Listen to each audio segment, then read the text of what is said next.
Chapter 1. Definite Inconsistencies.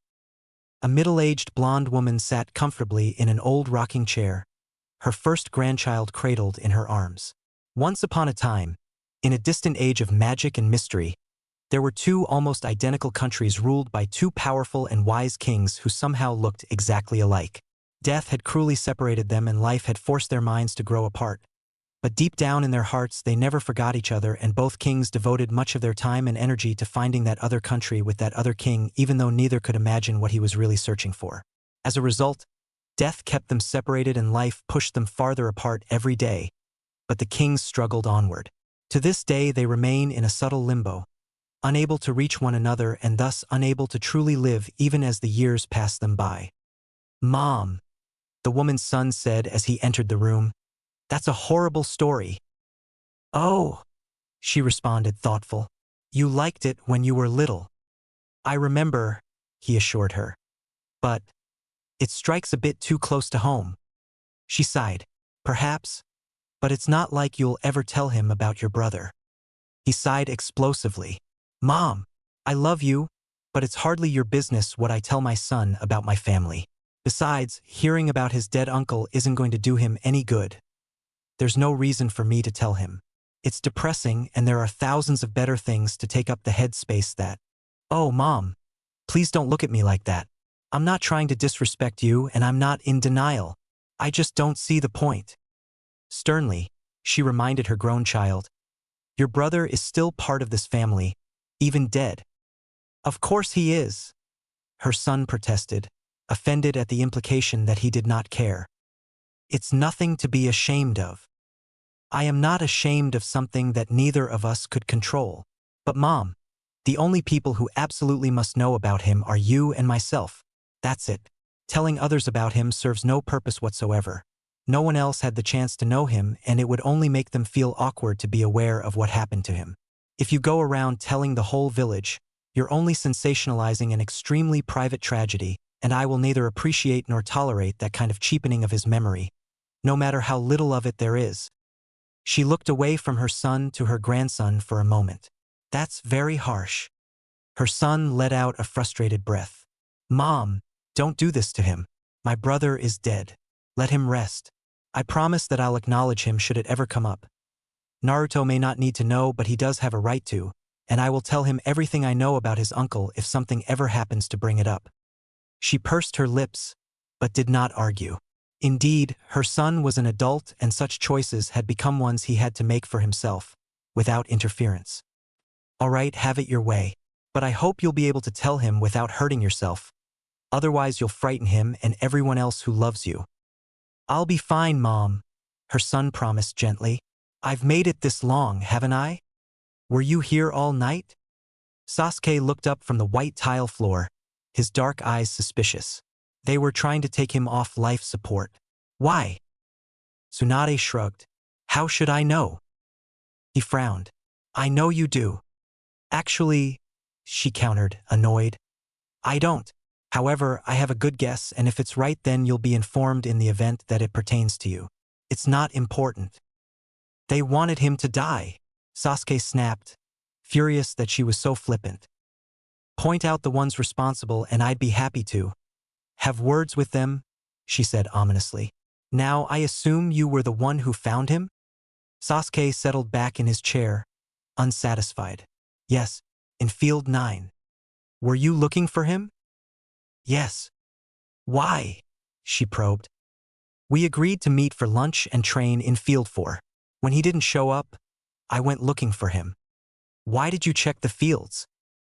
He shrugged one shoulder. "He told me he had one booked until yesterday. He's so anal about training that it seemed the most likely place to find him." "Where were you the day before yesterday?" she asked bluntly. He stared at her blankly.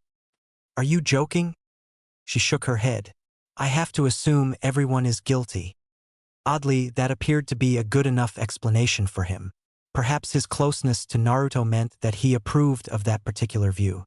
"I sparred with Kakashi-sensei in the morning, roughly from 8 to 1400, and then was stalked and nearly molested by Sakura and Ino all evening." "All evening?" Tsunade pressed.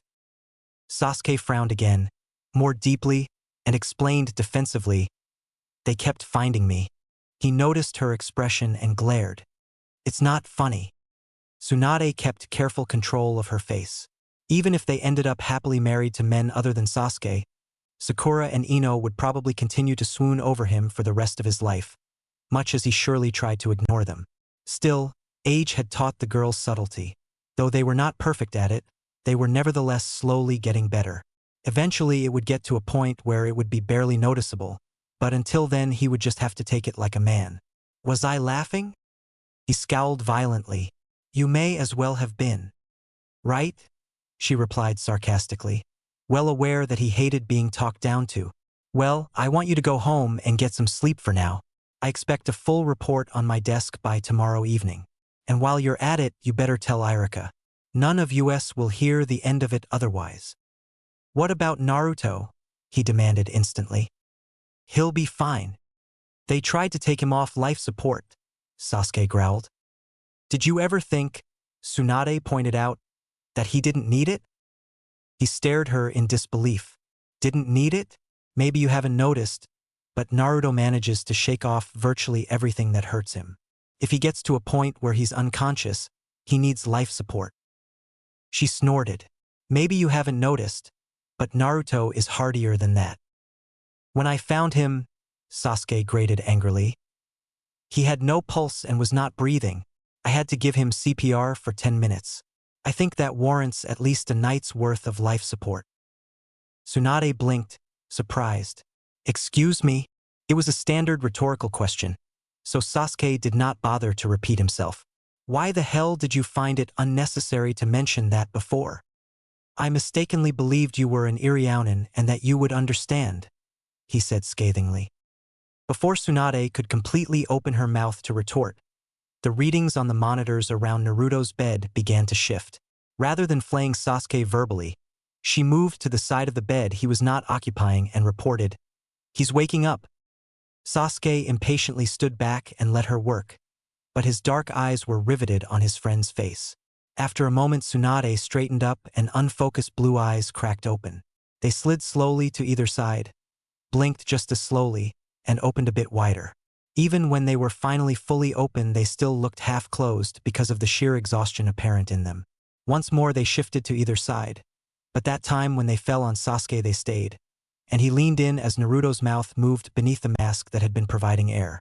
The syllables were whispered and hard to hear over the hiss-thunk of the oxygen pump, but when he made them out, Sasuke knew that something was terribly wrong. "You, Chiha, San, PL, please, father." Naruto passed out after that, absolving Sasuke of the need to reply, and the Uchiha heir sank back into the seat he had been in for nearly a full day. "What did he say?" Tsunade asked. Sasuke's brows drew together in confusion. I think he was asking me to find his father." Tsunade stared hard at him. "That was it?" Sasuke tilted his head in a half-shake and said, He called me Uchiha-san." Hearing courtesy from Naruto was wrong on multiple levels. The blonde had never in his life been polite to anybody, not even Sandaime or Tsunade, though he had done his best to be civil in front of Sakura. As usual, Naruto did things backwards. He only offered a semblance of politeness after everyone else was polite to him first, though by the time things got to that point people mainly just accepted him and his unintentional rudeness. Not that he could really be blamed, since nobody had bothered to school him in even the basics of socialization until Irika, and he obviously could have been a total saint and the village still would have hated him. After seeing the village's cruelty, Sasuke hardly blamed him 5 years later. Even in his eyes, it would not have been worth it to put in the effort to behave himself in any sense. Tsunade frowned. After several minutes of deliberation, she said, "Stay here until I send someone." Sasuke, having been anything but eager to be sent to bed like a recalcitrant child to start with, immediately settled in his chair again and watched the Godame exit the room. A week and a half later, there was clearly something very wrong, and it was residing in room 236 of Konoha Hospital. The thing was, Sasuke had studied Naruto before. It was nothing like a secret fascination or silent affection. He could hardly have helped it, because any good warrior examined his opponent at every available opportunity to identify strengths and weaknesses. Since Naruto was strong enough to be one of Sasuke's few recurring adversaries, the Uchiha heir was able to learn more about the blonde with each encounter. One thing was his physical appearance. Where most people blended into a landscape, Naruto always popped out of it, even when he was not making the effort to be noticed. It was not simply his clothes, which over time were becoming less orange, though the orange still present was compensating by being notably brighter. It was more his vivid lemon blonde hair in its hedgehog spines, which he kept short with a kunai, much to Sakura's horror and Irika's exasperation, because he admitted he would be too lazy to keep it trimmed properly if he let it get longer. It was also his rich blue eyes, which Sasuke had never seen anyone else come close to matching, that grew to a slightly paler shade when he was intensely focused or intensely angry. Despite that, however, Naruto could somehow vanish into any crowd anywhere and not be seen. Overall, it was probably the most dangerous skill he possessed. Naruto was simply a walking conundrum, and if anyone ever told him that he would probably be as pleased with himself as he usually was when he learned he had flustered someone. Assuming, of course, that he knew the definition of conundrum. So Sasuke had studied his friend. Therefore, Sasuke was more than certain that the purple tint the blonde's eyes possessed had definitely not been there earlier. He worried that it was a sign of the Kyuubi's influence, though he would have been more worried if Naruto's pupils had been vertically slit like he had seen them before. But other than that, his sudden politeness and some kind of memory problem, Naruto seemed perfectly normal. Physically, at any rate. Tsunade rubbed her sinuses. "I'm sorry, Naruto. May we do this one more time?" The blonde sighed tiredly. "Yes, ma'am." "Thank you." Name? Namikaze Naruto. There was a perceptible shift in the people standing in the room, as there had been every other time. Affiliation. Konohagakure. ID number? Since she had not been more specific with the request, Naruto readily and easily recited both his citizen and shinobi numbers, which were the same ones he had always had but which he had not been able to fully recall just the week before when Sakura had asked for them. Rank. Genin. Age. 12. Saying he was 5 years younger than he actually was had been strange enough, particularly since he was most definitely not in a 12-year-old body, but that could have been reasonably considered confusion from a really hard, seeing as it was Naruto's knock on the head. Stranger than that, though, was that when he was asked his address, he always gave that of the Hokage's manor above the monument. No one doubted that his dedication to being Hokage had included knowing that address, but to be convinced he had lived there for most of his life was the part that concerned them. Birthday. October 10th. What happened on that day? Naruto tilted his head and frowned, like he had both times before. I was born. Nothing else of significance occurred? Tsunade pressed. Like an attack? Naruto's frown deepened. No. All right. Favorite food? Beef ramen. Blood type? B. I don't remember the RH factor. Thank you, Tsunade said again, and dropped her face into her hands with a tired sigh of her own. Naruto looked around at the hospital room and its many occupants. It was rather alarming how he did not appear to recognize most of the people there except as passing acquaintances, especially Sakura and the rest of their immediate peers, who had dropped in briefly to see him. He had known their names and where he remembered them from academy classes and village encounters, not all of which were accurate, it appeared, but nothing about the Chunin exams or missions they had taken together at various times. Hey, Naruto said suddenly, if you're asking me all of these things about myself, why haven't you asked me about my parents and sister too? Irika made an odd choking noise. Tell me about them, Tsunade replied, instantly but genially. My mother's name is Hataru, Naruto began, lightly and mostly cheerfully. I don't know her surname. I've never been told because Dad said that her father was an asshole and didn't deserve any recognition. My father is Namikaze Erasure, Yondaime Hokage of Konohagakure. The Jounin and some of the Chunin sometimes call him the Fox Lord when he's not around, but I don't know why unless it has something to do with Kyuubi. Tsunade leaped on that. Kyuubi? Naruto nodded. The civilians don't know because they might get scared, but one time Dad saved a Kyuubi from being attacked and killed by some villagers somewhere to the north. She behaves herself and has helped him out a few times, so he lets her stay in the forests around Konoha. She? Yes. I see. And your sister. Something dark and ugly crossed Naruto's face very briefly, and Sasuke felt an unhappy flutter in his gut. He knew that look quite well, having seen it in his own face. Jealousy. With a double take, though, it was completely gone. Whatever was going on, at least attempting to hide his emotions from others, was clearly a tendency that had lingered. Oh, Naruto said. My sister is a Kiko. She's almost 3. Mom wants her to be a lady. But, He rubbed the back of his head in a painfully familiar gesture. It seems like she'd rather be a kunoichi. He suddenly yawned. Excuse me. Tsunade stood up. I thank you for your time and appreciate your patience. Please get some rest. K. Naruto promptly relaxed into the propped-up bed and fell asleep with his usual speed. Sakura wrung her hands absently. Tsunade-sama, what? I don't know, the Godame replied, not bothering to conceal her confusion. If this is some prank, which I'm beginning to doubt, then he's doing a damn good job at it. Overall. Overall, Sakura pressed. There are inconsistencies, Kakashi agreed thoughtfully, some more obvious than others. The fourth did have a nickname, but he was never known as any kind of fox lord even after defeating the Kyuubi. His wife's father was a shinobi of a country that no longer exists, and he died in an effort to protect Sandaime-sama not too long after arriving here. Yondaime-sama had not fully assumed the duties of the Hokage at the time, but he was in training, so he attended the funeral. That was where he first met his wife, though she punched him in the face because she had misinterpreted something he said. Sakura rolled her eyes. That sounds exactly like how Naruto's family would be. Fight first, think later. She then stopped and blinked. Wait. Then, Kakashi prompted, and it was clear that he was smiling under his mask.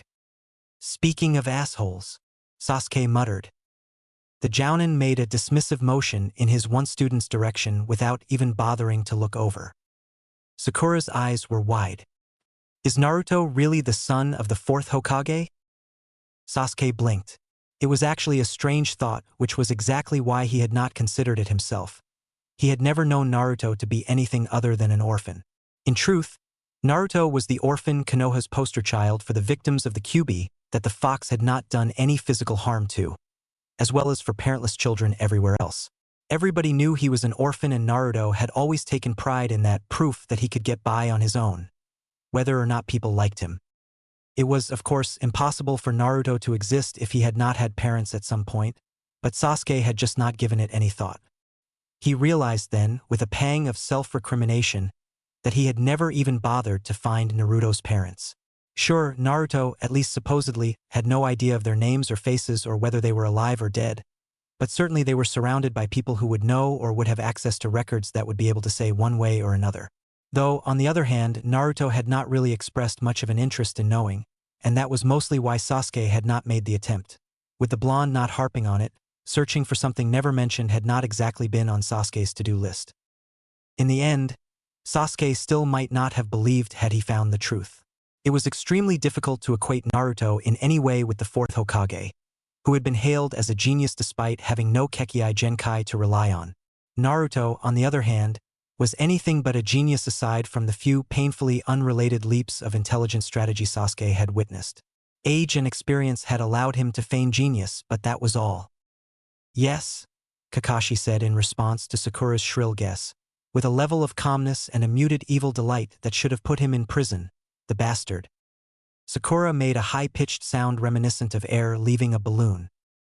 Sasuke shot to his feet, furious. Why the hell didn't you ever tell him? Kakashi's expression flattened in disapproval. He had definitely not missed Sasuke's unspoken accusation of the deliberate withholding of information. The fourth left 2 standing orders before he died. The first was that Naruto was to be seen as a hero for his sacrifice. The second was that Naruto's heritage was to be kept from him as well as the rest of the world until such a time when he had established himself as a person, to protect him from both enemy shinobi and the shadows of the fourth's own accomplishments. What sacrifice? Sakura asked blankly. A sacrifice that allowed you to live the life you currently have, the Jounin hedged artfully. Sasuke glanced at the rest of the room to make sure their peers were not present. Sai was there, but he had already been told by Danzu, who had not cared about the third's proclamations of silence. The QB. All of the adults turned to him as Sakura blinked and said, "Oh, duh. Who told you that?" Tsunade demanded sharply. "Nobody who should have," Sasuke snapped back angrily. "I've been in Naruto's head with him. I saw that thing trying to screw him up." Tsunade turned to Sakura, who explained calmly, "When we went to retrieve Gaara after he was abducted by Akatsuki, Naruto takes a lot on his shoulders, but he seemed to be a bit more torn up than was necessary over a friend's death. Bijou and Jinchuriki. He didn't seem to like those words all that much. Add to that the fact that the QB attacked and was subdued all on October 10th. The village's dislike of him. The strange way his eyes would turn and change when he was mad. It wasn't all that hard to put together, even before he admitted it to me." She shrugged. "I just forgot until now." "Forgot?" Shizune asked incredulously. Sakura shrugged again philosophically. "Well, he's always had it, right? And the difference between them is obvious. It almost never crosses my mind." "Who else knows?" Tsunade questioned. "Shikamaru," Sakura replied. "But I think that he was told because it was considered a requirement as the leader of an assignment, and he's both too lazy and smart enough to not blurt it to everyone without reason. Other than him, nobody I know of." Sai raised his hand. "Danzu told me." "That doesn't surprise me in the slightest," she muttered, and massaged her sinuses for what seemed to be the millionth time that day. "All right, well, now that you should also know that the third Hokage penned a law stating that the Kyuubi's whereabouts are never to be discussed freely, even amongst those who know. I'll let Naruto decide that last part, but as for the other you have two choices. Be silent or be silenced." "Yes, ma'am," Sakura agreed dutifully. Sai said nothing while Sasuke snorted. "What? Like he doesn't get spit on enough as things are?" "Just don't," the fifth Hokage growled. Sasuke sighed and rolled his eyes in annoyance until they fell on not Naruto. "His eyes are purple. Like the fox's chakra is right under the surface." "I saw it," Tsunade snapped. "Unfortunately, he doesn't even think it attacked Konoha, so I seriously doubt he knows anything about it. The only thing we can do is question him when he wakes up." "Yamato." "I'll stay," Sasuke argued firmly. When she stared at him narrowly, he said only, "It was originally under the guardianship of my clan, wasn't it? And he barely seems to be able to recognize anybody else anyway. It would probably be better for him to wake up to somebody he at least thinks he knows." Tsunade frowned, looked out the window at the star-speckled sky, then at the clock on the wall to her right. "Fine," she decided. "But don't be a macho smartass. You've been watching him for 2 days. If something happens and you can't handle it, call for help. Yamato can get its chakra in a bind." Sasuke nodded solemnly, though he was confident in his control. That and Naruto had reported once that the fox seemed to view him, however irreverently, as big medicine despite that he had not made any serious effort to put it down for something. "I will." Which was the truth, because if Sasuke could not stop the fox, then Naruto would never forgive himself if the Kyuubi used his body to destroy Konoha, and Sasuke did not want to be the one to reveal that not everything that could have been done had been. Worse, the idiot probably would not bother to think about his spur-of-the-moment plans before he attempted something infinitely stupid to atone for the perceived failure, like jumping from a cliff or committing ritual suicide. Naruto was truly his own harshest judge, and he had to be protected from himself just as much as, possibly more than, anyone else in the world. Chapter 2: Lucid Dreaming. Something was wrong. The something, he decided after a moment, was not based entirely in the realization that he was in pain or having trouble recalling the last thing he had been doing, both of which he was experiencing at that instant, but in the sense that the whole world felt utterly alien to him, where cold fear and harsh hatred of him and his tenant had mingled together and permeated the air of Konoha even when no one could see him. He received no such vibes from his new location. Felt ordinary. It also meant that he could not have been in Konoha. Naruto opened his eyes and made a visual survey of his immediate area. It was definitely a hospital, but the bed was much softer than he remembered it being, and the room itself was generally more decorated and pleasant to look at than any other one he had ever been placed in. A rather large vase of fresh, colorful flowers, most of which he could not identify since they had no medicinal value, sat on a bedside table, and the curtains hanging around the window on the far side of the room were a warm pastel blue. There was plenty of room for another bed, but the only thing there was a comfy-looking futon that appeared very much slept in. It had probably been Irika. No one else cared quite that much, or they rested assured that he would be all right no matter what he went through. And even if they had, they would not have had enough time to spare. So many shinobi had died over the past 5 years that Konoha was struggling to both maintain a strong front and keep her head above the financial waters, and as a result few people had time for personal niceties like sleep. But for those who kept their ears open and mouth shut, Kakashi and some of the older warhorses could be overheard likening it to the ninja wars, just with somewhat less of a worry about any actual conflict. No matter what it was like, it was still a very stressful time for everyone, and Naruto did not expect a horde of friends to bunk in his hospital room to make sure he was going to survive whatever had happened. One person was enough. He realized suddenly that he had to go to the bathroom badly, and so spent roughly 2 minutes carefully pulling needles and tubes out of his hands and arms and places too private to mention in polite conversation. Not for the first time, he was convinced that catheters were the invention of some sadist who had laughed for the whole walk to the bank. If the things had not been such an invention, then he saw no other logical reason for something so big to even exist, let alone fit somewhere so small.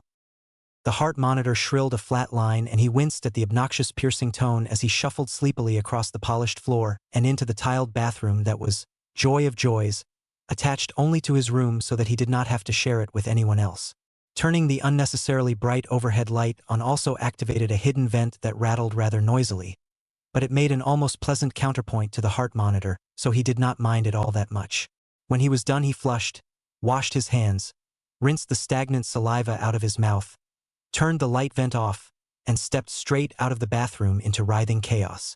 The room was absolutely swarming with alarmed medical personnel and extremely agitated ninja. He groaned. He had been planning to go back to sleep. Hey! Hey! Apparently he was not being loud enough because not an eye flicked anywhere in his direction. Fortunately, he knew how to be heard, so he simply turned his voice up a few notches. Hey! That did it. All eyes were suddenly on him, and the silence was complete aside from the heart monitor, which was still screaming for someone to turn it off. Is it okay if I, ask for some peace and quiet to rest? He expected to be scolded, muttered at, cursed. Anything but what did happen. Thank goodness. A strange woman was hugging him. He considered informing her that he had only the one set of lungs and was rather fond of them, but all that came out was a bewildered, oh, sweetheart, she cried, not panicked but still worried. You scared us. Sweetheart. It had to be a joke. He scowled and pushed her away from him fiercely. Who are you? He demanded, blue eyes snapping. Who put you up to this? There was a startled silence, and golden brown eyes blinked at him in disbelief before the woman turned to the doctors and said accusingly, You said he was all right. The 3 doctors present, all completely bewildered, looked at one another in blank shock and defended themselves with a stuttered. But there was no sign of psychological trauma. Naruto crossed his arms, annoyed at and impatient with the room in general. He could tell that it was some stupid joke. He had never seen any of the people there, the ninja included, before. He decided it was most likely a scheme of Kakashi's, meant to throw him off to teach him some kind of lesson. The woman glared at the doctors. Well, obviously. Now, Hataru. Don't point fingers yet. Naruto looked up to identify the new voice and felt the blood drain from his face. See? The woman insisted. He doesn't recognize you either. Actually, I think he does. A hand clapped down onto Naruto's blonde head and ruffled his hair with rough, almost boyish affection. You know who I am, kiddo? He swallowed and nodded dazedly, then watched the world tilt dangerously. He did not normally faint, but at the same time he could not exactly blame himself. Whoa, kid. Easy. Arms warm, gentle, comforting arms slid around him and picked him up with great care.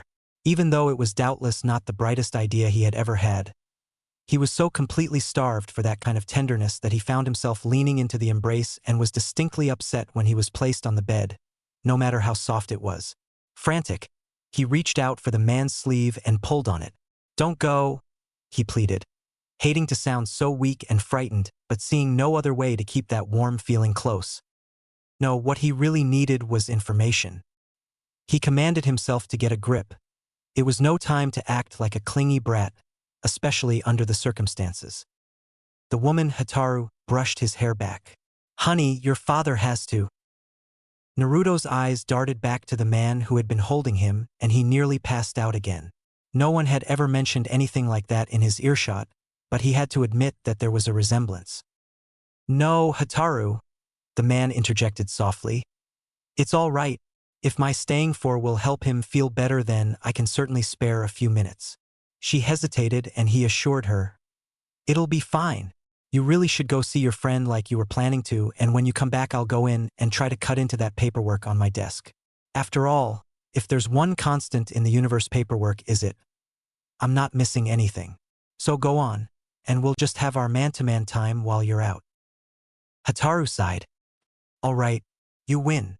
She leaned in and pressed a gentle, unhesitating kiss to Naruto's forehead. "Get some rest, sweetie." "Okay." "Mom," he choked out awkwardly, hoping it did not sound as strange to them as it did to him. He had parents.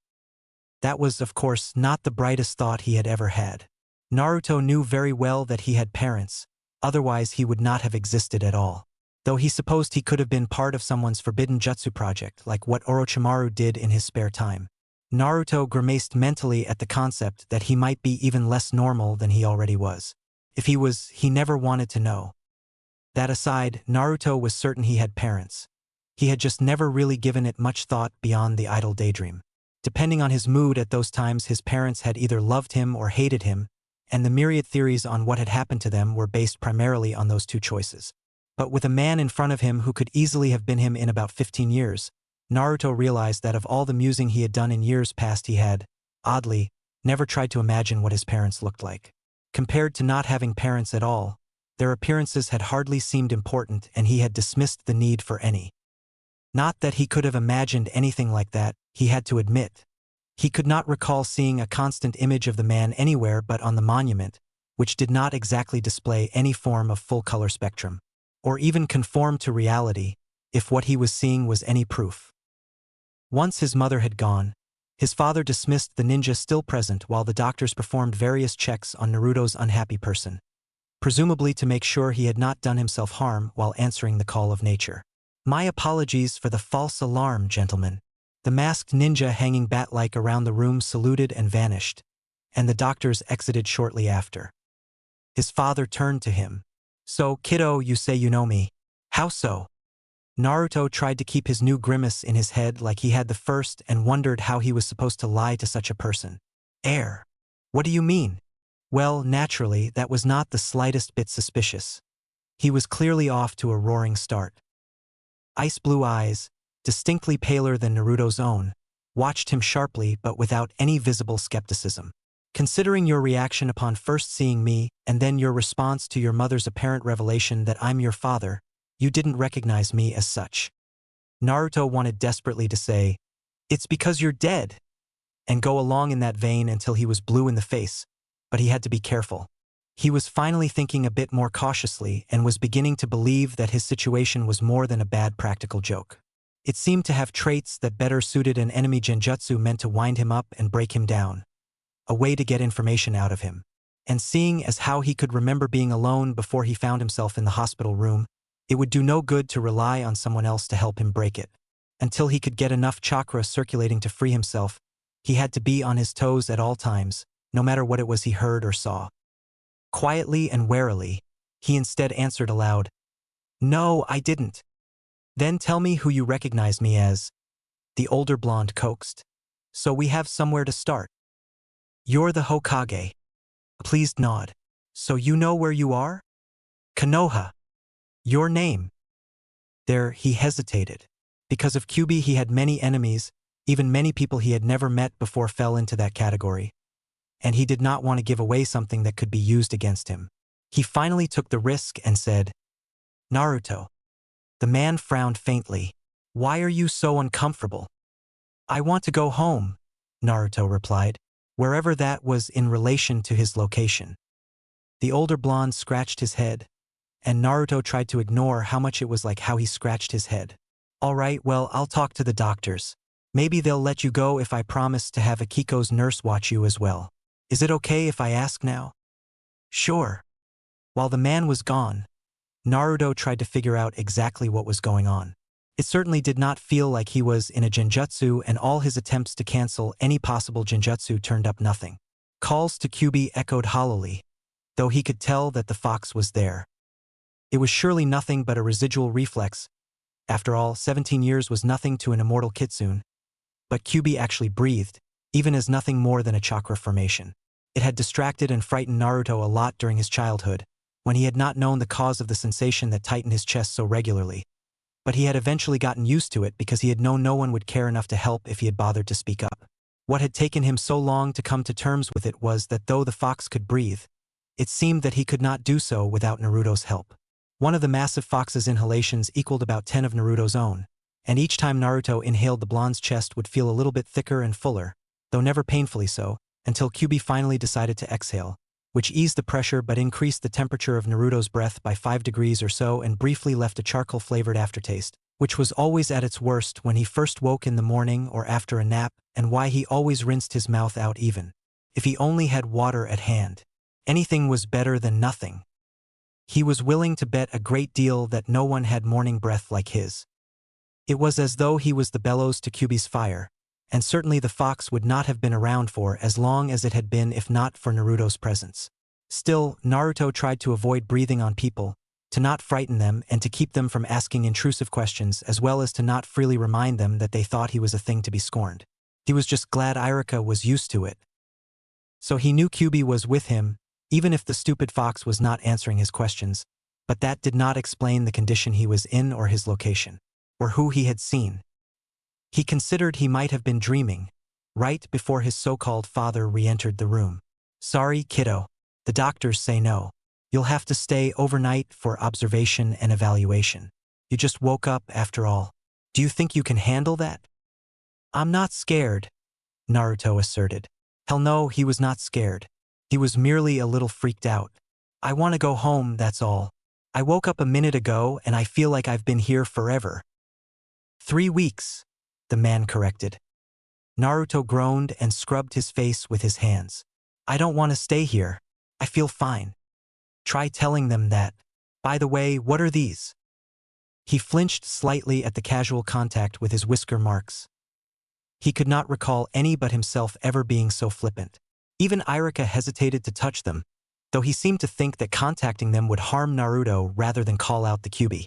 Usually, though, people treated him like a walking plague, so having a total stranger poke at them was disorienting. As if he needed that in the current circumstances. You know, his father said thoughtfully. I call you Little Fox, but I never intended for you to take it so literally. Your mother is going to have a fit when she relaxes enough to notice that you have tattoos. They aren't tattoos, he snapped defensively. Well, they don't wash off. Yes, I've already tried it, the taller blonde confirmed when Naruto blinked. Are you saying you don't care? Naruto demanded quickly as he felt the hairs on the back of his neck rise in alarm. Only someone who wanted Kyubi, he decided, would not care. Of course I care, was the immediate response. You've just made yourself the most eligible assassination target in the known world. Naruto had never been told that before, probably so as to not scare him, but it really made perfect sense. Not everyone showed such blatant signs of being possessed by a kitsune spirit, so any that he displayed would label him instantly. It made more sense, then, why he had been instructed by various team leaders to find some way to get rid of them during undercover assignments. Fortunately, Sakura was a gracious tutor even when it came to things like concealer, but he wished she had not laughed so hard during the lesson. That would have made sitting still for her a lot easier. I'll take care of it. Please do. In the meantime, to save the both of us from your mother's wrath, I'll cover for you. Hand seals were formed and Naruto felt something settle on his shoulders. Fortunately for us, your mother isn't a ninja, or this would never work. That illusion will wear off eventually. So, take care of it as soon as possible. I will, Naruto promised. because he definitely did not need to be sticking out that far. There was a long sigh and his father suddenly sank onto the edge of the bed like an old man. Asserting your individuality is one thing, Naruto, but you really scare me when you're so obvious about it. For the first time in his life, Naruto apologized for carrying Kyuubi.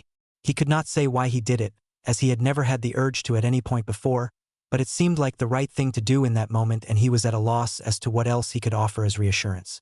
The man simply did not know about him or Kyuubi, it seemed, and Naruto had never seen such an omission cause someone the kind of stress that was on display at that moment. Tended to be the other way around. I'm sorry. Just remember that around here, the older blonde reminded him. Being blonde and blue-eyed makes you stick out from the crowd anyway. Okay? Okay, Naruto acknowledged quietly. A warm hand clapped down onto his head and ruffled his hair. Thanks, kiddo. It was only much later, typical for Naruto's brain, when it was overtaxed. When his father had gone to the office, and his mother had fallen asleep on the futon a few feet away, that he realized the Yondaime Hokage, the hero and savior of Konoha, knew absolutely nothing about the nine-tailed fox demon sealed within him. What was so alarming about that particular fact was that everybody knew about it. There was no reason to omit something so obvious from a genjutsu, even purposely, which only made his situation that much stranger. Where the hell am I? Naruto Naiken. His father. It was hard to think that, but Naruto had decided that he had to play along with the whole thing until he figured it out and nudged him. You're being called. His reply was utter brilliance. Huh. And he turned in the direction the other blonde was looking, only to be faced with something he had never seen fewer than 10 feet away from him before.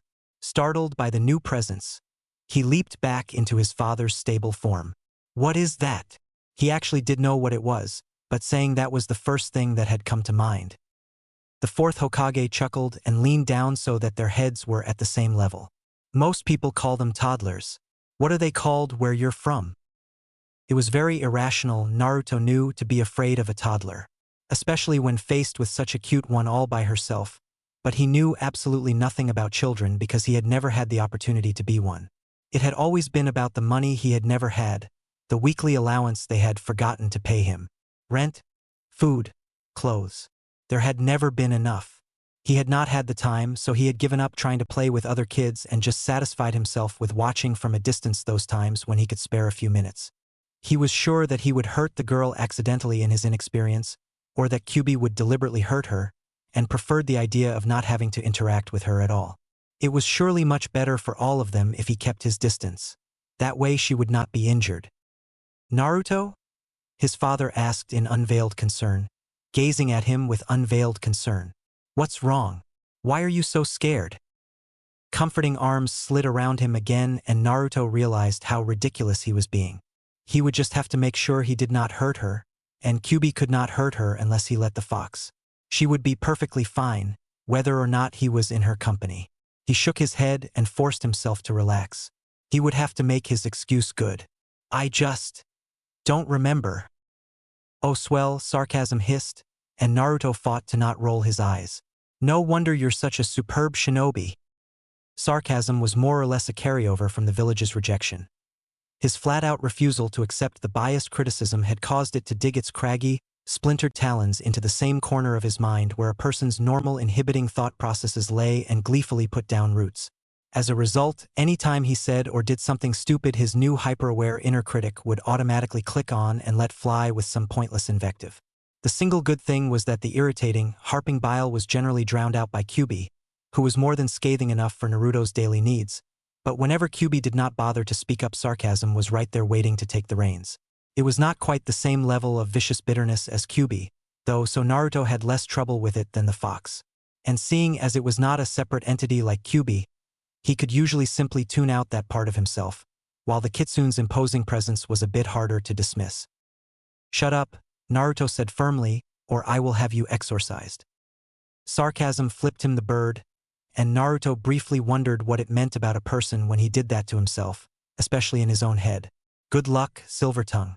You'd have to have your lone brain cell surgically removed to manage anything like that. Should have stayed in the hospital. The fourth was saying. Naruto did not hear him, because with sarcasm silenced he was busy staring at the tiny girl in front of him. She staggered over and held her arms up expectantly. He found his body moving instinctively, bending down and fitting his hands beneath her short, pudgy limbs to pick her up. He concluded as he lifted her that he did not have the leverage for the maneuver and should have crouched to use his knees, not his back. To correct the miscalculation, he shifted to extend his right hip, what there was of it, to form a temporary shelf to readjust his grip. For the first time he was able to appreciate women's hips and wished he had a pair for instances like that. Sighing, he hefted the young girl again and quickly fit one arm and then the other beneath her diaper-clad bottom. She must have been potty training still. She squealed almost directly into his hypersensitive ear. Foxes had fantastic hearing, as it turned out, and wrapped her arms tightly around his neck.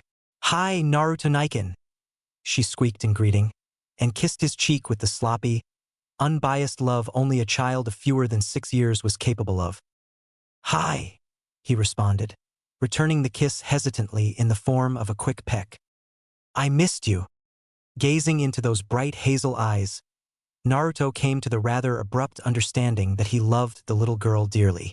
It was no choice he had made consciously, but rather a deep-down acknowledgement of something that he could not explain, a vivid, inexplicable affection for a person he knew nothing about, as though it originated with someone else and he was merely a conduit.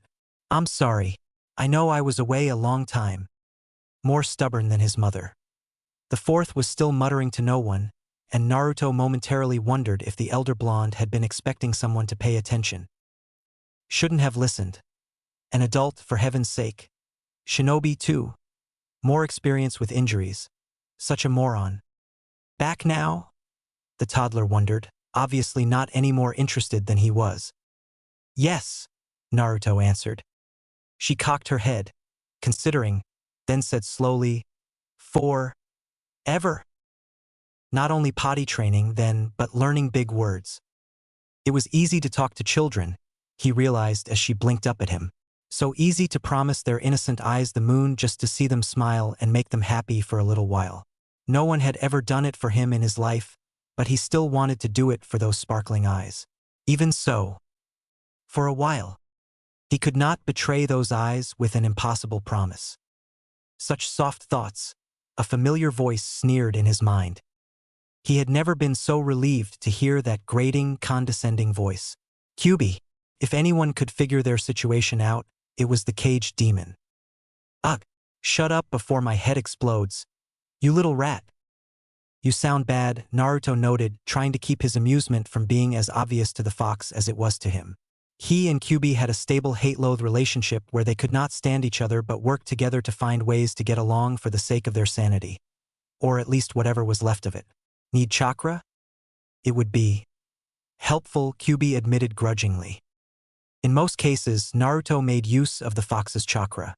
He could, however, provide a small amount of his own chakra to the fox for assimilation and replenishment. It was like jump-starting a motor and thus faster than waiting for the demonic chakra to refresh on its own. Rare as those times were, that particular connection between them was one thing the fox did not bother to tamper with, as he felt it to be beneath him to take chakra from a mortal in a non-emergency scenario. So Naruto never had to worry about Kyubi stealing chakra. Though he did have precautions in place in the event that he was duped. He moved them aside, though, to go on an internal search. Air. Kyubi seemed equally nonplussed. "Perhaps you should have that looked at." "Is this it?" Naruto screeched in shock, peering into the dilapidated and nearly empty well that symbolized his stamina. Where the hell did it all go? He fished out anything he could spare and passed it through the seal to the fox while at the same time trying to stave off the sudden exhaustion that came from the lack of sufficient chakra. He was totally unaware that he had drawn attention to himself. The fourth Hokage, having peripherally overseen the reunion between his two children, finally brushed his mind clear of the complaints that nobody had been listening to anyway and turned to his daughter's nurse. "Hitomi, could you watch over Naruto for a while?" "Certainly," Hitomi agreed without hesitation. "Is something wrong?" The fourth sighed heavily. "He's having memory problems. Severe ones, probably trauma-induced. You saw how he was with Akiko. He didn't recognize Hataru or myself as his parents, though he knew that I was Hokage." Hitomi gasped in concerned dismay. He knows this is Konoha, but that seems to be the limit of his knowledge. If he asks questions he should already know the answers to. Please just humor him.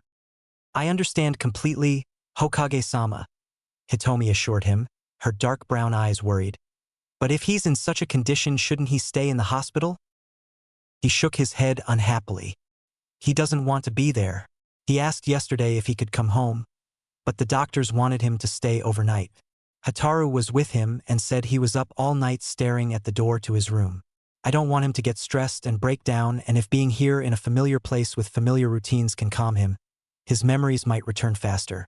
So, Hitomi waited, then leaned in slightly and asked, Hokage-sama. He ignored her. Someone close by was playing with chakra. Demonic chakra, it seemed. The tiny flares he was reading reminded him of Kyubi, but they were still noticeably different.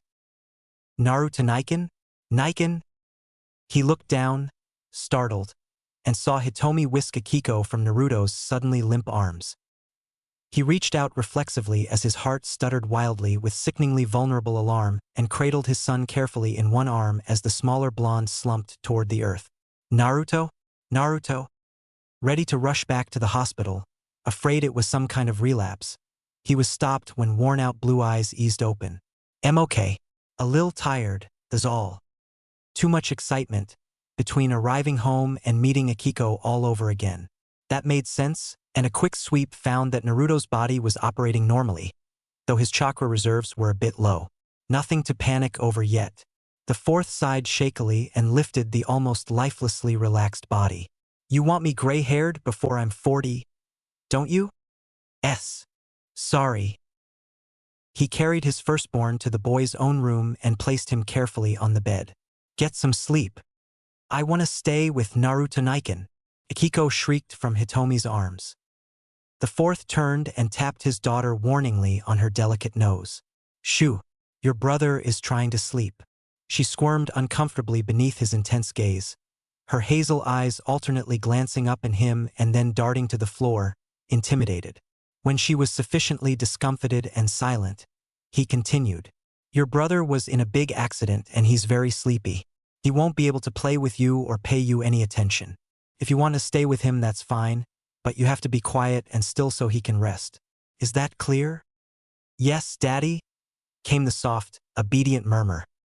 He turned to Hitomi, who began to carefully set Akiko next to Naruto so the toddler would not have reason to wriggle and disturb her brother. "I'm sorry, Hitomi." She smiled. "No need to apologize, Hokage-sama. She hasn't had her nap today, so this might actually do her some good. I'll take whatever I can get." He grimaced. "If, for some reason, you ever wonder what my mother went through trying to raise me." Hitomi laughed and let go of Akiko as the girl snuggled against Naruto's ribs and closed her eyes. "Your children must love you a great deal to emulate you so closely." Chapter 3: Pearl Diving. With one hand centered pointlessly on his heaving chest, his body locked and face shining with a sheen of sweat as he gasped haltingly, Namake's erasure was the quintessential example of a heart attack victim. Except that he knew he was not having a heart attack. Heart attacks hurt after a while. Ever since he could remember, Erasure had occasionally suffered a strange, painless tightening of his chest. It occurred almost exclusively during the instances in which he was frightened and seemed to intensify into an all-encompassing terror when someone he cared about was in some kind of trouble. It had happened frequently enough during his childhood that he had learned to divert the worst of the sensation while he was out on an assignment as a genin, and then later as a jounin instructor. He had gone to multiple doctors in years past to find an answer, but none of them had been able to find anything wrong with him. He had even suggested that it might be a heart attack, but all of them had assured him that his heart and arteries were in fine condition and he had nothing to worry about as long as he kept doing what he was doing. Yet it was getting worse, whatever it was. Erasure. He had dealt with it sporadically throughout his life. Perhaps it was something congenital and one morning he would just wake up and immediately die, the way the elderly sometimes did.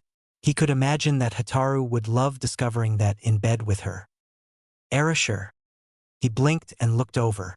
Hataru stood to his right, one hand on his shoulder, however he had managed to not notice her, and the other on his arm. Her golden brown eyes were filled with concern and her face, if it was possible, was even paler than usual. Busted. Anxiety, that part of him that made no effort to help reassure him when he was doing something right but freely ramped his blood pressure up during a crisis, whimpered weakly. I'm a big boy and I don't have to tell her one damn thing, Erasure snapped. Hasn't killed me yet anyway. Besides, why should I bother to worry her with thinking that I might die of something other than an assassination? That's more than enough for her, and measures are in place no matter what manages to kill me. She doesn't need to know about it. Nobody does. Aloud he asked, Are you all right? You're kinda white. She fished a handkerchief from somewhere in her sapphire blue, wisteria print kimono and gently wiped the sweat from his face. Are you all right? You look like you're going through withdrawal. I'm fine, he assured her. Naruto just gave me a little scare. He's fine too, though. It's not a lie, he quickly reminded Anxiety, which calmed down considerably at that truth. I am fine now. I just wasn't a minute and a half ago. Good, Hataru said with a nod. You know, I never thought I'd say this because I actually like this trait in men, who don't seem to have it as active in them as women, but maybe you need to be a bit less empathetic. You're going to give yourself a heart attack. She turned away briefly then, so she missed his grimace of agreement. You're sure Naruto's fine? Yes, he promised. He was a little weak, but he spoke to me coherently and clearly. Akiko wanted to stay with him, so Hitomi's watching over both of them right now.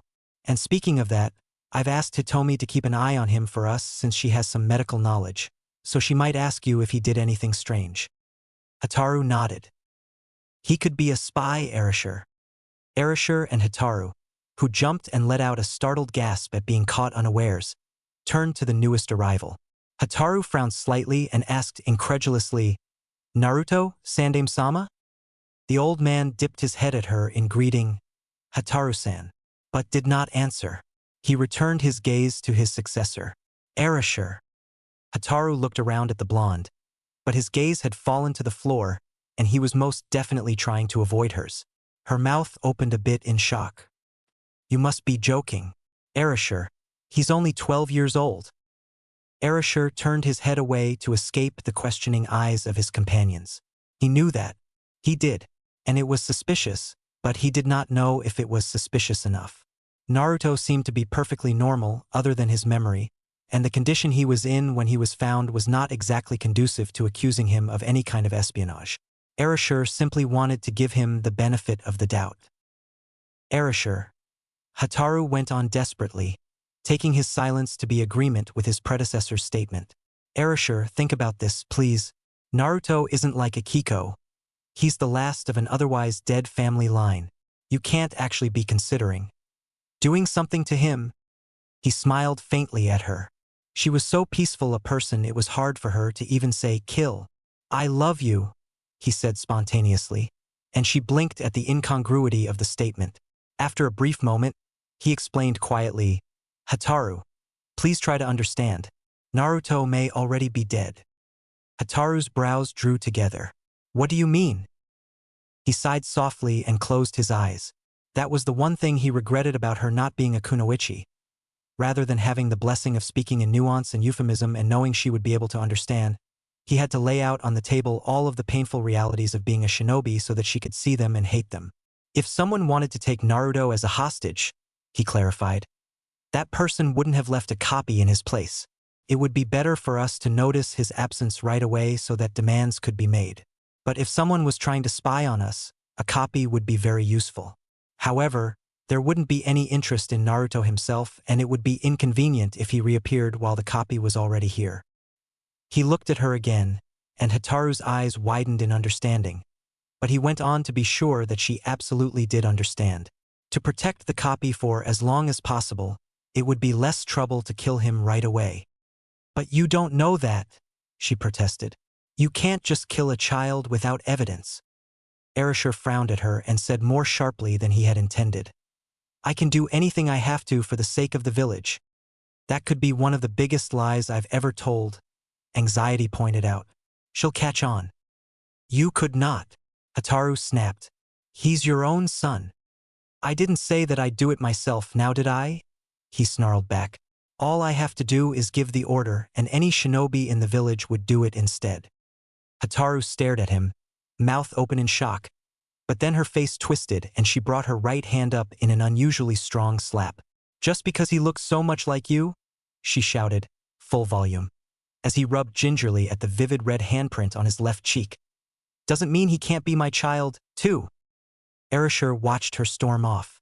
Why do I always pick the bitchy ones? I'm either a masochist at heart, anxiety-mused, or trying to justify a dormant misogynistic tendency. Be careful, Sandaime cautioned, and Erasure was thankful that he was not outright suggesting immediate action. Do not allow your judgment to be clouded by personal feelings, in the event of either conclusion. He left as well then, and Erasure watched him go before resting his back against the paneled wall and sliding to the floor. He tilted his head back and stared blankly at the spackled ceiling as the inexplicable chest pain renewed itself, but did not have the energy to even attempt to massage it away. What am I going to do? Help me? Red. Naruto awakened slowly, groggy and confused, and panicked momentarily when he found his surroundings utterly alien. He was in a generous room with an equally generous bed, a chest of drawers, a small vanity, whatever that was, for a closet, a few simple shelves and baskets containing books and various examples of the seemingly insignificant paraphernalia typically wielded by ninja, and a big window that showed only the empty and wide-open space between the house and the trees that made it harder for invading shinobi to hide during an advance. Nothing was familiar and he was alone. A harsh mental slap shook him from a creeping panic. You humans are frightened so easily. Smell? Brat. Don't waste my senses. Obediently, Naruto lifted his head and took a few tentative sniffs of the air. Food. Fetch boy. You think you're such hot shit, don't you? Cogito ergo sum. Despite the strange language, Naruto rolled his eyes. Kyuubi was a dickhead of supreme proportions, but he had been around long enough to be considered formally educated. Naruto had learned most of the dead languages the fox knew, and was familiar with bits and pieces of the rest, mainly to protect himself, since the kitsune tended to mutter his intentions in one of the tongues before actually carrying them out. Sometimes, just sometimes, Naruto wondered if Kyuubi was subtly attempting to look after him. Not that asking would get him anywhere. Like, I didn't see that one coming. Coming? Came the amused question. Why yes, I'd low. Naruto grimaced. What a completely expected response. Kyuubi was not really an incorrigible pervert, but as a non-human he was not exactly concerned with the social niceties of humanity either, so he often answered with the first thing that reached his mind when it was unintentionally prompted. And seeing as he was a powerful, uncut male kitsune, sex was generally not far from his thoughts. Shut up. The fox's consciousness receded with a snicker. With his morning argument out of the way, Naruto stretched a bit and poked around. Several articles lying about bore his name, so he assumed he was in his own room and meandered out the door, mentally mapping the hall outside so he could find it again. Since he had a choice, he started off to the right. After a few minutes of navigation, he discovered that he was right back where he had started. He tried again and experimented with a few previously passed over halls, and found himself at the door of the kitchen. He had to admit, privately, that Kyuubi was correct, the nose would know. Oh, Naruto-sama, I'm glad you're well. The portly woman working inside the sweltering room called to him cheerfully. The Hokage was quite worried about you. Wouldn't eat a bite for 3 days. It might have been longer if the doctors hadn't threatened to feed him intravenously. Naruto-sama, she had said. That was a designation he had not expected to hear by that point in his life. He wouldn't eat? She clucked like a mother hen as she stirred something bubbling quietly on the range. No, don't tell him I told you, but he always stops eating whenever you or Akiko-chan are seriously hurt. Poor man has a tender stomach from all the fretting he does. Naruto was surprised to hear that it was possible for a Hokage to have a sensitive stomach, although they were certainly no less human than anyone else. I had no idea. Of course you didn't, dear, she confirmed. He doesn't like it when people worry about him. Now go on to the lounge. I'll be done in a few minutes. Okay. Except that he had no idea where that was. Fortunately, both the lounge and dining room were just a short distance up the hall. He stepped into the lounge before he realized that someone he did not know was already there. His senses were far too dull. He needed to train as soon as he could possibly manage. The man was somewhat familiar, but not enough to ease his suspicions. "Heya, kiddo. Nice to see you're okay. Place wasn't the same without you." He stared. What are you doing to Akiko-chan?" The man looked at his lap, where Akiko was lying on her back and giggling whenever he lifted her by the ankles. "Playing. You're hurting her." The not stranger looked again at the girl, who had switched to actively chewing on the tender underside of his wrist and hissing like a beast. Blandly, he replied, "I doubt it." Naruto growled and reached down for his shuriken holster, only to remember belatedly that there was not one there. Everything was still in the room he had awakened in. The man noticed. "You know you aren't supposed to throw weapons in the house." Naruto snarled softly. He did not want to leave Akiko alone, but with such low chakra he needed a weapon and there were none in the room. There had been a pike mounted on the wall a few rooms down, though that was assuming he was even in the right area. He took a step back and jumped when he felt himself collide with someone behind him. He whirled, startled that he had not heard the person approach, but was quickly overcome with relief. Backup had arrived. Dad, this guy." The fourth sighed and put an arm around Naruto's shoulders. "It's all right, Naruto. He's a friend." "He is." "What's wrong?" the visitor asked, turning Akiko on her head so that she laughed again. "If you make my daughter sick," the fourth said mildly, "you get to clean it up." "Oh, but she likes it," the not stranger crooned. "Don't you, gorgeous?" Akiko laughed raucously. Naruto reached out and carefully snatched her away, then stepped slightly behind his father to protect her, making no effort to hide his distrust. The fourth sighed once more. "Naruto, really? It's okay. Please trust me." The visitor frowned. "What's wrong, again?" "Naruto's been having some memory problems since his accident. Everything's strange and new to him, so please be patient." Naruto growled again. If he had not thought it would give him away, he would have told them why he was acting the way he was. Mistrust, after all, was learned rather than inherent. Any stranger poking around in his home or the homes of those he cared about were considered potential threats, guilty until proven innocent with not even fake apologies to any offended parties. He would never apologize for caring. "In that case, I'll reintroduce myself." The man pulled off his headband, which had been in a sort of over-the-head bandana style. Naruto understood the reason why, to hide in the darkness more easily. When he saw the man's platinum hair. He gawked. "Kakashi-sensei?"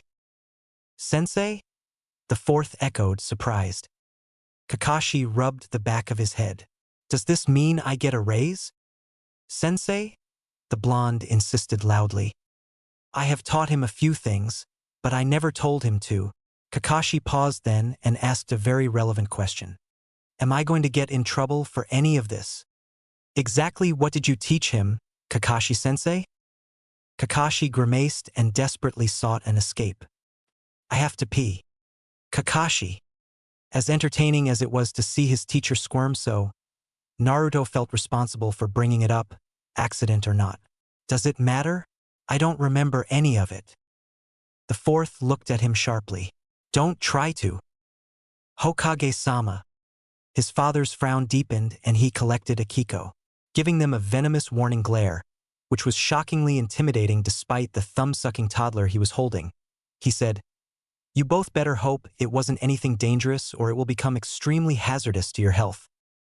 Kakashi let out a tiny, nearly inaudible sigh as the fourth moved up along the hall to find the one who had called him. "Thanks, kiddo." "Is he always like that?"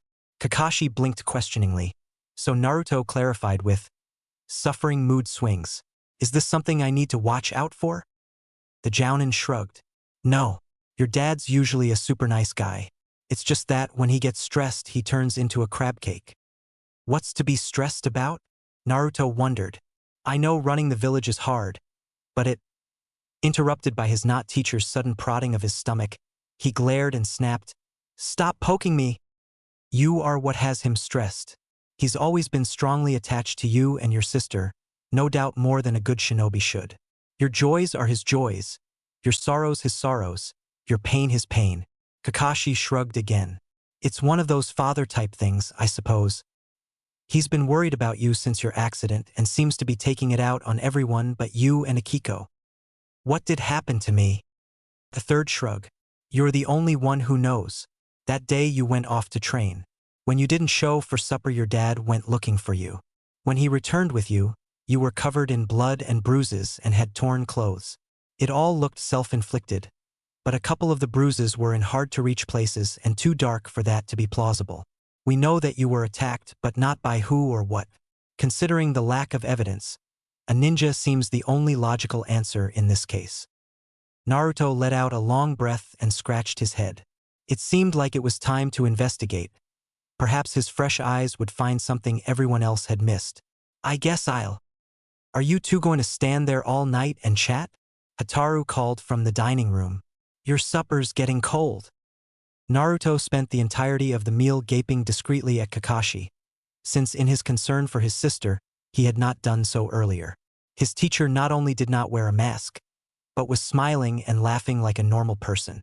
The man teased and cooed at Akiko, who was positively delighted with the attention. That was not what had thrown Naruto off the most, though. What had done that had been his teacher's eyes. The Kakashi before him still possessed both blue-gray eyes and did not bear a scar over the left. It might have been the indication of an enemy jutsu that he was looking for, but Naruto was not sure. He had never met a ninja who had not at least heard of Sharingan Kakashi and seriously doubted that such a ninja actually existed. Still, it left him at less than nothing on the official knowing what the hell is going on meter. Kyubi? Shut up, was the fox's immediate, distracted response. I'm thinking. He excused himself immediately after he finished eating. He even managed to remember to ask permission to leave the table, and was not entirely lying when he claimed that he was fatigued. He wandered into his bedroom after getting lost twice and collapsed face down on his bed with an exhausted groan. He lay that way for hours, just achy enough to be unable to sleep but much too tired to grab for a painkiller, assuming that he could stumble across a bottle somewhere. He figured that if he lay still long enough the pain would dull sufficiently so that he could sleep, and the idea satisfied him. If he had supposedly followed a more regular schedule, it would no doubt be put off for at least a few days. He could bear to miss a few hours of sleep for the time being. The door to his room opened after a time, but he did not bother to move at first. Someone sat on his bed and ran a hand soothingly down his back, which somehow caused him to let out a massive, reflexive sigh. He realized he was going to have a hard time when he got home. He was getting too used to being treated so kindly and warmly. He lifted his head sleepily, and though he could not turn enough to identify his visitor, he registered that the hand on his back was far too broad to be his mother's and had calluses in all the right places for someone who used shuriken and kunai on a regular basis. It was not the slightest bit unusual for any shinobi to be up and lurking, no matter the hour, but he could not help wondering. Dad, why are you still up? I'm sorry, the fourth said softly. Did I wake you? No, but I was on my way out. Isn't it late? I was having a little trouble getting to sleep, was the unashamed revelation. So I took a walk around the house. I thought I'd make sure you were sleeping all right your first night back. Everything okay? Naruto nodded sleepily. Just in a little pain, probably from running around so much after being still for so long and then picking up Akiko. Do we have any painkillers? His father chuckled. That's like asking if we wear clothes. Want me to get you something? Actually, could you show me? Naruto inquired in answer. I need to learn my way around in case things take a while to come back to me, or in his case, never come back at all. Naruto did not miss the hesitant silence that initially answered. But a moment later the fourth helped him out of bed and led him through the darkened house to a walk-in pantry directly adjacent to the kitchen. He retrieved the medicine from a locked cabinet that had been positioned a bit high on the wall, and when he placed the key atop it, Naruto commented with drowsy petulance, "That's not fair." "It's to discourage Akiko," was the explanation as they left the pantry to get some water. Several children in the village who were her age died after overdosing on different substances. It was a coincidence that they were so similar and so close together. They were looked into just in case. But your mother got scared. I tried to tell her that careful monitoring and discipline would keep Akiko safe in the same way you were, but she was adamant. So if you need anything from the cabinet, you'll have to use the stool behind the flower.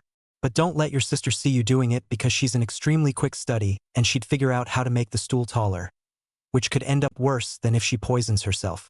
And speaking of poisons, be careful what you grab in there because I keep my poisons there as well on the highest 2 shelves. If you knock something down and it spills, don't mess with it. Just lock the cabinet. Tell Aya so she doesn't get a nasty surprise, and come find me. I'll take care of it, all right? He shrugged and accepted the glass of water. Okay, but I could probably clean it up by myself and save you the hassle. I'm sure you could, but I'd much rather you not. I promise I won't get angry. In fact, I'd be delighted if you reported it to me. If you gave me details, I could decide whether or not to let you clean it. Poisons are very easy for ninja to get a hold of, especially considering who I am. They aren't impossible to replace. Unlike, well, it's absurdly simple to replace a poison here, like I said, so don't think that you'll have to placate me to avoid a lecture or something. I know accidents happen and it's not a big deal. If you say so. He finished the water off and went to his bedroom with an escort, which was good because he nearly took a wrong turn and got himself lost for the 4th time that day. He climbed into bed and was tucked in, a relatively new experience performed occasionally by Irika, but that could still be counted on one hand. Feeling any better? His father inquired. A little, Naruto answered. The medicine hasn't kicked in yet. Don't worry about knowing. It knocks you right out. Ooh, that sounds nice. The 4th chuckled. Sounds like you're losing the battle already. Nah, Naruto argued, hardwired to protest any statement that might hint at him losing anything. His father snorted softly and ordered gently, "Close your eyes." He complied, and the next thing he knew, slightly familiar voices were speaking rather quietly around him, presumably to not wake him. He shifted a little and realized that he was lying on something firm yet soft that rose and fell and hissed hollowly in a slightly out-of-step cadence with a lightly rhythmic, dully echoing thump. It took his half-asleep mind a moment to figure out he was hearing the heartbeat and respiration of someone very close to him, right beneath his ear, in fact. "Have you been here all night?" his mother demanded in a whisper. "I wanted to make sure he was comfortable," his father said with equal care. "Erasure, you could have had one of the girls do it. You need to sleep." "I did and I'm fine. I just wanted to be sure he slept all right. I won't do it again." Naruto knew a guilt trip when he heard one. Irika was both a travel agent and a frequent flyer when it came to the things. He also knew the reason for it. Kakashi had implied it the evening before. He yawned and shifted again into a bit more of a comfortable position, sure that the blunted thing poking up beneath his ribs had been the rounded loop of a kunai. A little restless, isn't he? He's been like that since he fell asleep. That's because he's too big to sleep that way. An arm went around his lower back and a hand stroked his hair absently. He's still smaller than me. And besides, he was more restless when he was on the mattress. I don't have any idea what he was dreaming about, but he was quite upset about it until I moved him. His mother snorted delicately. "I don't know how you could have slept like that." "Very easily, love." "Well, next time tell me when you decide that you're going to spend the night in one of your children's rooms. I woke up and thought something had happened to you." "Like what?" The 4th questioned, genuinely curious. There weren't any signs of a struggle. "Erasure, that's not the point. You know I'm a creature of habit. I don't like my routines disturbed." Yes, all right. I'm sorry. I'll leave you a note if it happens again." The arm around his back tightened and the one that had been petting him moved to support his head. His bed sat up and let out a small grunt. "Ugh, he is big. I remember when just 2 hands were more than enough. Now I think I need 4. He was rolled onto his back and placed very carefully in his non-living bed. Almost mournfully, the 4th mused. "Sometimes I wish they'd be babies forever." "Oh, please no," his mother groaned, and his father laughed warmly. "I happen to like them possessing that little trait of eventually growing up. If your wish ever comes true, then you will always be the one on diaper and laundry duty because I will not do it again. I've already done it for you before, and while I love you and them dearly, that isolated time was more than enough." He felt the covers settle beneath his chin and felt lips press a soft, tender kiss to his forehead. He sighed and drifted slowly back to sleep, and the next time he awakened it was because one of the many housekeepers had given him a quick shake. It was not a good way to wake a shinobi, but he was a notoriously heavy sleeper and not the most articulate when newly awakened, so there was little danger as far as he was concerned. "I'm terribly sorry to wake you, Naruto-sama," was the cautious greeting. "But you have a visitor waiting in the lounge. One Miss Hyuga, I believe." "Hinata-chan?" he murmured sleepily, before fully considering how that would sound to everyone else. Sure enough, the wide-eyed housekeeper squeaked, "Sir." "Never mind," he mumbled. He rolled out of bed and might have simply gone to see Hinata in his pajamas, which he likely would have done if he had been in his apartment. But he was apparently thinking clearly enough to decide that with circumstances being what they were, he was no longer only representing himself. In the future, he would definitely have to take care to think more stringently so as to not embarrass his family. Stringency. His mind echoed thoughtfully, as though tasting the unfamiliar word. Whoa, sarcasm inserted derisively. New thought there, Mr. Perfect? Naruto snorted. That would be Sasuke's designation, thanks. He looked at the housekeeper uncertainly, not the least bit comfortable being faced with the reality of someone actually serving him, and asked, "Is it okay if I ask you to get me something to wear while I take a really quick shower?" "Certainly, Naruto-sama," the girl confirmed quickly, as though horrified that he might not have asked her if he felt her unworthy of the duty. "Did you have something in mind?" "No, not par." He paused as he considered the immediate future. "Well, now that I think about it, can you make it something that I can train in later?" "Yes, sir," she vowed fervently. "Thanks." He moved to leave the room, but had to stop before he even reached the door. Where's the bathroom?" Blushing brightly, the girl got into a drawer and handed him a pair of boxers, which, he imagined, would probably be far more appropriate than wandering around in a house full of women clad in nothing but a towel like he had originally planned. It was a good thing he had people double-checking his behavior. "Go to the right, then take another, and it'll be the second door on your left, Naruto-sama." "Thanks," he repeated as he strode from his room and took a right turn. It was definitely rude to make Hinata wait, but he had been told that the last bath that he had gotten was the day before he woke in the hospital. His body was still pretty clean since it was hardly as though he had gone out and done actual work, but the waterless shampoo should have been sent back to the drawing board. Beyond that, it was hard to say how she would behave without asking someone. Taking Kakashi-sensei into account, Hinata could very easily turn out to be a clingy chatterbox, in which case it would probably not be smart to repel her. Her father might find out and get offended. The shower was brief and, as promised, clothes had been laid out on his bed for him by the time he returned to his room. He was mildly relieved to see his usual disturbingly orange jumpsuit. Not everything had changed. Even so, he frowned at it because it was his old one. The one he had worn until he was 14 and a half and only changed out of because it had become a ragged mess. Careful to avoid thinking about what he had been doing and who he had been with at that time, he crept over to where the vanity sat near the window and peeked into the mirror. What he saw did not please him in the slightest. He looked 12, maybe 13. How he had not noticed the height difference before that point he did not know, unless he admitted that he could be extremely unobservant when he wanted to be. On the other hand, he had not really been free to gape at himself until that moment. Nevertheless, he frowned deeply at his reflection with the realization that the situation was much worse than he had initially thought. But, regardless of the revelation, he still needed more information. Perhaps that was something Hinata could help with. He saw in the mirror that the housekeeper was doing some minor cleaning. His room was actually not that dirty, and he doubted that he had any positive involvement in that condition. So he decided to talk to her while he got dressed.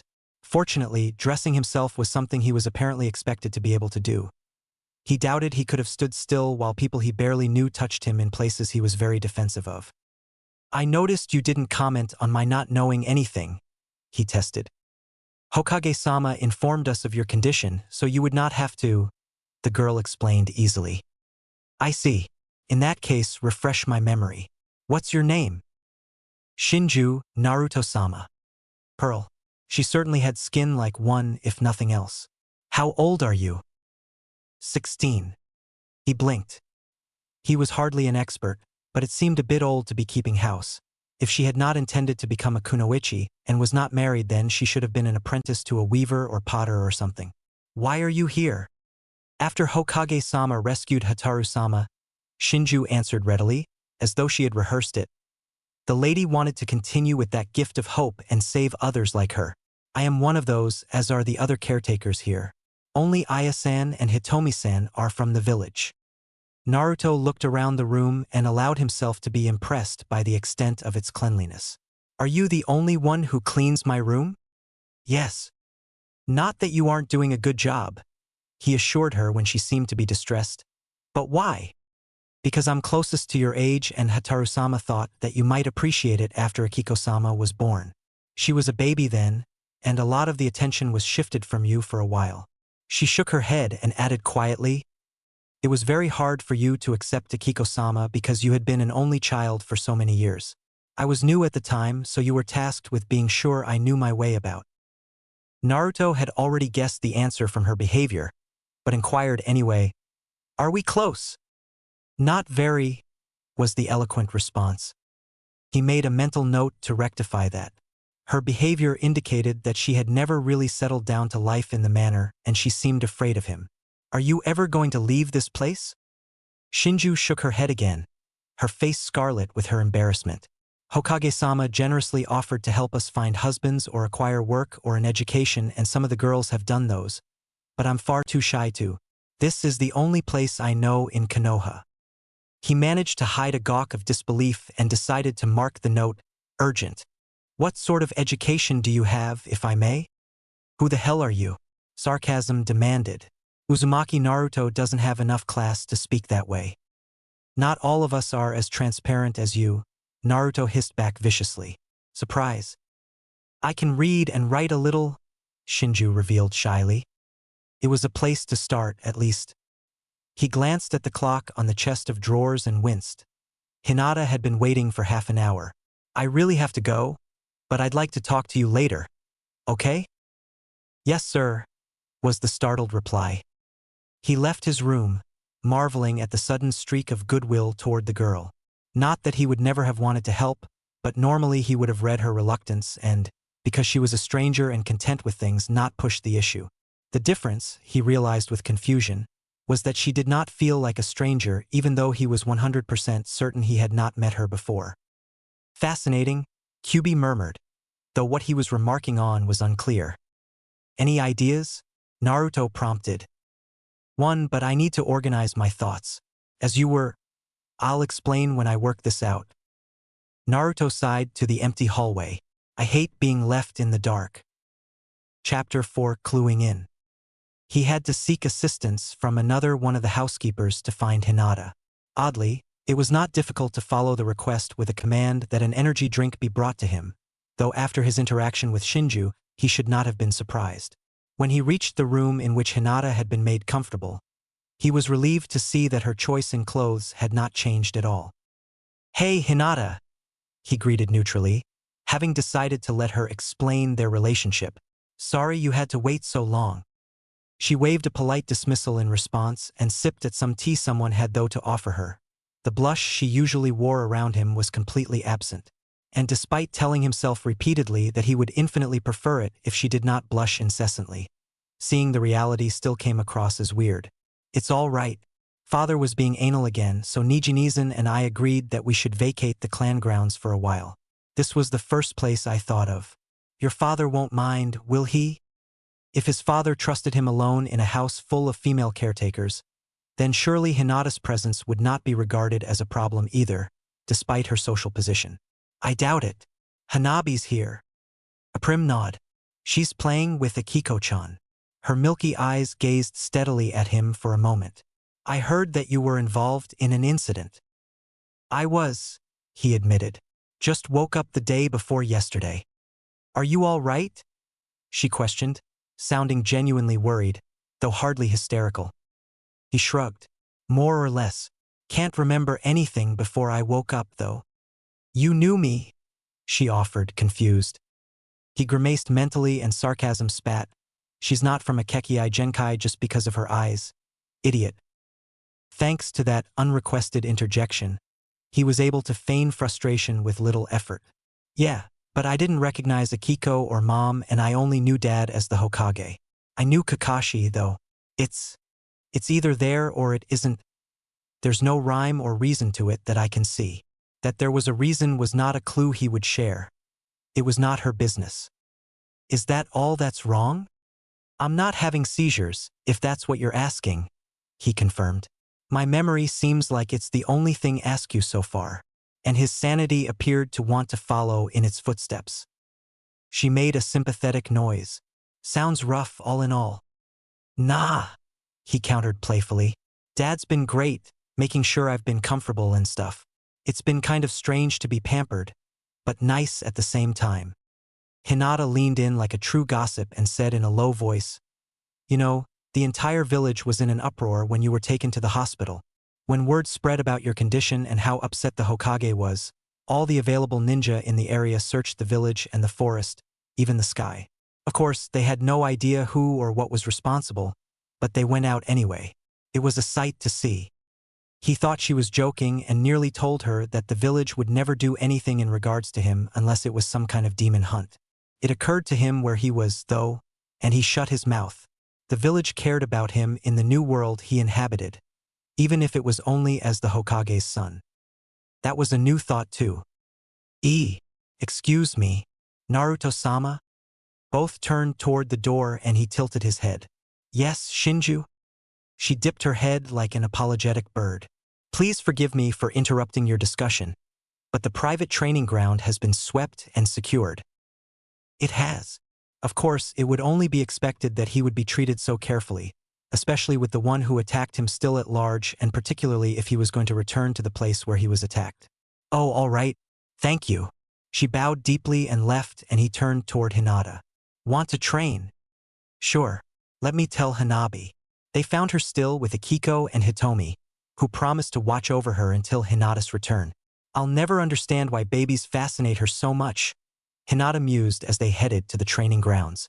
Her head suddenly jerked down so that her chin was tucked near her chest, and she asked in a soft, wary voice, Are we being followed? Naruto, who had typically not been paying any attention, paused and sniffed lightly at the air. He would have to fix that. It was undoubtedly how he had gotten into his situation in the first place. Yeah, he confirmed calmly. 2. Probably guards or something. He turned slightly and raised his voice to the empty path and trees.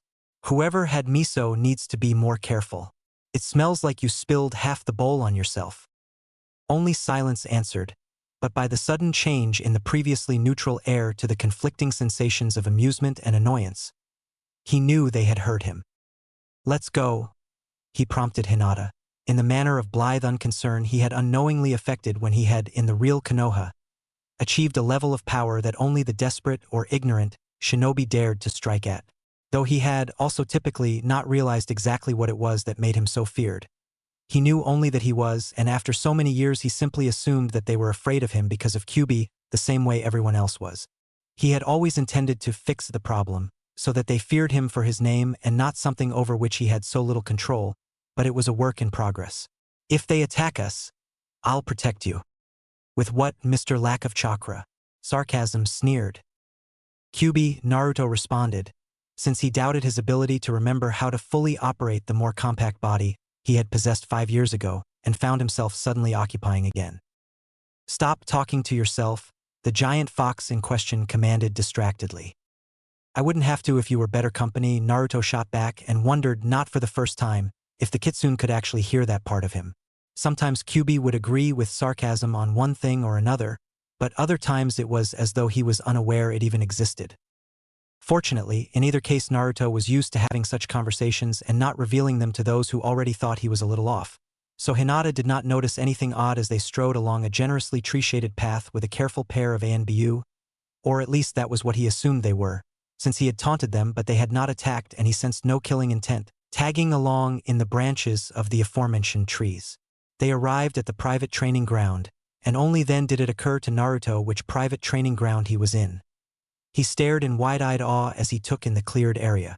It was not that remarkable a place, really, nor did it have training equipment that was notably grander than a standard training ground, but it was fenced by trees and was the Hokage's private training ground. The Hokage's private training ground. The grounds that would be his someday. He informed himself with the same calm assertiveness that he had felt all his life when it came to being Hokage. Despite what many people thought, being Hokage had not been entirely the result of the aggression he had suffered as a child. It did firm his resolve, but had not initiated the thought.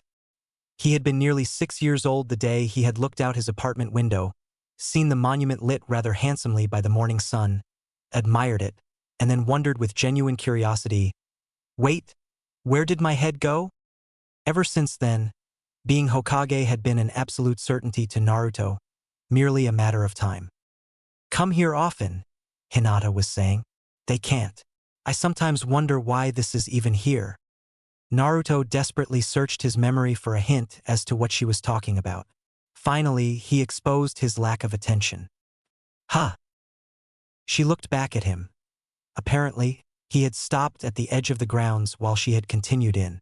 "I said that the Hokage never come here often. They're so busy they generally can't." "Oh," he said lamely. "Very nice," sarcasm praised. Hinata's opaque eyes suddenly took on a cast of concern as her brows drew together. "Naruto-sama? Are you feeling all right?" "Yeah," he answered blankly. "Why wouldn't I be?" "Well," she explained, suddenly and for the first time showing some hesitation reminiscent of the Hinata he knew, right down to the odd little hand gestures she used to draw direct attention away from her face. "This is where your father found you after you were attacked.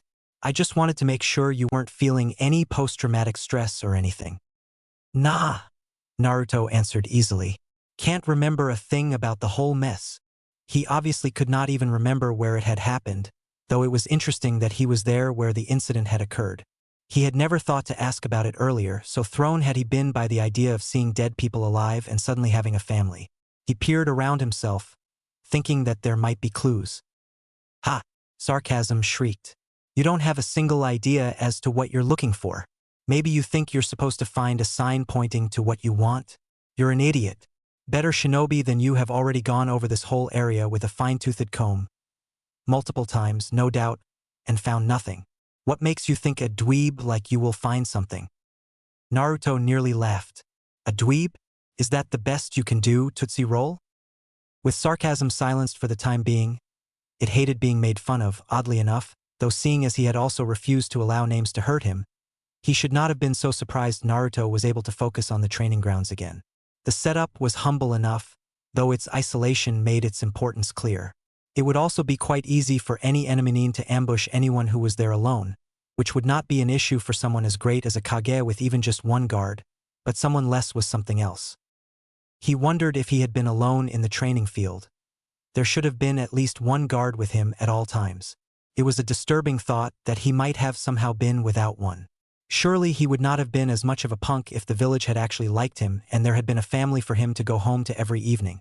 So he logically could not have been a good enough shinobi at his age to ditch Anbu and run off no matter who his father was. Konohamaru always had Ebisu after him, and there had even always been someone around to back Asuma up until Akatsuki became a problem.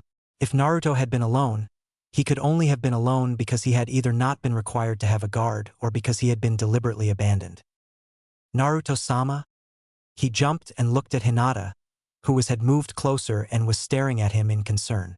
"What?" Sarcasm howled. "Do you have any idea how long you've been staring into space like a moron?" "Shut up," he snapped. "I realize you've been hit on the head several times in your life," QB inserted, "but do you really have so many dead brain cells that you don't know what it means to be quiet?" "Maybe you haven't noticed," Naruto snarled, "but we aren't alone in my head."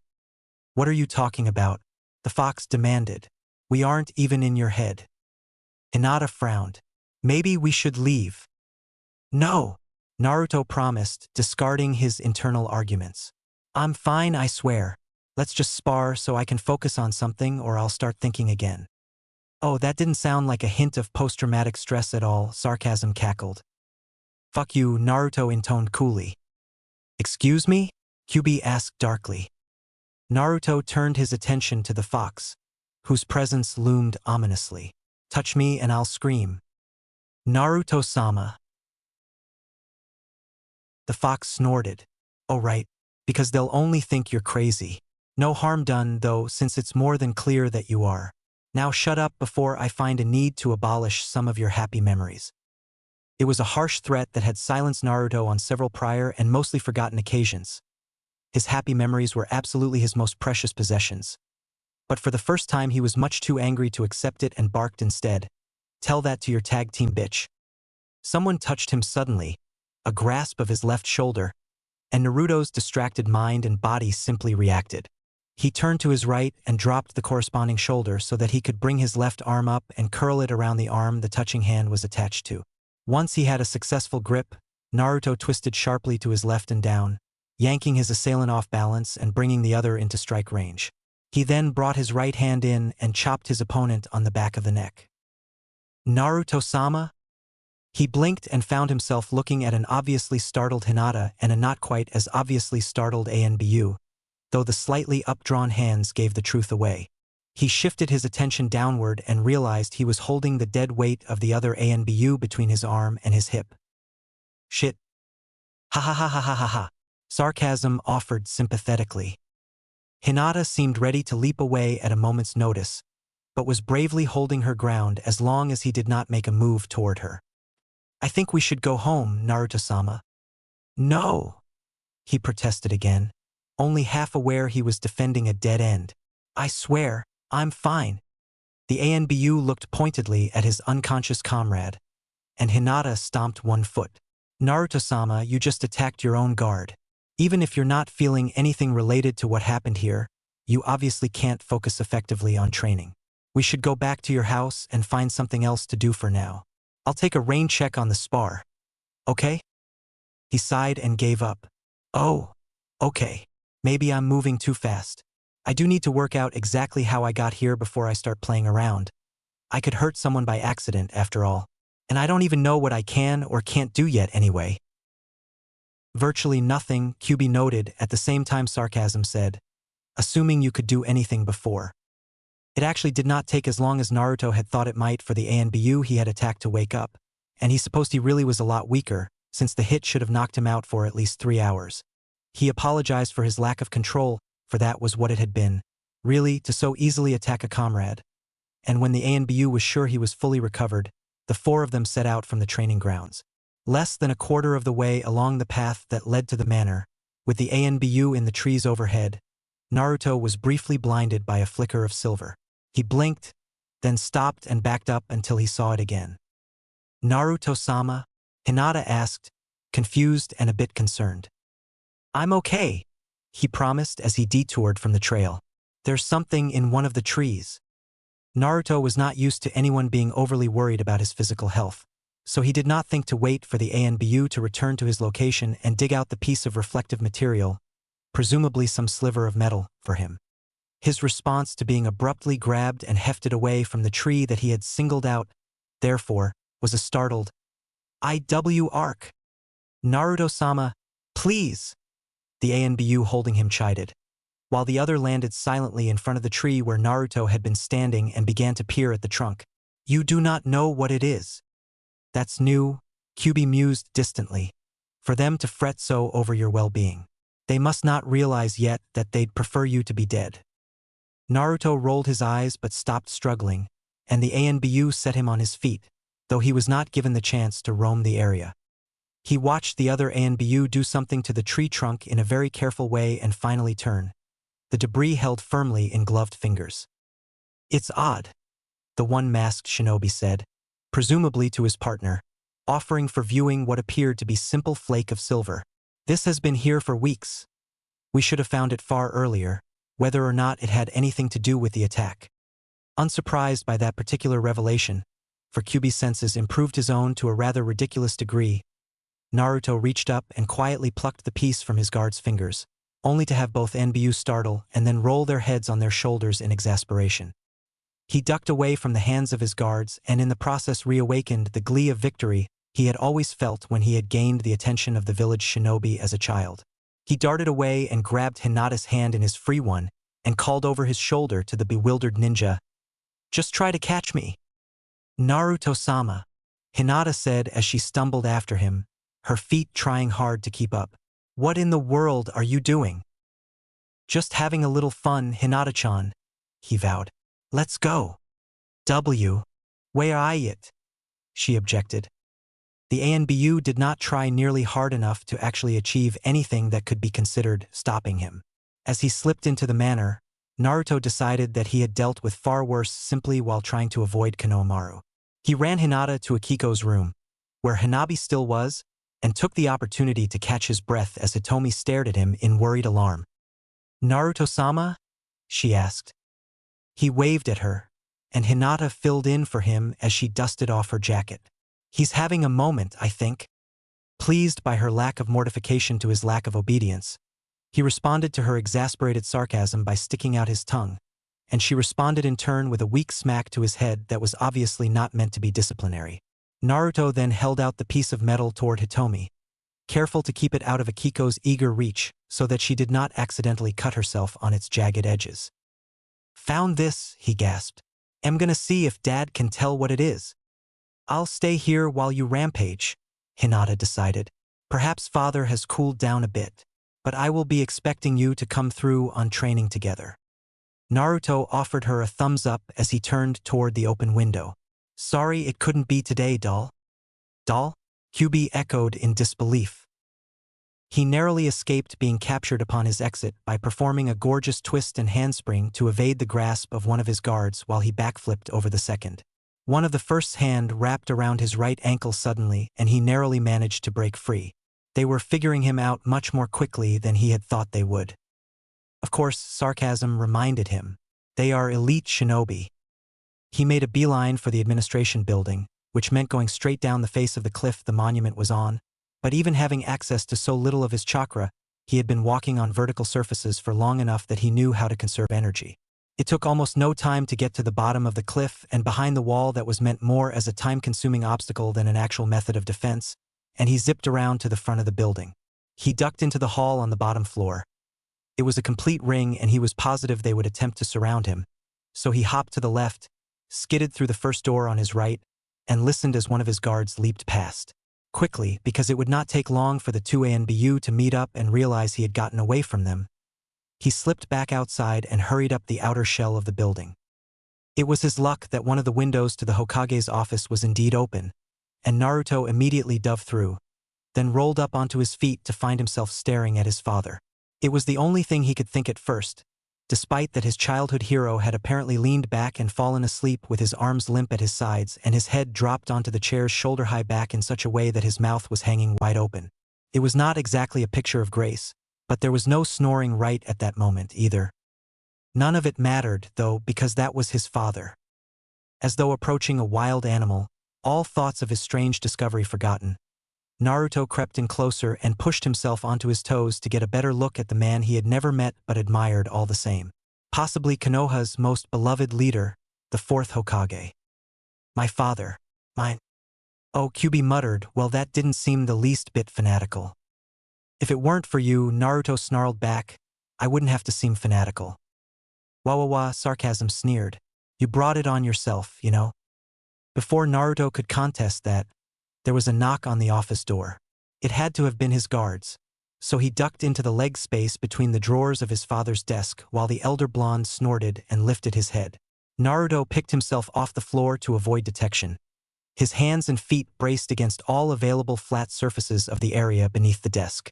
There was an unintelligible mutter from his disgruntled father, who quickly scooted his wheeled chair up under the desk for the sake of appearances and inadvertently kneed Naruto squarely in the gut.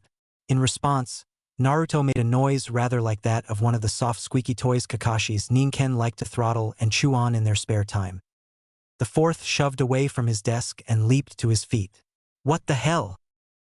The ANBU outside had doubtless thought he might have been attacked, so it was no surprise that the office door abruptly burst open and slammed against the wall with an unnecessarily loud bang, which caused the fourth to jump again.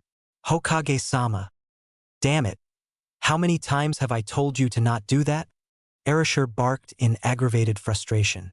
I only have one heart, you know, and I kind of need it, but it won't do me any good if you scare it to death. We thought you were under attack, one said by way of apology. Erasure grumbled, but it was a valid concern. Or, at least, He could not argue it without having the rest of the village tell him to shut up and let his subordinates do their jobs. "I'm fine," he told them as he moved closer to his desk and started to bend down. "Just found something soft under my desk." "Shall we check it, Hokage-sama?" the other ANBU inquired. "No, it's probably just a toad," was the response. "They like dark places." Naruto lifted his gaze to meet the pale blue of his father's, and for a moment nothing was said. Then, turned half upside down, Erasure decided. "You are absolutely the ugliest toad I have ever seen." Naruto rolled his eyes. "Why, pray tell, are you concealing yourself under my desk like a terrified gecko, my intrepid firstborn?" The jig was up, so Naruto let himself drop to the floor.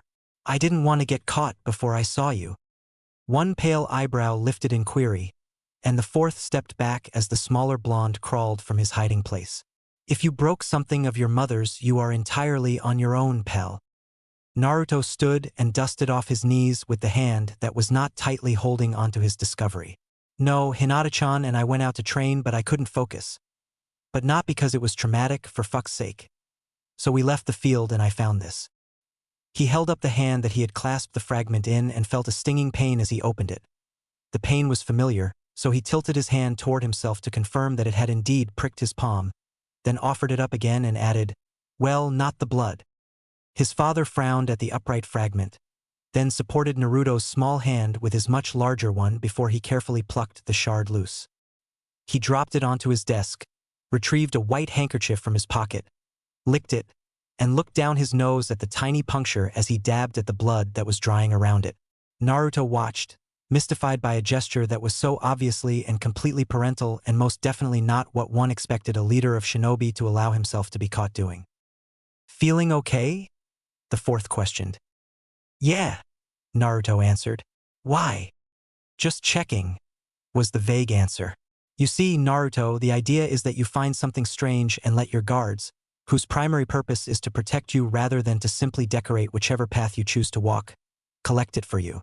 That way your mother and I don't have to worry that people might succeed at harming you in indirect fashions." The pale eyes drifted up to meet Naruto's. "Does that make sense?"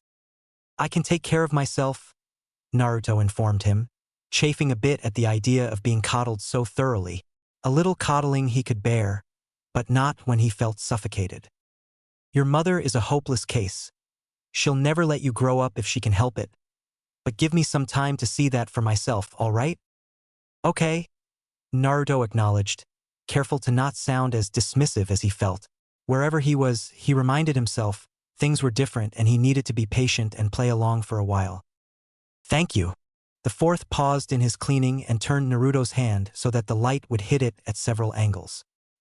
He seemed to spot more blood, because he licked the handkerchief again and went back to scrubbing Naruto's palm very gently. "Now, you say you were training with Hinata-san?" "I tried," Naruto corrected. "I couldn't focus." He received his father's undivided attention for a moment. "Where did you attempt to train?" "The private grounds," Naruto replied. "But I wasn't like getting weird because I was attacked there," he explained quickly. "I didn't even remember it until Hinata told me. I just couldn't concentrate. It's no big deal. It happens sometimes. I still wanted to train, but I kind of laid the smack down on one of them." He gestured at his guards, who shifted sheepishly. "And Hinata decided that we had to leave because she thought I was suffering from post-traumatic stress even though I told her I was fine." "Good girl," his father praised. "Every man needs a woman who will tell him when he needs to quit it with the macho shit. And don't tell your mother I cursed in front of you, please." Naruto ignored the comment, mainly because Sakura was always telling him to stop with the macho shit, even when he was not trying to be macho. Plus, he cursed all the time himself, and Sakura whenever she got mad enough. So he was used to hearing it. "So we were leaving and part of the way back I found that." He pointed at the fragment with his free hand. "I wanted to show you." The fourth picked up the shard and examined it with a thoughtful frown, then said, "I think it's mercury." "Deowad." Naruto sighed, and managed to hide his surprise at how easily the fond exasperation and the title had escaped him. "Mercury is a liquid." He was given a significant look and realized that he had been tested. "Very good. What it really looks like is pure silver because it's so shiny, but I wouldn't bet on it unless I'd done some experimenting first. Where did you find this, again? Close to the private training grounds. Naruto nodded. In a tree trunk. The fourth was thoughtful again. Ah, weird. He shook his thoughts away and smiled. Hey, since you're here, why don't we have lunch? Naruto, always ready to eat, perked up instantly. It's lunchtime. I've decided that it is, was the immediate response. I can't leave here because I'm not finished with this morning's paperwork. He recalled his father's nap and said dryly, I wonder why. But would you get us something from Ichiraku? The fourth concluded, giving him a pointed but hardly disciplinary smack to the underside of his chin for his cheek. Still, they were magic words. Naruto brightened. He was always up for ramen. Sure. Oh, I'm getting to eat with my hero. Sarcasm intoned. I'm so happy I could act like an idiot. You're wearing out your welcome, asshole, Naruto informed it. Real fast. You weren't talking to me again, were you? Kyubi wondered. No, Naruto answered. Go back to whatever you were doing and leave me the hell alone. Both of you. Kyubi's presence inflated warningly. I don't have to while away my time pondering the universe for you, you algae-eating maggot. Do not push me. Are you feeling all right, Naruto? Huh? Was the brilliant initial response, which was followed by, oh yeah, why? The dubious look he was given made him realize that as good as he was at hiding his arguments with his internal associates, the people he was usually around did not bat an eye at his tendency to tune out unless it was during an assignment. And that difference could be inconvenient. Your breath is a little warm. Naruto grimaced internally, but dared not curse the fox for it while in a populated area. I've been running for the past 15 minutes, he pointed out. I may feel good, but I'm not that recovered. Then maybe someone else should get the ram. No, Naruto asserted firmly. I can do it. I'm not going to be dragging someone around after me. First of all, or trying to dodge anyone else who might be trying to grab me. If you're sure.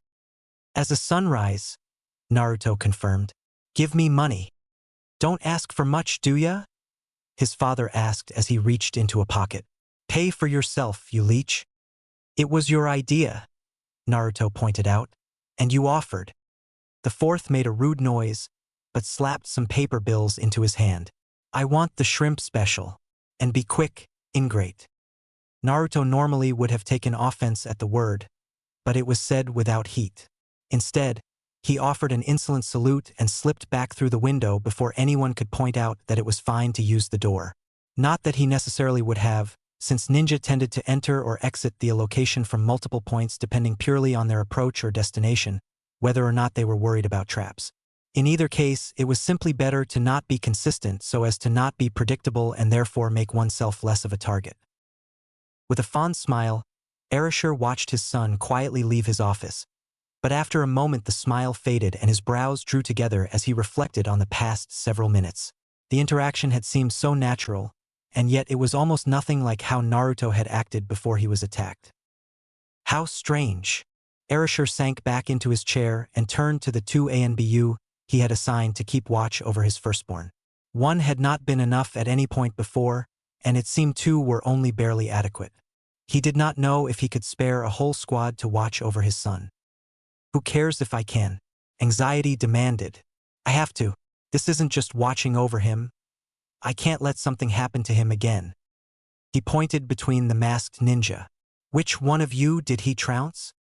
One of the ANBU promptly vanished in a swirl of leaves to follow Naruto, while the other's posture slipped into that which better befitted an embarrassed elite shinobi.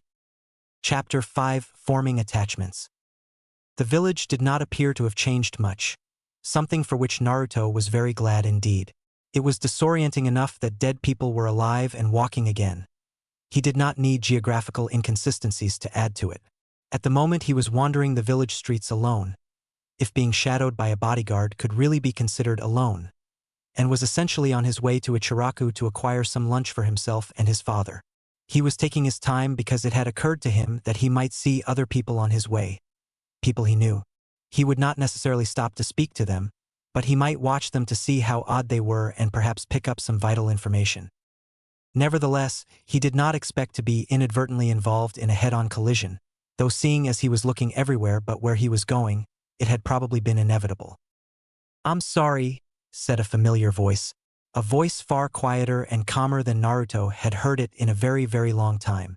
Oh, Naruto-sama. I'm glad to see you're in good health. I hope you're healing well." "Yes, thank you." He straightened up, only expecting half of what he actually saw. "Sasuke?" Fortunately, the other boy mistook the question completely, apparently believing that Naruto was guessing at his name rather than questioning his existence. "Yes, Naruto-sama."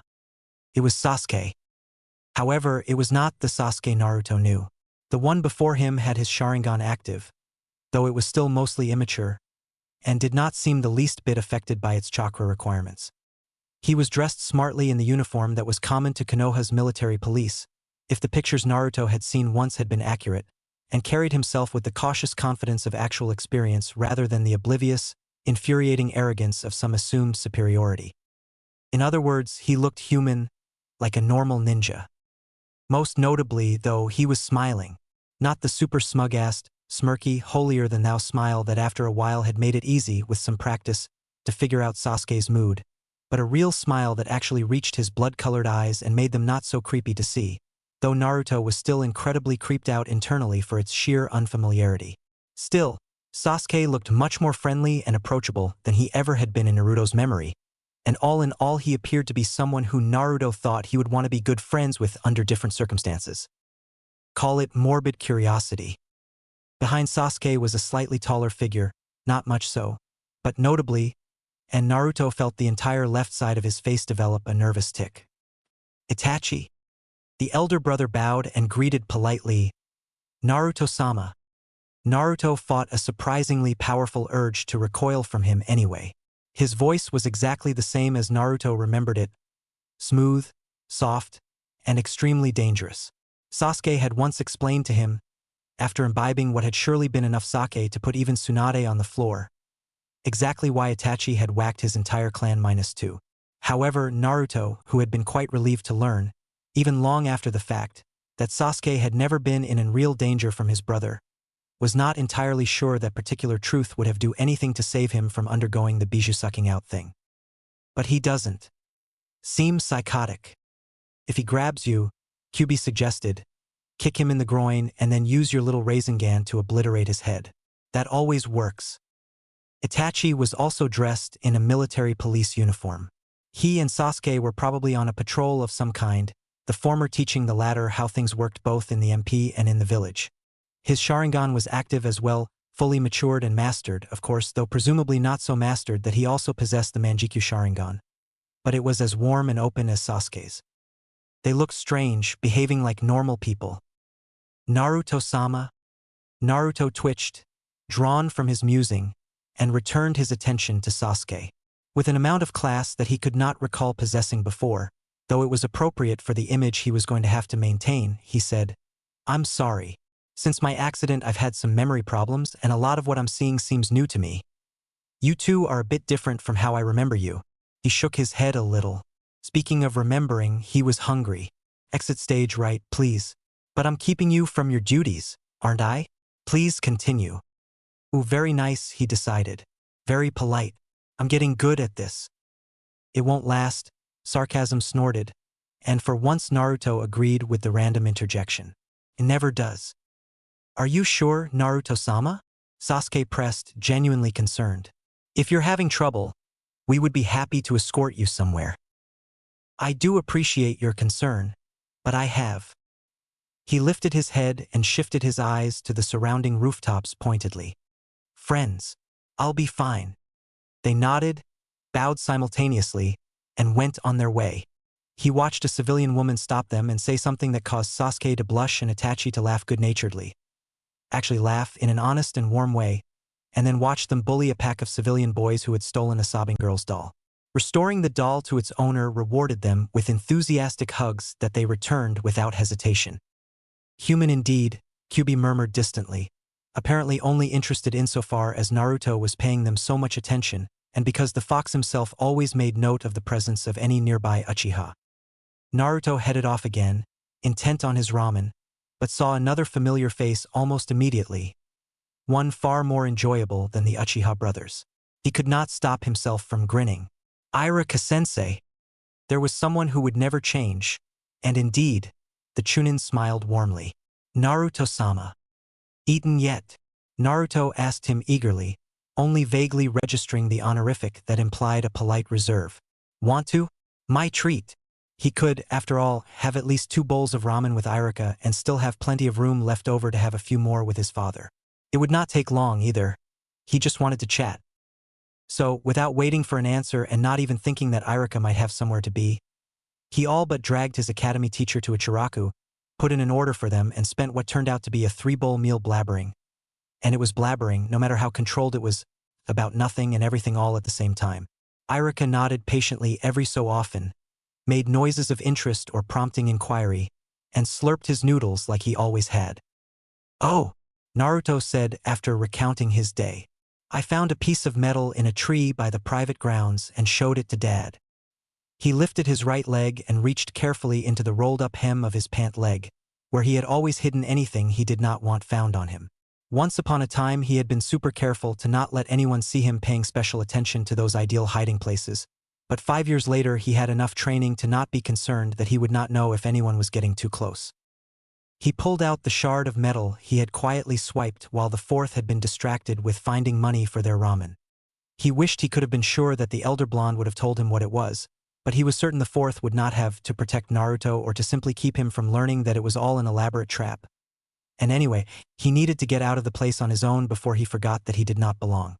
He ignored the flicker of pain in his heart at that thought and showed the fragment to his favorite teacher. He thinks it could be silver. Irika looked at it over the noodles he was gulping. That could be contaminated. You shouldn't hold it in your bare hands. I'm fine, Naruto promised. I've already stabbed myself with it and nothing happened. He took a drink of his milk, and so missed how Irika's eyes turned skyward in silent prayer. So what do you think it is? Why are you asking me? You're a teacher, Naruto pointed out. You should be able to tell me a little something, right? Irika sighed and leaned in a bit to see the metal. It does look like silver, but it's a bit too opaque, too dull. Could be an alloy. An alloy? Silver mixed with something less pure than it is, or something equally pure but probably not of the same color, Irika decided. I can't be more specific than that without doing tests on it. Naruto sighed to himself. More tests. He supposed it was only reasonable, since metals could not exactly be identified strictly by sight. The Nara would surely know more, Irika mused. They generally study organic material, but they work with minerals, too. The Nara. Naruto felt a jolt of delight in his spine and forced down the gleeful grin that usually resulted from the sensation. Shikamaru would definitely help him, if only out of academic curiosity, and he would also be more likely to keep his mouth shut because it was too much effort to tell anyone about it. And if it was a clue to what was going on, then Naruto would be the first to know. Irika looked at him shrewdly. Give that to Yandame-sama, he instructed. Whoever attacked you left no clues. If that is one, it could be enough. Sure, Naruto fibbed easily. I was just curious. He loved Irika, but despite the Chunin being so much the same, Naruto could not trust him either. He glanced at a nearby clock, then did a shocked double-take. He was more than a bit scrambled quickly to his feet, practically inhaling the last of his final bowl as he did so, and tossed the proper coinage onto the counter. Fortunately, he had thought to order for himself and his father earlier, so in his haste he was simply able to grab the insulated to-go containers and take off. Thanks for listening, Irika-sensei, he called over his shoulder, then added in a loud rush. You were a big help, I gotta go bye. His cheeks puffed full of noodles. Irika bemusedly watched him disappear with unexpected ease into the crowd of village shoppers. He could not recall Naruto being that skilled at hiding, though the boy had never exactly been bad at it. He must have simply been practicing since graduating from the academy. When the spiny blonde head was out of sight, Irika noticed his personal space was being invaded but did not bother to turn. Only another ninja would dare to stand that near to him, and fewer still could get past his senses. Leaf Shinobi would be the only ones who would not set off his internal alarms, and only his masked compatriots would be capable of creeping up on him. Of that bunch, fewer than 6 would even waste the time and energy to try, and only one of them would hover and wait to be noticed rather than attempt to startle him. He was in no danger of anything other than a tickling or a wet finger in his ear, but trying to preempt his fellow would merely amuse the other, so he remained still. "I had no idea you and Naruto were so close," was his new companion's introductory statement. "Neither did I," Irika replied honestly, swallowing slowly and stirring the cooling contents of his bowl of ramen absently with his chopsticks. "This is the first time I've really seen him since he graduated. What was it, 18 months ago, give or take? You're telling me he just randomly chose you from a crowd of people?" Irika shrugged. "Apparently not, considering his behavior, but yes, essentially. He's been behaving oddly since he woke after his accident." Irika looked at his companion, uneasy. Protecting the Hokage was the ultimate duty of any Leaf Nin, and if there was a chance that an enemy had been able to get that close, the suspect needed to be isolated and interrogated as soon as possible. That the suspect in question might be the Hokage's own son added a very inconvenient level of difficulty to the matter. "You don't think?" "Nah," was the immediate dismissive statement. "Or if so, it's a crappy job. I've spent time with the one in question, and he's so paranoid one would think we were the interlopers." "It might be intentional," Irika pointed out, "to quietly antagonize the Hokage. Conceivable but doubtful. Still, I agree that it would be more than worth it to look into it quietly, just not necessarily jump to conclusions. And since he seems so attached to you, you can help out a little. Just be careful. I think that the Hokage has his own suspicions, but he's understandably reluctant to act on them. If he catches you heckling, then I have no doubt whatsoever in my mind that he'd gut you in an instant, especially if you pressure the boy so much that he cries." Irika rolled his eyes. "The fact that he wasn't my teacher doesn't mean that I'm that oblivious, Kakashi. His maternity is almost as legendary as his fighting skills. If you knew even half of it, you wouldn't say almost," Kakashi chuckled darkly. "What can I say?" Irika shot back. "You overdramatize so often I never know when you're being serious." "Then trust that I'm being honest as a scout," Kakashi said with clearly false gravity. "When I say that the stories you've heard don't even scratch the surface. He acts like he was the one who carried them for 9 months and gave birth to them." One of Irika's eyebrows went up in inquiry, and he helped himself to more of the ramen bought for him by a student he had barely interacted with outside of class. "Are you sure he's a man?" "If he isn't," Kakashi mused with a far too bright and pleased smile, "then he's the most masculine, flat-chested, pelvically well-endowed woman I've ever met." Irika looked as though he had just bitten into a particularly ripe lemon and glared around at the other. "You realize that you could have just said, yes?" Kakashi's grin was sadistic. "Oh, but the faces you make are far more fun." Irika's expression soured further, if it was possible, but he was smart enough not to start another battle of wits. While the number of such occurrences forced improvement, he still always lost them. "So how did he get to be Hokage if he's like that? Anyway, you've never told me, and I know it's bad form."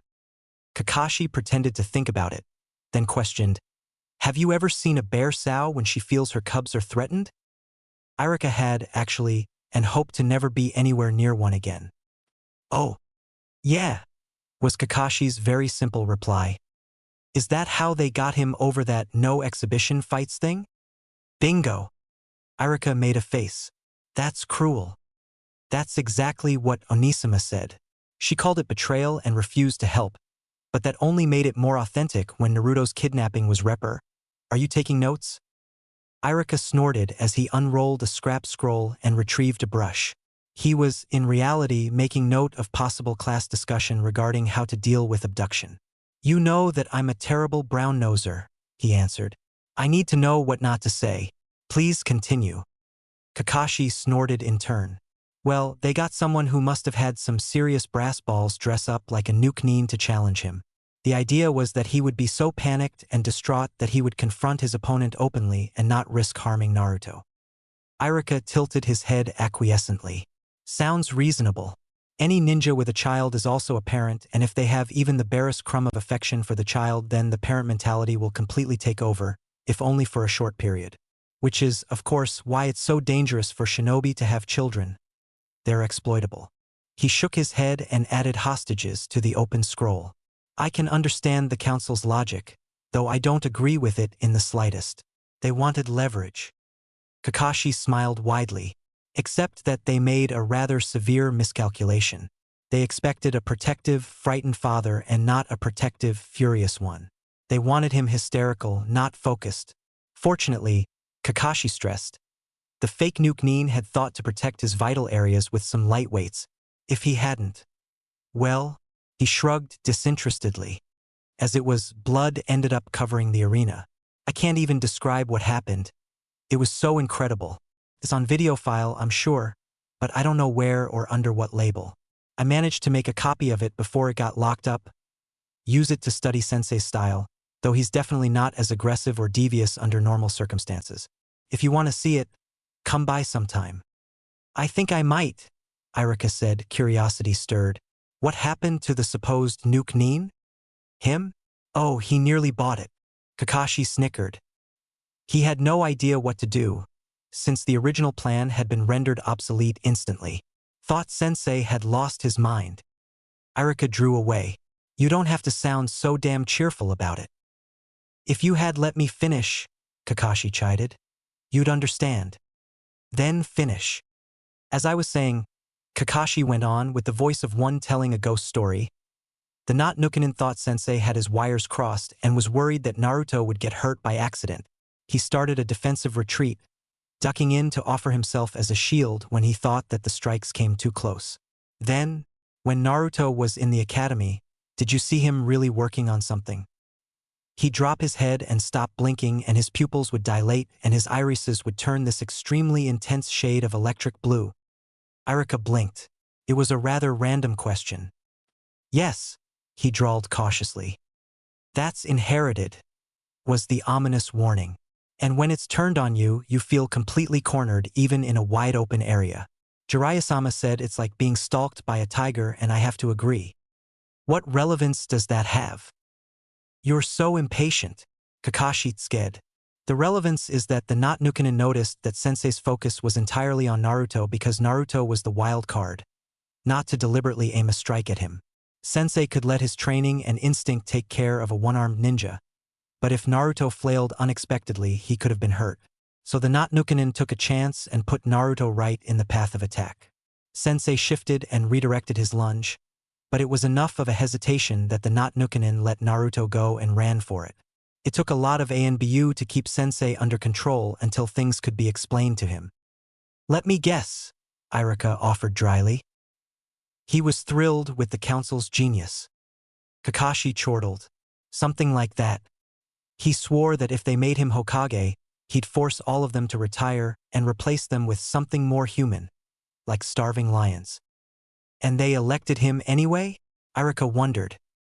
Well, they couldn't deny his skill and drive, Kakashi explained. But after announcing their choice, they decided to retire on their own terms before he took office. Smart. And as interesting a tale as that was, the point is, Kakashi teased, that there's a moral to the story, and the moral is that if you intentionally upset Naruto or Akiko or, God forbid, both of them, Sensei will come after you and string you from the monument by your small intestines. Irika grimaced. I forgot how talk of maiming entertains you. Can't be healthy.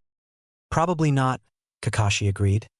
But since I've been living on junk food and tankards of ale upon reaching adulthood, I doubt it'll take too many extra years off my life.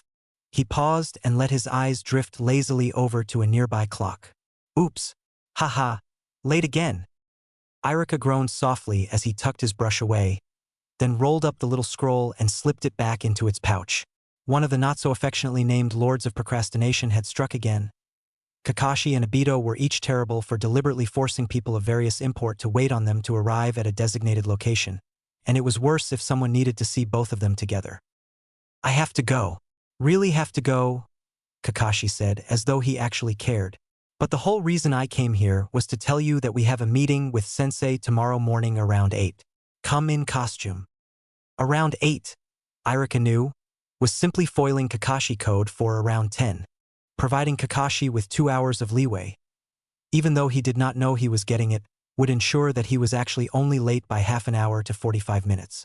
It supplied the added benefit of keeping the Jounin from backing up the entire village's administration processes too terribly by sharing his casual nature with the world. Tomorrow at 8 in costume. Irika made a mental note to remind the young Hokage of his New Year's resolution to let Obito have it for starting the vile trend of outrageous tardiness, and then encouraging Kakashi, best friend or not, to play along.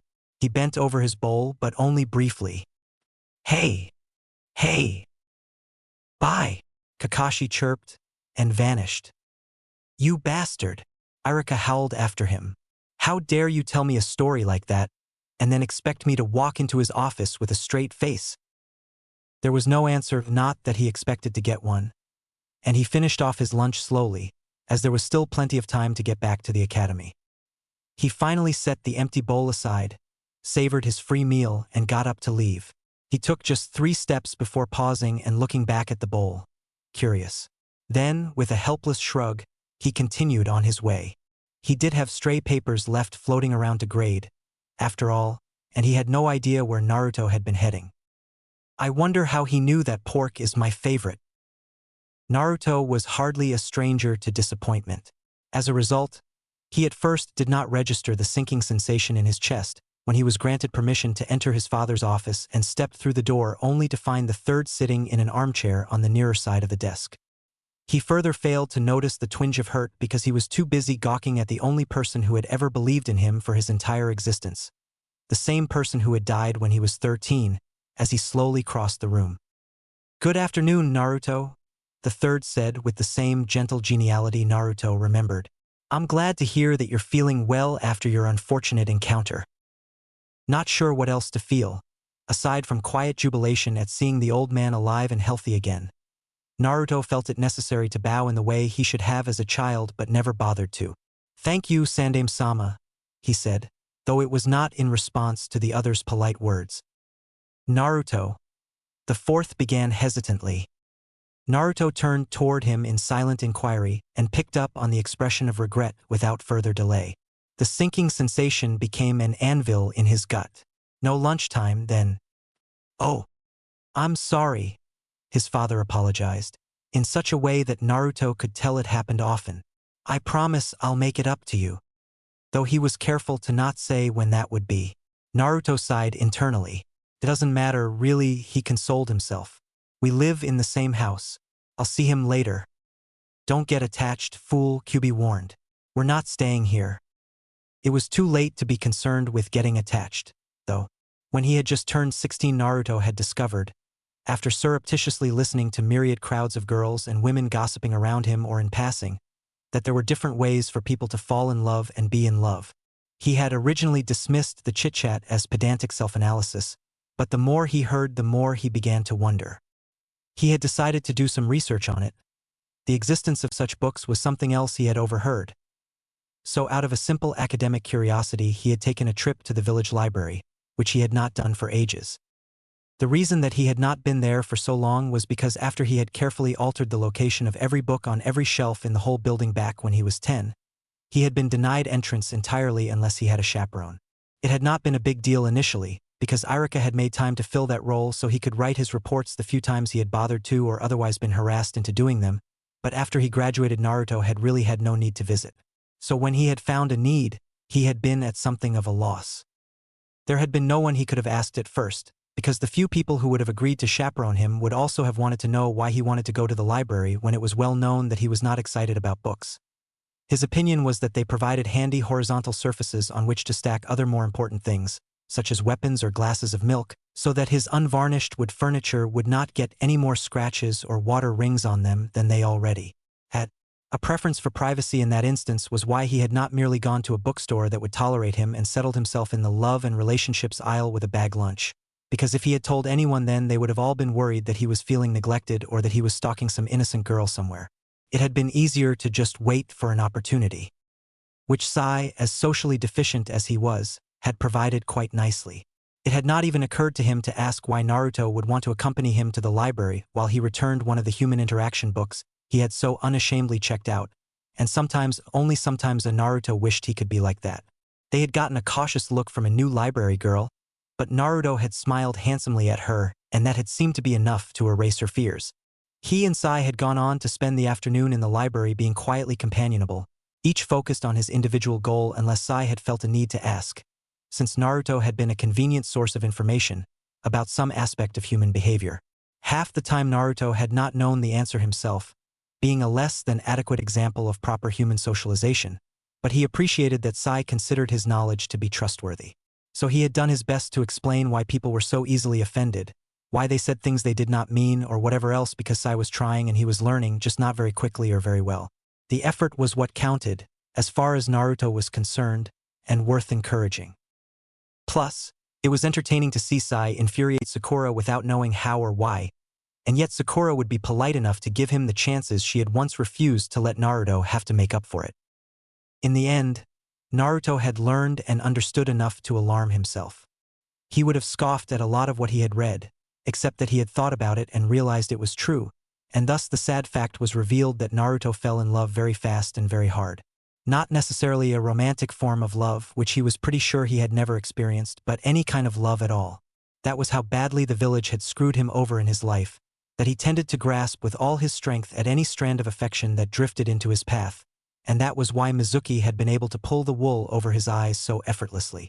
Over time, of course, he had learned to turn the trait to his benefit, but it was doubtless also still one of his greatest weaknesses even 5 years later.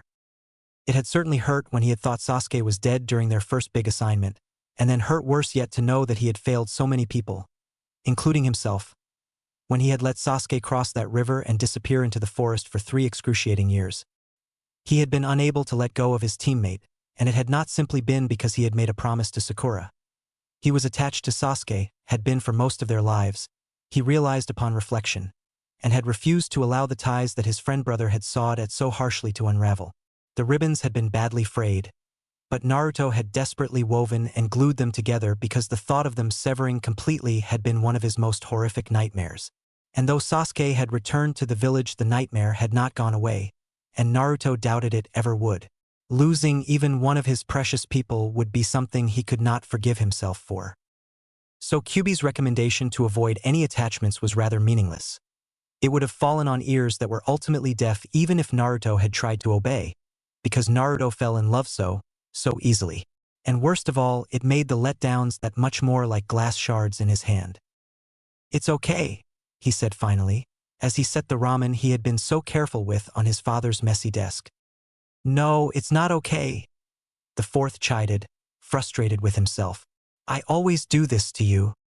Not much point in spending time with me," Naruto pointed out with a graceful maturity he was definitely not feeling at that moment. "If the village falls apart around us." His father sighed sadly and took his hands, then leaned in until their foreheads were touching. "I swear," he vowed, his gaze focused unwaveringly on Naruto, "that I will make this up to you, soon, okay?" Naruto gave a half nod even as his heart sank, and wondered if he really would. People had let him down all his life. There was no reason he could see for a specter of his father to be any different. "K." He was given a kiss on his forehead as his father drew back. "Thanks for bringing me lunch, at any rate. It seems I won't be leaving here for a while." "Which one is mine?" Naruto shook his head. "Go ahead and have both. You might need them. I'm not hungry anymore." "Ha!" Sarcasm sneered. "As if you deserve better." "Oh, shut up," he snarled. The fourth looked up at him, concerned. "Aren't you going to eat?" He smiled sheepishly and rubbed the back of his head. "Well, I got there and I couldn't wait." It was not exactly a lie, and there was no need to mention Irika, just in case. His father chuckled. "As long as you've had something." Naruto nodded and pulled the change out of his pocket. "Here." "No, you keep it. I don't deserve it." "Dear sweet lady," Kyuubi grumbled, "this man is sensitive enough to make me vomit. How could I have lost a battle to such an over-emotional twit?" Naruto rolled his eyes at both his father and his tenant. "Dad, I think you're being a little hard on yourself." He did actually believe that. The fact that he took letdown so hard did not mean that he could not tell the difference between something intentional and something accidental. "Not nearly as hard as I should be. was the response. I know that material things won't make this better, but go get yourself something that I would never get you under normal circumstances anyway. Dad. No, you won't convince me. Argumentative as he was, Naruto knew well when it was time to concede over the insignificant things. So he sighed, pocketed the spare money, and hugged his father's rounded shoulders, then went to the window across the room. He paused with his hands resting on the sill, though, and after a moment of hesitation he turned back to say, "You know I love you, Dad, right?" His father looked over at him, a bit startled for some reason, then smiled warmly. "Yeah, and I love you too, bud. Even I don't prove it very often." Naruto snorted softly at the final comment and squeezed through the half-open window into the village. He did not know where he was going to go right then, nor did he have any idea what he was really going to do with his sudden budget surplus, but he could at least wander around the village some more. "I told you to not get attached," QB hissed.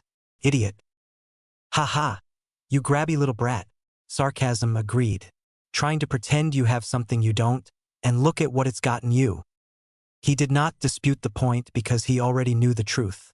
Uzumaki Naruto simply fell in love much too quickly. Chapter 6, Snake Charmer. As soon as Naruto was gone, Arashi's head slammed onto his desk. "What have I done?" Anxiety wailed. "I can't believe I said that." "It's no big deal," Arashir assured himself. "He deserved to hear it after I've spent so much of his life treating him like background scenery." "Like hell," Anxiety shrieked. "I'm the kiss of death." He said it first, Arashir argued as he began to rub at his suddenly aching chest. "I had to say something." "But I didn't have to say that," Anxiety insisted. "That was brave," the third noted. With his head still planted firmly on his paperwork-covered desk, Arashir waved over at his predecessor in a vaguely dismissive admonishment. "I'm having an emotional breakdown right now. Please don't talk to me and make it worse by trying to offer consolation." "I'm sure he'll be fine," Sarutobi noted. "He's an intelligent boy." "That's the problem," Arashir replied, voice thick with pride and terror. "He is smart, so he wants to do all sorts of weird psycho shit, like leave the house." One of the third's gray eyebrows went up. "You seemed so pleased when he said that he wanted to be a shinobi like you."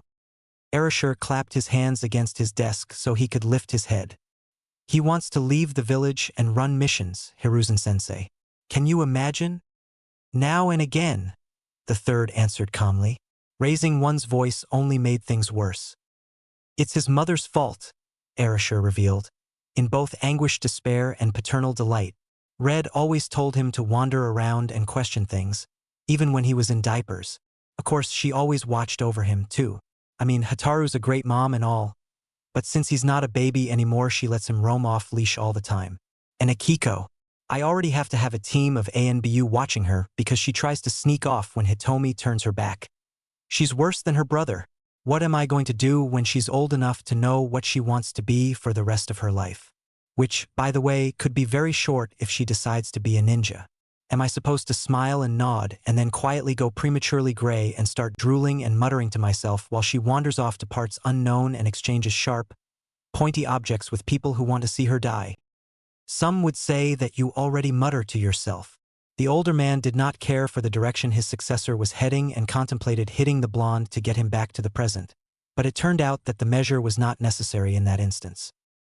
"Oh, fuck," the younger man groaned as he sank down to the desk once more. "How can I be Hokage when I'm like this?" "Are you saying I made a mistake?" his predecessor asked. "No," was the firm assurance. "Everybody knows I'm a good shinobi. Even I know I'm a good shinobi, if that makes sense. It would have been extremely painful if you hadn't considered me for this job. But I am the one who made the mistake of accepting the nomination." Hiruzen sat back in his chair and pondered again his choice of successor. The fact was, it was not through any deception of Arashi's that he had been made Hokage while suffering from some kind of psychological issue. As his teacher and not a person who he would think needed to be protected, Jiraiya had known Arashi's mental stability the best. And indeed, when he had heard that Arashir had been nominated for the position of Yondaime Hokage, he had been quick to meet with the third and point out an odd fact that had somehow not shown up in Arashi's psych evaluation. He was prone to nervous fits. Not normal nervous fits either. Those would have appeared on the evaluation and been easy to brush aside because they were easy to treat. Besides that, most field shinobi developed a tic or two over time anyway, and it was simply a matter of making sure that it was under control. However, Erashur had always tried to hide them to avoid concerning his mother in particular, Jiraiya had reported, but every once in a while it would get to be too much somehow and the blonde would succumb to a mild panic attack. Hiruzen had decided to witness one for himself to measure how debilitating it was. But either they had not been all that common or Erashur knew how to keep them well hidden indeed. He had been half tempted to think that Jiraiya had been joking until he had spoken to Orochimaru, who had suggested something so simple he could hardly believe he had not thought of it himself. He would have to speak with Erashur about it, and decide from the young man's response what there was to think of the whole issue. Erashur, at the time unaware, he was being considered for the position of Yondaime Hokage, had initially been surprised and alarmed when Hiruzen had brought it up, but had relaxed instantly when he had discovered that the source of the information had not been his mother. He had been frank regarding the fits. He had explained that he had dealt with them all of his life and that he had seen several specialists and Irionin in an effort to identify the problem. None of them could find anything, however, and he had learned to live with it. "When did you first notice the sensation?" Hiruzen had asked. "When I was 4, Erashur had answered, completely unruffled. "My mother had just gotten me a puppy as a reward for getting good grades in preschool. We were playing on the back porch when he spotted a rabbit at the edge of the yard. He jumped off the porch to chase it and broke one of his forelegs. He started staggering around with the thing all bent back over itself and making the most horrific noises. You know how it is? And I just started sobbing, and for a minute or so I thought my chest was going to collapse." He had shrugged, apparently not affected by the memory, if for no other reason than the fact that as a shinobi he had seen so much worse. "That's the first time I remember feeling it." "How often does it happen?" "Irregularly. The last time was about 5 months ago, and the time before that was just the previous day. The time before that was sometime late last year, September or October." "You keep track of them?" "In case a pattern develops, or I pitch over inexplicably." "On paper?" Erashur had tilted his head and looked at Hiruzen blankly for a long moment, a rather unervingly vacant and almost death-like, if not for the slight squint to his eyes of expression that he had unfortunately passed to his son, then snapped his fingers in disappointment. "I knew I was forgetting something. Thanks for reminding me, Hokage-sama. I need another little scroll for that." Hiruzen had been forced to decide that the fits were not, at least, debilitating overall. Erashur had been fully aware of them, used to them, and mostly unconcerned about them. Even so, Hiruzen had not been able to rationalize risking the village's safety and quietly nixed the blonde's chance to be his successor for that reason. Had Erashur been the absolute best of the candidates available, then he would have gone ahead despite the quirk, but there had been one other who was comparable in all aspects, just without the instability. Still, he had not gone further and removed Erashur from duty entirely because the then Jounin had been so conscious of the problem, and there had been no sign that it could have caused the deaths of his various teammates. Indeed, he had often saved said teammates' lives. It was the mark of a superb shinobi to be able to put personal pains aside for the sake of others, and it would have been grossly remiss of him to fail to acknowledge that, at least. The old man gazed across what had once been his desk, his wise dark eyes watching the normally collected blonde who was pressing his forehead hard against the corner of the paper-covered surface, presumably in the hopes that he could give himself a headache that would be bad enough to stop him from thinking about everything else. His hands were folded over his head, as though to protect it from debris thrown by an exploding tag, but Hiruzen said nothing to either agitate or comfort. As Jiraiya had suggested, it was best to let such bursts of disquiet wear themselves out. Finally, Erashur sat back in his chair. He inhaled deeply and closed his ice-blue eyes as he lifted his fingers from his desk absently, held the breath for a split second, then exhaled slowly and opened his eyes. Hiruzen knew from experience that the gesture was the moment of resolution. The panic had passed, and though nothing at all had been solved, Erashur was once more the bright-eyed, enthusiastic, and completely capable leader Konoha needed. As though he had not just been questioning his own sanity, Erashur grabbed the bowls of ramen eagerly, but looked up at his predecessor questioningly. "Do you mind if I eat? Do you mind if I smoke?" The third replied genially, not compromising as much as pointing out that they each had a tendency which the other accepted without question. Erasure consumed ridiculous quantities of food yet still managed to be slightly underweight anyway, and Hiruzen smoked his pipe for long enough periods of time that people worried the room he was in was on fire. But Erasure had manners and Hiruzen could appreciate that, which was why it never annoyed him when the inquiry was made at every pertinent instance. Since the answer was obvious, the blonde promptly peeled back the lid of the top bowl and smiled widely at the contents, but hesitated and peeked at his papered desktop from several angles. "Is something the matter?" Hiruzen wondered. Erasure tilted his head and mused. Of all the... He turned to his predecessor as he opened the slim center desk drawer in front of him. You know, he's done all of these weird things and acted so strange ever since he woke from that coma. And yet he still forgot to bring me chopsticks. It was certainly a quite common omission on Naruto's part. So common of an omission, in fact, that Erasure had long ago bought a set of chopsticks that were specifically for use in the office, even though anyone eating or drinking in the office was technically not allowed because of all the easily destroyed and generally time-sensitive paperwork lying about. It was also, Hiruzen noted, an odd and extremely minor trait for a possible imposter to notice and replicate after otherwise acting out of character, not nearly enough to divert suspicion. Not that Erasure seemed to be all that bothered by the idea, though the older man did not doubt for an instant that it had been noted and filed carefully away. The blonde's lack of outward reaction to information was one of the things that made him so dangerous an adversary. He would pick up everything that he needed to know while smiling brightly at the world, and in the next moment come around and plunge a kunai into his disguised enemy. As it was, since there was no obvious enemy available to strike down, the young Hokage did nothing but retrieve the smooth painted chopsticks from the desk and close the little drawer they had been in, gave the items a cursory swipe against the breast of his coat to dislodge dust and wood bits, and dug into the first bowl with the kind of food-inspired gusto that was typically found only in the Akimichi and what was left of the Namikaze clans. But he abruptly stopped and looked at the ramen in dissatisfaction, his cheeks full and with 2 noodles dangling unevenly from his mouth. Hiruzen lifted an eyebrow. "Is it poisoned?" Erasure tilted his head back like a bird to be sure he was successful in collecting the noodles attempting a getaway, then swallowed the mass. It made visible progress down his throat, and he stretched his neck and affected a prolonged wince until it could no longer be seen. He exhaled audibly, having been forced to hold his breath for the noodles to pass, then smacked his tongue against the roof of his mouth and smiled contentedly.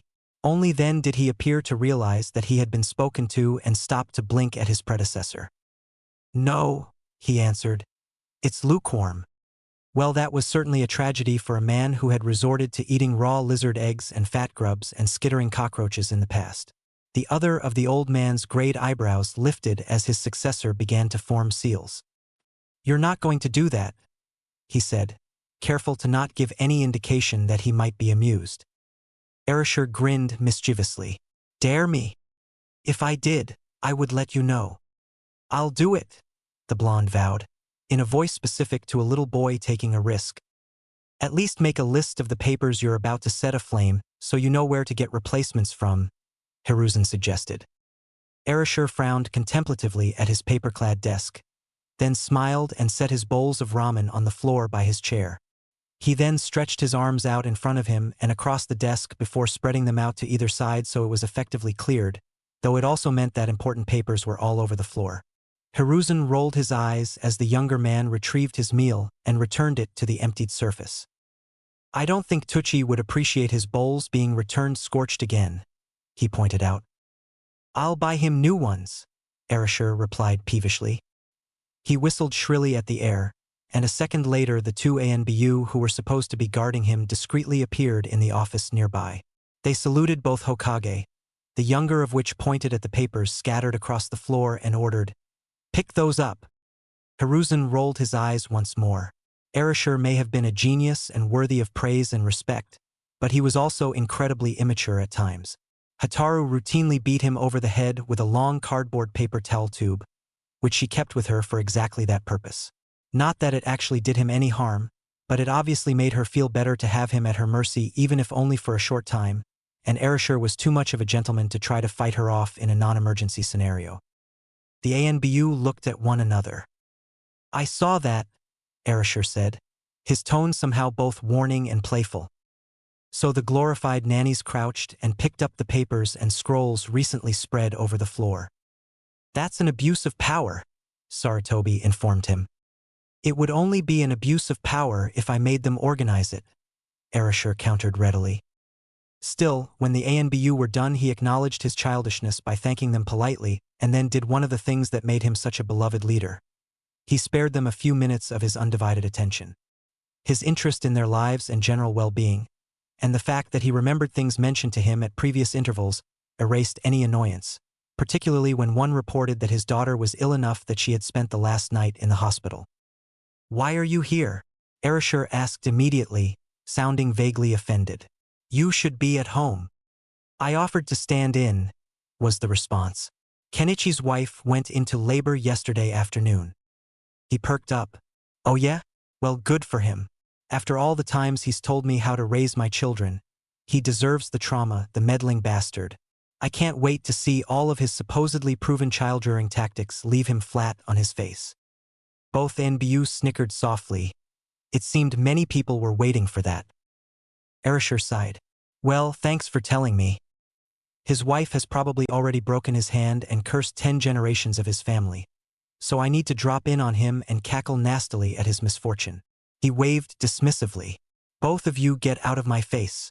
And you," he pointed at the one whose daughter was sick, "go home and be with your baby. I think I'll be fine with just one minder for a while."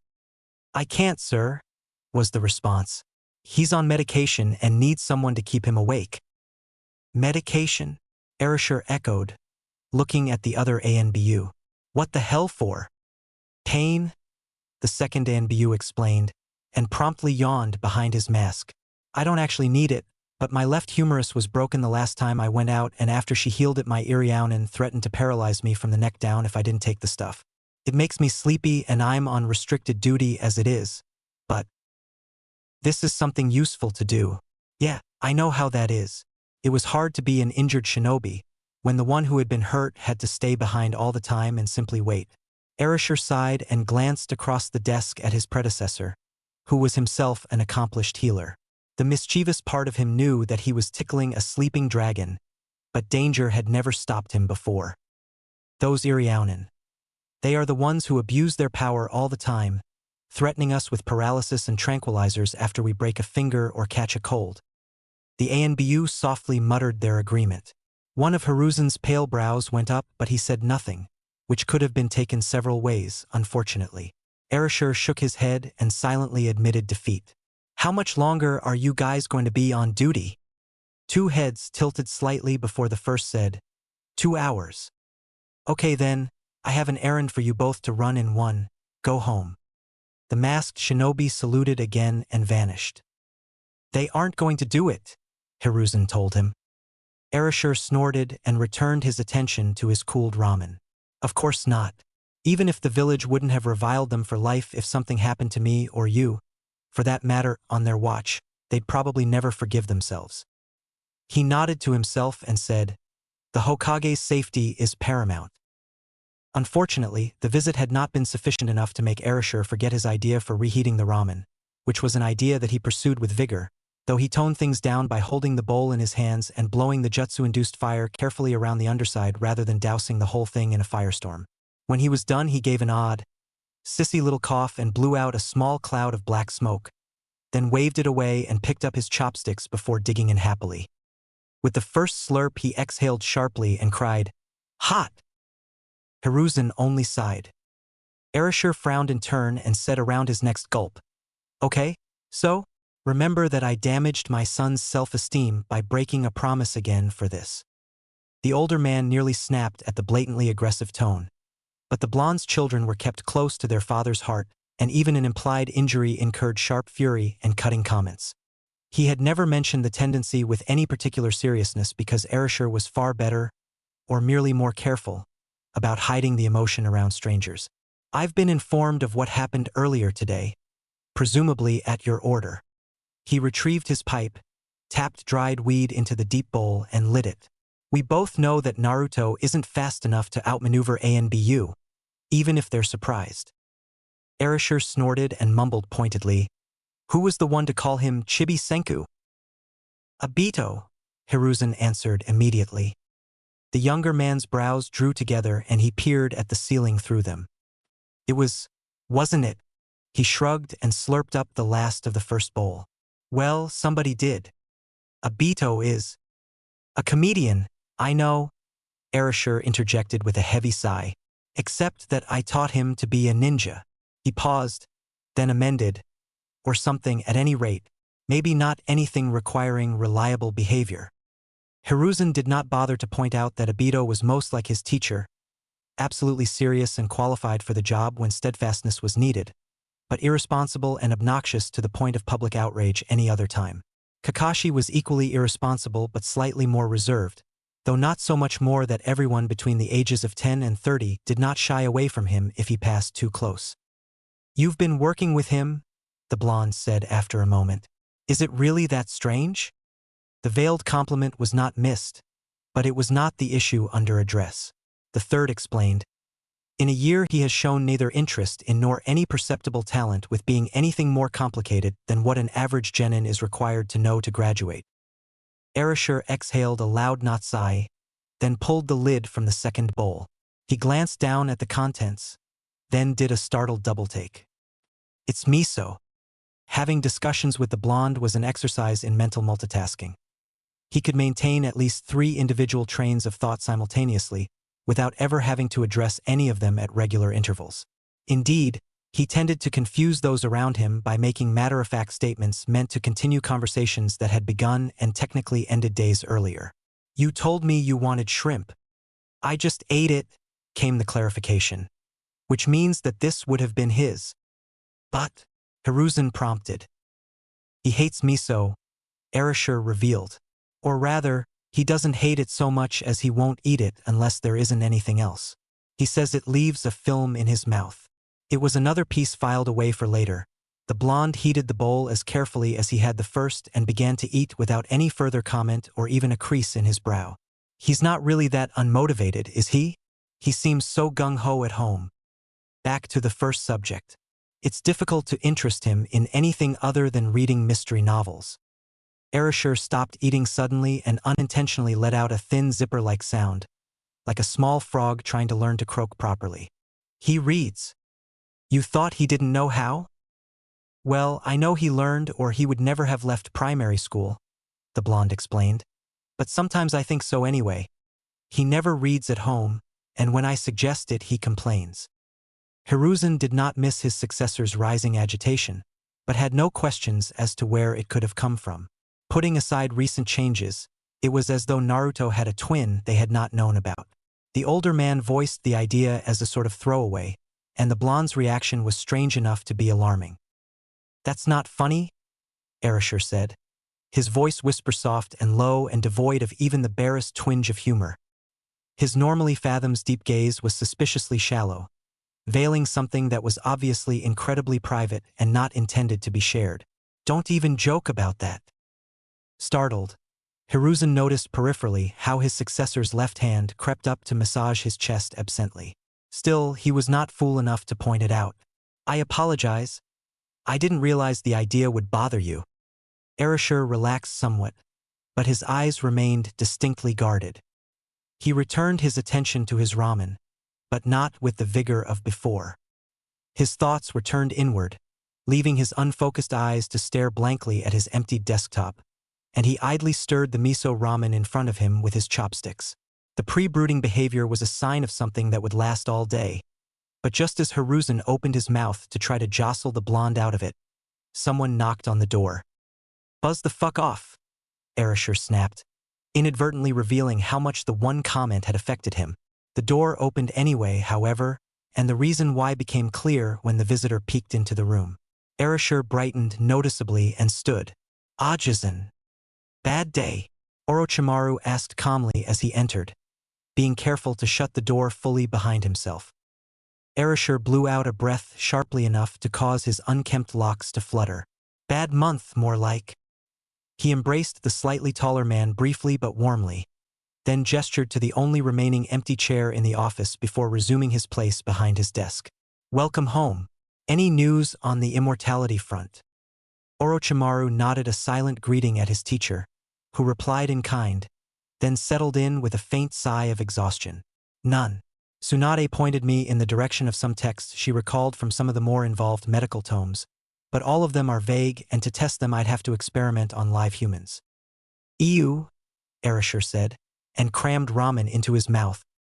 If they were cadavers, Orochimaru went on, I'd go ahead. It's not like it would be difficult for me to find them, and I'm sure that some would even volunteer their bodies in the event that they were killed in battle and it was possible to be revived. He shook his head. But they would have to be alive, and I can't imagine myself sinking to that level for something as selfish as eternal life, especially when there's every chance the person would die. That blows, the blonde sympathized. But keep at it. Surely there's something somewhere. I've been looking for a very long time, Orochimaru sighed. Excavate, man, Erasure offered. Those people are always finding billion-year-old tablets and the scrolls of extinct peoples and bones and creepy shit like that. Mouth, came the mild warning, and Erasure ducked apologetically. Excavation takes money and some inkling as to what I might find and where I might find it. It's not feasible at this point. Then maybe you should start researching where you could find the information, the blonde suggested, as opposed to finding the information itself. Orochimaru shrugged. It's certainly worth a try, considering what I haven't been getting otherwise. He sat back in his chair and said, I heard about Naruto. Is he all right? For a given value, yes, Erasure muttered.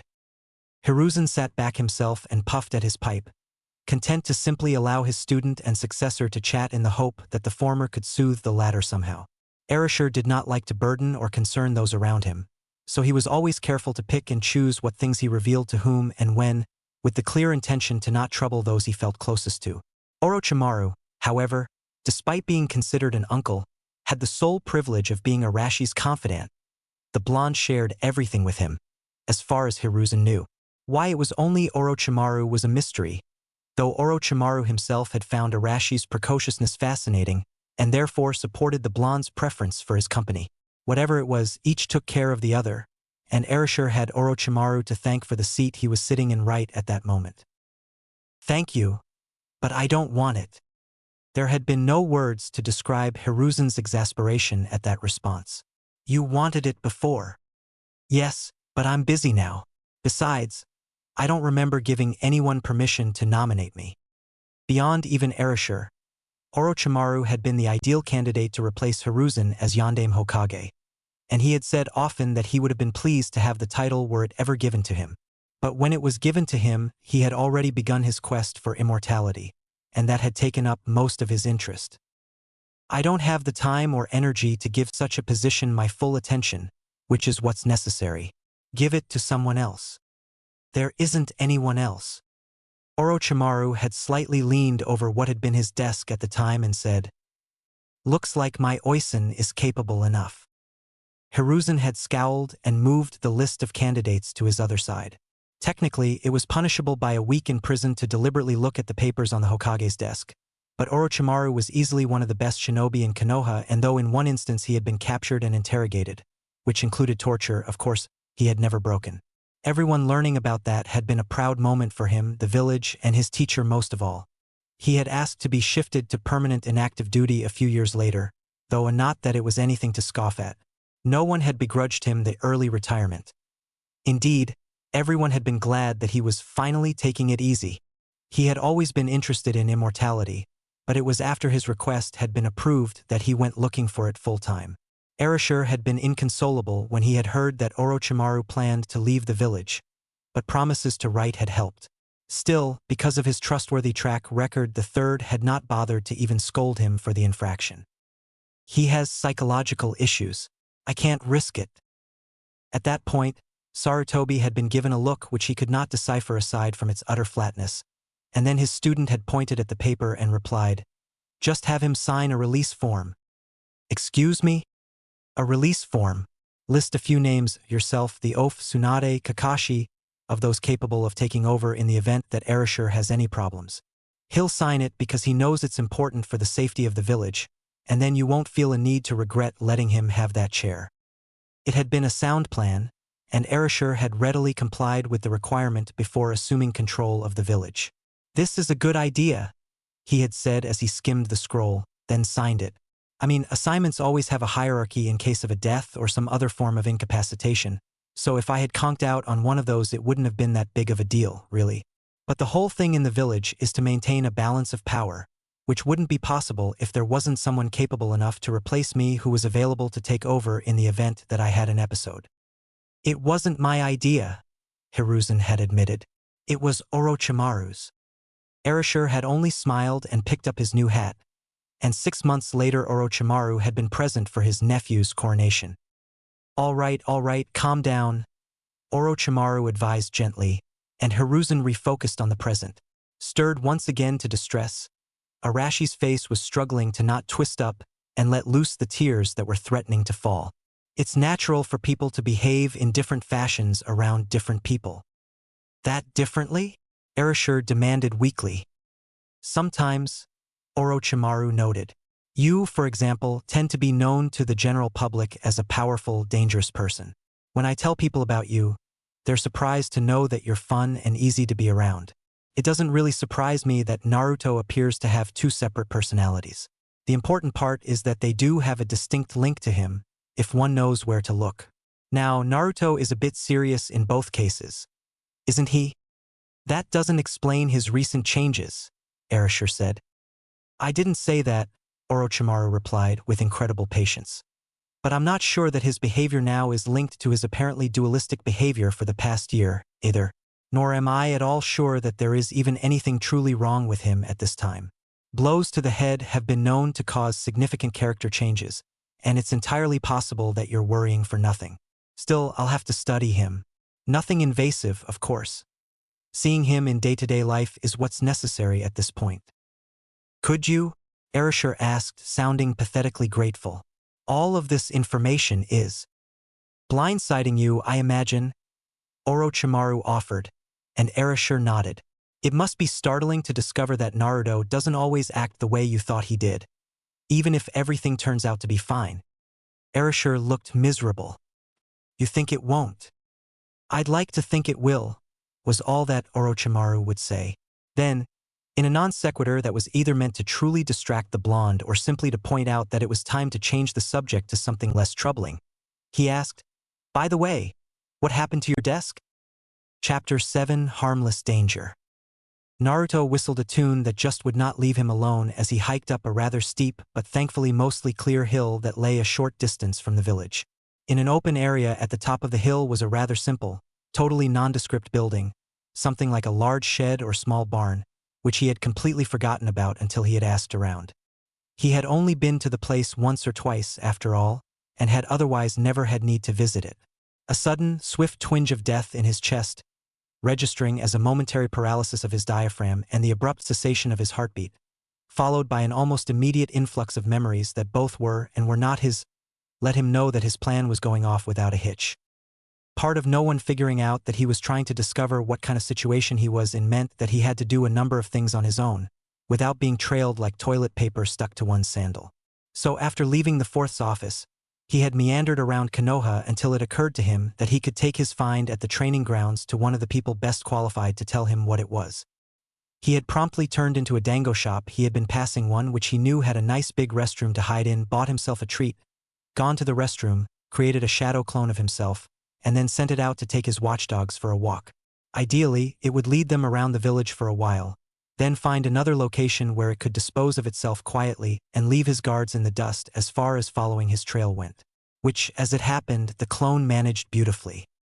The shadow clone itself had been difficult to make because Naruto's stamina was still almost non-existent even after a good night's sleep, but the blessed retention of his 3 years of focused training to better refine and manipulate his chakra, not to mention the study at Myobokuzen, had helped him a great deal, both in forming the clone and in ignoring the painful burn that spread through his body when he made the effort. Kyuubi had informed him that he was doing himself considerable harm for no good reason but did not elaborate, so Naruto figured that he could have a soldier pill later or just make sure to eat an extra portion at supper. There had also been no other choice anyway. A standard clone would surely have been much too obvious to a pair of ANBU whose capabilities he was not the least bit familiar with. One of them could have been an Uchiha or Hyuga, for all he knew, or there could have been one of each. Things had worked out as planned, though, and once he had been sure that all three of them were on their stroll and out of sight, Naruto had made his way in the opposite direction. He had then promptly taken advantage of the village's apparent approval, or at least tolerance, of his presence to ask a couple of questions of the people in the neighborhood who he felt were knowledgeable, i.e., the elderly, and finally made his way to his destination, the laboratory of the Nara clan. He could not hear a peep from inside, but that hardly meant anything. There were such things as soundproof building materials and silencing jutsu. Besides, how loud could studying plants and rocks be? Naruto paused as soon as the thought came to mind, half expecting a perfectly timed explosion to make him feel stupid. But there was nothing. Believe me, QB offered, it's not loud. Perfectly safe. So Naruto knocked on the plain wood door, because just walking in without permission was begging to set off at least half a dozen protective trap jutsu. And after all this time I've become a bit attached to myself the way I am. With all my extremities still in place. You don't have all of your extremities, the fox snorted. You have yet to sufficiently explain the purpose of not having at least one tail. That you don't believe me when I tell you, Naruto informed him, doesn't make it a failure on my part. Of course it does. One who excels at speaking can make anyone believe anything, whether or not it's true. If you fancy yourself a future Hokage, you best learn to lie as well as you tell the truth. Except that I'm not lying, Naruto pointed out, and that you think I am is your problem. I can't explain to you what you'd rather be ignorant about. From beyond the door a voice called, "A minute!" There was some shuffling and low voices, and then the door opened partway as one voice said in amusement, "I'm telling you, don't do it." The door opened the rest of the way and Naruto blinked, then grinned.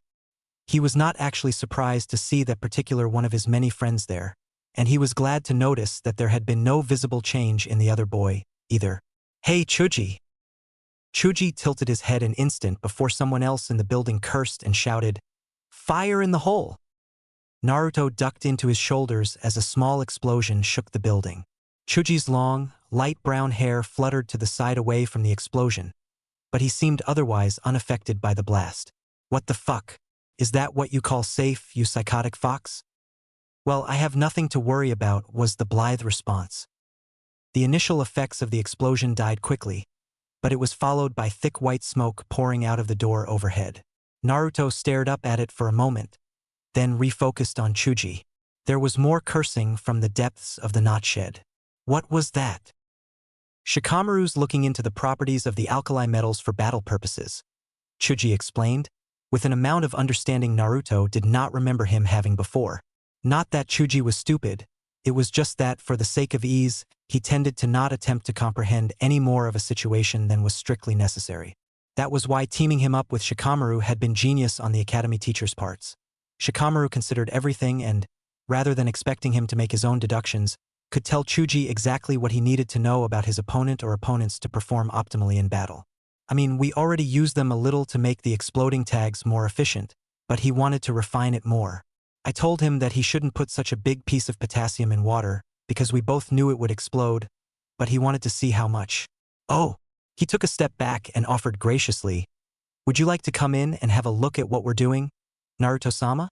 We won't do anything dangerous while you're here." "It's fine," Naruto promised as he stepped into the building. "Just, don't tell my parents."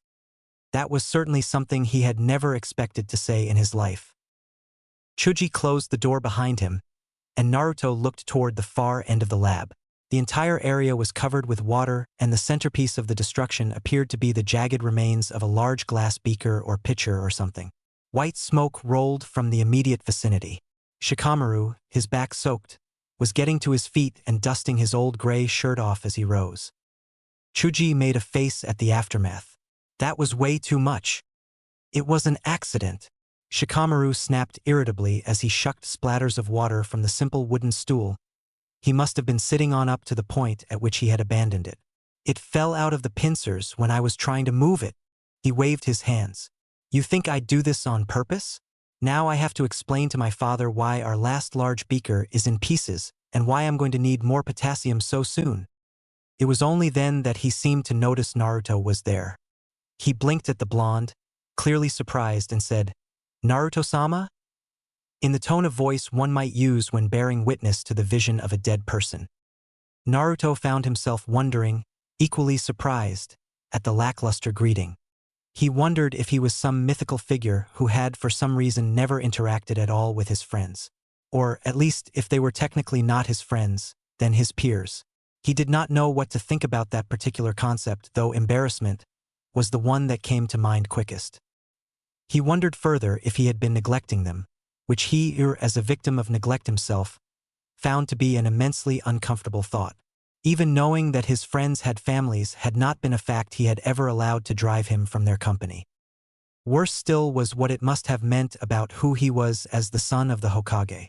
Exactly what kind of asshole am I here, to be such a terrible representative of the Hokage's family that I apparently don't give a damn about those below me? What are you whining about? Kyuubi grumped. This, Naruto snapped, making wild mental gestures at his situation.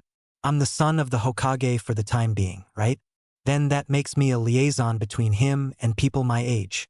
Kids can't formally submit questions and stuff to him, so they're supposed to tell me and then I'm supposed to take the issues up the ladder. You're overcomplicating things, was the bored response. Again, the only true job that any child ever has is to live for long enough to breed and pass on his forebears' strength. And if he's lucky, then he'll have inherited the cleverness necessary to be able to live to breed often. You're oversimplifying things, Naruto snapped, cramming down the snickering fox's rather explicit visual of a rapidly multiplying family of rabbits. As usual, human communities are more complex than that in this day and age. People don't live just to reproduce. And you would know, Master Pariah? Obviously more than you, Master Egomania. Naruto-sama? Naruto twitched guiltily. Hey, Shikamaru, was all he could think to say to begin making up for whatever he had failed to do before.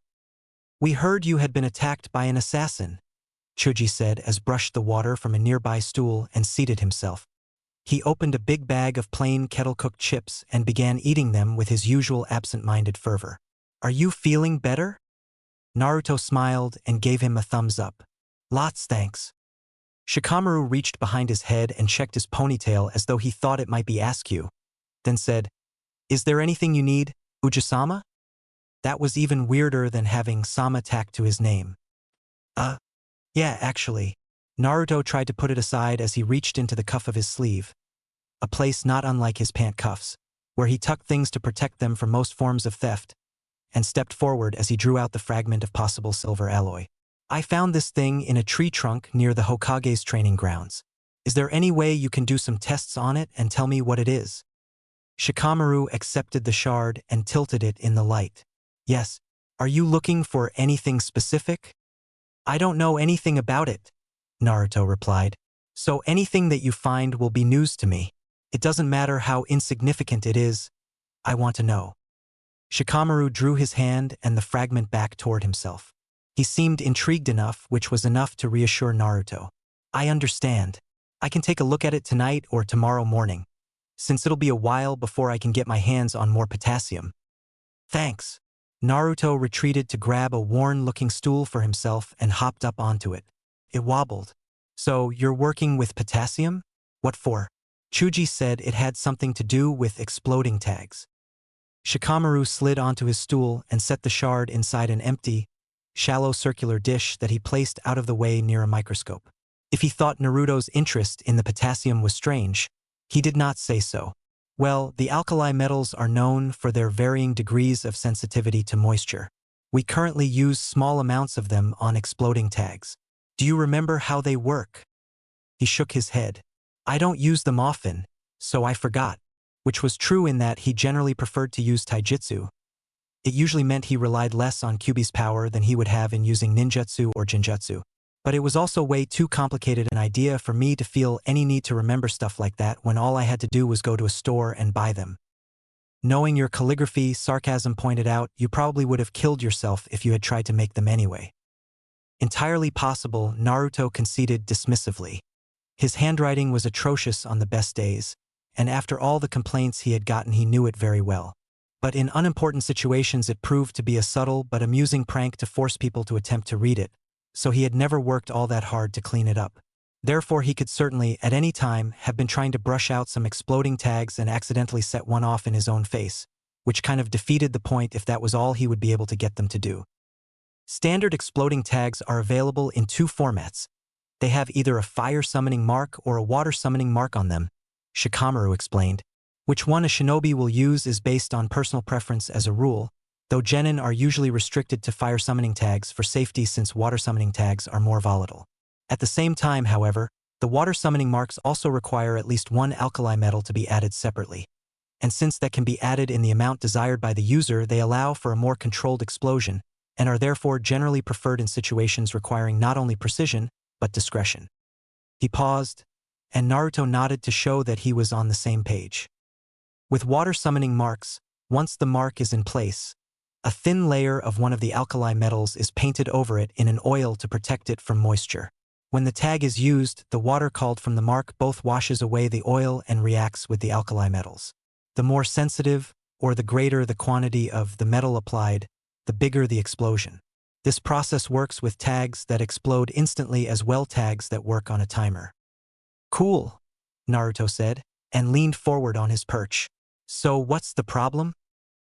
They're dangerous in situations involving mass quantities of water, Shikamaru replied. But in the same conditions, fire summoning marks tend to get soaked, and only the most powerful ones can evaporate the water and still have enough energy to explode with force. More dedicated shinobi will often carry water summoning tags that haven't been painted with oil and metal, and keep them in a separate container until needed. But painting them on a tag takes time. In a team that may not be a problem, but in an isolated scenario it can be life or death. Naruto nodded again. You think there might be some way to improve that? Shikamaru shrugged. I don't know. Maybe not. But nobody has bothered to look at the concept in 30 years. I thought I might give it a try. For sure, Naruto agreed. If anyone can think of something better, you can. Chuji beamed in response, as though the comment had been directed at him, and tipped the bag of chips up on its end to get the last few fragments. Shikamaru blinked, clearly startled. Thanks. The crackling of a fresh bag of chips being opened was loud, and out of a defensive reflex Naruto turned sharply toward Chuji. He was unable to comment, however, because he caught sight of the clock on the wall above the bigger boy's head.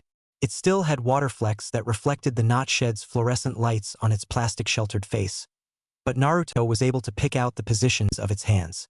He had been there for just over half an hour, much longer than he had intended.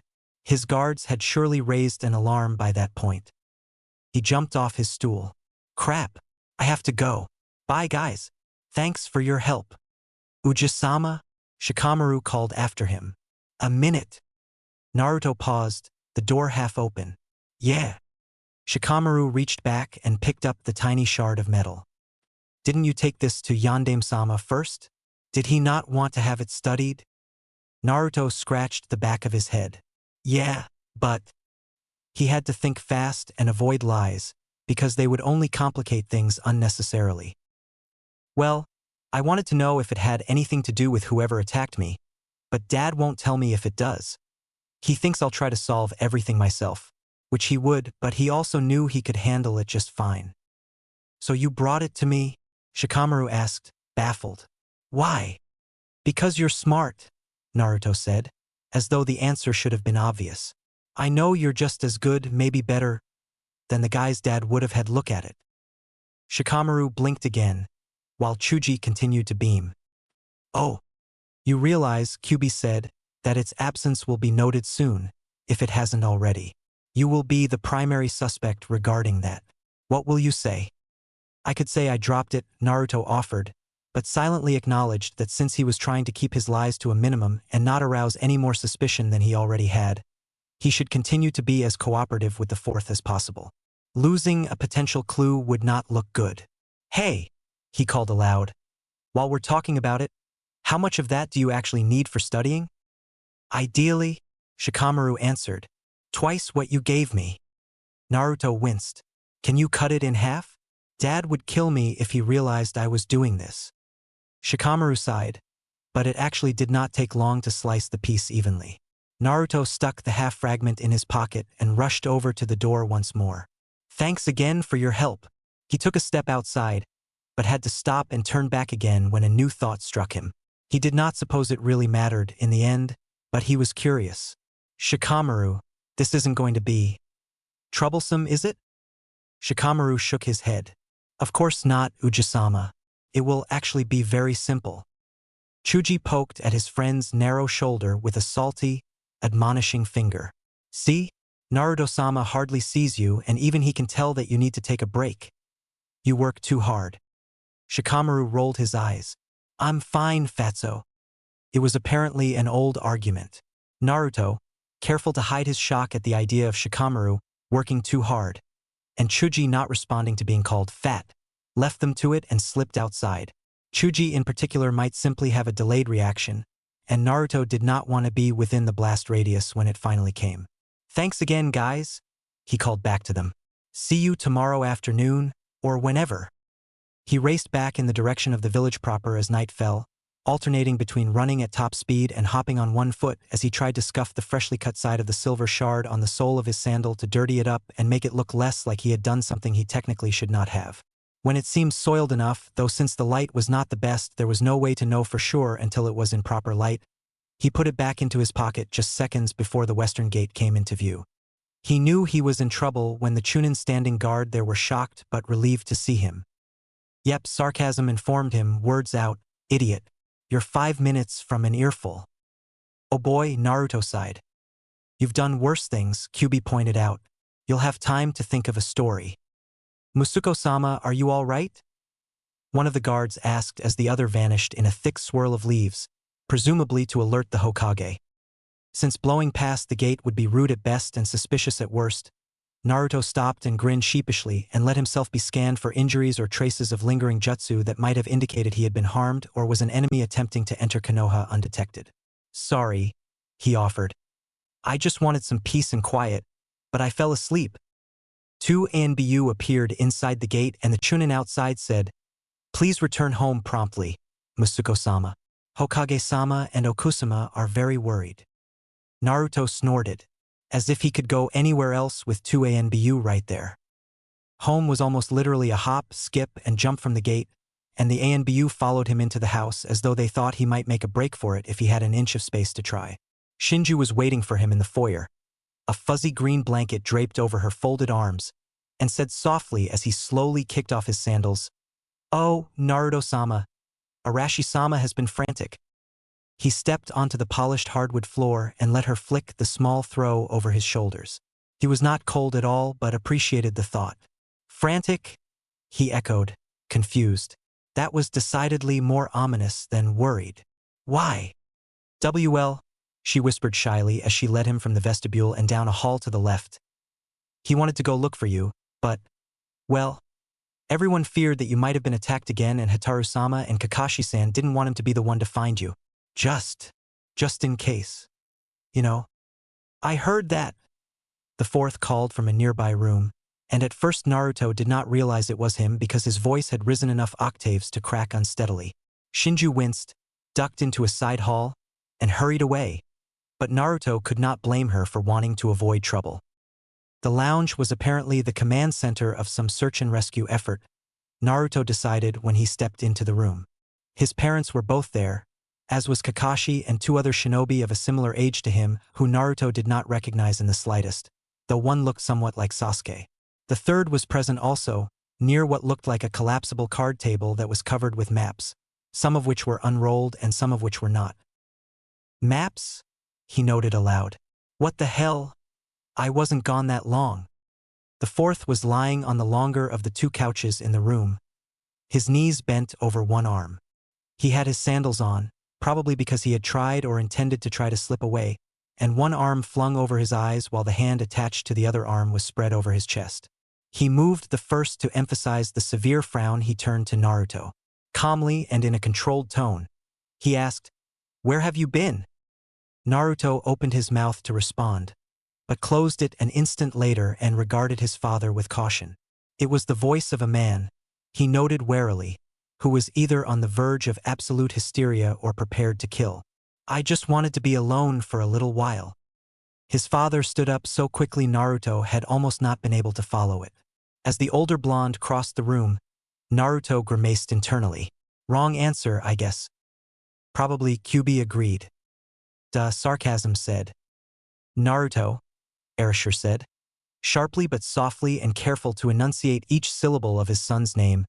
Where have you been? Knowing little fear after living so much of his life the way he had, Naruto did not cringe from the palpable fury rolling off the taller blonde despite his own lack of height. Maybe, he offered quietly, staring unflinchingly up into so pale blue eyes. You should ask the questions. The eyes narrowed at the subtle challenge. A battle of wills had been sparked. Good idea. You will answer all questions with yes or no, unless I say otherwise, and if I do you will speak concisely. Is that clear? Yes, Naruto replied. He turned toward a nearby armchair, but was caught by the elbow and twirled back with a quick wrist flick. I didn't say you could sit, was the soft explanation. Naruto tensed at the control tactic that had been brought into play, but sarcasm was quick to point out the truth with a howl. Interrogation. Activate countermeasures. The assessment rang true in Naruto's mind, so he set his shoulders back and hooked his index, middle, and ring fingers inside his pants pockets, then cocked his right foot back on its toes. Body language was one of very few parts of his academy curriculum in which Naruto had excelled, since reading body language had been the best way to identify where and when he was and was not welcome in the village, and he made sure to take advantage of that skill whenever possible. He reminded himself firmly of the 3 S's of nonverbal communication: silent, soft, subdued, and made sure his posture guaranteed the 4th the upper hand in the confrontation. Further, from that earlier childhood experience he knew quite well that the 4th's leaning over him was a deliberate invasion of his personal space meant to intimidate him. Therefore it was important for him to keep his body open and relaxed. Crossed arms were a closed sign of defensiveness or an unwillingness to listen, and he did not want to imply that he had something he wanted to hide or that he was otherwise being rebellious. Still, he met the older blonde's unblinking gaze evenly and took careful note of the watchful shallowness that saw everything and revealed nothing. I think I've just met Yondaime Hokage-sama. Most likely, Kyubi mused. Did you intentionally ditch your guard? Yes. Explain. It was best to keep his knowledge of the Kage Bunshin quiet, since it was generally not a technique taught to genin. So instead of admitting that he had led the ANBU on a wild goose chase from the dango shop, and because he had already revealed why he had done it, he said, the post office. Did you leave the village? Naruto hesitated. Technically, he had not. No. If you're going to lie, came the warning, be convincing. Naruto glared. Your question is speculative. One sun-colored eyebrow lifted. Clarify. The village has annexed the land around it. I can pass beyond the walls and still be in the village. Pedantry, was the dismissive response. Did you leave the village? Naruto scowled, but it told him what he needed to know. Yes. Did you disguise yourself to bypass the gates? No. Explain. The monument is not fenced. It was a safe enough route for him to admit to using, no matter which route he had actually used. There were many ways to get beyond the village walls without using the gates. Really, it was the border patrols that one had to watch out for, patrols Naruto had not had to deal with since he had not attempted to leave the annexes, which were technically no longer even annexes since they had been in Konoha's possession for so long. So in the sense of political boundaries and law, he had not left Konoha. It did not necessarily absolve him of any accusations of being a spy or whatever was being implied by the questioning, but it helped because to have not left the annexes meant the one he was passing information to would have been forced to get past the patrols, and if the patrols were questioned they would confirm that no one had passed into any of the annexes. Did you meet with anyone? Naruto did not blink, and his voice did not tremble. No. He did not like to lie, but he definitely knew how. What was the purpose of leaving the village? To be alone. Explain. To think. Unacceptable. Your guards wouldn't have bothered you. Naruto narrowed his eyes briefly. Being watched like I'm a criminal doesn't make me feel all that alone. Those ice-colored eyes noticed his rebellion and narrowed in turn. Bed. Now. No supper. No breakfast. Your tutorship begins at the usual time and place. When he realized he was not going to be told when or where that was, Naruto rolled his eyes and turned to leave the lounge. And Naruto. He stopped and turned his head to look back over his shoulder, but did not turn his body. The next time you need to be alone, you'll spend a week in solitary. Though she managed to not make any noise to draw his attention, Naruto noticed, though he did not let his attention drift in case it was taken as a search for weak links, how his mother was struggling to control herself. She finally drew a tasseled tesson and flicked it open so she could cover the lower half of her face with it and therefore hide some of her distress. Naruto wondered vaguely if she danced. Since the fan was of the Myogi Gata, he would have to ask her when he next had the chance. Naruto. He did not let his expression change and said as he continued on his way, I understand, Hokage-sama. Did that accomplish anything? Kakashi wondered, several minutes after Naruto had gone. Of course not, Hataru shouted. She snapped her fan shut as she turned to glare at Erasure, who had been standing in the same place, his back to the rest of the room. It did nothing except alienate him. Erasure frowned faintly and scratched his head, but not in response to Hataru's words. His focus was clearly internal and he had not heard anything said to that point. He didn't seem all that worried about being confined for a week, Obito noted. He looked at the woman next to him. Did you pick up anything? Rin rolled her eyes. I'd have to touch him to pick up things, but if you're asking if I noticed anything off about him, I noticed that he seems to be lifting his feet a little higher than necessary, like he's used to them being heavier. Unfortunately, that can be excused through training weights and the like. Or longer, Kakashi put in. An adult disguising himself as a child, if that's what's being done, would surely lift his feet higher to avoid tripping, even though it wasn't really necessary. You're operating under the assumption that, if this is done by an adult, he is an amateur, Sarutobi said. As usual, he did not elaborate on the thought but allowed those present in the room to make of his words whatever they would. Irika thought it might be intentional, Kakashi offered. To confuse us. Irika, Obito echoed. He has nothing to do with Naruto anymore. When did he hear about this? Kakashi grinned and said, Naruto apparently grabbed him out of a crowd of total strangers and bought him ramen earlier today. Chatted at him like they'd known each other forever, as I understand it. Erasure turned suddenly. Irika? Today? Kakashi nodded and he frowned. He never mentioned. All he said was that he'd already eaten. Obito leaned forward slightly so that he was not putting so much of his weight on the end table behind him. Sensei, you don't seriously think Irika? I mean, he's in Umino and they're like... Whoa. Erasure shook his head and flapped his right hand. No, I don't think Irika's a traitor. Hell, I'm still not sure Naruto is doing anything wrong. He's acting weird to me, Obito offered. I don't think he recognized Rin or me. He barely looked at us. Rin snorted. Well, you spend your free time jumping out from behind things and scaring him to death, and I have to give him a full physical examination every year, which must be very awkward for him. I'm not surprised he'd fail to look at us when he knows he's about to get yelled at. We don't exactly represent positive memories. Ajisen said blows to the head can alter someone's personality, Erasure said, and looked at Rin. She nodded. It's possible. It doesn't always happen, of course, or Obito might be a more tolerable person after all this time. Hey, Obito protested. I can be tolerable when I want to be. Rin ignored him. But concussive force to the cranium has been known to cause MTBI, and the resulting contusions and inflammation can put immense pressure on the lobes or nerves and significantly change the patient's personality and behaviors. Does it go away? Rin shifted uncomfortably. Sometimes. Erasure closed his eyes and massaged his sinuses. What the hell is MTBI? Obito demanded. Mild traumatic brain injury, moron, Kakashi answered quickly, before a distinctly offended Rin could demonstrate physically, and he reached over to punch his friend in the biceps. Obito returned the punch. How do you know that? It wouldn't kill you to learn a few medical jutsu, too, Kakashi replied. The technicalese would liquefy my brain, Obito countered. I'm more useful like this. It's a sad world indeed if you're useful, Rin snorted. Erasure sighed slowly, but not at his once students.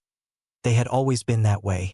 As he had learned years ago, the only way to have any kind of conversation while all three were in the same room was to talk over them. If he needed to speak to one of them or if any of them had something pertinent to say, they would answer. I never studied the after effects and the doctors wouldn't tell me exactly what would happen. Rin. Rin took a large sideways step toward her teacher and away from her old teammates, who had huddled very close together. Her caution was warranted. Such gatherings tended to end in varying degrees of bad, both for the victims and the perpetrators. Still, while Kakashi appeared to be giving a vaguely interested Obito a crash course in at least one healing technique, it could easily have been a cover for something else. Well, she said thoughtfully, I don't blame them for being a little evasive. Different people react differently to concussions.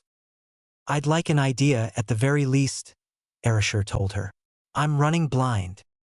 All right, I can do that. Rin closed her chocolate-brown eyes and hummed softly. Erasure waited patiently, since the behavior was merely a sign that she was collecting information. She had studied hard during her teen years and knew more about human physiology than Erasure figured he could learn for himself during the course of his life. Okay, she decided. He had a solid grade 3 concussion, right? Erasure winced. Please don't say solid. I know it was bad. Sorry, Sensei. She sighed. Look, there isn't any actual official medical treatment for concussions, okay? The brain is too delicate an organ for anyone to be playing with, and even the really bad concussions will often heal themselves if given enough time. Yes, personality and memory problems could linger, but standard brain functions are generally restored otherwise. If he didn't die and has shown so much healing as to be up in just 3 weeks, he should recover fine as long as he doesn't hit his head again for at least the next month or so. Second impact syndrome is something we should keep in mind as a possible problem. Should he be out of bed then? Erasure wondered. Now that I think about it, 3 weeks. He's doing extremely well, behavior aside. Rin pointed out. The Namikaze are known for their stamina, aren't they? Erasure looked at her, not flattered. Yes, and because of that trait we're also known for overestimating our capabilities, in direct proportion with the number or severity of injuries we incur. She looked at him, unconvinced, and he leaned in and concluded, which is why most of us are dead. Rin frowned. I hate to say this, Sensei, but it's not like Naruto does anything with his stamina, as a rule. Who knows at this point? Erasure challenged. If his attitude has changed like this, maybe he'll suddenly start training hard, too. Stop trying to reassure me and just tell me what I should expect, so I know what I should and shouldn't worry about. All right, don't get excited yet. You can expect personality changes, obviously. Post-traumatic amnesia is very common, and it can sometimes be permanent. He could suffer convulsions, but it's not a sign he has brain damage or anything. He's more likely to develop tinnitus. Disorientation and confusion are pretty common, though he should get over those soon, so be patient if he repeats himself or has difficulty answering someone. He might just stare off into space from time to time. He's done that a bit, Erasure noted, sounding somewhat relieved. It's common. Yes. Similarly, he might have trouble concentrating or reaching conclusions. He could get dizzy or sick or have trouble with motor function and balance, which I suppose could explain him lifting his feet so high. He might have eye issues, too, blurry or double vision and light sensitivities. There could be changes in his sleeping patterns. Headaches are super common, obviously. Does that help? Erasure nodded. It did not explain everything, such as his sudden skill in neutralizing veteran ANBU, but it explained virtually everything else. Not that it meant Naruto was absolved of suspicion, but it definitely did help. It helps a lot. Thank you. He started to smile, but her expression caught his attention. Is there something I should be particularly alarmed about that you decided to save until the last minute? No, just be patient with him. Crankiness can result from concussions, as can a tendency to cry excessively or otherwise react improperly in various everyday situations. He might also not want to do things you two used to do together for some inane reason. Try not to let it hurt you. Also, common symptoms in children with concussions are lethargy, restlessness, and irritability. He's definitely irritable. No more than you've been for the past month, Sensei, Rin chided. All you've done recently is scowl and glare at people who can't do more than they already have. Erasure opened his mouth to counter the accusation. Ow! Kakashi cried. Obito, Hataru scolded, clearly worried. Oh, shit, are you okay? Obito asked, equally concerned.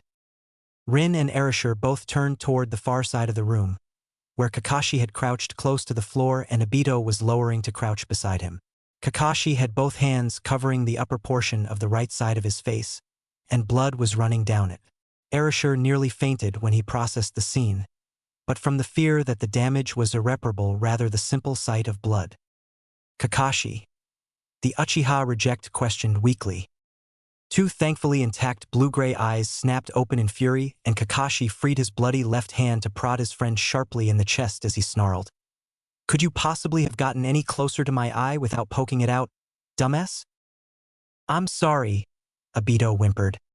Idiots, both of you, Rin barked as she stomped over. Practicing techniques on each other like that. Move your hand, Kakashi.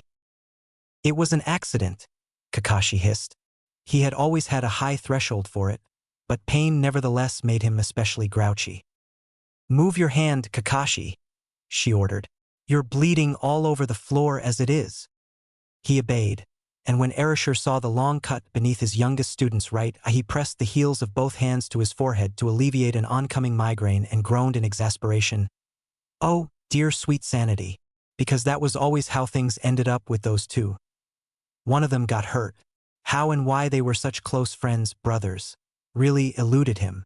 He did not need that on top of Naruto's problems. Rin lectured Obito, who cringed and apologized quietly whenever she took a breath.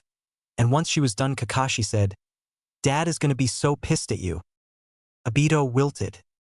Erasure flapped one hand at them while the other covered his eyes to block the room's light. I appreciate your support up to this point, but please leave if this is all you're going to do. Bleed each other dry in your home.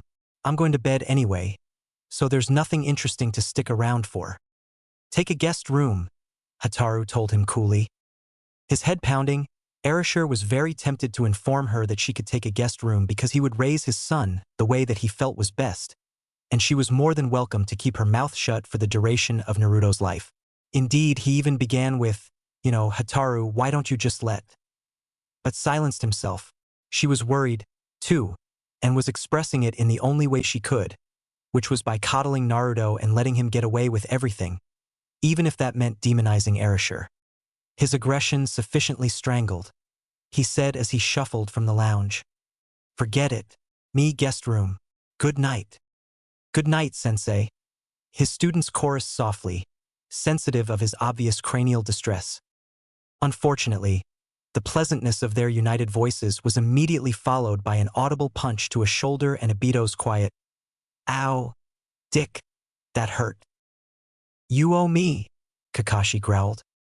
Rin apparently hit them both, and then snarled, Shut up. It amazed Erasure, sometimes, how the three of them could be the chronological ages that they were and still be so psychologically immature.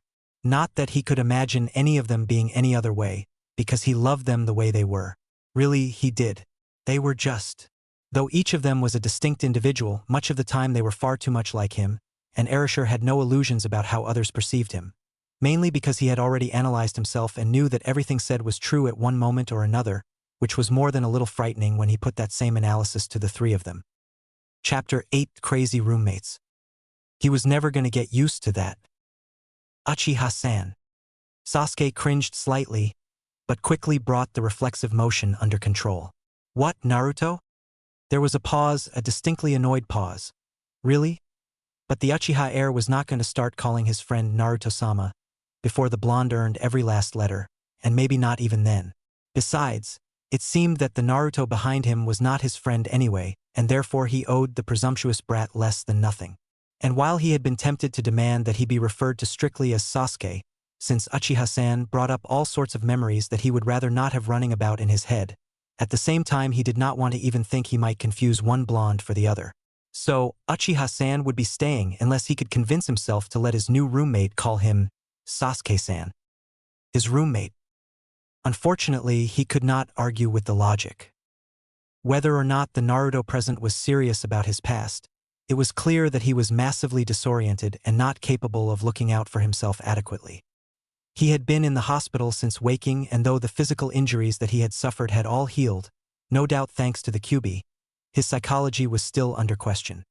He could function normally aside from the inconsistencies he had so readily stated after he had awakened, and that had meant that he could not stay at the hospital, mainly because there would be no way for the blonde to pay for remaining there indefinitely, but his confusion meant that he needed to be watched constantly. The debate had progressed in a fashion so predictable that Sasuke had been able to see his fate careering toward him. Naruto needed a roommate to babysit him. Naruto seemed to be most comfortable in Sasuke's presence. Sasuke had a 2-bedroom apartment, and Sasuke was conveniently not splitting rent or otherwise living with anyone. Actually, and very oddly, Naruto was most comfortable around Hinata, of all people, but her tendency to swoon in his presence made her an unsuitable guard dog. He was also strangely comfortable around Kakashi, but the Jounin was legitimately busy with assignments since he no longer had the official genin team required to cover up for the more than 100 hours of daylight he wasted in being hideously late to everything. Not that he had started to be on time simply because of that, though. Sasuke, comparatively, was still in big trouble, though no one had ever explained what the big trouble was, for leaving Konoha and was for the time being not allowed to perform any assignment that let him do so. Babysitting Naruto conveniently fell under the D-rank class of mission, possibly C-class, considering the QB's presence, but at least Tsunade had promised that he would be getting paid for every minute of his suffering, and he further intended to get an appreciation bonus from his ex-best friend after he beat the blonde ingrate to death for putting him in the position of official asswiper. "When this is all over," he hissed softly, "I am going to kill that idiot." "Excuse me?" Naruto demanded, suspicious. "Nothing," Sasuke snarled. "What do you want?" "I'm hungry." The prodigy turned to him sharply and stared. "What the hell am I supposed to do about it?" "Make me something." Make him something. Make him something like the Uchiha was a servant. Sasuke desperately struggled to not reach out and punch the blonde. On the other hand, he was not known all that well for his self-control, and for good reason. "Ow! What was that for, Uchiha? Make your own breakfast, Yujirabaka." Naruto glared, and Sasuke ignored how he was leaning into the kitchen, as though there was a line his feet were not allowed to cross. The blonde was always leaning, because if he stood straight he staggered like he was either drunk or had his ears recently blown out. He was always hitting things whenever he gestured, too, which, since it was Naruto, was often, and the one attempt that he had made to kick Sasuke, for a verbal infraction that was so common to the Uchiha heirs' normal exchanges he could no longer recall it specifically, had put the blonde back in a hospital examination room to make sure he had not given himself brain damage. Though as far as Sasuke could tell, there was hardly any brain available to damage. Sakura had eventually been able to explain that Naruto was not used to his height and the change in perspective had affected his balance, and Sasuke supposed that was a true enough statement if the idiot thought he was only 12 years old. "I can't make myself anything to eat," the blonde shouted, and his embarrassment was understandable when he admitted, "I don't know how." Sasuke's stare became bewildered. It had been an incredible shock to learn that Naruto, even at 12, was a rather decent cook. Hardly perfect, of course, because there had been times where he had somehow managed to completely forget that he was cooking in the first place and thus scorched a meal every now and then, but he was a good enough cook overall that no one had gotten food poisoning when it was his turn for the duty. Though Sasuke had worried, and so had Sakura and Kakashi if their hesitations that first time had meant anything. But as it turned out, Naruto had been cooking for himself for most of his life. It had simply been far easier, cheaper, less lonely, and less of a fight with store owners to boil up some water and hydrate a cup of noodles. The Naruto before him, however, apparently did not share that skill, and Sasuke found it annoyingly typical that the blonde would make nothing easy. "Why?" he wondered. "Because back when I was really little, Mom and Dad would take turns cooking, and now Aya cooks all the meals," Naruto answered with a defensive huff. Mom and Dad. Mom and Dad. He was never going to get used to that either. In hindsight, that was the main reason Sasuke had never bothered to wonder about the blonde's parents.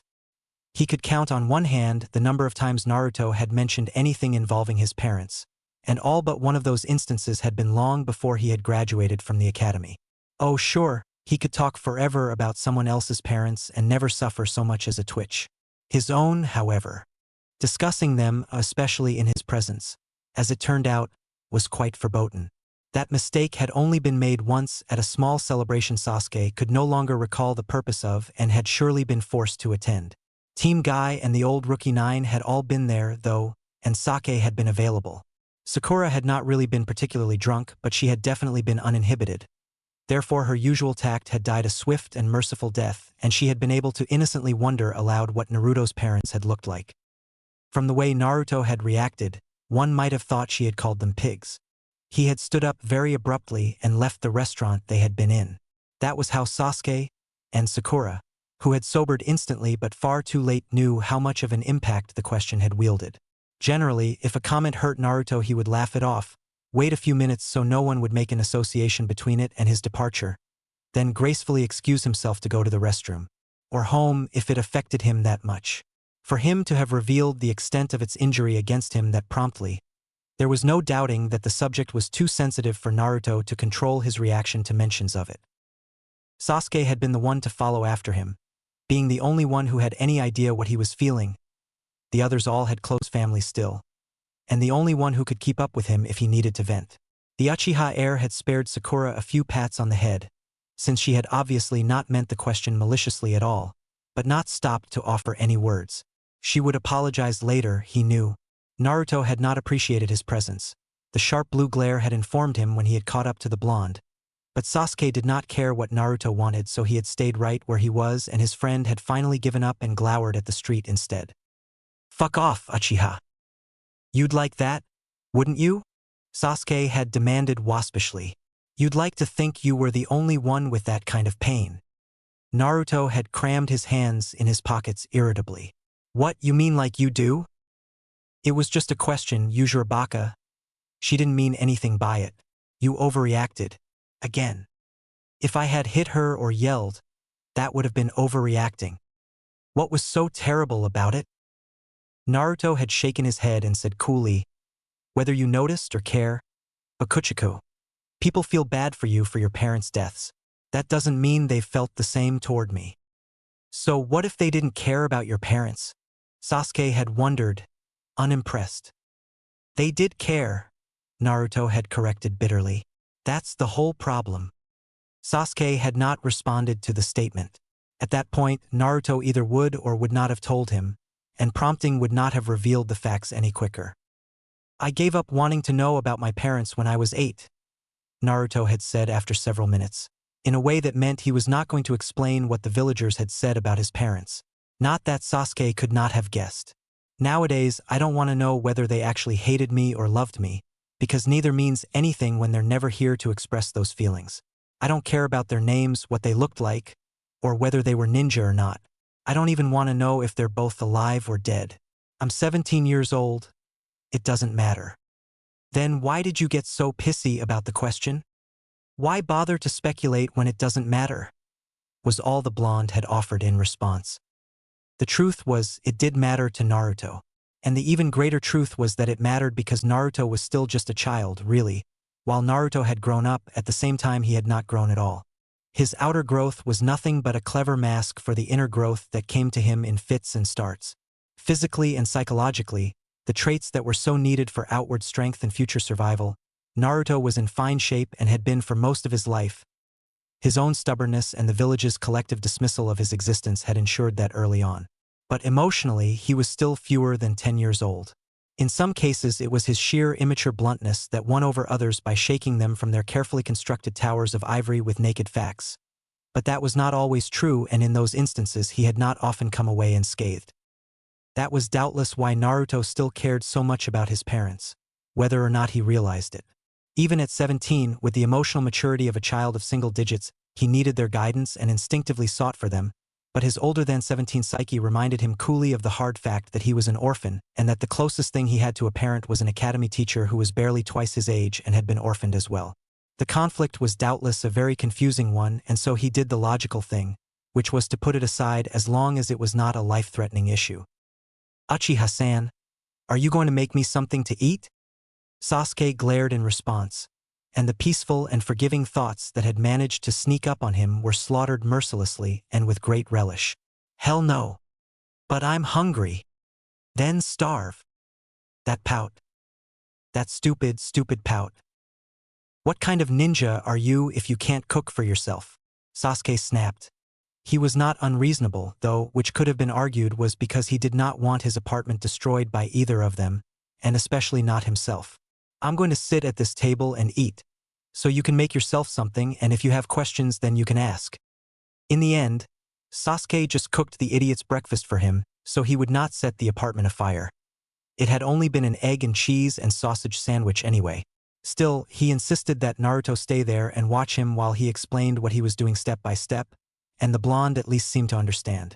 Not that appearing to comprehend it actually meant he did, though Naruto was usually good about admitting when he was too much of an idiot to grasp something. And, blessedly, there would have been a convenient frying pan available had Sasuke needed it to relieve stress. Could have been worse. What are we doing today, Uchiha-san? For the time being, Sasuke replied mildly as he scanned the morning paper. I am making sure you don't die. As long as there is no conflict with that, you may do more or less whatever you like. I'd like to see my parents. Sasuke lifted his eyes from the paper and gazed back into the strange purple ones he was still not used to seeing. So far, no one had been able to figure out a nice way, as if there was such a thing. He knew from experience, to tell the blonde that his parents were dead or worse, that if they were still alive they weren't admitting the relation. Though if Kakashi was to be believed and the fourth really was Naruto's father, it was safe to assume that there was no chance option 2 had occurred. Nevertheless, Sasuke would have simply told the blonde what they knew for sure outright, preferring himself to have all of the pertinent information given to him as requested, except that Sakura had threatened rather aggressively and with a graphic demonstration that she would twist his head off if he happened to traumatize her patient. And while he suspected that she would not dare hurt him, if she would dare, he did not want to find out if she could also outrun him. That's impossible, he said finally, deciding on a diversion. Why? They're not here. It was true enough. Then can I at least see my mother? Sasuke rolled his eyes. Didn't I just tell you no? You said I couldn't see my parents, Naruto answered haughtily, and promptly ruined his stern image by accidentally banging his glass of milk against his teeth. Not my mother. Sasuke was more than half tempted to tell the blonde he needed a vocabulary lesson if he did not know the proper definition of parents, but reminded himself that he would never be paid if he killed the centerpiece of his assignment and so asked obligingly, "Where is your mother, then?" Naruto was glaring down at his own arm, probably for being too long, even as he answered calmly, "Out behind field 5.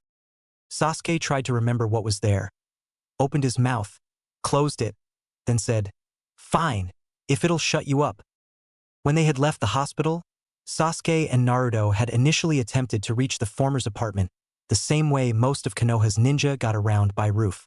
Sasuke had taken the lead once they had gotten outside, but he should have considered the spectacular failure of Naruto's disciplinary kick gone wrong when they had still been in the building. Naruto himself, however, had not displayed or vocalized any reservations about the idea, and not even Sakura, who had insisted on tagging along, had brought it up. The blonde's very first leap caused him to completely overshoot the building he had intended to land on, and he had been so startled by what he had done that he had not controlled his fall and almost given himself the head injury his unsuccessful kick had failed to. The shocking event had made Sakura insist that from then on Naruto walk to every destination until he was able to control his body properly, and that meant that Sasuke had to walk as well. Not that it mattered all that much, though roof traffic was generally lighter or at least easier to navigate than street traffic, but people still stared at him whenever he passed by, only less because he was the last Uchiha and more because he was the traitor, the deserter, and the one whom Naruto saved from his own stupidity. Kakashi was the one person in the village brave enough and who gave enough of a damn about him to call him that last one to his face, however, and he had obviously still not forgiven Sasuke completely for that whole Valley of the End bit even if Naruto had. Sasuke did not care what others thought of him, of course, but it was annoying to be stared at like he might randomly kick kittens every time he took a step out of his apartment. Once the two teens finished their breakfast, they took their time getting dressed to go out, primarily because Naruto spent a ridiculous amount of that time complaining that he had forgotten to get more underwear when they had stopped by his apartment for clothes, so he would be wearing dirty underwear when he went to see his mother, and why had he been living in an apartment anyway when he should have been in the manor above the monument, and so on until Sasuke told him, in the same short, frank manner as usual, to shut the hell up and just put his clothes on and they would fix the problem later. Since neither of them had anything substantial to do until the blonde gave an indication of whether he was playing around or serious, And if it was the former, he was going to be beaten up by roughly 4 dozen people and then given so many back-to-back assignments he would forget that he thought he was a genius. They had all the time in the world to get him more underwear. They did make a brief stop in at Naruto's apartment so the blonde could change his boxers. Sasuke could understand wanting to at least wear clean clothes when visiting one's loved ones, alive or dead.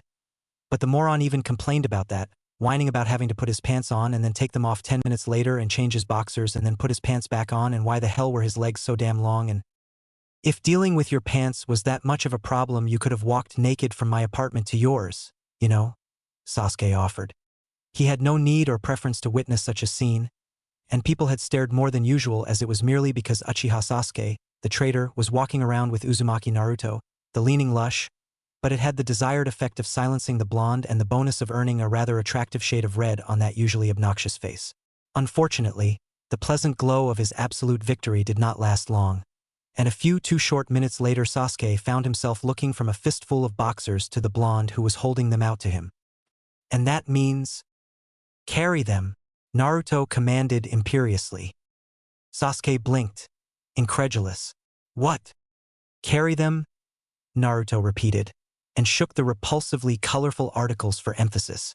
Put them in your pockets or something. The Uchiha heir scowled violently in answer. He was getting tired of being viewed as a retainer really fast.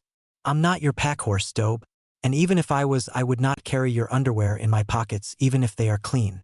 Put them in your own damn pockets. I'm going to see my mother, genius, Naruto replied, sounding normal for the first time in a month.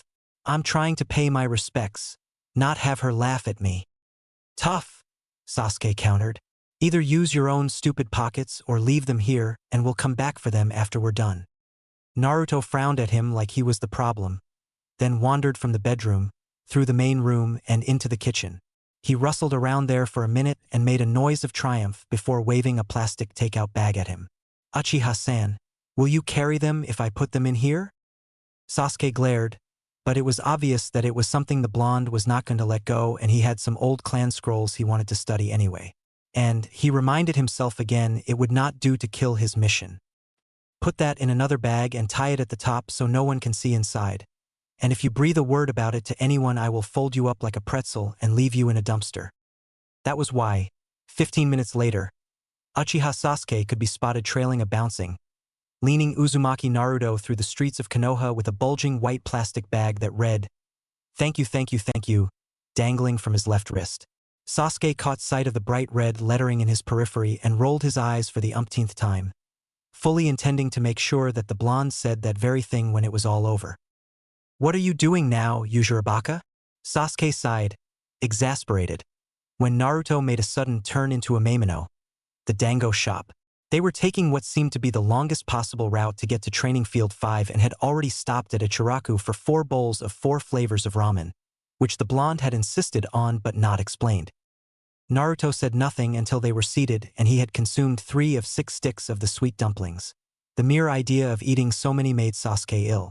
Mom would be furious with me if I went to see her and couldn't update her on the quality of the ramen and dango nowadays, especially since they're her favorite shops. Sasuke did not bother to point out how little sense it actually made to update a dead person. People did their mourning and honoring in different ways. They were on their way a short time later, and Sasuke was relieved when Naruto made straight for Training Field 5. Not that they were the first ones there. Onaizen, Naruto greeted cordially when they arrived at the cenotaph and found Kakashi standing in front of it already. He had always spent a lot of time doing that. Team 7 had learned through very careful spy attempts that had probably not been nearly as covert as they had imagined, though Kakashi had never mentioned it. It was a large portion of the explanation as to why he had almost always been late meeting with them. He had left to meet with them on time, stopped to pay his respects to his ghosts, and ended up getting lost in his memories for hours on end. Really, it was essentially standard operating procedure for all shinobi to do such a thing a few times a year, but Kakashi seemed to feel particularly guilty for being the one who lived.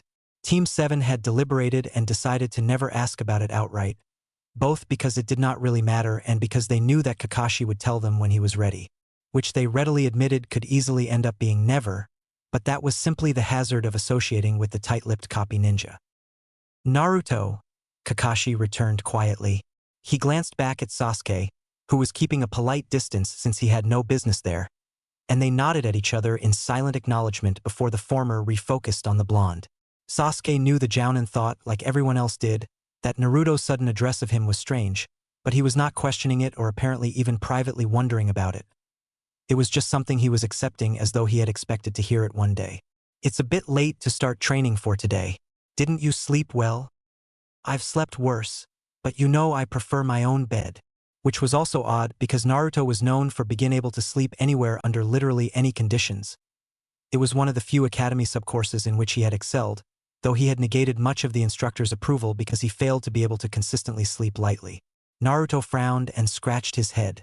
"I was kind of expecting to hear Dad singing, too. It drives me crazy, but it does wake me up on time. He must be out of the village." "He is," Kakashi said, voice so carefully flat that the reference to the fourth had to have hurt in some way, and Sasuke supposed that any dead Hokage being out of the village was not exactly a lie. Really, they all needed to be careful to not explicitly lie, because when Naruto found out the truth, and the nosy pest it would be bad enough that they had omitted and twisted so much to suit their needs. Sasuke hated it because he knew that Naruto would not feel any gratitude at all, and rightfully so, for the effort. It was a complete waste of time and energy, but Sakura had insisted. "So what are you doing here?" "I'm here to visit my mother," Naruto answered, and he sounded like he was at peace with the knowledge that she was dead. However, he had learned about it. "Why are you here?" "Oh," Kakashi's visible eye curved up in a fake smile. "I'm just visiting a few friends." Naruto's brows drew together at that, as though he did not know who Kakashi would need to mourn, and he looked at the cenotaph. "There are a lot more names here than I remember."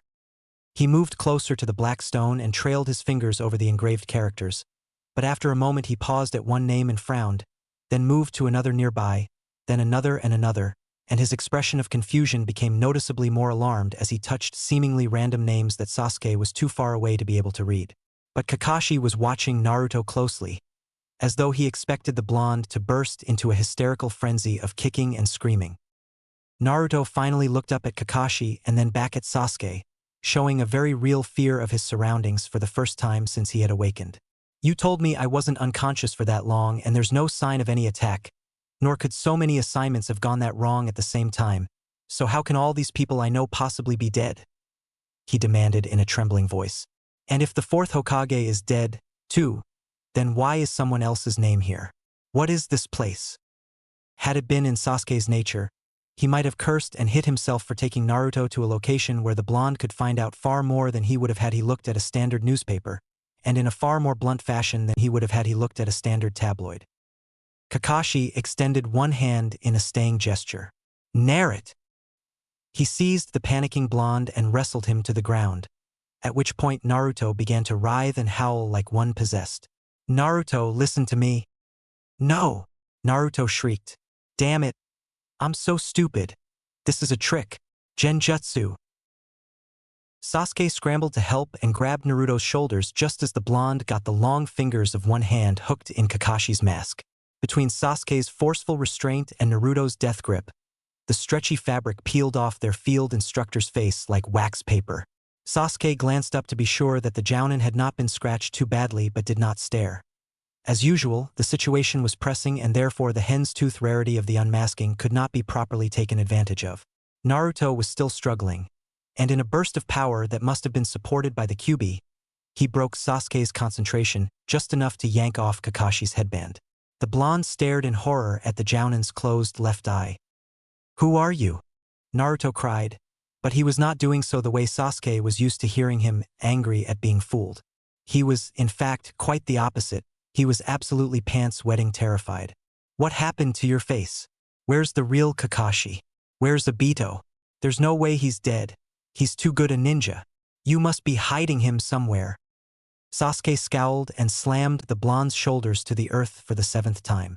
"Shut up, Yujirabaka. Think. Why would anyone bother to make a genjutsu like this?" Naruto ignored him, his focus instead on Kakashi. "If you have nothing to hide, if it's something you got in training, open your eye." "It's not something I got in training," Kakashi said very, very softly. "But if I do show you, will you shut up and sit still and listen to me?" Will you listen, really listen, when I tell you the truth about this? Will you listen and not blindly accuse me of lying? Naruto stilled and blinked up at him. After a long stare down, he said honestly, I don't know. Kakashi frowned, but sat back on his heels and released his grasp on the blonde. Sasuke did the same, but hovered close at Naruto's back in case there was another attempt at escape. Kakashi finally opened his left eye and Naruto recoiled from him in shock. Wha? Is that even possible?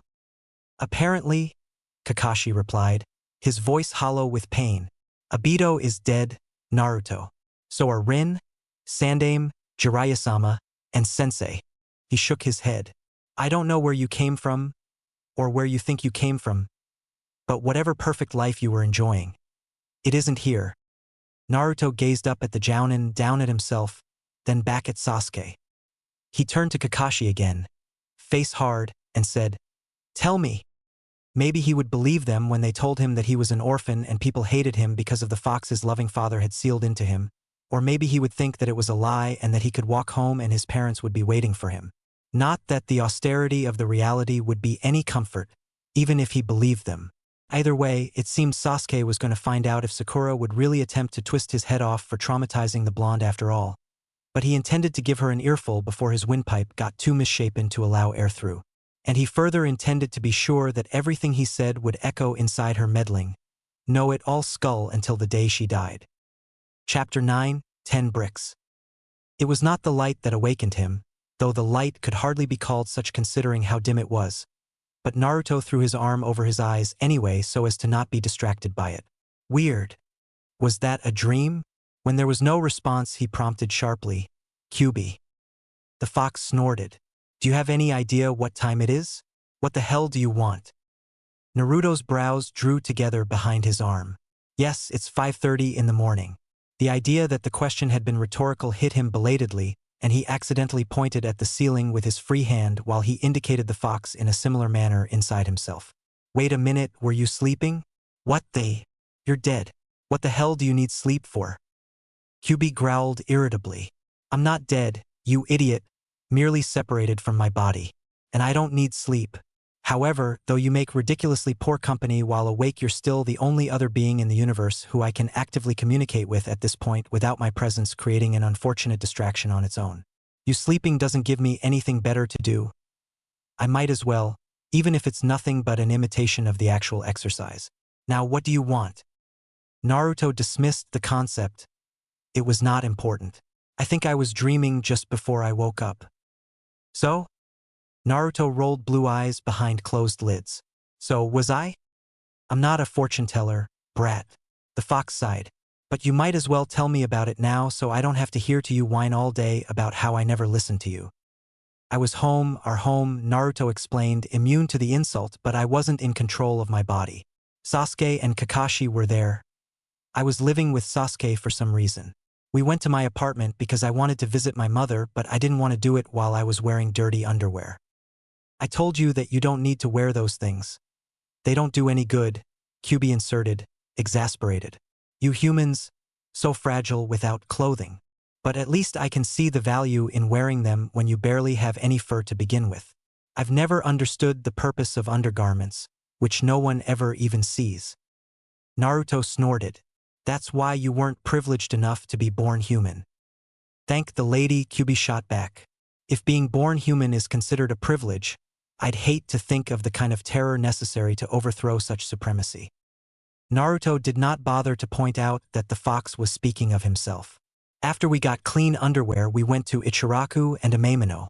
Hey, when we get back, remind me to make fun of Sasuke for being so sweet and understanding and carrying my boxers in public for me. The fox cackled his confirmation of the request. He seemed to derive a great deal of pleasure from either embarrassing Sasuke or defeating him in combat. Not that Naruto minded. It was something that he and the fox actually agreed on. Now where was I? Oh yeah. So after we finished at Amaemino, we went out behind Field 5 to the cenotaph. Kakashi was there, like he always is, and we talked a little. Then I looked at the names. For some reason I got upset, but half of the ones I got upset over I've never heard of or seen before. I thought those people were supposed to be alive for some reason, and when I saw Kakashi's eye all scarred up I freaked out. Kyubi exhaled slowly in response, not quite sighing but obviously not all that interested, and Naruto had to open his mouth to accommodate the superheated, ashy quality of it that still made his nose burn after so many years. Sounds as though you had a very entertaining dream stemming from homesickness. Naruto frowned, not convinced by the idea, but he was willing to let it go for the time being. His stomach growled, reminding him of the meal he had not eaten. Man, I'm starving. About that, aren't you trying to not be viewed as someone out of place? Kyubi wondered pointedly. Keep arguing with the Hokage and you'll be in prison before you can roll your eyes at me again. Naruto made a noise of disagreement and sat up. He gazed at the solemn beige blanket that had pooled in his lap and squeezed the fluffy down inside. He had never had a blanket like that before. It was way too expensive. That's if he even is the Hokage. We still have no idea where we are, remember? Kyubi did not answer, but his silence was strangely thoughtful. Naruto would have called it hesitant, had he not already known that the giant fox always spoke his mind.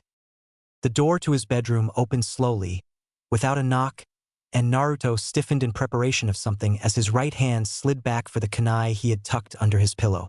It had been said that it was stupid to keep a weapon beneath a pillow because that was the obvious place to put one, but considering his usual sleeping behaviors, Naruto did not trust that he could sleep on a weapon without eviscerating himself, so under the pillow it stayed. He frowned at the door, and a delicate head peeked around the edge of it very timidly. Naruto relaxed slightly when he saw that it was Shinju. "Oh!" she cried softly in surprise when she noticed him watching her. "Naruto-sama, I didn't expect you to be awake already." Even having been a ninja for only 5 years, though only was perhaps the wrong word. Genuinely stupid ninja did not live for 5 years. The admission sounded somewhat more ominous than she had probably intended it. Naruto forgave her. "I had a strange dream. Do you need me for something?" "Oh, no, I. She flushed brightly. "I'm sorry. I was eavesdropping last night. I heard what Hokage-sama said, and I didn't want you to be late for your training this morning." That was sweet of her to risk getting lectured for his sake. He yawned widely. "Thanks. What time is it?" "Almost 6. Screw getting in trouble," Kyubi decided. "Your sire was being unreasonable. Just go back to bed." "As good as I am at antagonizing people," Naruto replied, "kindly notice that I generally don't do that kind of thing purposely. Anymore anyway. Besides, weren't you the one telling me to not stir things up?" He threw his thick blanket back and slid out of bed, and Shinju immediately moved into the room to make his bed for him. He watched her for a moment, wondering if he should stop her. She was a servant, after all, whether or not she was getting paid. It was part of her job. He did not enjoy it when people waited on him like that, though. It made him feel as though he was expected to want something every time he noticed them. Still, there were things he could learn from her. "Hey Shinju, can you teach me to make my bed later?" She looked at him blankly. "Oh, of course, Naruto-sama." She frowned. "Is my way not?" "It's fine," he assured her. "That's why I asked you. I just never really learned."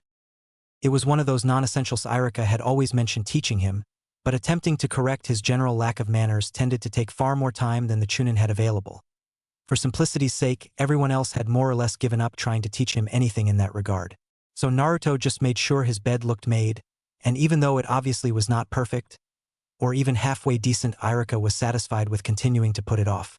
It would be fun to get home and show the Chunin that he had learned how. He grabbed his clothes and took a shower. Though he had not been long, by the time he got back to his room Shinju was done with his bed and had left. She had opened up the one window in the room, too, to let some of the fresh air inside, and as he was tucking kunai and shuriken into their holsters and his clothes, he heard someone, a male someone, singing. It was not even singing in the sense that most people imagined. It was more like wordless vocalizations.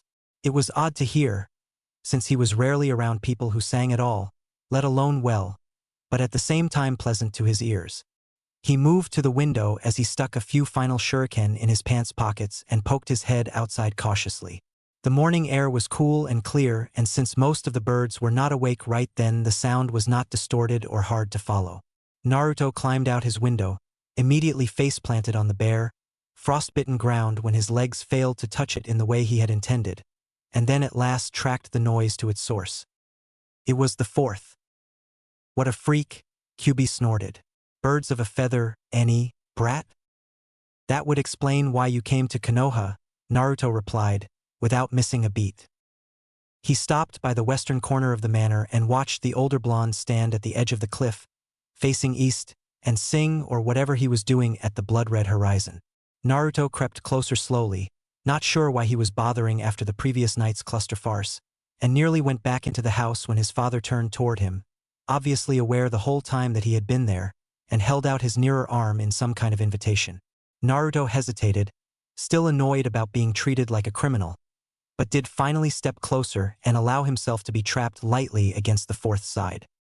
At least it was a reality check, Naruto sighed, primarily to himself, as he closed his eyes against the bright light of the rising sun and leaned into the taller blonde's flank. I think I was getting a little too much into that whole "he's my father" thing. I need to get my head screwed on straight again. After a very long silence, QB said, "He is your father." Naruto snorted internally. "Yeah, No, seriously." Naruto looked up at the fourth's face, which was washed out slightly by the morning light.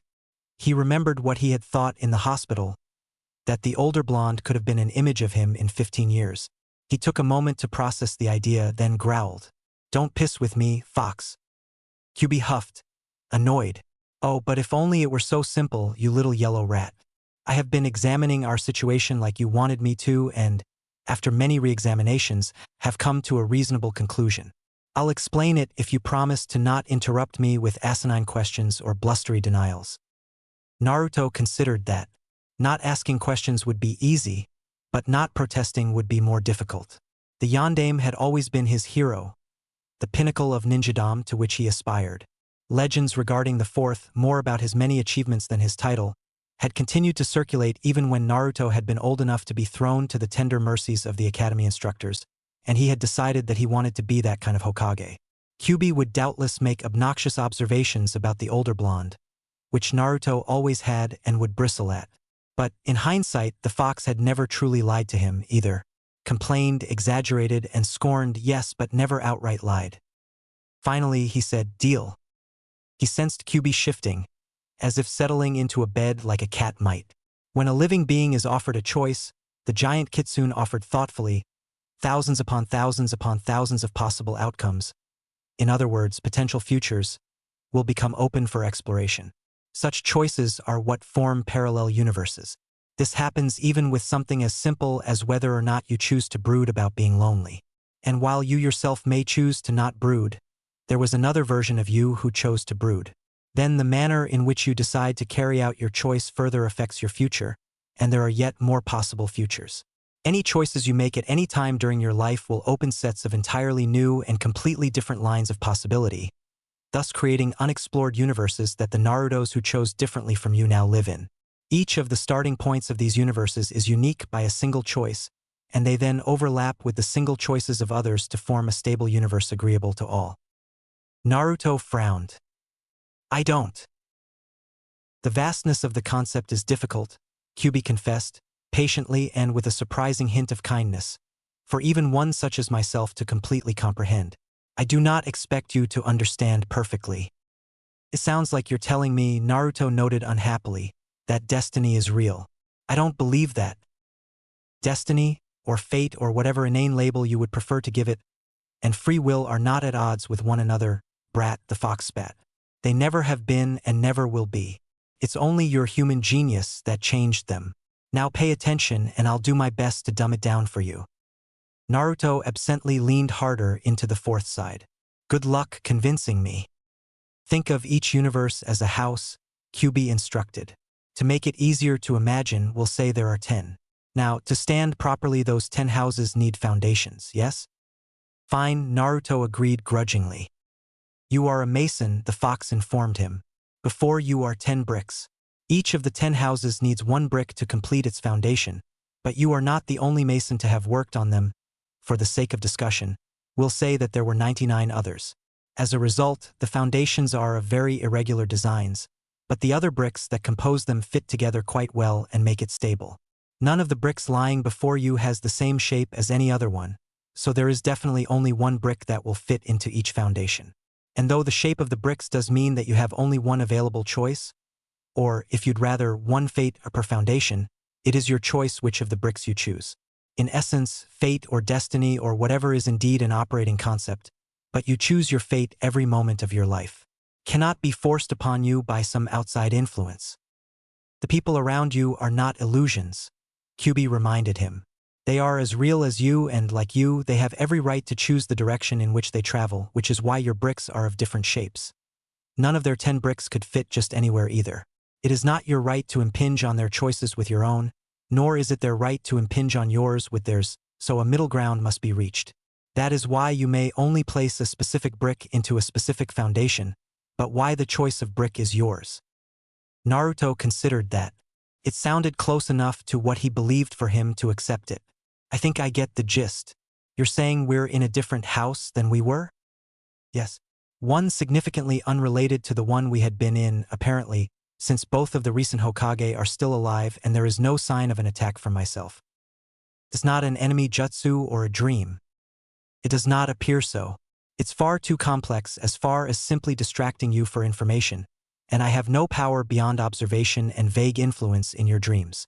To be so complex but operational and to support my contacts with you, this would have to be another house, a universe parallel to our own. Without thinking, Naruto clutched at the white overcoat the fourth was wearing and unintentionally drew the focus of curious ice-blue eyes to him. Then the Yondaime Hokage. Really is my. As a child he had often wondered, but never dared to hope.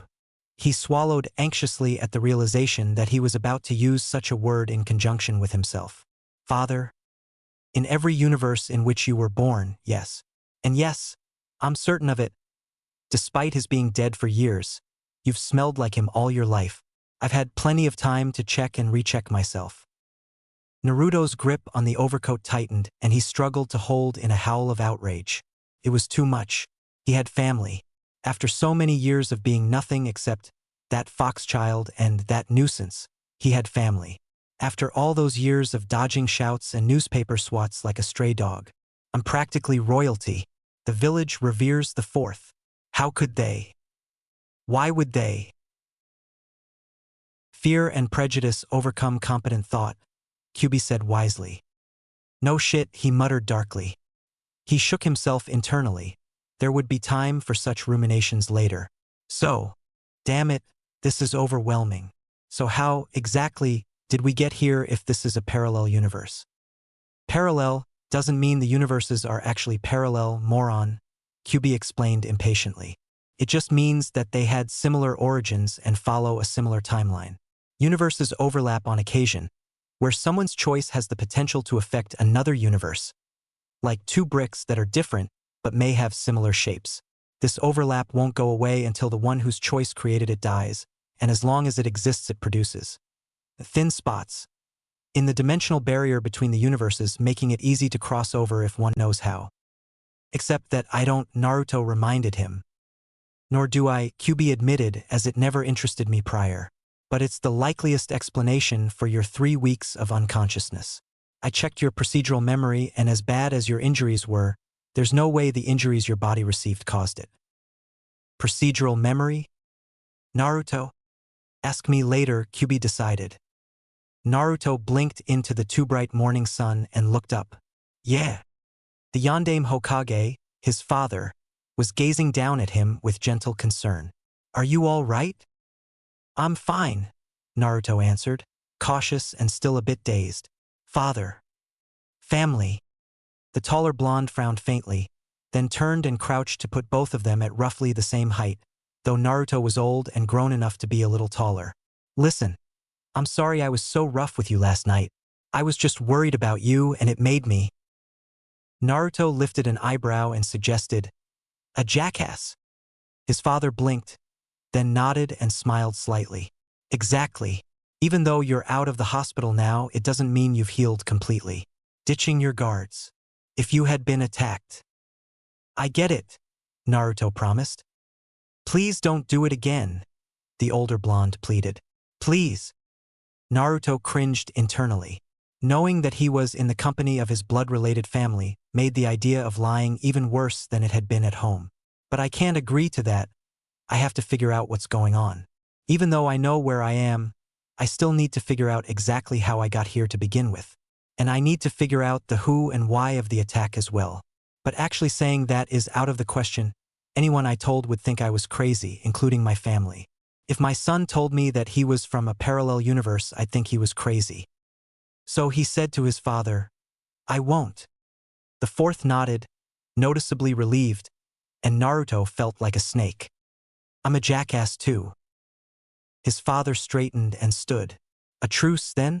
You have to train, but I'll let you have breakfast." Naruto's stomach snarled violently at the thought of food after not consuming any the previous night. He nodded, since rebelling would do nothing but make him hungrier. "A truce. Good." The older blonde's smile became stronger. "I'm done, so let's go in. Breakfast should be ready in a few minutes." The fourth had hooked one arm around him again, so Naruto had little choice but to follow. He did not resist and instead went along quietly for a moment, then asked, "Dad, why were you singing?" His father shrugged one shoulder. "Dunno. It's just something that I've always done." He tilted his head thoughtfully. "I suppose I started after the band formed, to wake my voice up." Naruto gaped. "You're part of a band?" He imagined his father dressed in a tight t-shirt and pants that had been torn up intentionally and were draped in chains, playing a badass electric guitar that was plugged into an amplifier twice his height. He had the hair for it, anyway. "Whoa!" His father laughed. "Well, maybe not a band so much as a group. We did a cappella stuff." Naruto frowned. "A CA? What's that?" "It's where there are no physical instruments," the fourth explained. "Only voices are used. The voices can either all be singing or some can just keep rhythm." "I bet you sounded awesome," Naruto decided, in the typically biased way of one close to a situation. "We weren't bad," his father said modestly. "We never got a record deal, which I suppose is for the best since we were all three ninja to begin with and would never have left that for some fickle career as music stars. But when we practiced in the park, we always ended up with an audience. I don't know how big it got. I lost count after 50. Ajisen might know since he's much better at multitasking than I am. And I know Sensei didn't care unless they were attractive women who hadn't tied their yukata tightly enough." Naruto pushed aside the swell of sadness at the mention of Jiraiya. It was not the time for that. It had been nearly 3 years since the old pervert had been killed. If he was going to be upset about it, then he could put it off until a more appropriate time. Besides, he said he wanted to die in battle. I should be happy that he was able to do what he wanted, rather than succumbing to death by nosebleed. Which he probably wouldn't have complained about, Kyubi noted. But it wasn't what he wanted, Naruto insisted. He then quickly forced aside the question of whether or not the old man was alive in the world he was in. He could not go looking for the pervert, he decided with surprising firmness and maturity. Especially not simply for something as pointless as saying hello. If he saw the man, then he saw him, but if he did not, then he would not go borrowing trouble. Anyway, if Jiraiya was alive, it would not do Naruto any good to be blubbering at him. Still, he could imagine the pervert being a decent singer with the proper practice. Naruto had been unable to sleep once, and heard him humming to himself at the table on the far side of the inn room they had rented. Though the sound had been broken at times by blushing and giggling. He had been working on one of his books, of course. It had been pleasant enough to hear that it had finally caused Naruto to drift off. Adding that memory to his father's voice created a nice, if uneven, harmony. "Naruto." He smiled up at his father. "I was just imagining how that would sound. Are there recordings?" HM. The fourth's eyes drifted around the area without really seeing anything. "I'm not sure. I know we never recorded ourselves, but your mother might have. I told her not to, but she thought we were cute, so she may have recorded some in secret." "Why?" Naruto snickered. "It would just be fun." The response was a remonstrative set of knuckles scrubbing against his skull good-naturedly. "There's a reason you're supposed to respect your elders, punk. We can take you." As if. They attempted to fit through the front door at the same time, which definitely did not work when neither one made any effort to narrow himself, and laughed when they realized they were stuck. Father leaned hard on son and squeezed into the vestibule first. Ha! Unruffled, Naruto brushed imaginary dust off his front. I understand. Age before beauty. Just goes to show which one is more valuable, was the cool response. When the other does nothing but give you wrinkles, Naruto shot back. He watched the fourth step out of the zori he had been wearing and onto the hardwood floor. Why are you wearing socks? His father looked down at the dark blue tabi on his feet, blinked as though surprised to see them there and said, I don't like it when my feet are cold. Naruto did not know what to think about that, let alone know what to say. Speaking of which, why aren't you wearing any footwear at all? I climbed out my bedroom window, Naruto said, as though it should have been obvious. His father was standing in the doorway between the anteroom and the hall and made some kind of gesture to a person Naruto could not see. Still, he asked, why? Because I heard you singing but didn't know what was going on. The fourth stared at him blankly. So instead of thinking that it might be an enemy, you climbed out your window without anything on your feet? Naruto reached into his pocket and pulled out a handful of shuriken, which he displayed so there could be no mistake. It'll be a mess, but I can unload the rest if you want. The answer was a hand waving dismissively. Well, anyway, don't come up here. Aya will pitch a fit if you track prints all over the floor. Aya's the cook, Naruto observed pointedly. Aya's the head of the support crew here, his father responded. She just also happens to be the cook. A servant girl who Naruto had not seen before, but who must have been in the house for a while because she was not anxious like Shinju, appeared with a damp rag. She gave it to the fourth, who thanked her politely before throwing the cloth at Naruto's face. Wipe your feet. He did so, and the girl took it away with nothing but a dip of her head. The fourth scratched his head as she walked off, and when she turned the corner he said, I wish she'd talk more. He looked at Naruto. That's Shizuka, by the way. Shinju seems to be pretty concerned with being your sole housekeeper, but you should know all of the girls' names anyway, for the sake of their self-confidence, if nothing else.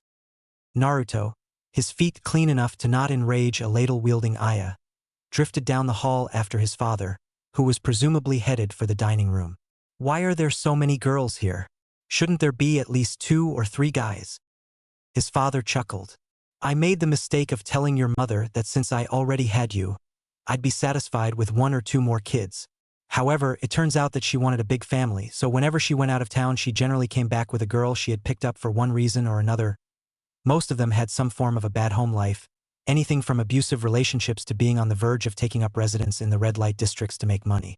Hataru doesn't go out quite so far, but from time to time she has brought one with her. Shinju's the most recent one. I don't know exactly what situation each came from. It's none of my business. But I accept that it was bad enough to warrant removal. They pay for room and board by keeping this place clean.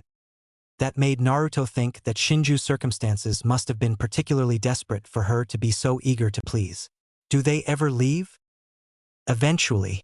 At some point, they usually become confident enough to go to school or find a husband. School. School would be perfect start for Shinju. Naruto mused as he reflected on the 16-year-old's shyness. It would be a safe environment to practice being more assertive. Dad? I think Shinju should go to school. The fourth looked at him. Has she mentioned it? Naruto shook his head. She can barely talk to me without stuttering. She'd never ask. If she's not ready. I think she is. She just doesn't want to be because she's scared. We need to get her out of the house. She's never left, so it's more a prison than anything. Some people do really well when they're pushed into something, and she knows Konoha well enough to settle into an apartment. His father hemmed and hawed over it as they entered the dining room. I'll think about it. Okay? Naruto nodded and let it go. Forcing the issue would do no good, especially since there was no guarantee that Shinju would be willing to even try. Daddy! Akiko chirped as she toddled into the room from the hall. Hitomi was only a second behind and did not seem to be harried yet.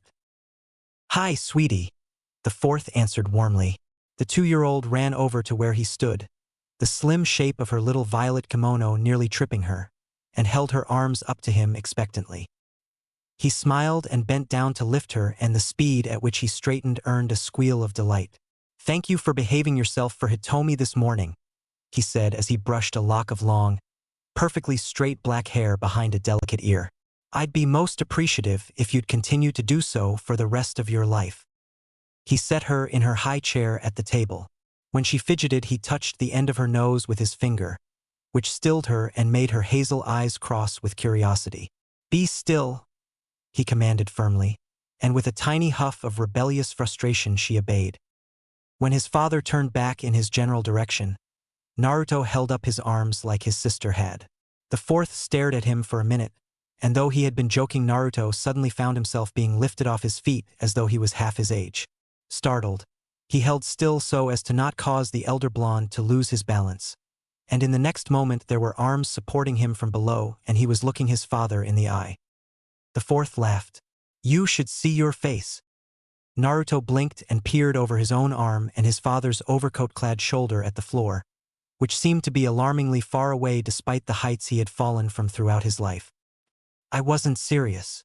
He frowned faintly and asked, "Is this okay?" "It's fine," the fourth promised, not sounding as though he was straining at all. "As long as I keep you close, and probably if I don't try to carry you around for more than an hour. I certainly couldn't hold you in one arm. Even if I used chakra, your butt's too big." "But," Akiko agreed with a laugh. Naruto made a face. "My butt is small and pleasing, thanks." His father laughed again, a bit more heartily, and set him in his chair at the table. "Make sure you eat well enough to miss lunch. I've been told you're going to be worked hard from now on." He turned away, but paused and turned back. "Oh!" He held his hand out toward Naruto and curled his fingers impatiently. "By the way, I'd like you to hand over that piece of metal you made off with yesterday." Chapter 10 Kiba Inu. Naruto rubbed his mouth carefully as he walked along the path to the private training ground, where his tutor would be waiting. "Between trying to get through the window and trying to feed myself, I think I knocked out half my teeth and spilled as much of my breakfast down my front. When did my legs and arms get so short?" He wondered, half expecting Kyubi to respond, half not bothering to care. "It wasn't like this before. I mean, how could I have gotten away from those Anbu so easily? Yet I can't even leave my bedroom without falling on my face?" "You were thinking about it too much," the fox told him with a bored yawn. "You're far more used to a body that's considerably taller than your current one, and though you grew into that taller one and had time to adjust to it, you've been shuttled back to this smaller one. You have yet to fully adjust to it, and in a battle you would be at a dangerous disadvantage if you thought about it as much as you have in the past 4 hours. Why do you think your teachers were always telling you to learn to do things without thinking?" "They said that." Naruto wondered aloud, a split second before recalling that yes, they had. "Your luck must be incredible for you to have survived this long," the kitsune grumbled. "If luck is just another word for a giant fox demon," Naruto sighed. He had to give credit where credit was due, after all. Adaptable as he was, Naruto could not assume total responsibility for his ability to survive the kinds of battles he routinely threw himself into. "True enough," Kyubi decided with a firm nod. "So what does not thinking have to do with it?" Procedural memory was the lazy response. One might call it the memory of the body. For example, when one truly loses his accessible memory, in a case where there is little or no brain injury, he can still speak, write, read, swim, or do anything else that he learned to do without thinking about it. It's why so many amnestic ninja still retain their skills even if they can't consciously remember how to utilize them. Your body as it is knows how to move itself without you having to dwell on the how, so whenever you do, and then try to apply knowledge of an older, longer body, you trip yourself up. Then what do you suggest? Tell your body what you want it to do, then let it figure out how. Naruto tilted his head. It was sound enough advice, considering that the only other option he could see was to learn how to creep around on his stomach like a worm so he would not hurt himself. Yeesh. With that decided for the time being, his mind drifted. So this memory of the body. Do you mean instincts? Kyubi made a noise of disgust. Oh please, don't cheapen the magnificence of instincts. Comparing them is like comparing apples and oranges. Both are fruits, but the similarity ends there. Instincts are the 6 senses and the 4 basic emotions: happiness, sadness, anger, fear. They are things you are born with even if you can't define them at first. Procedural memory is learned behaviors, things that seem like instincts. I see. Naruto had a sudden stroke of genius. Hey, you said you didn't know how to cross between universes. Could this body memory tell you how we got here? Not directly, Kyubi acknowledged, though I have tried to get an answer from it. What I did learn was that 3 weeks ago this body we are inhabiting was viciously attacked by someone or something with a killing intent. There was great fear and much pain, and at some point there was an impact with something hard. It had life energy, so I assume it was a tree. The impact with the tree was followed almost instantly by a second impact from behind. There was a swell of demonic chakra, which I must also assume was mine. Naruto blinked. You don't know? Boy, the fox growled, this body is disgusting. Were we in your original body, I could have given you the name of the tree that was involved. As things currently stand, with such a woefully out-of-shape body, vague details are all I can offer. Naruto sighed and tested his right arm absently. Yeah, this body sucks. I really need to get some training done. But that's what I'm about to do, so go on. The demonic chakra, presumably mine, overloaded this body, and much of it was released because of a lack of control at that moment. That would explain your condition earlier, Naruto reasoned. So it would seem. The killing intent was frightened off by the discharge of chakra, which was good because by then this body was. What's your term for it? Fried? Yes, the amount and strength of the chakra had almost completely wiped out this body's existence. I believe it was only your presence that saved it. Mine? Naruto wondered. I'm not sure of the particulars yet, Kyubi replied. Though your psyche is better suited to my presence, and as I said, the mind can affect the body and vice versa. About that, where's this other me? In my body? It was an alarming thought that some 12-year-old could have been in his body screwing things up. That I do not know, the fox admitted, but he's not here with us. Great, Naruto muttered. So you're saying that even if we figure out a way back to my body, the other me might not get back to his? Possibly not, Kyubi conceded. Assuming this body survives long enough for us to do so. What do you mean? There was a reason that I was sealed into your body as opposed to the body of some random consenting adult, the fox said. Yeah. Kyubi snorted. I'm tired of explaining the world to you.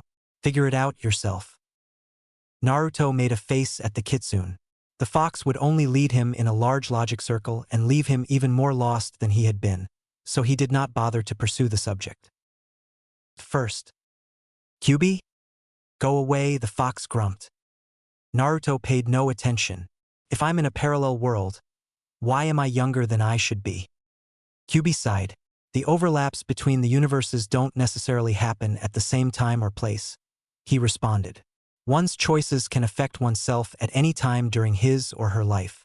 If circumstances had been slightly different, you could have ended up in a 40-year-old version of yourself. Naruto was so engrossed in imagining himself at 40 years of age that he nearly missed the two swaths of black, one big, one considerably smaller, that streaked in front of him across the path that was still too protected by trees to be lit well by the rising sun. He did pick the shapes up in his periphery, however, and he dropped to the ground cautiously. After less than a minute of waiting, the things came back and crossed in roughly the same area. About 90 seconds after that they came by again, also again in the same area. Naruto crept closer to their crossing point and paused when they passed in front of him once more. At that point, he got a whiff of them and decided there was no danger. The ANBU watching over me would never have let me get this close, either, he mused as he carefully stuck his leg into the area where he projected the intruders would come by again. They were not perfectly quiet, so he was able to adjust his position just before the larger shape burst from the brush and tripped over his shin. The littler shape, barreling blindly along behind like always, slammed into his shin directly and ricocheted back into the brush. Whoa! The larger shape cried as it tumbled across the path. Ki-ee! The littler shape answered. The larger shape finally began to resemble a human, and Naruto dusted his hands off while he looked with some surprise at one stunned Inuzuka Kiba. He had not really expected the tripping thing to work. Kiba had almost always been able to pick him up by his scent long before they saw one another, but if he did not then his reflexes had never failed to keep him from falling like that. He held out one hand. Are you okay? Kiba unfolded from where he had more or less landed on the back of his neck. When he first looked up he was glaring, but when he saw Naruto he schooled his features. Naruto-sama. Thanks. He let Naruto pull him to his feet and looked around. Shiramaru? The puppy crept from the underbrush, ears flat, and whimpered. Naruto mused briefly on the dog's new name, curious as to why it would have changed, then noticed that the ears of the dog who was not Akamaru were just plain white. They did not have the gray-brown patches he remembered. In fact, the dog who was not Akamaru was also a much brighter white than Akamaru had ever been. Is it a completely different dog, he wondered, and was suspicious that it was the truth or just a different name. Are you hurt? Kiba asked. Shiramaru shook leaves and twigs from that shining white coat, then yipped. Ah, good. Kiba turned to Naruto again. What are you doing here? One of the blonde's brows lifted. I'm following this path, which happens to be on the property allotted to the ruling Hokage, to the Hokage's private training grounds where I'm going to get in some practice before it gets too hot. What are you doing here? He would have to be more careful, he realized. He knew he tended to mouth off somewhat even under the best circumstances. He just did not care enough to do anything about it. And knowing he was a legitimate heir of the Yondaime Hokage would not help. It would give him a big head very quickly if he did not monitor himself better than he had in the past. I'll save it for the ones who deserve it, he decided. And the ones who deserve it are not my friends. He reassessed the person standing in front of him, the one with whom he shared a temper and with whom he had more confrontations than he did with Sasuke, and amended, usually. We'll have to see. Kiba had the grace to be embarrassed, and he crammed his hands into the pockets of his mud-brown jacket. Either he was wearing it only for the morning exercise or it was simply a difference Naruto would have to get used to. The faux fur around the hood's seam was still black rather than the lighter color Naruto had expected, but it was likely much better that way since nothing screamed, "Target me," like a ring of pale material around one's head. Oh well, you see, the woods are really dense here and they're really good for Shiramaru and me. Especially me, to hone our noses and ears, since we can't rely so much on our eyes in the darkness. He scuffed the toe of one sandal against the dusty path, seeming contrite and worried all of the sudden. It's okay, isn't it? I mean, I'm sorry, I should have asked. I'm sure it's fine, Naruto promised, so used to Akamaru's presence that he paid the new puppy at his feet no attention when he felt the cold morning air move around his left ankle. But you still should have asked, definitely. These woods are patrolled in case someone tries to ambush the Hokage. If they know to expect you, he pointed out, you're a lot less likely to end up dead. Kiba scratched the back of his head. Yeah, I guess so. Where should I, direct my request? Naruto frowned thoughtfully. He knew more of Konoha's administrative processes than one might expect, since he had studied them from time to time as part of his preparation for being Hokage. He had never done it often or for long, though too boring, so he had to really think to draw the information forward. It did not work all that well, but there was enough that he felt confident in saying, because this is all considered village property, I think you'd have to submit a formal inquiry to the council. Kiba grimaced and Naruto nodded sympathetically. And who wants to deal with those windbags, right? He brightened. Okay, well, how about this, then? I'll give you permission to practice up here today if you make sure you clean up after Shiramaru, and then I'll say something to my dad and he can give you at least a temporary permission slip. Really? Kiba cried, delighted. Naruto nodded again. Apply with the council for full permission, though, and if they bitch and moan about it for too long, I'm sure Dad'll just write you another temporary slip. For Kiba, the holidays had all come early. Wow, that'd be great, Naruto-sama. Thanks. He grinned and said, obviously without thinking, you're a lot nicer than you were in the academy. When he realized Naruto was staring at him, he clapped his hand over his mouth and wilted. Oops. Naruto dismissed the comment with a flap of his hand. I've heard that I wasn't all that friendly, but I don't remember any of that anymore, so I figure I should start over. Kiba pointed at him. That's right. You were attacked. He gave the blonde a once-over. But I heard you were in the hospital. For 3 weeks, Naruto confirmed. I just got out the other day. That was when Naruto felt what seemed to be dull makibishi press into 2 areas on either side of his left ankle. It did not really hurt all that much, except that there was a great deal of pressure being put on slightly less than 15 total points. He looked down and had to admit that he was surprised to find that Shiramaru had bitten him and was valiantly attempting to throttle his leg. "Ow," he said, and there was no meaning behind the word other than as an observation that the sensation was uncomfortable, since Shiramaru was barely large enough to bite his ankle at all, let alone do him serious injury. "I hate dogs," Kyubi said. Kiba was mortified. "Shiramaru." He knelt and pried the pup's jaws apart, then moved the dog back before straightening with the pup in his arms. "I'm very sorry, Naruto-sama," he said, and bowed hurriedly. Shiramaru has never bitten anyone who wasn't an enemy before. The blonde did not have the chance to answer because Kiba turned to glare at the puppy. Betrayed. "Bad dog, Shiramaru. How could you bite Naruto-sama when he's being so helpful to us?" "Bad girl." Naruto felt his right eye tick in disbelief. "A girl dog? A girl dog named Shiramaru?" "I'm really sorry, Naruto-sama," Kiba was saying, beyond embarrassed. "This probably won't make you feel any better, but at least you don't have to worry about getting an infection. I brush and floss her teeth twice a day and she stays inside a lot, so her mouth is clean." Naruto lifted his left leg while Kiba went on to assure him that Shiramaru got a bath every week and was never allowed to eat any kind of food that was over a week old. His ankle was twinging. The bite had more or less been a bone-on-bone thing since there was so little of anything there, and he would have bruises for an hour or so, but they would heal soon.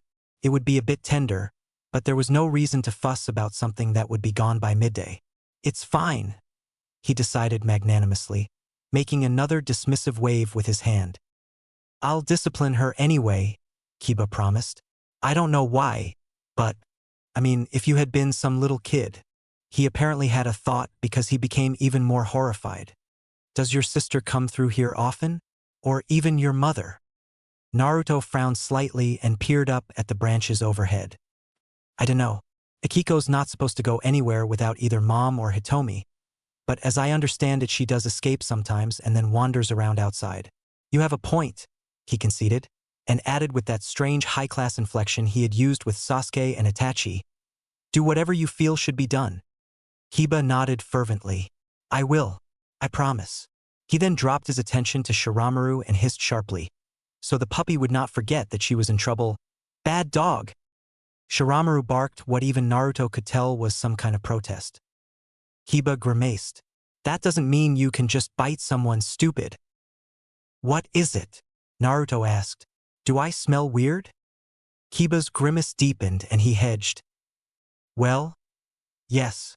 He hesitated, then explained, "You smell like a fox, and dogs." "Don't like foxes," Naruto finished for him. He knew that very, very well. "I see." Kiba hesitated anew, then seemed to decide that he had already offended Naruto several times, so he might as well do it again and get it over with. "Why do you smell like a fox? You didn't before." It was because of Kyubi, though Naruto was not about to say that. He had been 13 before he heard the truth from Pakken, but he had smelled like a fox all of his life because of the kitsune. And until they had learned that his fox smell coupled with his human body meant no bite, an education hurried along by the fact that he quickly and desperately devised ways to beat them back with anything and everything that he found at his fingertips. The various village dogs had chased him relentlessly every time they had gotten the faintest whiff of him. Even the Inuzuka dogs had never failed to growl and bark at him when he had been little, though they had also never chased him beyond a certain radius from the clan grounds, a zone which he correctly assumed, as Kiba had informed him once, they felt was their territory.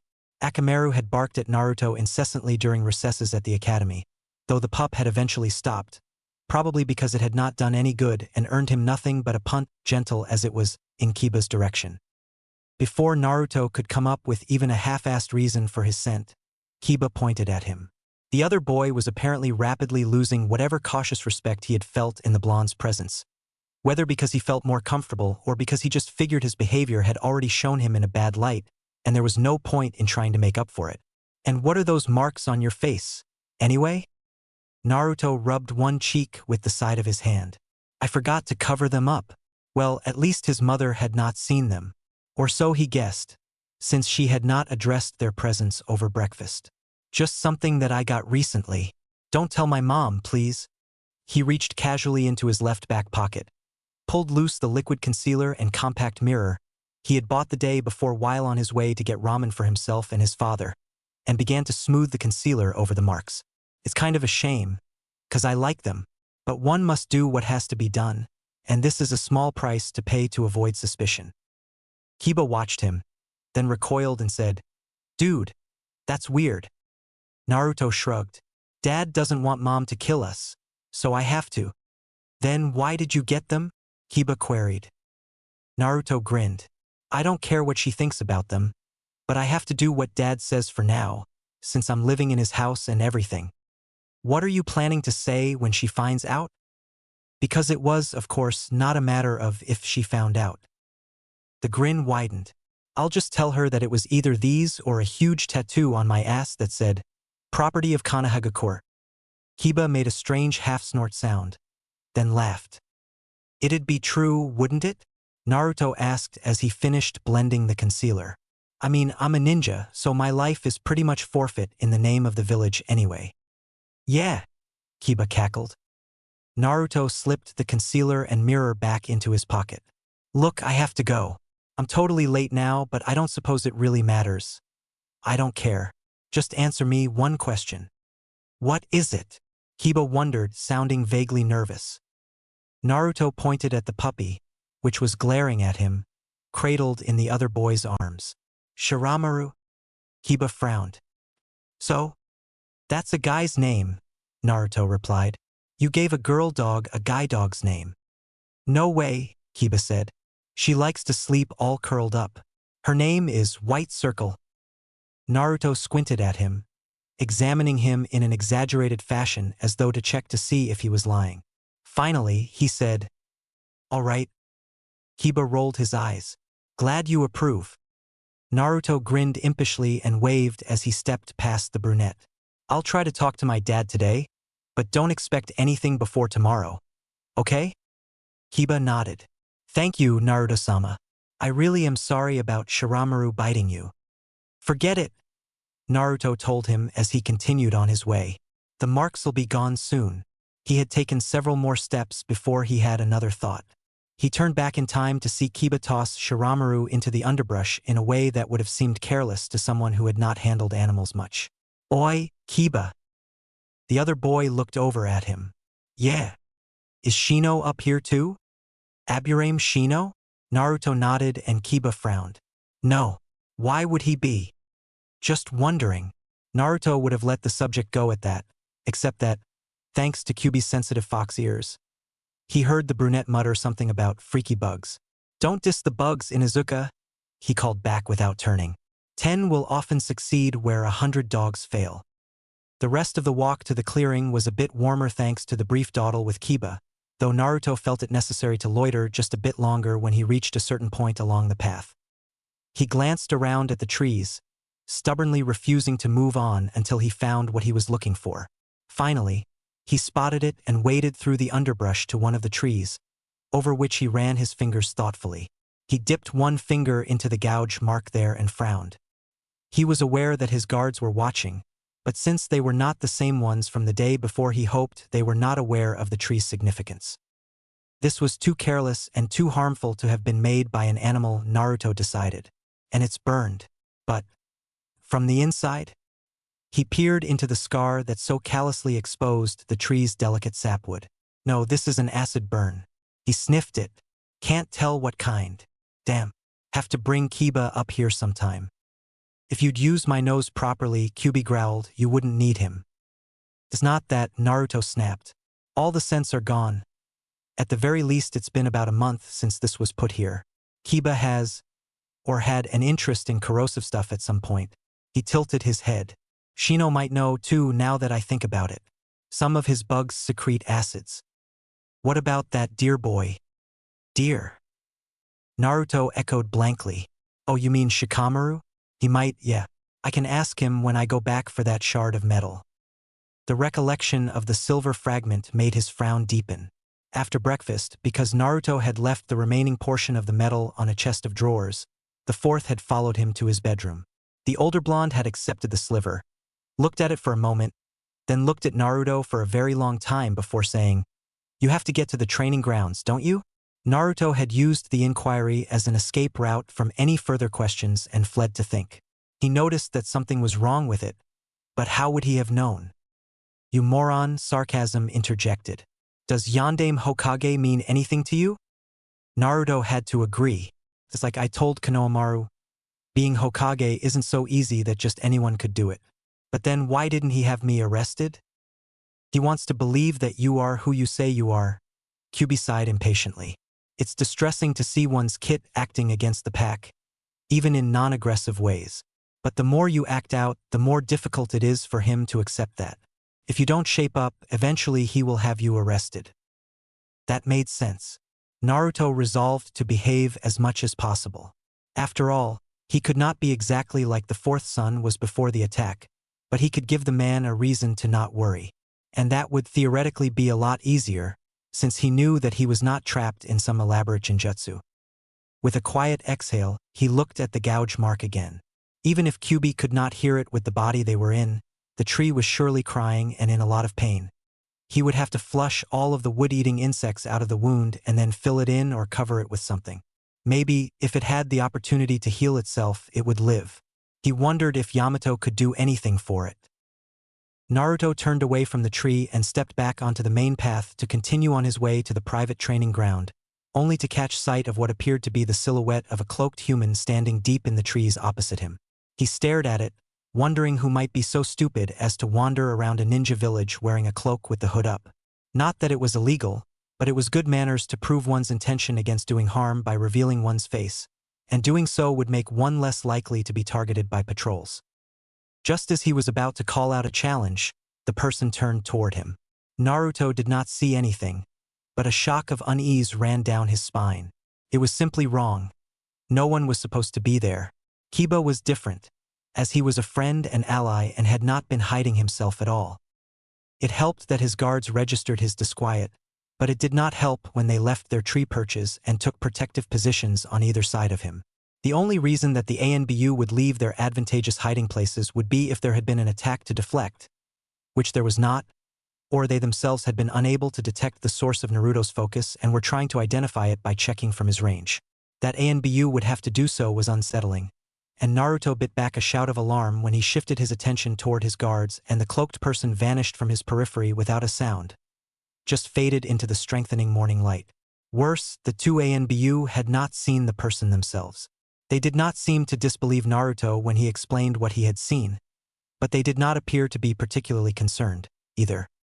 If they had not been able to sense anything, then they probably thought it was an optical illusion of some kind. It was not impossible, he had to admit, though Naruto's survival instincts had been honed through many years of village neglect and abuse, and he knew he was not up for a hard fight at that moment. Maybe it was Kiba playing a little prank? Neither Kyubi nor sarcasm responded, and Naruto found he did not really believe it himself. He decided, as his guards silently returned to the trees, that he would just go to the training field.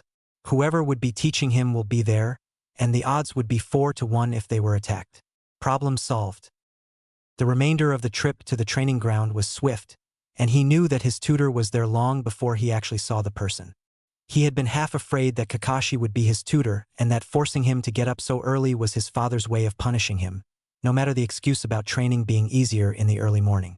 Of course, Kakashi could still be his tutor, just punctual for a change. Naruto scoffed at that idea, and resolved to put the incident with the cloaked person aside so that he could concentrate on the practice. There was no way Kakashi-sensei could or would ever be on time for anything. Except for food, he amended after a brief consideration. He was generally only about 10 minutes late if someone promises to buy him something to eat. "You're late," his tutor said by way of greeting. Naruto made a dismissive noise until he realized that he knew who his tutor was, and it was not who he had been expecting. Sandaime Jizan. The third's expression was flat and not the least bit amused. He pointed at a tree trunk that was obviously there as a sort of bench. "Sit." When Naruto had, he said, "You are nearly half an hour late. Explain." The blonde gestured over his shoulder at the path. "Kiba was practicing up here." One age-thinned eyebrow went up. "Inazuka Kiba?" Naruto nodded and dark eyes narrowed in suspicion. "No one is allowed in this area without permission from the council."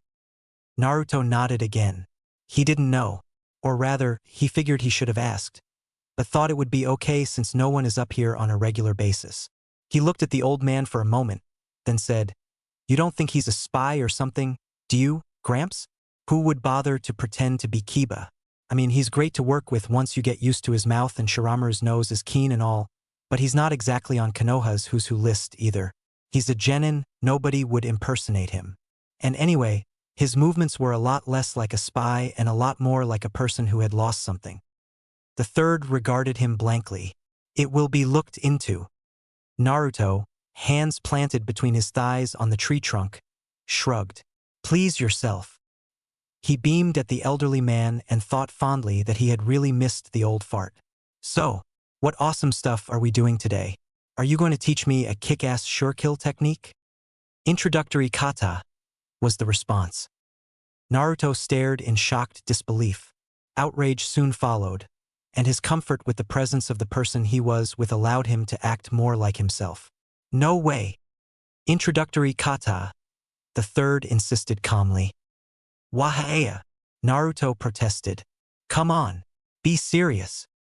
"What's serious is your physical condition," the old man answered pointedly, jumping straight into the kick-ass sure-kill fare.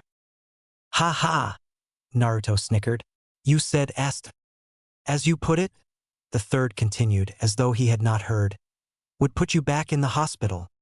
"Boo," Naruto decided, and stuck out his tongue. The old man watched him for a moment, but Naruto was too content to be concerned by the scrutiny being aimed at him. "You will be working with introductory kata for at least the rest of the week." Naruto sighed. "You're not going to let this go, are you?" That was how the blonde found himself performing calisthenics to warm up his out-of-shape muscles in the temperate mid-morning climate, then half-sleeping his way through kata he had learned in the academy, which he had never forgotten either, since it had been of the audiovisual style of learning that he was best at. After 2 hours of that, which had soothed his earlier irritation about being confined to kiddie exercises, he graduated to punching and kicking a standard training post. An hour and a half later, Naruto had to grudgingly agree that he would need at least another day of the hated groundwork. He was missing the post entirely nearly a third of the time. He would only need another day, though he was sure because he already knew what was wrong. "My arms and legs are too short. Why isn't this working?" "You're thinking, moron," Kyubi pointed out. "I told you about this before, and as usual you've completely forgotten about it already. Listen, you're consciously applying knowledge of a body with greater mass and reach, and it's skewing your depth perception, which is why you keep messing up. Stop thinking about it." Naruto huffed impatiently. "I'm bored. Let's do something fun." "Like I have a choice," the fox muttered. "Why am I not surprised?" Sarcasm snorted. Naruto turned to the third. "Oi, old man. I'm bored. Can't we do something more interesting?" The old man looked up from the scroll he had been perusing. "You've been in a coma for 3 weeks and your muscles have atrophied considerably. You were never particularly excited about taijutsu training before either, but it is necessary before you can learn anything further. In fact, it's more than necessary. It's essential. Taijutsu training will build up your stamina, which will help increase your chakra capacity." Naruto flapped his arms. "Snore. Come on, Gramps, please. Can't I learn just one technique today? Finish your exercises. Then will you teach me something?" Naruto wheedled. "Finish your exercises and we'll see." Anything the third would teach him would doubtless be a very basic E-class technique like the Kawarimi or Bunshin, but their simplicity would give him something to test his current capabilities against and the excuse to know a few more of the simpler ones without them being shown to him. It would certainly still be plenty boring for him to learn the techniques, but somewhat less than kicking a training post for hours on end. Even so, he would kick a post for hours on end if he could be guaranteed something that was even only slightly less boring as a reward. And despite not having a parent or legal guardian always on his back as a child, over time Naruto had become aware that "we'll see," and "maybe," for that matter, was generally a euphemism for no. It was totally unfair for the third to be that harsh on the first day of training, so he took measures into his own hands. He was just too bored. He did already know the techniques, after all, and they were just academy level. He could cover it up. Henge. Chapter 11, Teaching Delinquents. Erasure had made sure that he was present for the births of both his children. As disgusting as the events had been, he had naively believed that there was nothing more vile than a half-rotted corpse, but it could not be said that he never learned quickly. He would not have missed either one for anything, even if the trauma of seeing Naruto's meant that he spent the majority of Akiko's passed out on the bed. If nothing else, Erasure had made sure he was present for all of the celebration afterward, and every day since then his life had been full to the brim with happiness from watching his children grow and explore, as well as a muted horror that, in their zealous efforts to grow and explore, they were apparently actively trying to kill themselves. His stint as a Jounin sensei aside, which he felt did not really count as parenting quite so much as it did commanding, Erasure had been a father for almost 13 years, 2 of which had really tested his ability to pull the double duty of fatherhood and desk driving. But overall he thought he was doing fine at it and liked to think that he knew his children, especially his son, with whom he had shared almost 13 years of life. Surely in those 13 years, and particularly the 10 in which he had been able to dedicate himself solely to the smaller blonde's psychological and emotional growth, he would have learned what things Naruto liked and disliked, what kind of hobbies he had, what his future hopes were, and who he would eventually marry. Well, maybe the marriage part was more like daddy's wishful thinking than it was son's preference. But he was not going to force Naruto to marry some girl he did not care about, for the sake of both of them, no matter how much Erasure liked her. Love was important, and ultimately he wanted Naruto to be happy, even if that meant he have to be a little disappointed that he did not get his fantasy fulfilled. He nodded to himself, satisfied with that. Nevertheless, he did the best that he could to otherwise guide his offspring in the directions of morality. As moral as ninja ever got, at any rate, and courtesy. Whenever there was an occasion to observe one of them, mainly Naruto, as he was old enough to be growing into his own person and to form his own opinions, Erasure had always been able to take pride in his son's public behavior, even if the private behavior was less than stellar. That public behavior had never failed to be consistent and enviable, and though Akiko was still a little young to say anything polite without direct prompting, she behaved herself as well. With that kind of experience, it was understandable that Erasure liked to think he knew his children's intentions and could count on them behaving themselves away from the influence of his immediate presence. That belief opened him up to a host of abrupt, nasty reality checks. "It's not that interesting," the third informed him from the chair that had been frantically made available for sitting. His voice was nasally and annoyed. "You needn't stare." "What happened?" the blonde asked in quiet horror, feeling as though he was looking at the decaying remains of a 7-carriage wreck along some little-traveled road. When his predecessor had first entered the office so long before the projected end of Naruto's carefully planned training session, Erasure had thought that something serious had occurred, such as some kind of age-related anemia. Panicked at the concept that the third, whom he viewed to be a surrogate grandfather in the same way everyone else did, though the man was not that old, might actually be on the verge of sudden death, he had nearly called for Rin. As it turned out, however, the old man had simply been caught off guard by Naruto, who all his young life had treated the once Hokage with the respect due to someone of such a greater age and equally greater wisdom, even if he had passively resisted training at virtually every turn. "Did he punch you?" Hiruzen carefully rubbed his white handkerchief beneath his nose. The square of cotton fabric was stained red-brown with drying blood. "I would have rather had him do so." Erasure stared even more when he heard that, mystified as to what would make his predecessor prefer being physically attacked. "Well, what did he do?" The old man looked at him flatly and reported, aggrieved. "He took out myself and 3 Imbu all at once, without using a genjutsu, touching any of us, or even moving from his location." Arashi's mouth fell open in disbelief. "Excuse me? Does that technique exist? And if it did, it would surely require more chakra and control than he has at this point, right?" Hiruzen shook his head. "I doubt I can describe it accurately. You would have to see it for yourself to be able to properly appreciate the devastation this technique is capable of. Suffice it to say, however, that he turns into a naked woman." Thus Arashi's portrait-perfect world vanished in smoke. Again. "I saw that," the retired Hokage said pointedly. "It's not funny," Erasure replied shortly as he eased himself into his chair slowly and tried to avoid having any further thoughts about the last time his world had fallen out from under him. At least it was not nearly as bad as it could have been. If it was a choice between seeing his son as a naked woman and seeing the boy lying half dead in a hospital gurney, well, it was no contest at all. You didn't see anything. His predecessor gave him a significant look. It is amusing. Somewhat. After all, had our guards and I been enemies, he would have instantaneously reduced our numbers by 80% with an E-class technique. His chance of surviving the encounter for enough time to make an escape went up by at least that much. Erasure had to concede, which he did with a faint nod. An 80% chance of escape was usually more than enough for any shinobi. Depending on the special skills of the remaining enemy, even the greenest of the Grass-Green Academy students could get away mostly uninjured with those odds. But why a naked woman? You tell me, Hiruzen prompted. I really don't want to think about that, anxiety whimpered. He did anyway, naturally. I always thought he took more after me. He sighed as he propped an elbow on his desk, which was covered with paper for the nth time.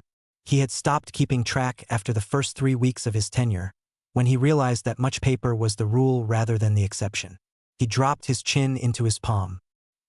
He was always so serious when he was little. Until Red made me stop, I kept asking him if I'd missed a funeral somewhere. He picked up his brush and doodled idly on the margin of a proposal for a village recreation center. Hataru's been trying to jolly him out of that kind of gravity for ages, but I hadn't seen much success. I suppose he's just finally discovering his mama's side in himself. The realization hurt but did not burn. A simple, bittersweet revelation. After all, he had always said that he wanted crazy little Uzumaki babies. He seemed very comfortable with the technique and how to behave, the third observed. He's had it for a while, I'd say. The thought that Naruto might have been inflicting a naked, feminine version of himself on the prudes of the village was both mortifying and amusing.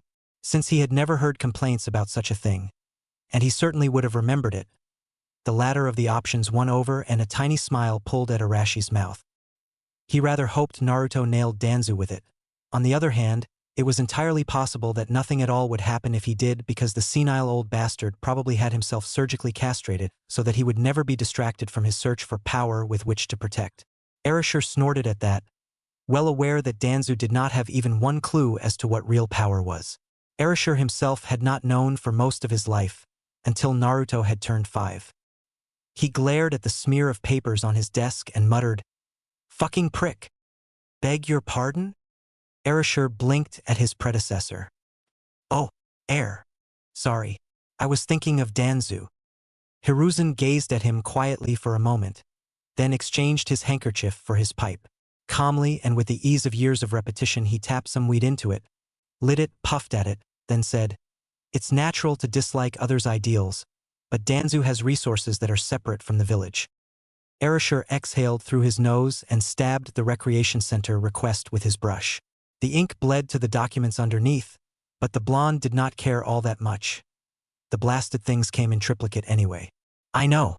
Not that his resources are so departed that I can't totally shut him down in a financial sense and force him to rely on private donations.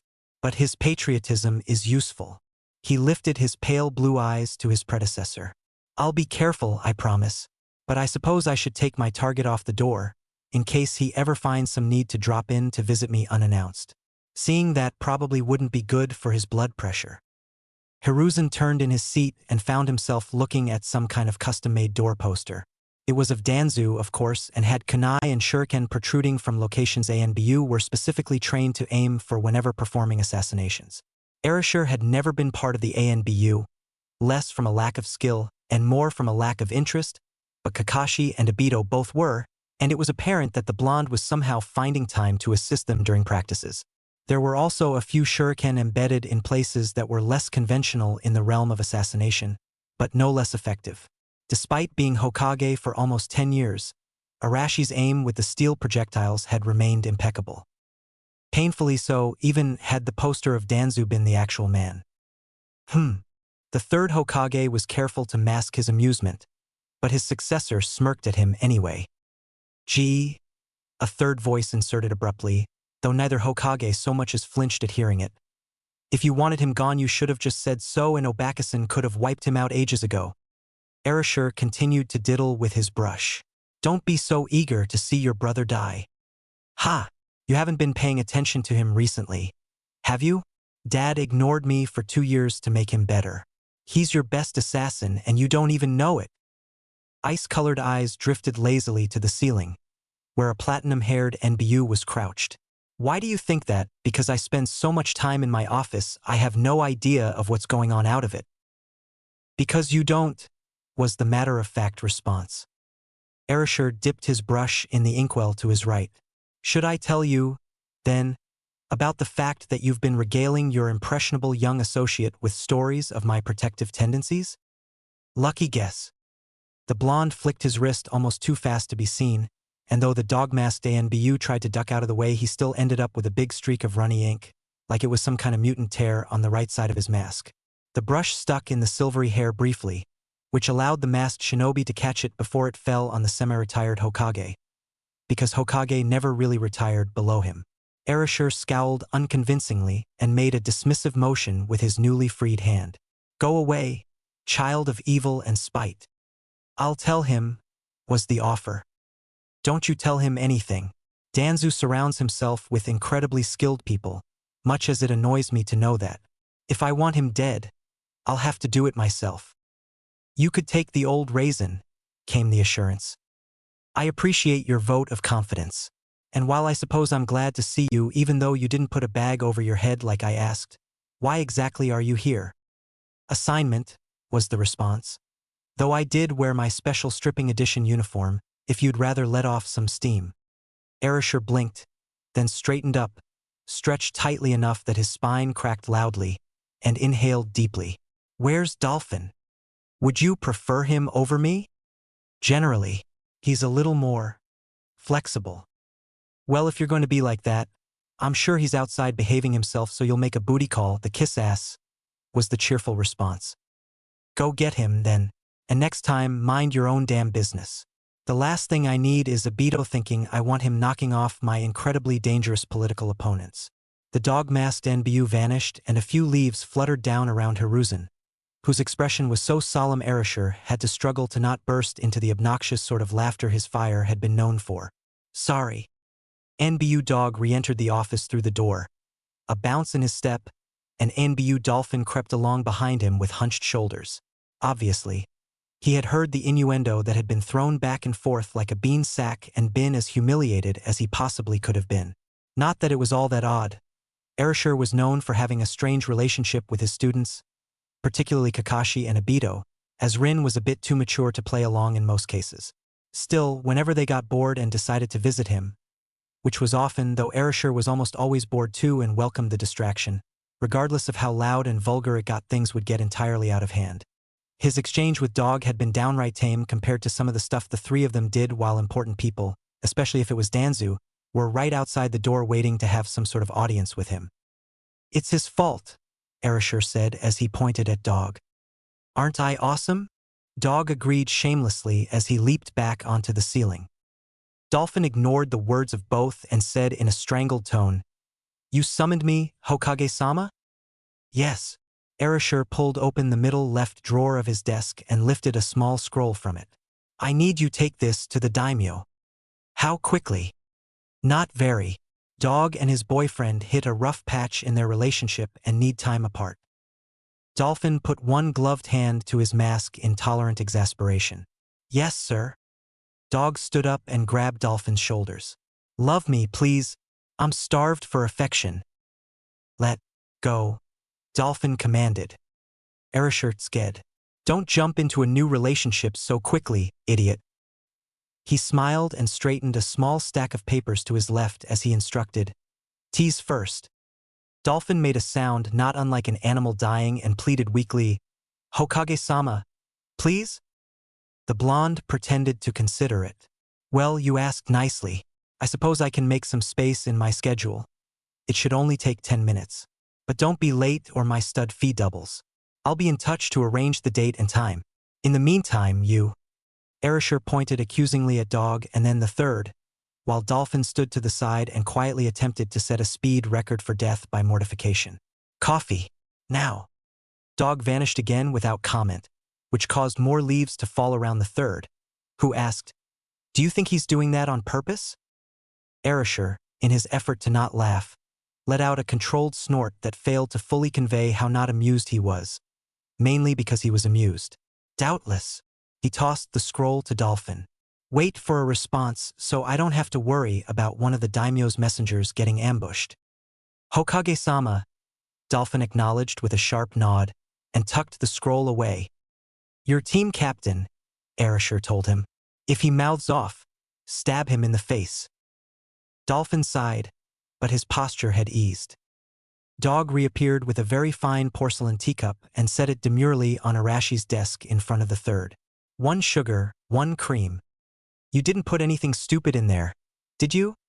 The blonde demanded, remembering the diuretic that had been slipped into his tea once. He did not think that Kakashi would do something like that to someone who was not Obito or Erasure or possibly Tsukumo, but there was always a chance. Erasure prayed the absurdity of putting coffee in a teacup would be enough. Dog drew himself up, obviously offended even behind his mask. Of course not. Erasure frowned and he added pointedly, I respect him. Oh really? Erasure replied. Sounds like you need to go through a nice long list of D-rank assignments to encourage you to have respect for a wider range of people. Boo, Dog answered, sounding entirely unconcerned. Probably because it was the 1000th time the blonde had made that very threat, and in every previous case he had never carried it out. We'll be going now, Hokage-sama, Dolphin said hastily, before the situation worsened. We, Dog echoed, half offended. He's team captain, Erasure revealed. Obey. Dog's shoulders slumped. Then he pointed at the blonde in annoyance. You suck, Harry. Don't reference your father's body so flippantly, the young Hokage interrupted. People will think he abused you in your youth. He did, Dog lied easily. Dropping you on your head repeatedly doesn't count, Erasure shot back. You deserved that, obviously. Dolphin could apparently take no more of the lewd exchange, either because he was about to scream in frustration or be unprofessional and laugh, because he fled from the office with quick gestures of respect to the 2 Hokage present. Teacher and student looked at the vacated space and the door that was slowly swinging shut. The latter then turned to the former and said in mock horror, I think he's building an immunity. If you didn't pester him all the time, Erasure pointed out, he wouldn't be able to. He likes it, Dog asserted playfully. Get lost, the blonde commanded, and Dog padded out of the office with his hands tucked into his pockets as though he was going to take a stroll through the village park. Once the door was closed again, Erasure turned to his predecessor. I'm sorry. A pale gray brow went up and the blonde added, for real this time. Hiruzen's only response as he set his pipe aside to cool and reached for his teacup of coffee was, there is a reason you are considered the friendliest Hokage. You're friendly, Erasure answered, offended on the older man's behalf, as he pulled open the slim center drawer of his desk, which he tended to treat as a cross between a food drawer and a junk drawer, and retrieved a granola bar from it. Though fortunately, he added absently, you're not as creepily friendly as Sensei. I'm not as friendly as you, Hiruzen countered without bitterness, ignoring the stab at his student, who did ultimately deserve it. Your youth and charisma are far more attractive than my magnanimity. Many remember what you did for us and our allies in the war with Grass, and they credit you with the victory and relative lack of blood spilled before Kusagaku's surrender. Erasure snorted, peeled the metallic wrapper from the granola bar, and bit into it a tad more viciously than circumstances required. What do you mean, youth and charisma? Did I ever tell you about the 2 interrogation bureau chunin, who both laughed at me to my face when they were told who I was? Or the academy student who wet himself when his mother introduced him to me? People like me only because they're afraid of me. My reputation precedes me considerably and they seem to think I should look like a bear. Hiruzen looked away and tried to use the teacup to hide his mouth, but Erasure noticed and scowled at him anyway. Finally, the third said diplomatically, anyone from interrogation has to be a tad on the eccentric side, though perhaps Kakashi's right that you don't know everything that goes on in the village. Anyone can appreciate a devoted father. Erasure rolled his eyes. So he is still making that mother-bear comparison. Idiot. It's not exactly inaccurate, Hiruzen offered, to soothe his successor's visibly ruffled dignity. You are extremely protective of your children, in a way that most men, particularly shinobi, are not. Remind me to save a list of D-rank assignments for him. Maybe 2. Erasure paused, then nodded at his thoughts. 10. Aren't you being a bit hard on him? Oh, like you didn't throw Ajazan into things to keep him on his toes, old man. Natural geniuses need to be pushed hard or they get bored and end up cracked down the middle. I mean, I can deal with the boredom inherent in this job because I'm not a genius. He looked down at his cluttered, ink-spotted desk right at that moment and completely missed the politely incredulous expression his predecessor graced him with. But I honestly don't know how someone like Itachi deals with his idle time. Mikoto says he's training Sasuke for a squad leader position with the military police, and that's all noble and everything, but he told me that he might not return to the ANBU after Sasuke tests for the position. What the hell does he think he's going to do once Sasuke doesn't need dedicated instruction anymore? You should observe Sasuke's test, Hiruzen advised. It would be good to know the standards the Uchiha are maintaining. Standards so ridiculously high that I'd never bother with them, Erasure muttered. And if you like what you see, perhaps you should consider asking him to train Naruto as well. Erasure inhaled sharply and a chunk of gummy granola rolled into his trachea. After he spent what felt like 2.5 minutes gagging on it, he finally rescued himself and reached for the bottle of water he always kept by his feet. Pardon? He rasped before taking a sip. Did I say something wrong? The third wondered. Erasure pointed at him. You did that on purpose. How would you know? I'm telling. Who? Don't think I don't see you wearing your Hokage robes all over the place like you're still the captain of the ship, Erasure insisted as he slammed a hand on his desk dramatically. This is an abuse of power. Yours.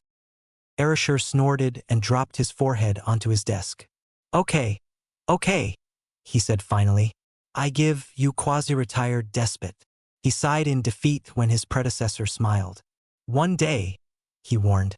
One day I'll be able to do that stuff too. And then I'm going to so lay the smack down on you, old man. That's what you said 2 years ago, Hiruzen informed him. I'm not getting any younger. The blonde stuck his tongue out in response, but asked, why would you suggest that Itachi train Naruto? He smirked and wiggled the fingers of his free hand. Is he too much for your old bones? I have been working with him for nearly 3 years, but Naruto and I have never managed to reach the accord necessary between a student and teacher, the third explained. Whether he respects me too much to feel comfortable asking questions and revealing his inexperience or whether he believes my knowledge to be outdated, his progress has been unacceptably slow. In fact, today was the first time he has ever shown the kind of initiative required to become a field ninja. Something has been keeping his skills from advancing, and so far I have not been able to discover what that is. Because of that, I have to accept that the problem might lie with me. Erasure tilted his head. Naruto's reluctance to train and strengthen himself was not a secret among family and friends, and even the village seemed to have noticed the boy's absence from any assignments at all, let alone ones where they would have expected him to stand out. Not that Erasure knew what it was they thought Naruto knew that would set him apart from his peers. You think Itachi could do this? My presence has not helped him. A change of scenery and a new way of thinking might be precisely the need here. Itachi was part of ANBU until recently, so he is well aware of Konoha's workings. He has been training Sasuke, who is only a few months older than Naruto, and is only 5 years their senior himself. He would have a different method of training than I do, one that would possibly be more agreeable to your son's temperament. And if not, it might still be easier for him to root out the problem. Erasure frowned and, as he slid his water bottle back into place at his feet, asked incredulously, Are you seriously saying you're too old? My preferred method of instruction is lecture, Hiruzen said. However, I recognize that not everyone learns best that way. And since Itachi is younger, you think he'll adapt better? Age has done much to set me in my ways, Erasure. Being able to listen to others and accept criticism and ideas with grace is different from being able to change myself. The blonde pondered that and drummed his fingers on the desktop. All right, fine. I'll talk to Naruto and Itachi and see what they think. But I hope you'll remain available. Acknowledging that I might not be the best teacher hardly means I have nothing to teach. Erasure smiled. Thank you. You could let me have him, a new voice interrupted. Nice door poster, by the way. Erasure did not even look up from the loose papers that he had begun to shuffle through. I find it very motivational. And never in my lifetime, sensei, will you get your hands on my child. Children. My lifetime, which is going to be considerably longer than yours, by the way. For various reasons. Jiraiya dropped into the room through the window and nodded at his own teacher, who quietly returned the gesture. Why not, punk? I'm as good as you. Better in many ways.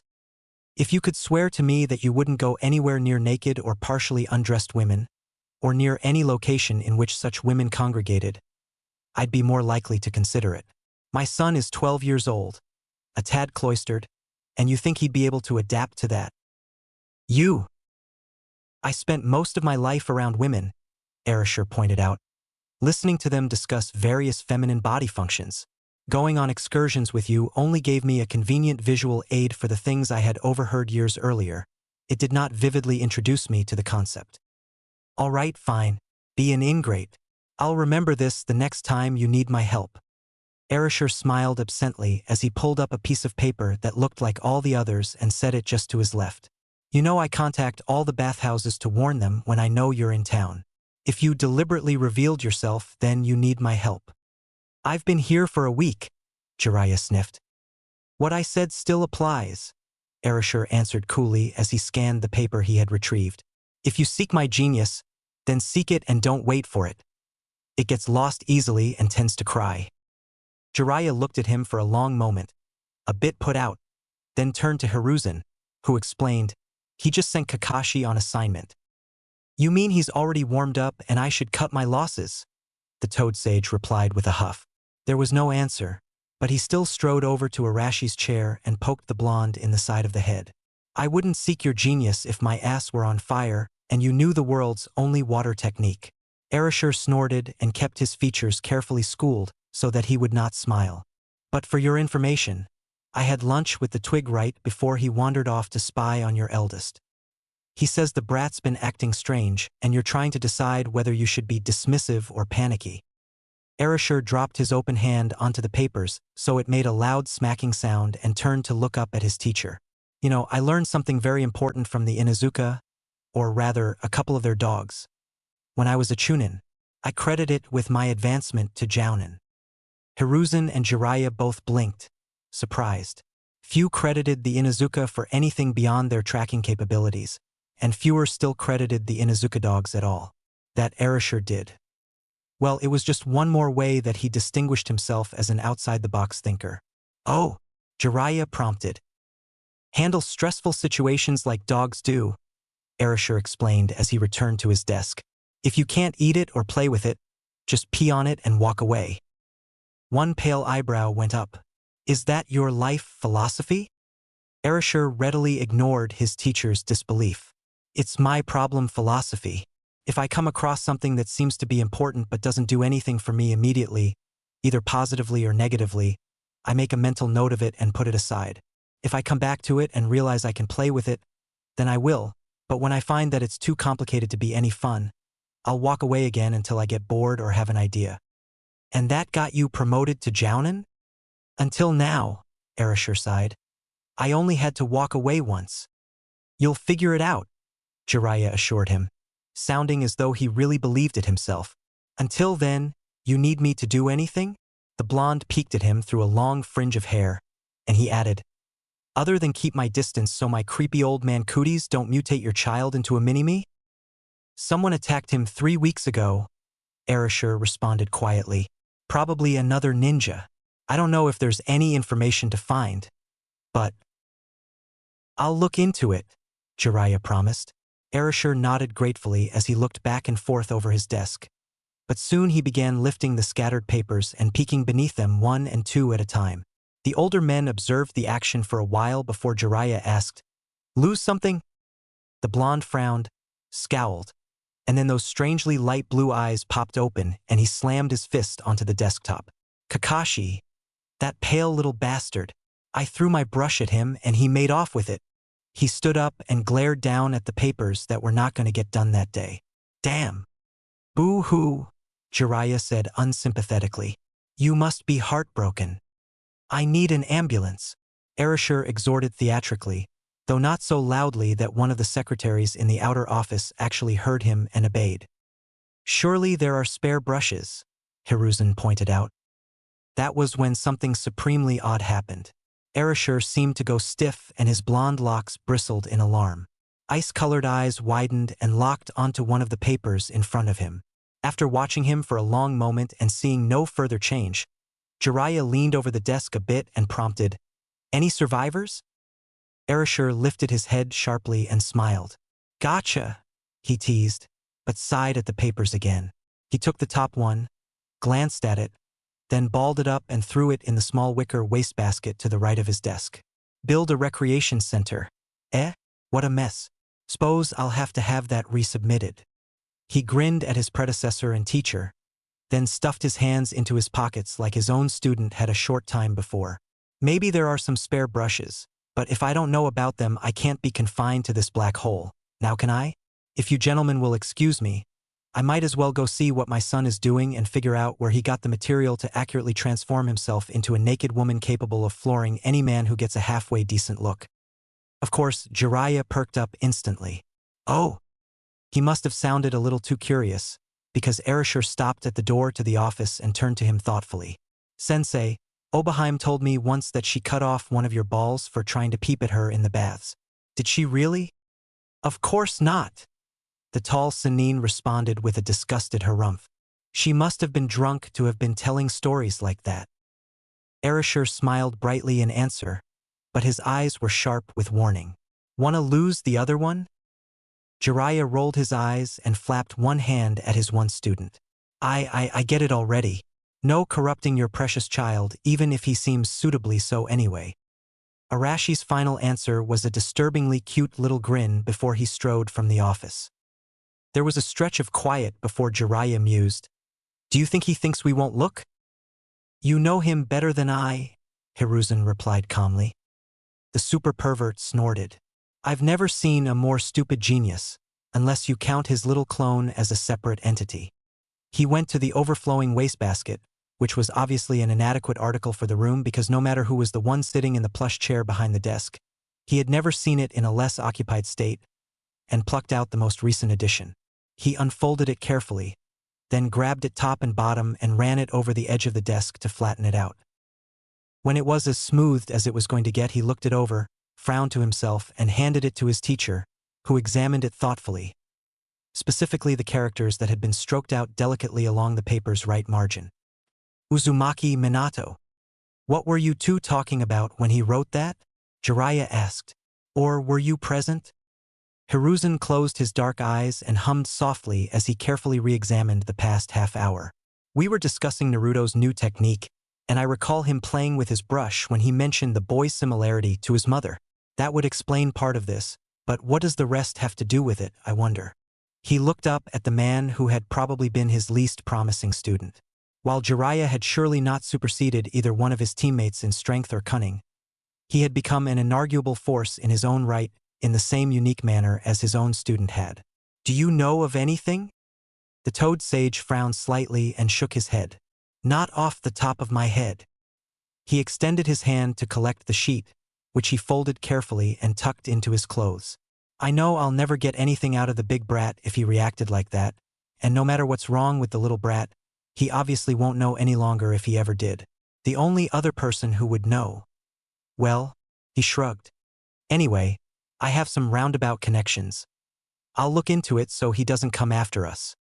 "Do you believe it's dangerous?" Hiruzen inquired as he rose slowly from his seat, mildly surprised at Jiraiya's immediate dedication to finding an answer. "To the village? Doubtful. To Erashur? Entirely possible. And worse, it could happen at any time." Jiraiya moved toward the office door. "If Naruto is involved in something dark, whether voluntarily or not, and Arashi's associating it with this name, we can't be unprepared at some critical moment if he does that catatonic thing and leaves everyone else to get flattened." Sarutobi Hiruzen nodded in response to that logic. Such a concern was exactly the reason why he had made sure Erashur signed the proxy article in the first place, and it seemed that Jiraiya was taking his duty as one of those proxies seriously. "Orochimaru might know," he offered. Orochimaru was a proxy, too, though his usual absence from Konoha had put him low on the list. Jiraiya made a noise of negation. "I can try, But if Erashur did tell him anything, he would never tell me unless Erashur had told him he could. Not even for Arashi's own good? I can't give him enough evidence yet to convince him it's in Arashi's best interest, Jiraiya pointed out. For having such a long tongue, not much rolls freely from it. True, the third agreed. Well, I'll leave it to you then. Jiraiya grinned over his shoulder in answer as he pulled open the office door, wearing an expression not too far removed from that of his once students. I'm off to do some research then. See you later, Sensei. Chapter 12 Defensive Measures. Despite the ridiculous number of pranks that he had played when he was younger, and the few special ones with which he had occasionally terrorized the villagers as he got older, just to keep them on their toes, Naruto had only ever perpetrated them to get attention rather than for a true humor factor, even though he did laugh about them. Therefore, he had rarely pulled the type of prank that could honestly be described to anyone in a retelling of the event as, "I laughed so hard I nearly wet myself, and so did not know exactly what it felt like. I know now, don't I?" He cackled as he strode through Konoha with his hands linked behind his head. Imbecile, Kyuubi sighed. Moron, sarcasm agreed. The memory, still fresh, wiggled into his mind and Naruto burst out laughing again, which caused several of the villagers to give him odd looks. But he could not help it. It was too funny. The third's reaction to his trademark Oiroke no Jutsu had not been a shock. He had used it against the old man before, after all, and knew what answer he would get. He would have been far more surprised, and at a total loss as to what to do next, considering how he had banked his whole plan of self-liberation from boredom on it, had the third not responded. No, that was not surprising or even really entertaining. What had made the effort so worth it had been the trio of rustle and thuds he had heard and felt from the trees and shrubs behind him, out beyond the edge of the training grounds, which had been followed by a woman muttering incredulously, "Oh, for fuck's sake," which had further been followed by the same woman snarling, "Idiot, wake up," and the sound of a sandal hitting an armored body. Naruto had wiped out half of his guard detail, and apparently all of the thirds, without even trying. Ha ha ha ha ha ha. He rewarded himself for his genius with a trip to Ichiraka Ramen and enjoyed his 5 bowls immensely even though he was alone. Ramen always tasted better when eaten alongside friends, but he could drag them by at a later time. Indeed, the ramen was as delectable as always. It was only when he had gotten up to leave the little shop that he realized that he was being watched. And not by ANBU either. He noted slowly as he began to scan the street as naturally but as cautiously as he could. He stepped into the cramped pedestrian traffic and took a sweeping glance at the rooftops, just quickly enough to catch unhappily familiar inky black hair fluttering out of sight. No way. I'm sure I know a lot of people with long, limp black hair. Thinking of it that way was definitely not convincing. Should I correct you or let you pretend? Kyuubi wondered. It'll be more fun if you pretend, sarcasm decided. Naruto debated giving chase. Theoretically, he still intimately knew every technique that he had learned in the past 17 years. But without the chakra and the familiarity with his current body, confronting an enemy he already knew was strong, and who, right at that moment, was certainly stronger than he was, would be foolish at best and lethal otherwise. Damn it. You could always tell someone, such as your idiot sire, Kyuubi suggested with long-suffering patience, and hear that person's thoughts. And I believe discreetly would be the word of the day, sarcasm pointed out, if you happen to know off the top of your head what that means. Orochimaru could be part of what put me here, though, Naruto answered. Or maybe not me specifically, but the other me who I've replaced. Even if he's running loose here in Konoha, that doesn't mean he's trustworthy, or that anyone who trusts him is right. And if he's not being hunted down, I'd think everyone trusts him here, and that any who don't are keeping it to themselves. So far I haven't met anyone who's that different from how I knew them. Except Itachi, but his story was messed up to begin with. And besides, how long did Orochimaru get away with torturing people before he was found out? Your beloved Sandaime was distracted by guilt, Kyuubi pointed out.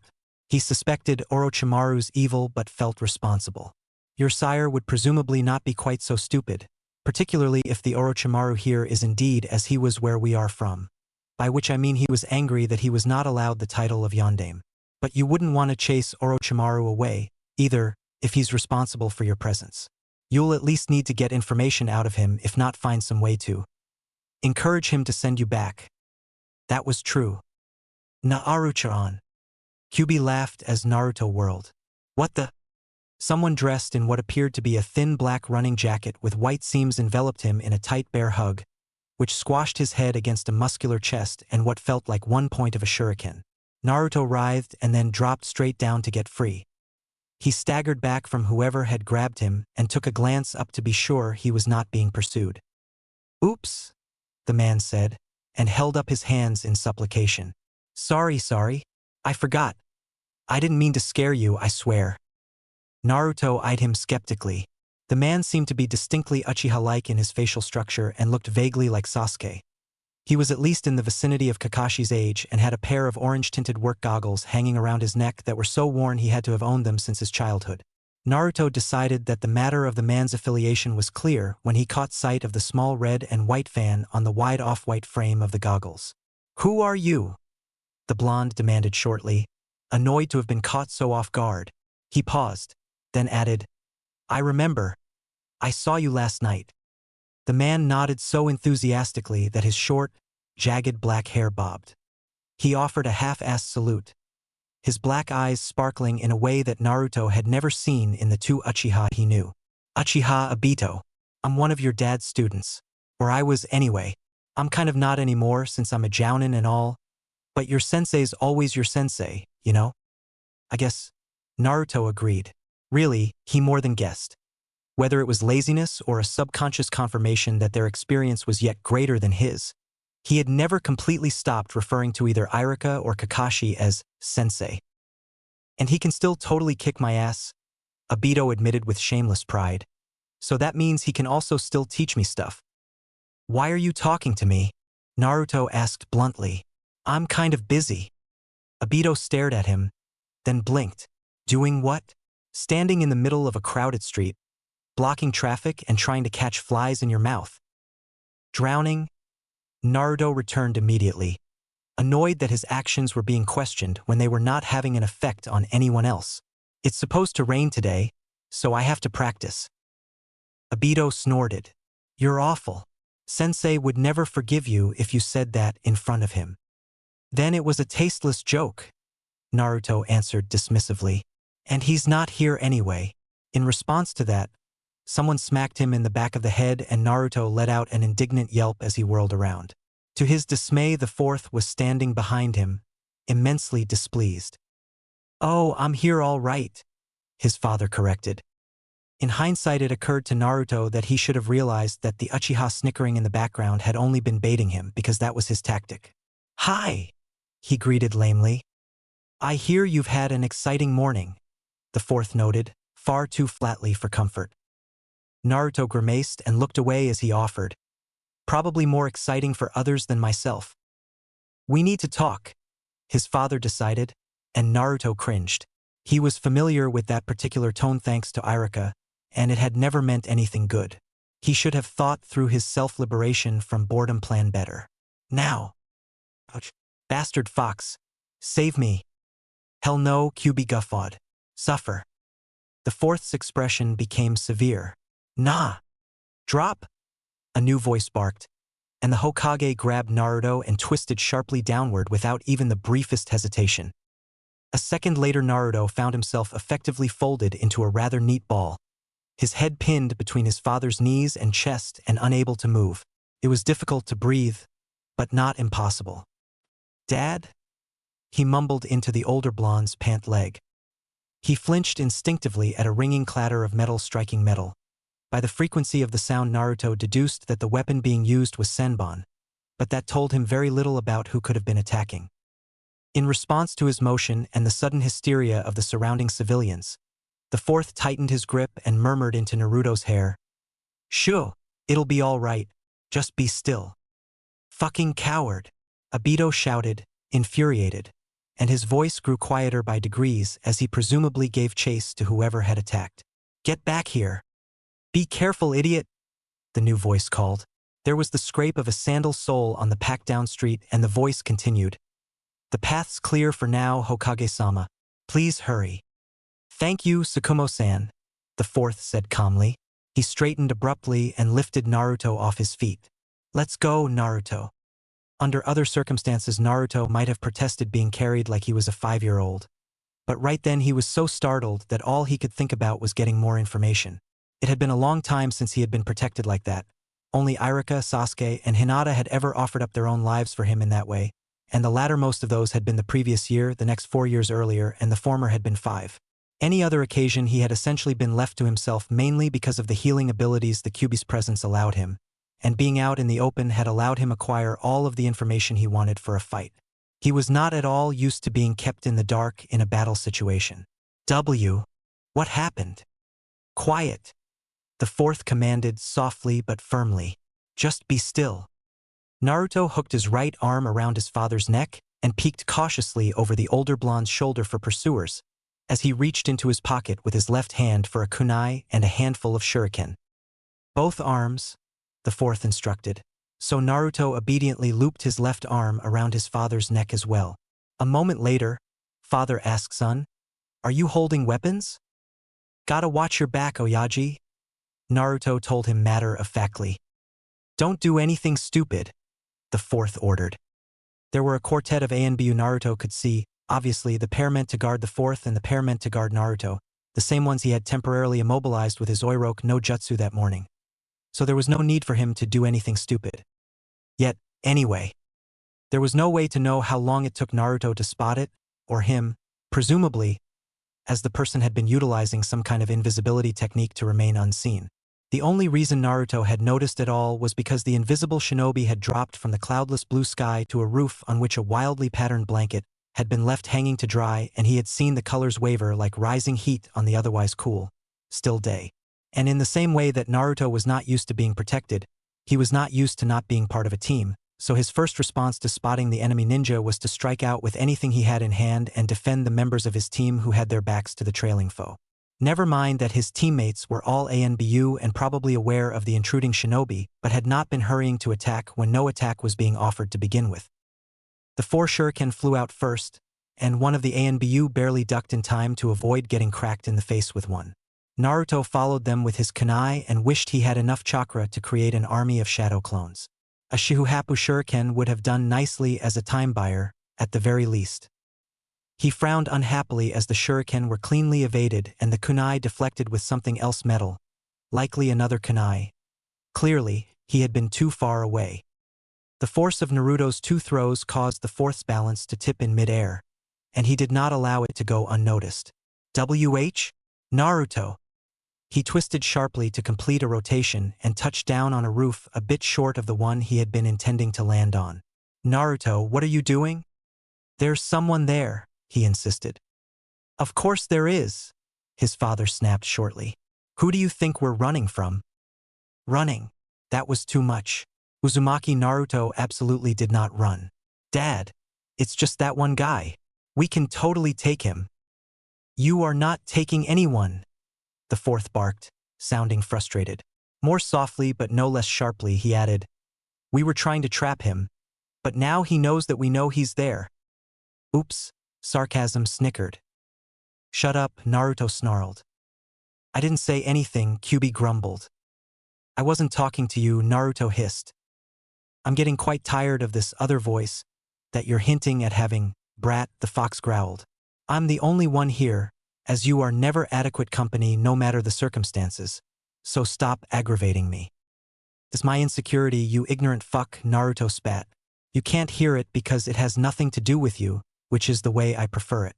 That was a lie, of course, but there was no reason to give the kitsune any other reason to nag at him. "Now go away." "Naruto." The fourth sounded worried, and Naruto figured that it was probably because he had zoned out to talk to the Kyuubi. He would have to work on it, he recalled, exasperated that he would have to excuse it again. "I'm fine, Dad, and I'm sorry. I didn't mean to screw everything up." Like always, sarcasm cackled. Naruto ignored it. The fourth sighed. "It's okay, really. It's not that big a setback. We'll just have to do something else." Naruto did not miss his father's hesitant tone. "Like what?" The older blonde sighed.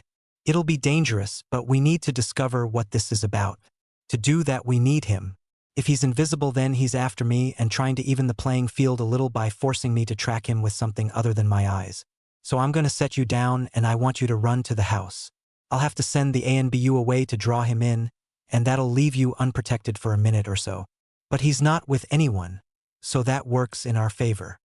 But I can help, Naruto protested. This is an assassin we're dealing with, Naruto, the fourth reminded him. He's at least Jounin level.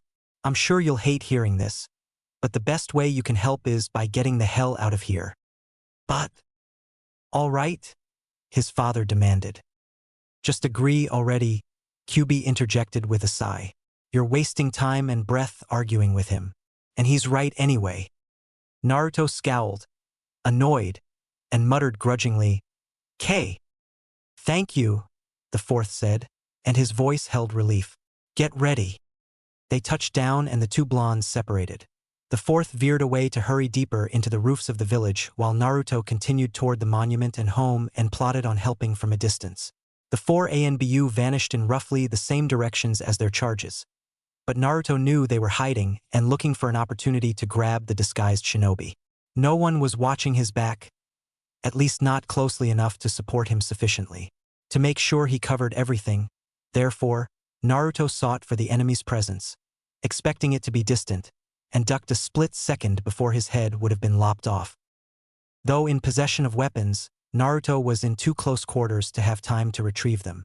So he pivoted abruptly on the ball of his left foot and brought his right fist up into what he hoped was the assassin's stomach. To his dark delight, the invisible clothed flesh he contacted gave instantly beneath the force of his strike, and the owner of it let out a loud grunt as his forward motion was halted.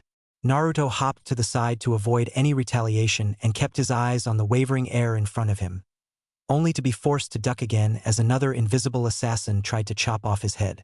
Except that when that failed, the assassin apparently came back quickly and sliced a line from his left hip all the way up to his right shoulder.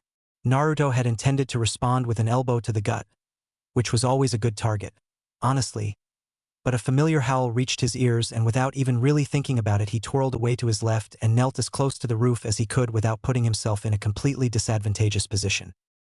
The fourth shot passed, overcoat fluttering, and jammed his Rasengan into the air in the general vicinity of the second assassin. His aim was true enough. The enemy ninja, still invisible, cried out in agony as his flesh was twisted and ripped open. Naruto flinched when a few flecks of blood hit his face, but he did not look up until the rushing air was still again and his father knelt in front of him and called softly, Naruto? Naruto lifted his head and took in the far greater amount of blood that had been sprayed across the older blonde's face, then reached in his pocket and drew out one of the flimsy paper napkins he had nipped from Michiraku. He usually did that, just carried one or two off whenever he left the ramen stand, in case he needed them later to help clean up a spill in his apartment or just to keep his face clean during assignments. It would not do to have food drying on his sleeve or something while he attempted to go undetected, after all, and the napkins themselves were so thin they could be soaked, torn, and then flung to the wind if necessary. In the current case, though, he simply used it to wipe the blood off his father's skin. He did not like to see the stuff there. The idea that it might have been present during the Kyubi's sealing was an uncomfortable one. The fourth blinked, then made a faintly amused noise before instructing, "Turn around." He did not give Naruto the opportunity to protest, just swung the smaller blonde in a circle and took a look at his back. He sucked in a breath through his teeth. Naruto translated that as a noise of alarm and looked over his shoulder. "It's okay. It doesn't really hurt that bad, just burns. I won't bleed to death or anything." The ANBU had finished tying up the first assassin. Naruto did not know if there was enough of the second one available with which to do the same, and had taken up a four corners formation.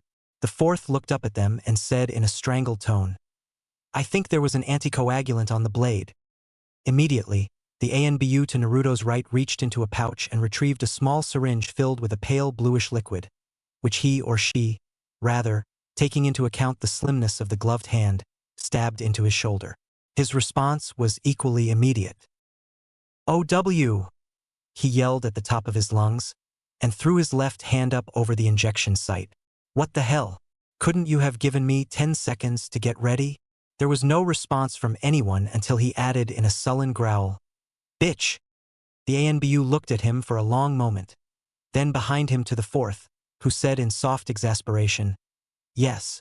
With permission given, the ANBU smacked Naruto hard in the head, though not hard enough to do him any notable harm. "Ow," he muttered.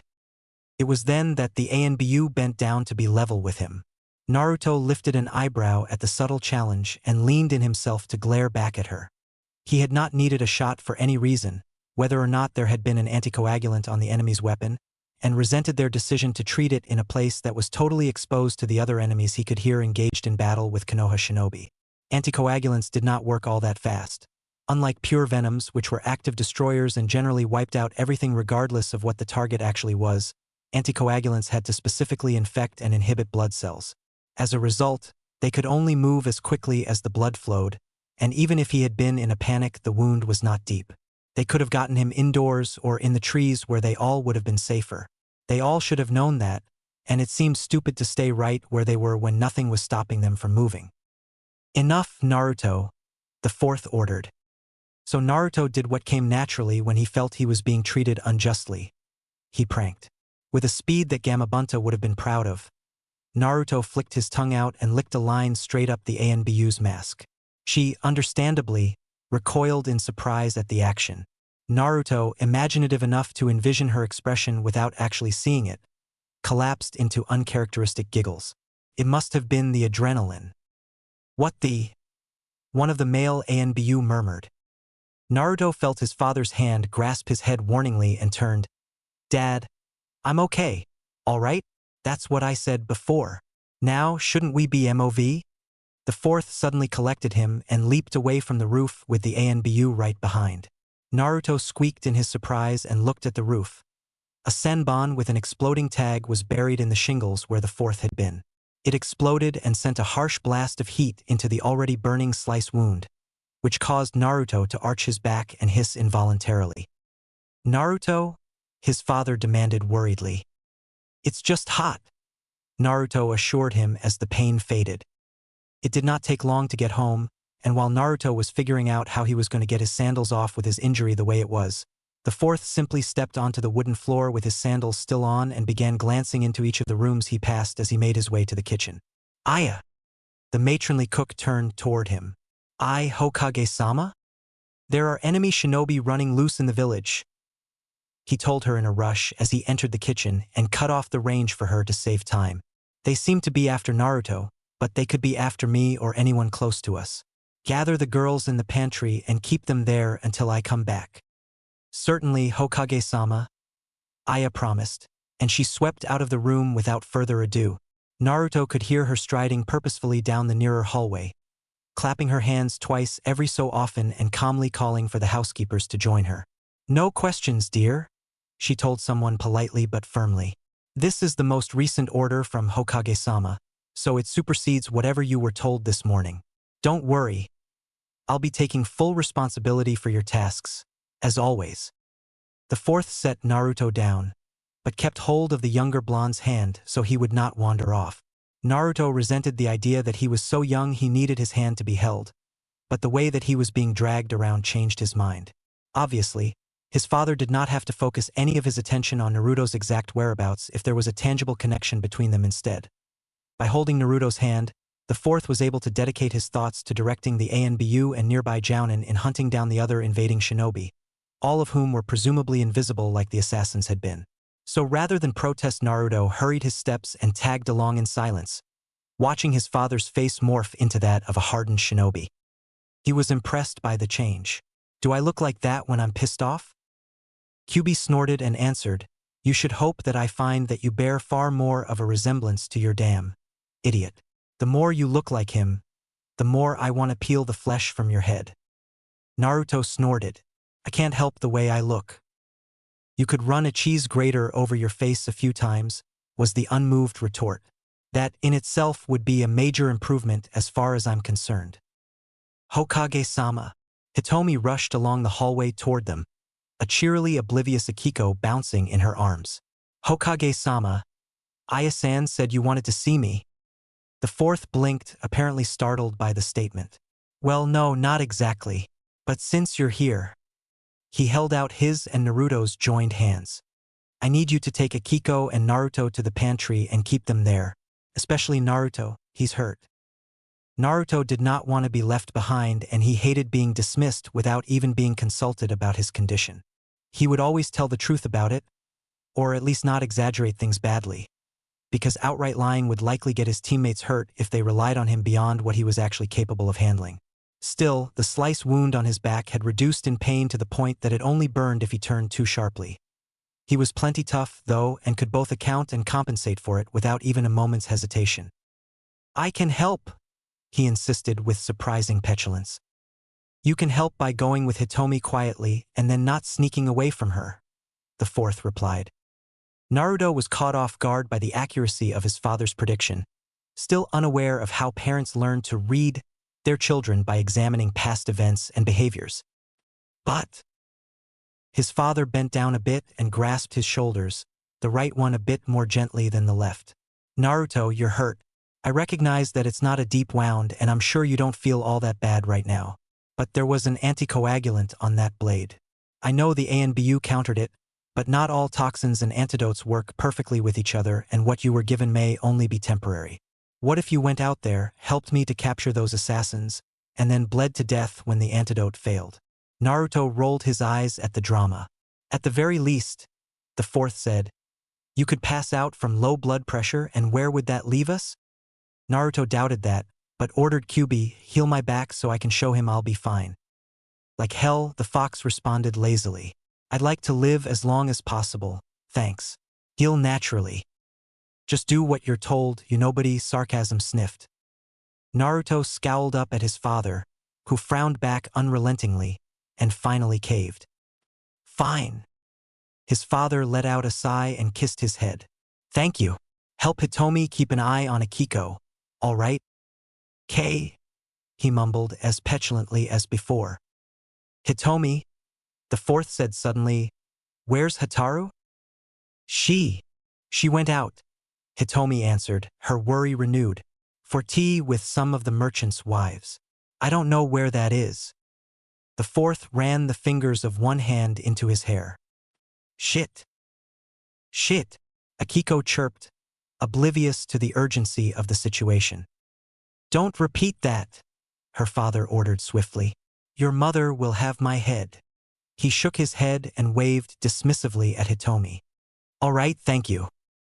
He turned and headed in the general direction of the front door. Hitomi shifted Akiko's weight and grabbed Naruto's hand. "Come along, Naruto-sama. Hurry." He followed reluctantly, his eyes on the floor. A bedroom window nearby abruptly shattered. Hitomi screamed reflexively and whirled toward the sound. "What?" Akiko asked, confused. "Run," Naruto barked, and shoved Hitomi at the kitchen while simultaneously wrenching his hand free of her grasp.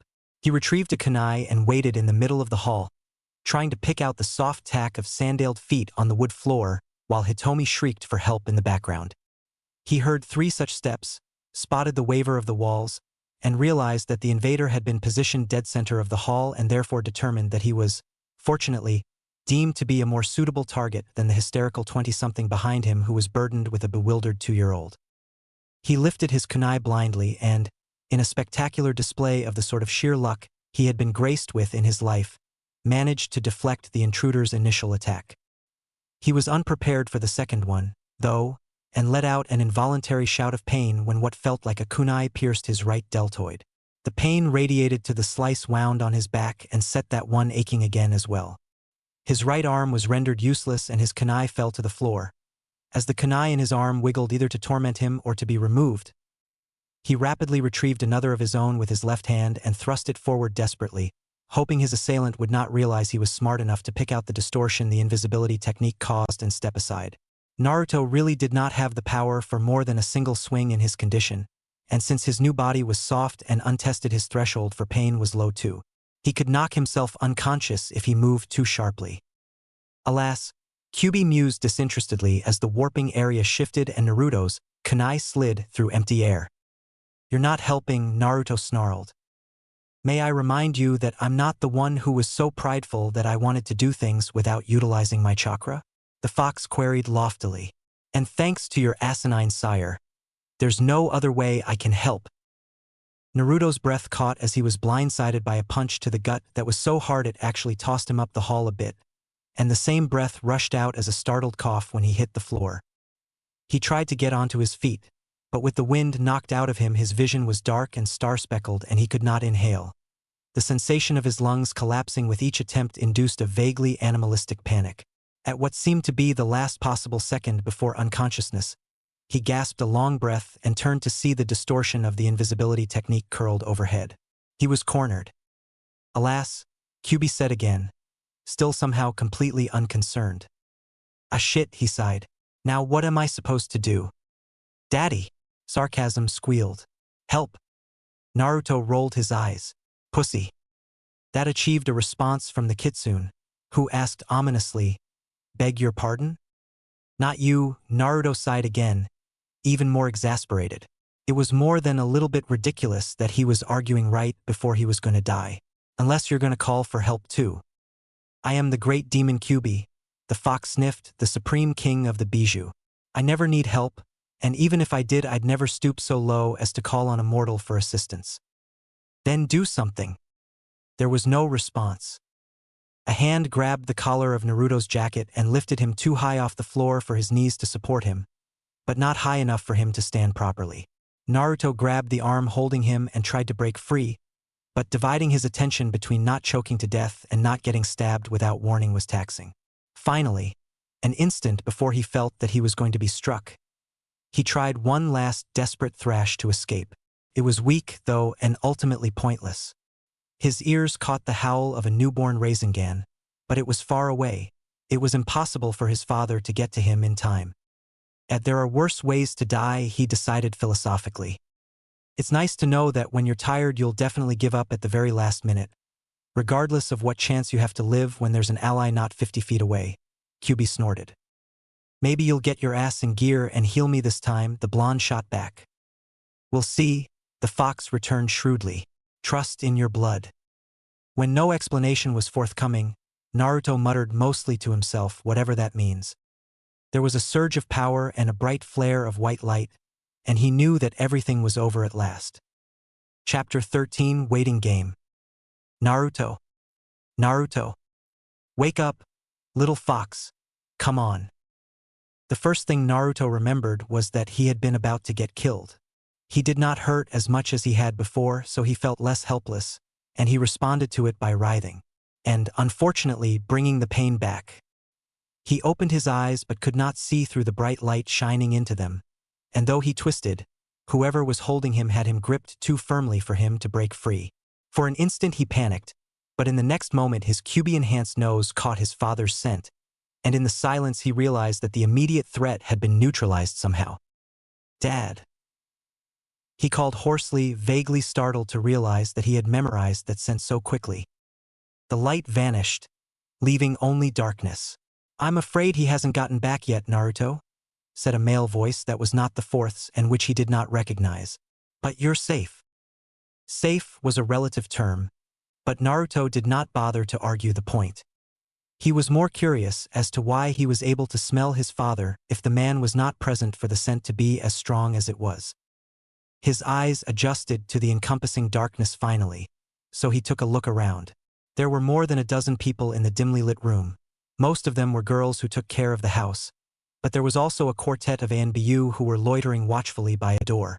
Sacks of rice and unmarked crates were stacked discreetly, and one wall had a floor-to-ceiling case of inset shelves which were packed with innumerable glass jars full of what looked like fruits and vegetables. He deduced that he was in the pantry, where everyone was supposed to have been headed and had clearly gathered. I heard his voice, Naruto murmured, not really expecting a response. He rolled onto his side and saw that he was lying on a few columns of rice. The tightly woven burlap bags provided a supportive, if itchy, bed. The reason for the strength of the elder blonde's scent became clear then, when he discovered that his father's signature overcoat had been draped across him. Where did he go? He went to organize things outside, was the response. Don't get up if you feel even a bit dizzy. There's no danger here. You think, Naruto prompted, dubious. There are 4 ANBU, myself, a small and darkened room, and only one path of entry that doesn't require the use of chakra. came the explanation.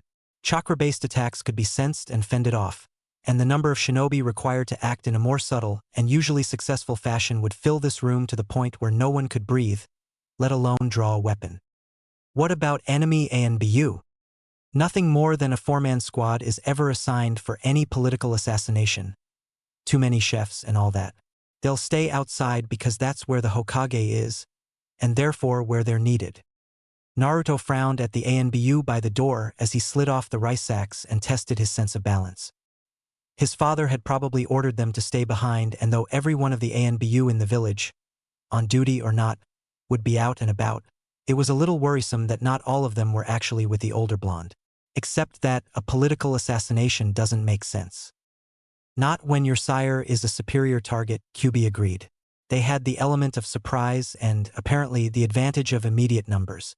Pretending that you were the only target was an admirable introductory ploy, but they would have quickly turned on him once they had drawn him in. While I'm loath to agree with anything that fool says, I believe your sire was correct in his observation that they seem to be after you.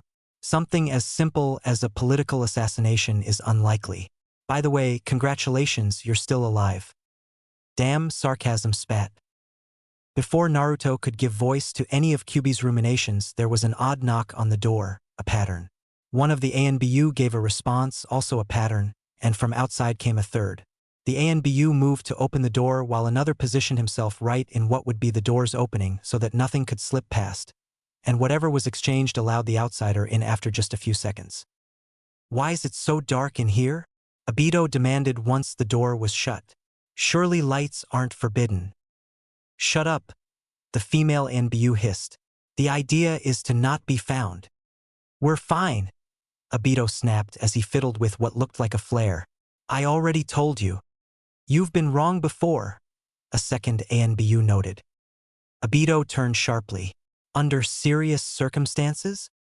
Quit fighting, the stranger by Naruto commanded, and the beam of a flashlight lit the floor nearby before sliding to the door and striking a pair of heavy-looking black boots. I have a light here, Obito. Don't play indoors with that thing. There was no response from the ANBU, but Obito lifted his left leg and shoved the flare into a pocket that was apparently low on his pants, then moved deeper into the pantry with a growled, "Fucking rookies." Easy, the man warned. Akiko giggled and began to say, "Foo," but was soon far more interested in the second word, which she had misheard. Cookies. After supper, gorgeous. Obito promised absently as he followed the circle of light back to its source. Naruto had not paid attention the first time, but he suddenly understood how dangerous Obito could have been, and probably was, since he had not only been the fourth student but seemed to be part of ANBU on top of it. In the isolated light, the Jounin was wearing a pair of khaki cargo pants that were at first glance somewhat on the cumbersome side, being a bit baggy, but they were also covered in large pockets and random vertical, horizontal, and diagonal zippers that may or may not have been meant to do more than baffle an observer. The pants were also just loose enough to hide the sort of large weapons that most ninja would have to carry in a backpack and therefore not have easy access to. For all of his weird behavior, he was obviously no idiot, and his derision toward the ANBU made a little more sense than a mere competitiveness or worse, a swollen ego. Did you happen to bring your last few brain cells along with you this time? The stranger who had stayed with Naruto demanded angrily, and smacked Obito in the back of the head once the Uchiha was within reach. Do not do that again. I said it was fine. Obito protested loudly as he rubbed the spot he had been hit, sounding every bit like a petulant 6-year-old. Yeesh. Arrogant pricks die for nothing, the man snapped. Do you think Kakashi would be comforted by your bravery if you were killed? Besides, Yondaime-sama needed you with him. Naruto was targeted. Obito turned, shocked, and his open jacket flapped over a dark-colored shirt. WH. Not again. In broad daylight. He looked at Naruto and demanded, "Who the hell did you piss off, kid?" It was a good question, and one to which Naruto wished that he knew the answer. Then he would actually have somewhere to start fixing things and get out of Dodge. Who could I have pissed off? He countered. I've been in a coma for 3 weeks and haven't been allowed out of the village since I woke up. Obito shook his head in warning. Oh no, he said. Don't you start making me think it's an inside job of some kind. Doubtful, the man decided. Yandame-sama's reputation as a very protective father precedes him far and wide. At the absolute least, everyone of any political stature who might have designs against him would know better than to target one of the children. It's actually safer to just go after him directly, because if he were to live and one of his children were to die, he'd go straight back to the source. And anyone in the way. Obito shuddered and made some fake religious gesture as he prayed solemnly, "The gods defend us." Naruto, bored with the direction of the discussion, sighed impatiently. "Hey, if things are fine outside, then let's at least go into the house. I think I'm developing claustrophobia." "Without your dad's permission?" Obito prompted. "Hell no." "Wait a little longer, Naruto," the stranger advised, assuming Obito's telling the truth. "Oi," Obito complained. "Your father will be by to check up on you soon." Naruto turned to him. "Fine, I guess. But I've been wondering, exactly who are you?" At that, Obito laughed so hard he nearly choked on the stick of strawberry pocky that poked from the corner of his mouth. He grabbed Naruto in a headlock and scrubbed the blonde's skull with his knuckles. "This is my father, genius!" He cackled as Naruto fought and cursed to get free. He paused, then admitted, "Well, actually he's Kakashi's father, biologically. But after I got kicked out of the compound, he was nice enough to let me stay with them. We all adopted each other eventually." Naruto quit his escape attempt and stared. Kakashi had obviously gotten most of his physical traits from his father. The messy platinum hair was the most obvious. Oh. He had never heard much about Kakashi's father after Chiyo's mention of the man, only that he had been a skilled enough shinobi to be known throughout all of the shinobi nations as the White Fang, and that the sight of him, like that of the fourth, had caused shinobi to flee in terror. That was essentially where his life story ended, however, as no mention was ever made of his death. Naruto had assumed that he was dead at any rate, and gone to Kakashi with some carefully prepared and, ideally, tactful questions. What had worried him had been his Jounin sensei's response to his inquiry regarding the White Fang's death. "He died simply because he did the right thing, Naruto. Fortunately, I don't have to worry about you going out in quite the same way." That, quite honestly, alarmed Naruto. He knew that in his efforts to do good he did some massively reckless things and accepted that one day it might be a degree too reckless, but what he wanted to know was why it would be better if he did not die the way the White Fang had. The word choice had almost sounded as though the death had been optional, as some negative counterpoint to self-sacrifice for the life of a friend. The certainty of that had meant there was no way to get the information from the master of esotericism himself, which had rather left Naruto at something of a dead end since he hesitated to ask anyone who would tattle on or chide him, and his attention span was far too short for books.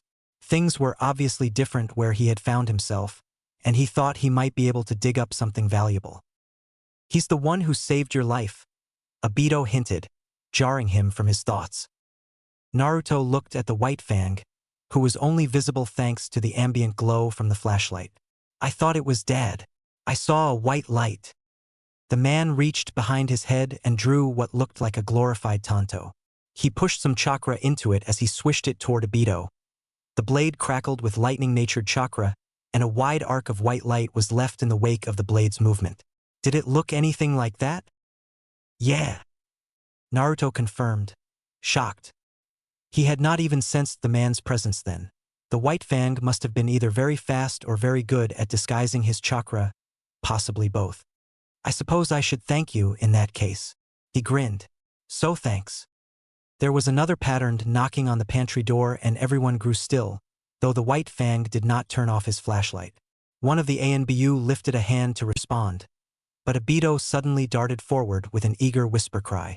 "No, wait! Let me!" That said, he rushed full speed across the pantry and body-slammed the door without an instant's hesitation. "Hey, Sensei!" he chirped with a surprising amount of breath. As he bounced off but skillfully managed to keep his feet, the White Fang sighed after him, "Idiot!" Muffled by the door, a voice beyond the wooden barrier echoed the sentiment. "Idiot!" The fourth agreed unintentionally. "If this door ever breaks, you're going to hear about it while you're paying for it." Obito grinned and offered the ANBU a thumbs up. "It's okay. You can open it." "Are you crazy?" one of the male ANBU demanded. "We don't know who's out there, why?"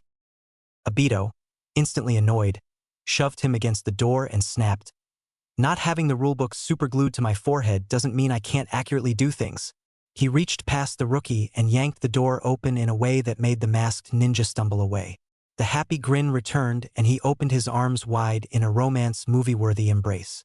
Sensei, going by the rulebook from time to time wouldn't kill you, the fourth said as he stepped down into the pantry, his hands tucked firmly into his pockets.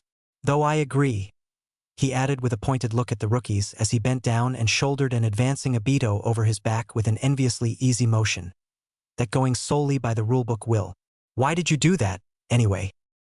From the pantry floor Obito sked and waved a chiding finger at the blonde, then smirked. Pattern knocking is too impersonal, he revealed. By doing something very much me that I know should garner an equally specific response from you under normal conditions, from your actual reply I can gauge your level of tension and therefore have a better chance of accurately deciding whether or not it's truly safe to open the door for you. The fourth looked at him for a moment, considering, then both eyebrows lifted and he tilted his head in acknowledgement. Sound enough reasoning, he admitted. Not sure the method falls under the same category, but I'll admit that it's a start. What do you mean? Obito protested. The method's perfect. Remember you said that when you have to get a tetanus shot for a nail puncture in your chest. Shaw, Obito said dismissively, and flapped a hand. The fourth's gaze fell on Naruto, and some faintly pinched expression eased. I'm glad you're up, Naruto, he greeted, his voice gentle. How are you feeling? Fine, Naruto replied, and held out the overcoat he had folded messily in the dark. Or rather, the dark had not helped the meager folding skills present in him. Is Mom okay? She's all right, came the confirmation. Not a scratch. I brought her back here. The coat was accepted and slid on with practiced ease. Speaking of being all right, he bowed to the white fang. Tsukumo-san, I'm too grateful for words. Tsukumo lifted a hand in a halting motion. Konoha's children must all be protected, regardless of station.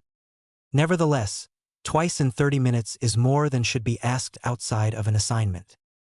Tsukumo shrugged dismissively, obviously viewing the matter to be academic, and looked over at the pantry doorway, but no one, not even the pair of ANBU who should have been with the young Hokage, had followed. Where is everyone? The fourth's expression became tabletop flat. All he said was, there's a lot of blood, which meant that there had been several enemy platoons in Konoha, and all of them were either dead or very badly injured. Out of necessity, the ANBU were helping the Chunin and Jounin clean up. Where were they from? Obito asked. The blonde frowned slightly. Amigacure. Say what? Obito protested. We don't have bad relations with Rain. I didn't realize they had anything resembling a camouflage technique, Tsukumo mused. Are you sure they weren't Rocknin in disguise? A super thin sheet of water apparently has a similar effect, the fourth explained. His voice became cold. If there were so many shinobi taking part, this wasn't some random hit. The Amicage won't admit to a damn thing no matter the truth. Obito, see if you can't make contact with Onizen or one of the other two. Any information they might have would be invaluable. Him? Obito questioned. But, the fourth turned to him sharply, and Obito's mouth closed with an audible clip.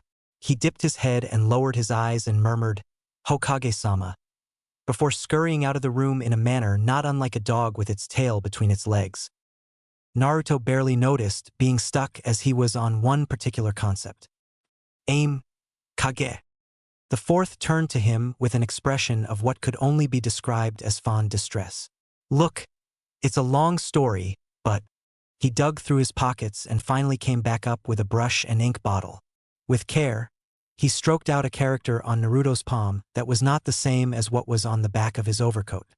Rain, waterfall, and grass are too small to need or support full-time Kage, so they elect shades, who are something like a second-in-command to whichever shadow has full jurisdiction over their village. Things like major assassinations, though, they need permission from the overseeing Kage for. Naruto examined the character closely. It was one he could not recall seeing before, though he certainly may have and had just forgotten it. Linguistics was extremely high on his list of snore-worthy studies, and the only reason he had even bothered to learn to read in the first place was because it was essential to being a good shinobi. Weren't they doing fine with their councils? Too much corruption, his father explained. They were constantly arguing. To stay afloat financially and politically, they had to have some central authority figure, at the very least someone to act as a tiebreaker. None of the Kage had the time to deal with it, so we let them have an immediate, if not final, council head appointed by them and okayed by the overseeing Kage. Naruto frowned. That sounds dangerous. What if there was a war? Those would be extra numbers that we couldn't recruit. The fourth's brows drew together and his head tilted as he stared at Naruto, bemused. Finally, he pointed with a finger from the hand that held the brush and said, "You're too young to be worrying about war." "But I'm right," Naruto insisted. "Earth Country's soil is so weak they can barely grow anything," was the response. "Their arrangement with grass provides them with desperately needed, inexpensive foods. Waterfall and rain are under somewhat less urgent conditions, but they're still what enabled Kirigakure to stop engaging in that pointless killing spree that the Nide Mizukage had the audacity to call a graduation ceremony. And, at least in theory, the overseeing Kage's distance from the village makes for an impartial appointment of the council head." "But I'm right," Naruto repeated. "Naruto," his father said calmly, perhaps a bit too calmly, as the brush was tucked away. "If you want to know about village politics and preparations, then buckle down for once, start putting some effort into your lessons, and make yourself indispensable to me as a shinobi. Right now you can barely protect yourself, let alone any kind of sensitive information you might be given." Naruto scowled, but still rebelled quietly by saying, "If Rain would need permission from the Mizukage to engage in a major assassination, like this what we just had, shouldn't you be getting in contact with the Mizukage instead of the Amicage?" "You fool," Kyubi hissed. "Can't you see that you're on the verge of imprisonment?" The fourth's eyes narrowed, and for a very long time he was silent. Finally, however, he said softly, "You should probably go to bed, take a nap. It's been a rough day." Naruto knew a concrete end of discussion warning when he heard it. Normally, he might have continued to argue despite the potential of a punch to the head. But Kyubi did have a point. "I probably shouldn't have said all of that without finding out the politics here first." "You astound me," the fox snarled, annoyed. "And you wonder why we think you're an idiot," sarcasm sighed. Naruto flipped both of them a mental bird and crammed his hands into his pockets. "Yeah," he murmured. "I guess I do feel kind of tired." He tried to not look like he was creeping past his father and bracing for a disciplinary swat, but he was sure he did anyway. Worse, he flinched visibly when the fourth said, "About that incident with the ANBU." Naruto whirled and protested. "She stabbed me in the arm when we were totally exposed." "She was saving your life," his father reminded him severely. "Perspective, Naruto." "And you let her hit me," he accused, feigning the idea that he felt betrayed. "Because you were needlessly offensive," was the response. "And seeing as it supposedly takes a village to raise a child, as one of your minders, she would have been well within her right to not ask for permission." Naruto stared at him, mouth open slightly in bewilderment. It takes a. For some reason, it had never before occurred to him how hysterically funny the old adage actually was. He laughed until his ribs ached and was still engaged in a hyena-like giggling when he flapped a hand at his father and gasped, "I guess that's possible. A village can certainly ruin a child's life, right? So, theoretically, I imagine it could raise one if it tried, yes." He turned and stumbled out of the pantry, laughing wildly at the whole concept. So he completely missed the fourth's cringe of silent pain and the steadying hand Tsukumo placed on the elder blonde's shoulder. Naruto had not meant to sleep, but when he opened his eyes he realized it was considerably darker than it had been when he had closed them. He sat up and for a moment his head pounded in agony. "Oh ugh." He groaned and placed a hand against his forehead to hold his brain in. "I think I'm going to die." Between that stupid prank, your 2 fights, and your acquired injuries, you exhausted all of your reserves, Kyubi told him. "One half-assed and cut-short practice lesson isn't going to restore the quantities of chakra you're used to having at hand." Naruto scooted to the edge of his bed as the headache faded to something much more manageable. It had most likely been a momentary thing and would probably be gone by the end of the hour, whatever hour it was. "I have to pee." "Are you listening?" the fox demanded. Naruto smirked as he pulled open his bedroom door. Can't you tell? You'll regret it, QB warned. I don't have to hear the story from you, he scoffed. Nobody else cares enough about you to bother, sarcasm pointed out not incorrectly. 10 minutes later, he was standing outside the front door of the manor and examining the position of the sun critically. Satisfied, he set off to the village and headed straight for a nice restaurant that he knew had a spacious restroom. Once there, he did the same thing he had done the day before, created a shadow clone, and then used the transformation technique to become a nondescript citizen. Ow! He hissed as his chakra system became cold fire. Sanuva! QB said nothing, but may as well have considering how he made his presence much easier to pick up. Naruto rolled his eyes. Very subtle. The fox still said nothing, but did minimize his presence to avoid drawing too much attention to them. With the preparations made, Naruto waited for his clone to sit down and then ambled out of the restaurant.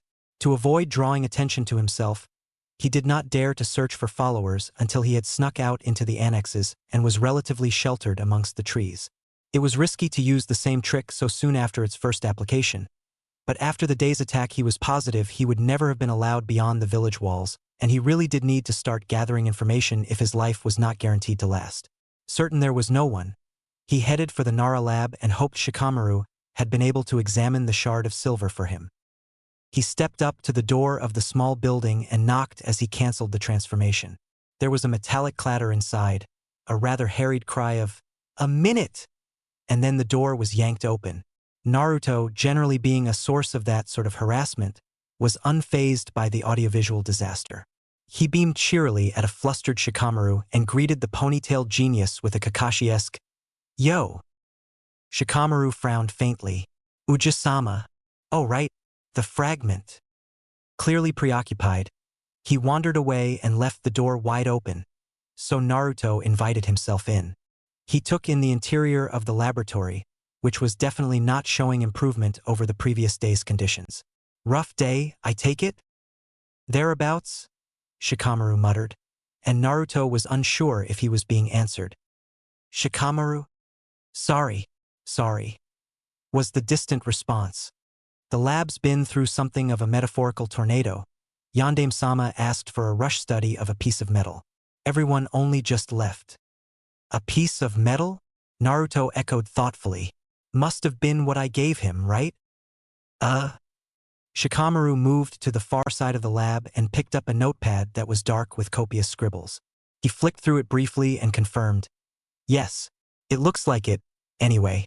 He tossed it back down and returned to whatever he had been doing. Naruto watched him for a moment, startled. He had never seen Shikamaru so busy before. "Shikamaru, are you feeling okay?" The other boy nodded. "Fine, just.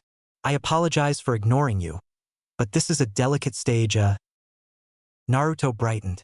"Are you working with potassium again?" He rushed over, though apparently too fast for Shikamaru's taste because the young genius whipped around and held out his arms in a frantic preventive motion. When Naruto executed a controlled stop, Shikamaru sighed in relief and turned back to his experiment. "Uji-sama, I mean no disrespect, but I think I understand now why you've been referred to as a wagon wreck." "So I understand it," Naruto confirmed. Iruka and Kakashi had occasionally called him such, and it had not taken all that long for Jiraiya to pick up on the harmless but nevertheless unflattering designation. He noticed that Shikamaru was suddenly looking at him with wide eyes. He desperately fought down the urge to make a joke about a deer in the beam of a flashlight and successfully deterred himself by asking, "What's the matter?" Cautiously, Shikamaru said, "You're not offended." Naruto shrugged. "Can't please everybody, so there's always a critic." "I suppose," Shikamaru agreed warily as he returned his focus to pieces of expensive-looking equipment that Naruto had never even seen before, let alone knew the name of. The blonde scanned the cluttered bench beside them for potassium or something else that might have had to do with Shikamaru's previous experiment, but all he saw was a handful of senbon sitting in a container of what smelled like kerosene. And since it was getting dark and his friend appeared to be so involved, he thought it might be better to leave. "I hate to drop in and run, Shikamaru, but if you can give me whatever you learned about that shard, I'd be really grateful and get out of your hair." Shikamaru stared at the senbon for a long moment, then started and turned to him. Shard? Oh, right. He moved to the near corner of the building. Are you sure you're okay? Naruto asked with a concerned frown. You seem a bit preoccupied. Shikamaru picked up a petri dish and returned with it. The shard was inside. With a blustery sigh, he ran his free hand into his hair, and in the process dislodged a few locks from his ponytail, so that they either stood up or sat skewed to the side. I'm fine. I just get a little scatterbrained sometimes. Chuji usually keeps me grounded with his chattering and bag crinkling, but he had a family thing. Naruto collected the shard. Then maybe you should stop for today. Maybe, was the unconvinced response, said in a way that hinted clearly that being chided for scientific dedication was a common occurrence. I'm almost done. Naruto was certain that was a lie but said nothing. There was no point in arguing about it. Shikamaru set the petri dish aside and put one hand on his waist while he scratched the side of his head with the other. It seemed to be both a thoughtful and confused gesture. Well, he said with a nod at the fragment. Notice that it's pretty heavy, taking its size into account. Naruto hefted the shard thoughtfully. Yeah, I guess it is. I mean, he added when one of Shikamaru's eyebrows lifted. I'm no scientist, so I didn't notice before, but now that you mention it I do think it's a little heavier than it should be. The genius nodded. It's white gold. Naruto brightened and blurted. Really? Cool. How much is it worth? Shikamaru sighed. I'm a scientist, not a jeweler. Naruto laughed weakly and fiddled with the fragment. Sorry. It's an aurum platinum alloy, Shikamaru went on, with traces of hydrargyrum. Naruto stared at him blankly, completely lost. Kyuubi's interest was suddenly piqued. Urgently, the fox snapped, It's a gold-platinum alloy with traces of mercury, you idiot. Obediently, Naruto echoed, Ah, I see. Why didn't you just say gold and mercury like everyone else? But the odd thing, Shikamaru noted, sounding faintly exasperated at Naruto's lack of familiarity with the periodic table, is that it has the mercury on it as a coating rather than in it as a component. That means something? Naruto wondered. Logically, Shikamaru explained, mercury would have to be solid and thus part of the alloy itself, not just present on the surface in a liquid form. Which means, the blonde insisted. He pointed at the shard. That would appear to be a piece of some hollow item containing the mercury, possibly an explosive weapon, that had been shattered by it striking something. Explosive makes sense, Naruto noted with a self-important nod. Except mercury and platinum aren't known for having stellar thermal conductivity properties, Shikamaru argued. Gold yes, but not mercury and platinum, and those two in combination would only nullify the properties inherent in the gold, which would indicate that it wasn't meant to be explosive at all. Then what was it? Naruto prompted. An expensive shuriken? I don't know, was the admission. It doesn't make sense to forge a hollow weapon out of a gold-platinum alloy, fill it with mercury, and use it against anyone or anything. There's no strategic value whatsoever in something so dense and costly. Naruto frowned at the fragment. Ha! Anything else? No, although I advise you to try to avoid holding that for long periods, Shikamaru instructed. Mercury is a cumulative poison. It doesn't exactly flush out of one's system. Naruto grimaced. I'll keep that in mind. He tucked it into the rolled-back cuff of his sleeve. Thanks for doing this for me, Shikamaru. The young scientist shrugged, and his fidgeting made Naruto think he wanted to turn his attention back to his experiments. It was interesting. I appreciate the opportunity to study it myself, Uji-sama. It was good to be able to practice on my own and then compare my notes with my father's. Please consider us even. If you like, Naruto answered. And speaking of dads, I have to go before mine sends out a search party. But don't huddle in here for hours and hours, all right? Shikamaru made an unhappy noise. You sound like Chuji. He's right, Naruto shot back. By the way, last thing. I swear, yesterday you called him Fatso. You probably shouldn't, Shikamaru replied. Right? Naruto acknowledged slowly, not surprised. Thanks for the heads up. See you around. Good evening. was the distant response as the genius returned to his pet project. Naruto saw himself out and thought that maybe he was supposed to be offended that he had not been seen to the door the way Irika had told him he was supposed to when he had guests. But really he could not find any reason to care. He closed the door to the lab and set off back down the hillside, admiring the brilliant shades the sky had taken on with the sun just recently set. But everything changed when he stepped into the darkened forest at the bottom of the hill. Like any human, Naruto relied heavily on his eyes to tell him what was going on around him and rarely paid as much attention to his fox-granted senses unless he was instructed to or needed to. Still, over time it had more or less become an automatic gesture to switch his focus from his eyes to his ears and nose when he went anywhere that impaired his vision. So from almost the moment he entered the dense forest around the village, he was watching his surroundings much less than he was listening to and smelling them. That was why he quickly noticed the silence of some of the more shy night creatures and realized he was being followed. It was a struggle to keep the tension from his body because he knew he was not in any position to do more than run for his life, but he continued to stroll in the direction of the village with his fingers laced behind his head in the event that he needed his hands on short notice. He went along without confrontation, however, which concerned him as he slipped back into the village in the midst of a big group of travelers arriving moments before the gate was to be closed. Uneasy, he scanned the area from under a ragged cloth he had nipped from the back of a wagon to cover his telltale head of hair. It was wrong that someone intending to harass him had not done so when there were no witnesses. "You don't think it's another assassination attempt, do you?" Naruto asked. "Killing you in public would be very hard on morale," Kyubi offered, "and a sign of Konoha's weakness if they were unable to sufficiently protect you. On the same day as a previous, failed invasion." "Why not?" the fox pointed out. If so, Naruto agreed silently, it would certainly hint at the idea that Konoha was arrogant enough to believe there would only ever be one attack in a day, and never a small one. Once away from the gate, he replaced the cloth on its wagon and eased away from the travelers so that he could wander into the main shinobi cemetery, which was reserved for the Hokage and their families. Morbidly, Naruto wondered as he meandered through the gravestones if he would ever be allowed funeral rites at all, let alone a burial, if he died before he became Hokage. The grass crackled crisply behind him suddenly and he whirled, lifting his left arm to defend himself while he simultaneously raised his right fist in an uppercut.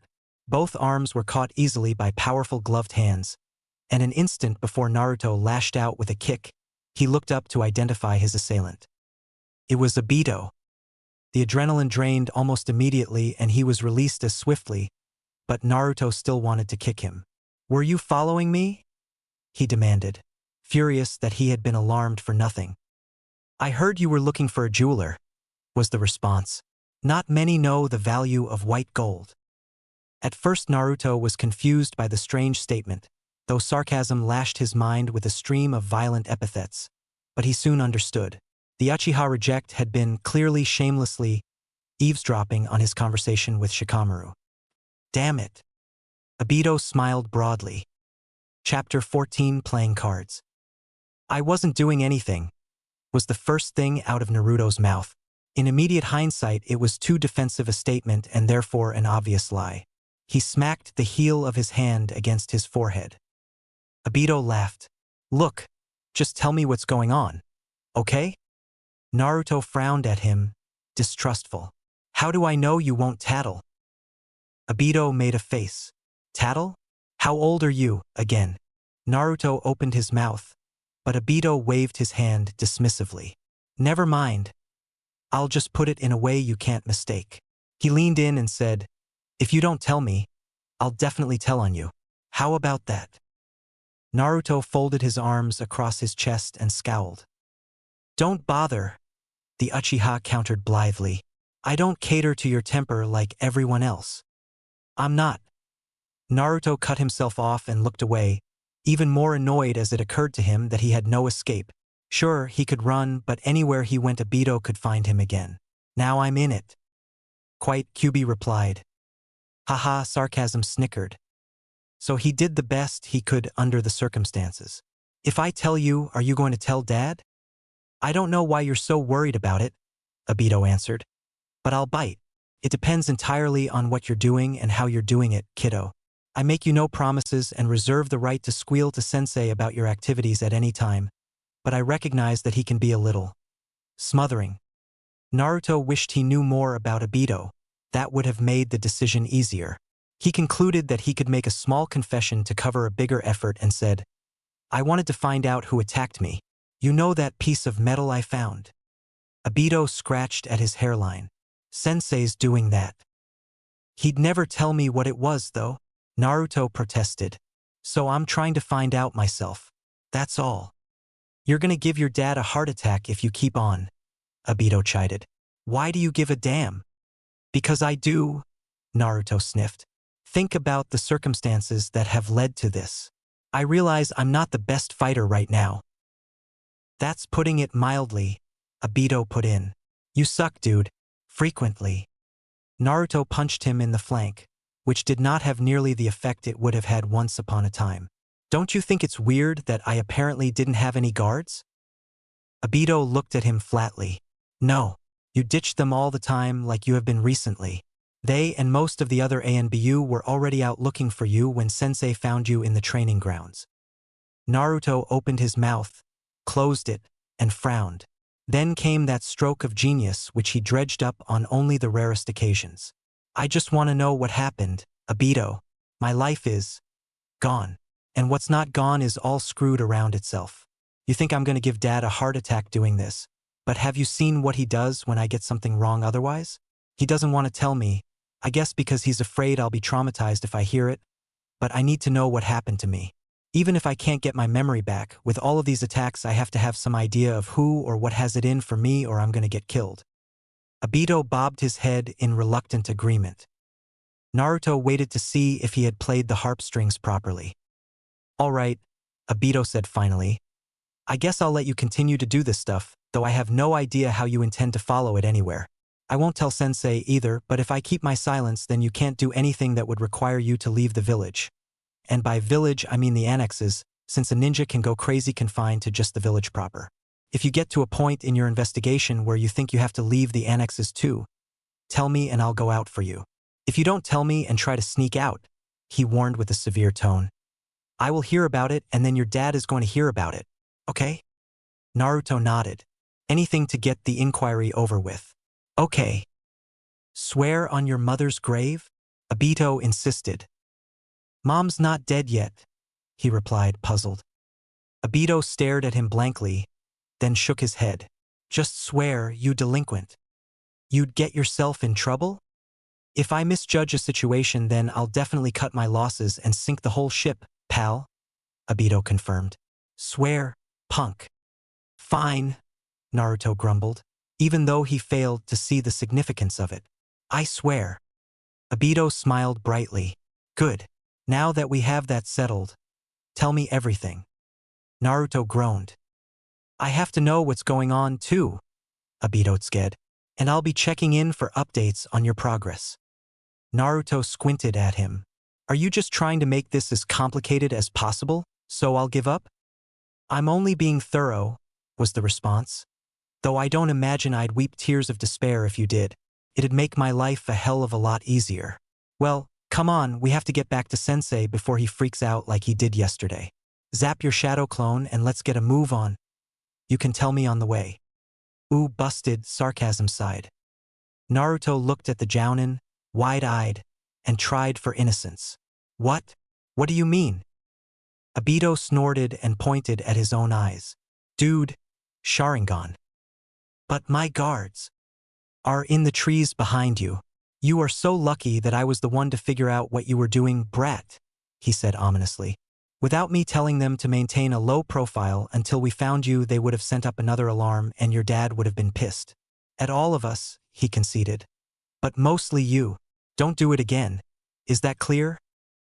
Naruto bristled at the command. I just wanted. Look, kid, Obito argued with forced calm, his dark eyes hard with anger barely leashed. You need to do what your dad said earlier and get some perspective. Now, maybe you think it's okay for you to go mouthing off and wandering all over creation, but at this point you are the only one who knows exactly who you are. Is that making any sense in your thick yellow skull? Whether you're Naruto plus a bump on the head or some poser, We have only a few ways of knowing. And Sensei may be worried about putting you under stress so soon after you came out of that coma. But I'm not. If you keep fucking with my Hokage like this, I'll mess you up so damn fast you'll have to walk on your hands for the rest of your life. He was so used to hearing them that the threat went in one of Naruto's ears and out the other. Should you have told me all of that? Obito snorted and said, at this point, you're nobody. You have no chakra reserves and therefore no skills that I need to be concerned about. You can't defend yourself in a fight, and if you tried to run, an academy graduate could catch you. I get the idea that everybody has at least one secret, and that's okay with me, and it's okay with me if you have yours, you're entitled to them. But you're treading ice that's thinner than most and forcing others to walk with you. The reason I'm even going to the trouble of telling you all this crap is because I have my own ideas. I think independently of my clan, my village, and my Hokage. If I decide you're a danger, the sand in your hourglass will have run out. I will kill you if I have to, without official permission, even if Sensei ends up killing me in turn for it. I will do anything to protect my people. Clear? Precious people. Naruto could understand that. And you're one of them, Obito finished. Or at least Naruto is if you're not him. And I think that would be a little weird, when it came down it. He flapped a hand at Naruto dismissively, as though the blonde had said something. So yeah, anyway, I'll give you the benefit of the doubt, for the time being. But keep in mind that you're not exactly endearing yourself to me. Behave, Kyuubi advised. He could be a useful ally. Reluctantly, he added, I think you need help. Naruto balked, shocked at what he had just heard. Kyuubi had meaningfully and not sarcastically suggested seeking help. The sky must have been falling somewhere. What? Why? Just be quiet and accept what he can offer, Kyuubi snapped. He is an Uchiha and a powerful one at that. At least 2 attempts to kill you have been made. That's how we got here in the first place. You need someone to watch your back. Teamwork, remember? I have a team, Naruto argued. You. And while I don't exactly revel in the idea of trusting you, working for a common goal with someone who is ultimately my enemy is part of being a shinobi. Precisely, Kyuubi countered. Keep your friends close and your enemies closer. Yes? I wouldn't consider this Konoha as your enemy yet. Nevertheless, while you don't want to be suspected of anything, you should still be using its resources, including its shinobi, in both a martial and informational context, to their fullest and gaining what knowledge about it you do not already possess. You may need it if you are attacked again. Naruto hated it when the fox was right. The kitsune tended to gloat. It was, therefore, an effort to admit and concede the point. Fine. Knuckles rapped sharply on his forehead and Obito intoned. Warning, meltdown in progress. Look alive, sunshine. It's dusk and you should get home. Naruto refocused and looked at the Uchiha calmly. Okay, I guess. Obito snorted. You guess? Just lose the clone and let's go. Naruto complied and they headed out of the cemetery. They passed a young tree on the way and he realized only then that he had completely forgotten to ask Shikamaru about the acid burns that had been on the tree near the private training grounds. Damn! Obito looked over at him sharply, surprised by his outburst. What's the matter, brat? Forget something? Naruto's mouth glued itself shut, at first unwilling to share, but he reminded himself that Obito was his ally at least for the time being. He explained about the shard of metal and the burns. Obito nodded. I'll have a look myself, but acids aren't my specialty. That's okay. I know someone other than Shikamaru who should be familiar with them. Yeah. Naruto nodded. Shino. Aburame Shino? Naruto paused and looked at him. Why does everybody react like that? Yes, Aburame Shino. Obito poked him in the shoulder. Since when did you voluntarily hang around with anybody but Hinata? I don't hang around with him, Naruto argued. That's the problem. I don't actually know if he does know anything about acids, but I'd like to think he does. Why? Some of the bugs his clan cultivates rely on acid for battle and tracking. It's a logical assumption, isn't it, you nosy jerk? Naruto looked pointedly at Obito, who shrugged. I imagine, he agreed lightly. They continued on their way through the village, and while Obito did not seem to mind greeting the people who greeted them, Naruto could not help feeling a distinct itch on his scalp.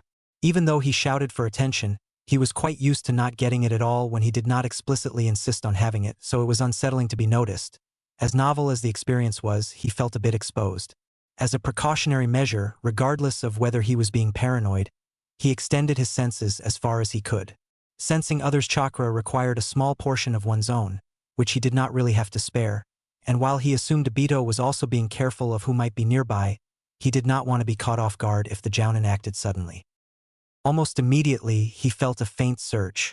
It was nothing worth worrying about. It was exactly the amount used by experienced roof-crossing shinobi to assist in propelling themselves over any particularly wide streets, such as the main thoroughfare he and Obito were traveling. Still, he glanced up idly to double-check and saw a pale man with long black hair pass overhead. Instantly, a wave of blinding rage suffused him, and while he did not have the chakra to go straight up the wall of the building right then, he knew how to use two close-set buildings to assist in upward motion. It only took him a moment to reach the roof, and he rushed across it toward his target. When it came down to it, Kyubi did not even think to stop him. The prideful fox had long taken insult for the battle at the Tenchi Bridge and was quite keen on having revenge for it. So he let Naruto draw back a fist and grinned toothily when Orochimaru began to turn, too late to stop the much-deserved and truly devastating kidney punch that he was about to receive. Naruto threw his fist forward and was caught in a whirl of gray, blue, and red. He slammed shoulders first onto the ceramic roof tiles and gagged for the air he had just lost. "Naruto!" Obito cried from somewhere nearby. Naruto flipped over, got his toes beneath him just enough to gain some leverage, and launched himself at Orochimaru's legs. They avoided him, but since he was not struck at again, he was able to keep his feet, though it was hardly the most graceful manner in which he had done so, and he followed the retreat as his vision cleared. He continued to attempt to attack, with Kyubi roaring conflicting commands in the background, but gained nothing for his effort. He was about to grab some of the fox's chakra, and screw whatever it might have meant for his cover, when arms circled his ribs and yanked him off balance. His arms and legs flailed as he struggled to both get free and keep his feet. "Naruto, calm down," Obito snapped. "What the fuck is wrong with you? Let go," he barked, and increased his struggles. "I'm gonna beat the shit out of that snake bastard." Except that Orochimaru was gone. There was neither sight nor sound of him. Briefly, Naruto wondered if he had actually been there, but Kyubi's borrowed nose picked up the metallic scent unique to reptiles. He had, and the fox continued to gnash his fangs impotently. Naruto, however, let himself go limp in temporary defeat. He had no clue as to where Orochimaru could have been heading, and even though some of the water in the air would condense and strengthen the reptile scent for a while, he still did not have the chakra to attempt any level of battle. Attacking a Kage-level shinobi, particularly since he had no chakra immediately available, had certainly not been his brightest idea. But at least he knew the snake was around the village and could prepare himself. "There'll be a next time," he told Kyubi quickly, hoping to calm the fox so he could get himself under more reliable control. "There better be," the kitsune snarled as he retreated. "You're lucky there will be one, fool," sarcasm scolded. Cautiously, Obito set Naruto on his feet, then spun the blonde around to face him. "All right, good," he said hesitantly. "Now what the hell was that?" Naruto sighed, squinted one eye thoughtfully, and scratched his cheek with a finger. "You wouldn't believe me if I said it was post-traumatic stress, would you?" Obito folded his arms. "Brat, I know people who have post-traumatic stress and you don't. Yet, at least. But at the rate you're going, I'm sure you'll give it to yourself soon enough." So Naruto shrugged and affected a puzzled look. "I thought he was an enemy." "He wasn't." Obito looked at him sideways. "No. He's been one of Konoha's foremost defenders nearly his whole life." Naruto squawked in surprise, but fortunately Obito took it the wrong way. "Right? Exactly.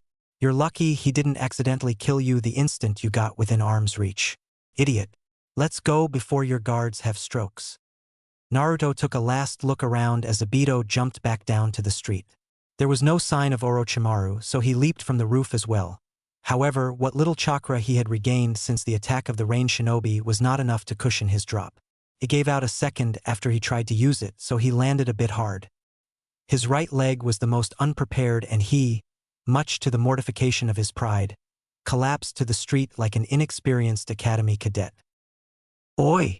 Obito called, sounding slightly alarmed. He knelt next to the blonde. "You going to make it?" Naruto scowled as he sat up. "Of course I will, moron." Obito apparently took his cue from Naruto's voice, because he closed his eyes and matter-of-factly cuffed the genin's head. "Don't insult your superiors, stupid." "I'll remember that the next time I see one," Naruto hissed.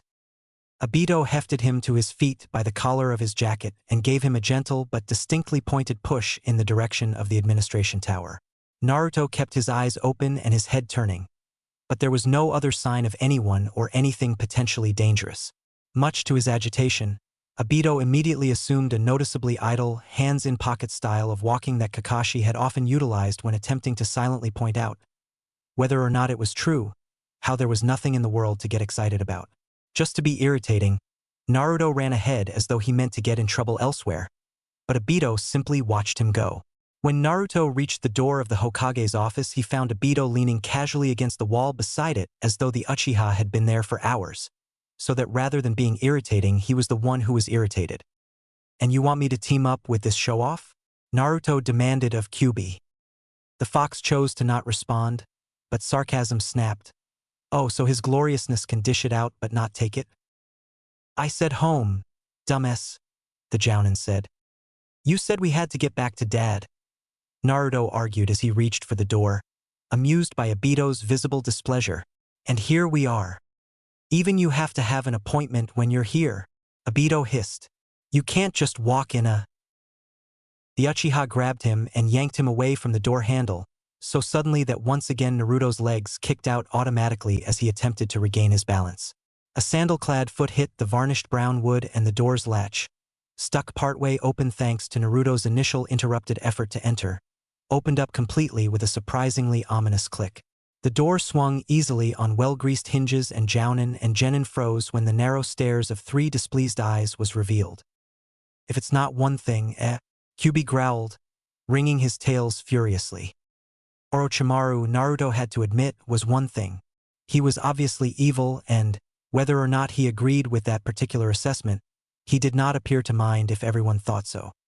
He made no secret of his ambitions because he was either so arrogant as to think that no one could stop him or so narrow-minded it had never occurred to him that people did not understand what he was reaching for.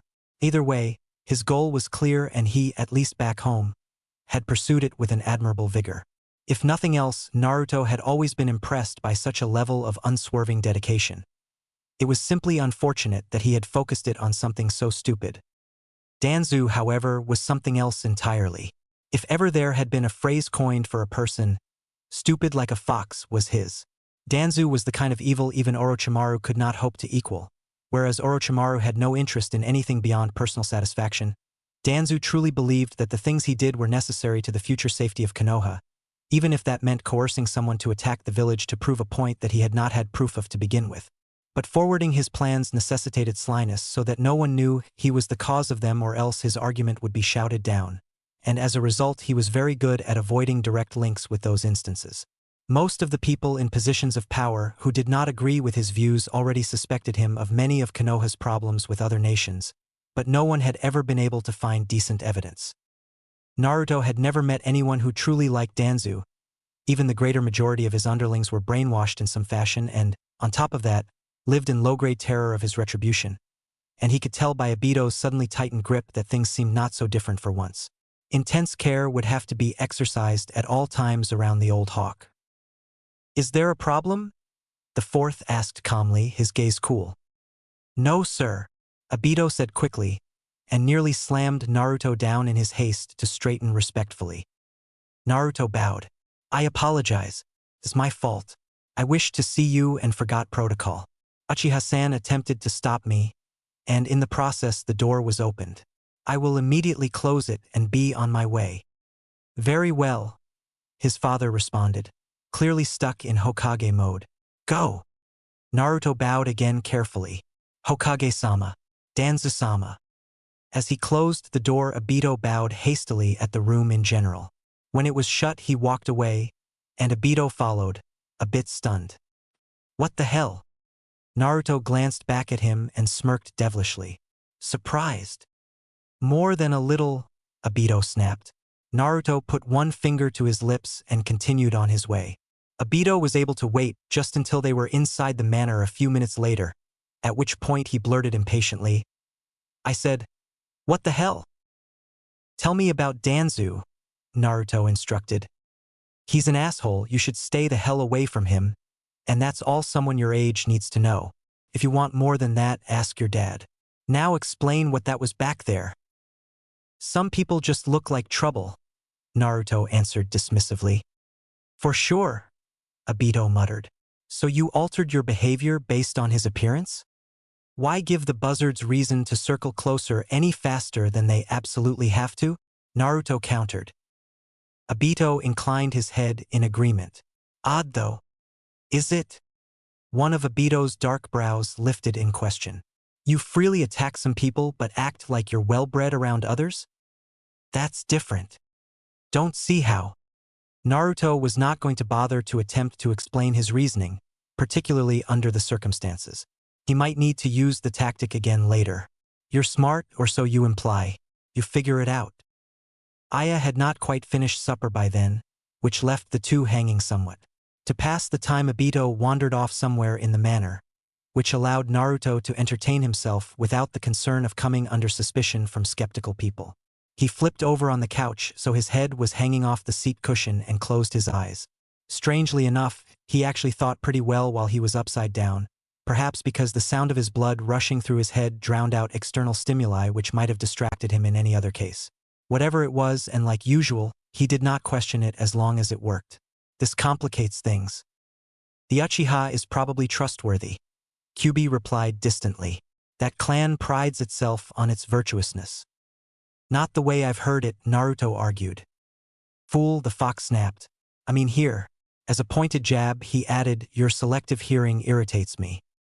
"I could say the same," Naruto returned coolly. "Oi? Br. What are you doing?" Naruto opened his eyes and looked at Obito, who was standing in the doorway to the lounge and staring at him. "What does it look like I'm doing?" "Trying to cause an aneurysm," was the response. "Sensei wants to chew us out for interrupting his talk." "What?" "Well, that's not what the messenger said," Obito conceded. "But that's what's going to happen." Naruto sighed and tipped over, then got to his feet and followed Obito to the door. "Why do we have to go there? Can't he just come here?" "Always keep your work and business separate," Obito intoned as he pulled on his sandals. He dislikes bringing stuff home, although he often does anyway. When they reached the Hokage's office, Naruto braced for any possible reaction. Seeing his father's face so flat during the meeting with Danzu had reminded him again that the fourth was the fourth for a reason. However, Obito simply knocked on the door. "Yes, Obito, thank you," was the response from inside. "You're surprisingly, no, astonishingly, prompt. Did someone do me the favor of setting your ass on fire?" "I can be on time when I want to," Obito sniffed. He opened the door, took a step in, and stopped. He then looked back at Naruto, who squeezed past him impatiently and found that the office chair was empty. Or rather, not empty so much as occupied in an unusual fashion. He could see his father's legs bent loosely over the arms of the chair where they connected to the back. "Sensei?" "I have a migraine," the fourth answered. "Nothing could possibly make it any worse, which is why I'm indulging in this display of flexibility which I'm discovering I no longer have. It pains me, quite literally, to realize that I'm getting old." Obito looked at Naruto again as he finished entering the room and closed the door. "Being blonde must be a sign that you're born with one hemisphere of your brain missing." Naruto rolled his eyes, and from behind the desk came an ominous, "I heard that." Obito shrugged. "Yeah, well, do something about it." "You seem stressed, Obito. A year at the academy guiding those bright, inquiring minds will do you good." "Ouch," Obito said, taking out the big shuriken already. "All right, well, the princess and I are here for our visit." "You messengered." There was a squeak as the chair turned jerkily so its back was perpendicular to the desktop, and then the fourth's legs and part of his torso appeared before he flipped over completely and righted himself. He straightened his clothes and sat in his chair the correct way. "Hang on a bit longer, please." I didn't think you'd get here so soon, and I still need a minute to prepare. In one of the greatest displays of immaturity Naruto had ever witnessed or conceived, his father leaned over his desk, placed a hand atop the neat stack of papers on either side of him, and pushed at the left one so the first 2 or 3 sheets cut into the air. He then mimicked the activity on the right and proceeded to seesaw the motion until there was too much friction between paper and desk to acquire good airtime. At that point the fourth shoved the sad remnants of both piles farther to the sides, cheerfully lay himself face down on his mostly cleared desk, and heaved a huge, relieved sigh. Naruto looked at Obito. And you asked me how old I was? The Uchiha was unruffled. This is stressful work. Naruto returned his attention to his father. He had to admit that the effort had seemed therapeutic. He would have to remember it when he became Hokage. Okay, but now you have to clean it up. So? His father trilled blissfully, as though he had just transported himself to a tropical island.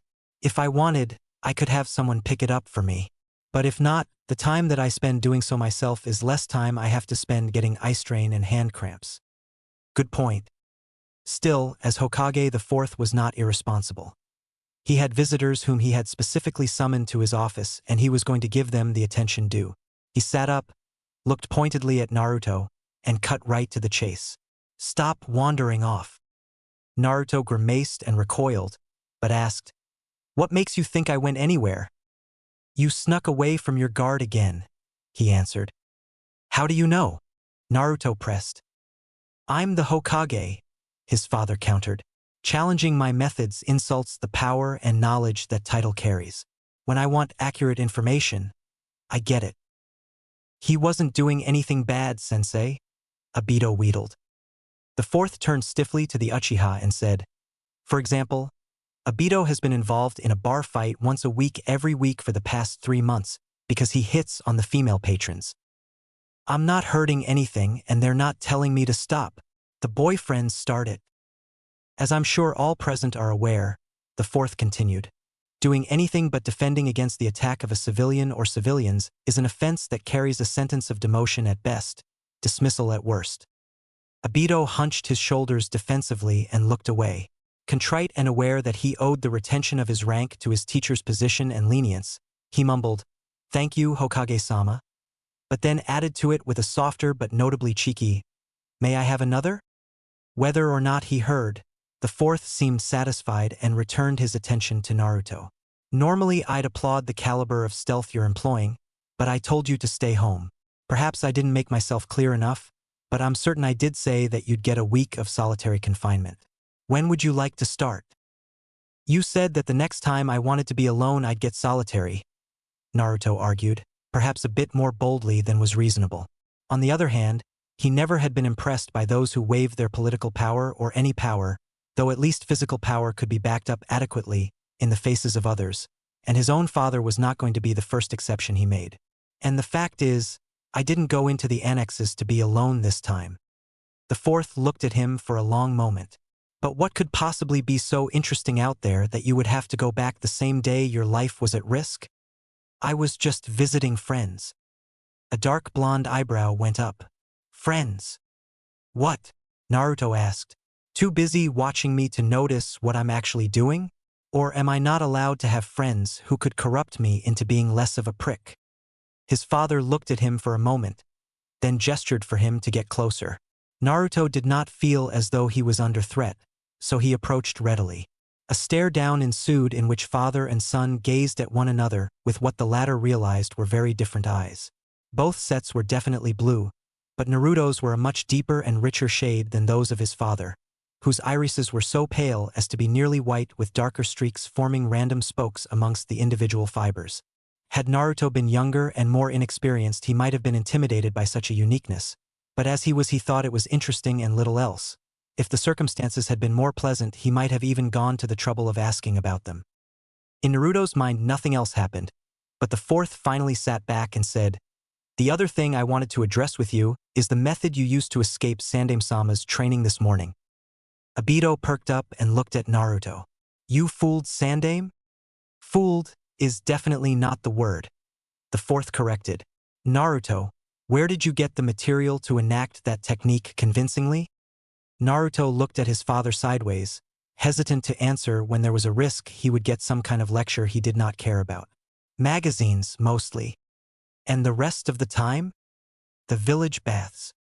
There was an audible slapping sound as the fourth's palm met his bare forehead.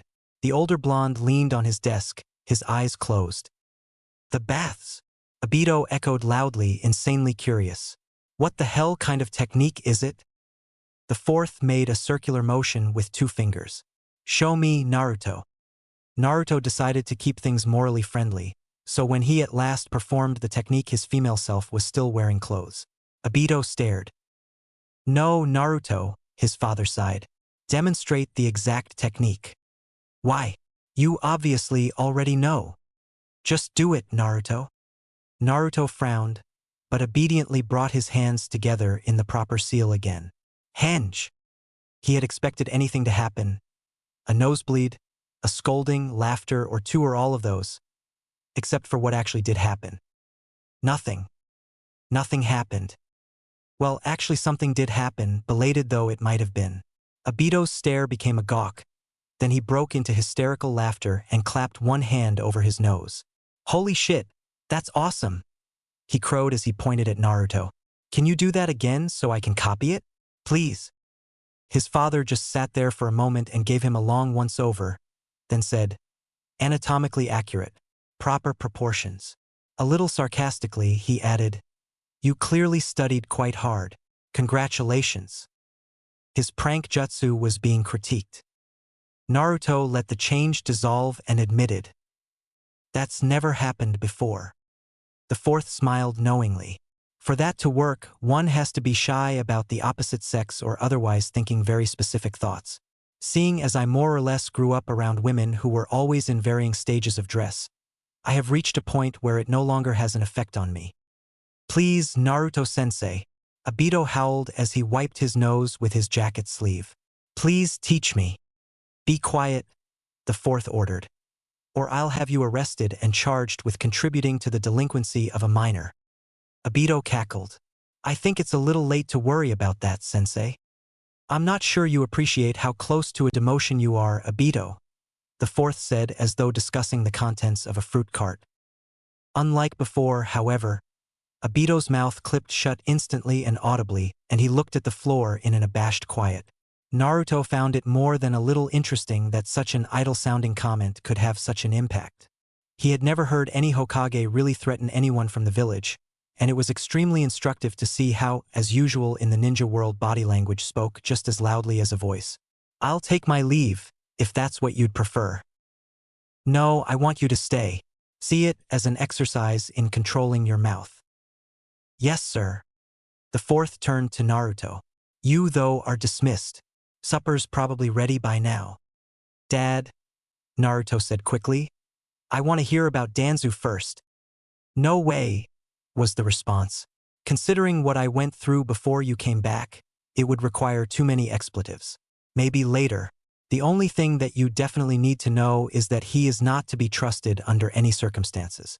Avoid him at all costs and don't let your sister near him either. Or Hataru, for that matter. Naruto scowled. When are you going to start telling me things, so I'm not walking around with a blindfold over my eyes and my arms waving around in front of me? His father met his gaze unflinchingly. Not yet. I realize I haven't kept you informed, and I realize that such a fact results in making you more vulnerable. I've taken that into account. Now go home, eat, and get to bed. You do have training with Sandaime-sama again tomorrow, and the hours which you managed to skip today with your stunt are ones you'll make up for then. Naruto grimaced. He should have seen that coming, really. Kakashi and Irika had always been that way as well. Fine. Oh, and tell Aya I will be home soon, so if she could make up a plate for me, that'd be great. All right, Naruto confirmed blithely. He went to the office door, nice poster by the way, and pulled it open carelessly. The corridor that lay beyond it, however, refocused his attention instantly. Or rather, the one who stood in the corridor. Clothes grayed with age, red kataginu, the ever-present scroll, and those stupid geta. His mouth fell open slightly in his shock. Shokubi warned softly. Ero Senin. You must have a hearing impairment, sarcasm hissed. I must have stuttered, the fox snarled, unintentionally either agreeing or arguing, so allow me to clarify. I'm certain my exact word was, Ese Aro Senin? Jiraiya snapped, as irritated as he had ever been whenever the unflattering nickname was used in the presence of others. Not that, really, there were any better others to be around, though Obito would no doubt take the title and gleefully run to the end of the universe with it. Naruto's instinctive response to the sight of the old pervert was to laugh and hug him and maybe even cry a little bit because happy tears were okay, and indeed his arms did start to rise. But whether it was the fox or his own common sense, he realized that he was apparently about to do something else that would be perceived as weird and worrying. He caught himself and let his arms drop back to his sides, then recoiled from the man, averted his eyes forcefully, and sidled past him before darting down the hall in panic and agony. He knew he had to run to avoid doing something crazy, but hated it all the same. One should never have to run from one's family or friends. Not ever. And no, he did not feel any telltale wetness on his face. His eyes were just fine. Chapter 15, Inquiring Minds. Since when did Naruto have friends? You are a terrible person, Jiraiya scolded unconvincingly. It's a valid question, Erasure argued. Hyuga Hinata has always been the closest thing he has to a friend, but even the time they spend together tends to rely on her stopping by the manor because her father upsets her or her sister or cousin in some way. Naruto doesn't look for people he wants to be around. He didn't go look for people he wanted to be around, once upon a time, Jiraiya corrected. Remember? Blows to the head can change a personality. Maybe he wants some company now. Erasure cringed slightly. You mean company he's not getting at home? I didn't say that, you insecure brat. Erasure scowled and made a shooing motion with the fingers of one hand. Don't you have women to peep at somewhere? Hey, don't say it like that. It's important work. The world will thank me. Yeah. Obito cracked immediately, apparently unable to help himself and therefore momentarily failing to keep his mouth shut as previously commanded. Only if you insert male between the and world. Erasure pointed at him. Jounin. Ah! Obito whined in protest. Technically, Obito still was a Jounin, he just happened to also be part of ANBU. He was not oblivious to the implication, however, that Erasure would be cutting him from the ANBU ranks for opening his mouth before he had been allowed to. Chunin? The blonde replied, the pitch of his voice lifting in a warning query. Obito closed his mouth and shook his head feverishly, waving his arms in fervent refusal. I came to visit you, Jiraiya said, silencing the wandering topic before it drifted too far and dragging it back to the desk. I have some information you're going to love. Oh. Please tell me that Danzu just had a heart attack in the last hour and died before anyone could help. In your dreams. Erasure groaned. What then? There's very little else I could love as much as that.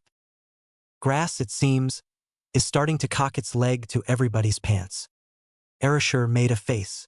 SH. It's only one of those tiny yappy dogs anyway. I could sneeze and wipe out half of Kusagakure. That's practically what I did last time. The Tsuchikage is probably already taking care of it. They've commissioned some help, Jiraiya warned. It's all underground for now. The young Hokage's pale eyes shifted from his disorganized desk up to his teacher. Underground was bad.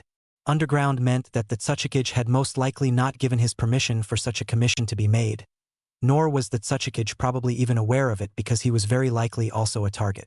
Still, it was logical to ask, does he know about it yet? With the overseeing Kage so far away, Rocknin spies would be established in grass the same way Mistnin spies would be established in rain and waterfall. Jiraiya shrugged. I want an eye kept on it. Absolutely. Technically, it was not the Hokage's place to monitor the activity of grass without proof of aggression.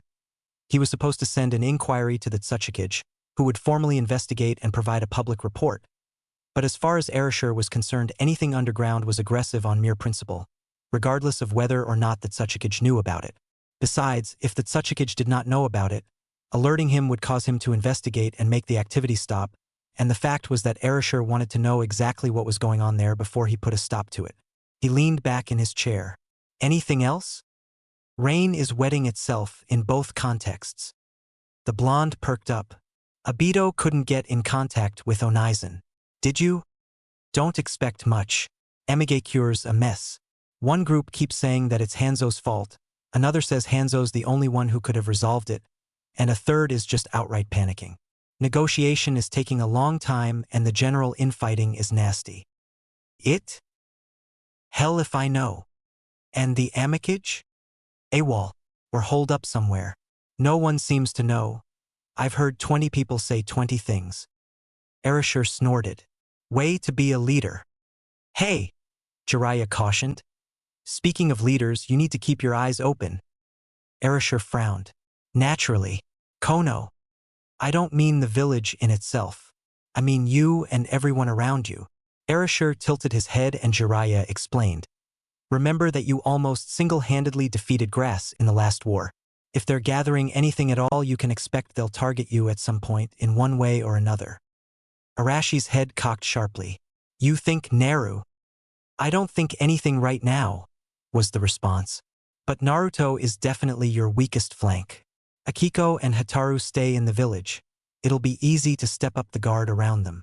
Naruto, on the other hand, has always had a knack for leaving his guards behind. He likes to wander, and he likes to wander alone. His memories are not reliable as far as we know, so he may have forgotten his history lessons too and not be as wary around any Grassnin he encounters. That's assuming, of course, that he hasn't already been replaced. But what would be the point? To exhaust, frighten, and redirect you. And it's working. I'm fine. There are simple ways to find out whether or not Naruto is who he claims.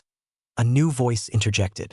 The three sets of eyes in the room turned to the office door, which had opened to admit Orochimaru. Blood tests and an encephalic probe are the least invasive. Erasure grimaced. Encephalic probes are invasions of privacy, and to have someone do that to him would mean having to submit myself to one for a base reading. But blood tests can be faked, Jiraiya pointed out. You won't need to scan yourself, Orochimaru said as he closed the office door behind him. His mother already has one on file. Arashi's eyes narrowed at that and he glared viciously. Obito, despite not being the target of his teacher's fury, still backed up several steps and sidled surreptitiously behind Jiraiya. The blonde's teeth ground together and his anger continued to grow until it raised the hackles of the room's three other occupants. But Orochimaru did not yet appear concerned by it. Jiraiya snapped his fingers. Enough! And the moment ended. Erasure blinked and shifted his gaze, his eyes suddenly as easygoing as everyone was used to seeing them. Obito sank weakly to his knees, shaking, one hand resting protectively over his heart. The other three men looked at him and Erasure grimaced. Sorry, Obito. In response to that, the Uchiha flopped backwards onto the floor and twitched. Oi, it wasn't that bad. Yeah, it was, Jiraiya countered. You do have a temper, much as you might like to ignore it. Erasure scowled and folded his arms across his chest. Like it's something I shouldn't have a temper about. The ANBU were doing their job. Kindly notice that I never did anything to any of them for it. The blonde shot back immediately, his anger renewed. Now, he added with a pointed look at Jiraiya and Orochimaru. We were talking about Naruto, who is not doing anything wrong. Yet. You're planning to wait for something to happen? Orochimaru asked, faintly incredulous. I understand that you would prefer to not put him under pressure and I agree to a point because of the sensitivity of head injuries, but the fact that he's already not sitting still should tell you how he's feeling about his own capabilities. Erasure leaned forward. What did you see? Someone who seems to have more experience than Naruto, but fewer resources. All he's done during both of his excursions is create one shadow clone and use one henge to get into the annexes. As you're doubtless aware, most academy graduates, because they took the horror stories from their strategy lessons so seriously, would not believe that such a simple plan could be effective even when they're told such plans are often the best. Naruto, while his intelligence is above average, should not necessarily think differently because he lacks experience as his peers do. However, he utilized that tactic and then went straight to the Nara clan grounds, where he visited Shikaku's son. He also spent time with Akimichi Chuza's son, who happened to be there. He treated both as though they were friends, but they remained somewhat reserved. Like he knows them, but they don't know him, Orochimaru nodded. Why did he go there, though? For the same reason you did, Orochimaru answered. To have a suspicious piece of metal looked at. Erasure exhaled thoughtfully. So he was the one who had it cut up. It would appear that, since you are telling him nothing, he has decided to look into his situation himself, Orochimaru pointed out. You try having kids, Erasure hissed. Orochimaru held up his hands. I'm not judging your decision. All I'm saying is that it has apparently led to this. Take that how you will. At the very least, it provides an interesting method through which you can observe his new behaviors. Personally, I would say that the fact that he's even looking into his situation in the first place means he most likely is your son, and that whether or not he has truly lost his memories, he still recognizes that something around him is amiss. He simply doesn't yet know what it is. Jiraiya frowned. Fine, he put in. Except that doesn't explain the way he looked at me when I showed up here. He looked between his friend and his student. He acted like he thought I was dead. Erasure leaned forward again, and Orochimaru prompted, Clarify. Clarify what? Jiraiya countered. We were in each other's company for maybe 10 seconds. He was in the process of exiting and I was outside the door, and when he saw me his face went sheet white. At first I thought he was scared for some reason. I didn't know any details about his amnesia, so I thought maybe he didn't recognize me and was afraid I'd hurt him. But then he started to lift his arms like he wanted to hug me. He didn't, though, and then he ran like he was worried he was going to give something away. That's all that happened. Which would imply that he does know you, but not the way he should, Erasure mused. Obito opened his mouth, then remembered his previous demotion for speaking out of turn and closed it. He quickly raised his hand instead. The blonde successfully contained his laughter, pleased to see he still had his most wayward student firmly in hand. Go ahead, Obito. Just before we came here the first time, he opened a big can of whoop-ass on Orochi-Jizan in the village, Obito reported. Erasure glanced at Orochimaru, who nodded. It wasn't nearly a big enough can, of course, because he's barely a genin and keeps exhausting all of his chakra trying to sneak around. But he paused and looked at Erasure, uncertain. Sensei, Naruto hates him. And the question is why, Jiraiya interjected. When Orochimaru and I are both almost never here, yet he behaved exactly the opposite upon seeing me. Erasure tilted his head in agreement. No offense, but I wouldn't have been surprised if he had attacked you and been glad to see Ajisen. Jiraiya rolled his eyes. Why? Orochimaru asked. What did he do? I was giving the kid free lessons in paying attention, Jiraiya said archly, in an effort to vindicate himself. Erasure snorted irritably. Oh, is that what you call it? To Orochimaru, he explained. For 3 years after Naruto turned 7, he hid in various places in the manor and jumped out at the poor kid, scared him half to death.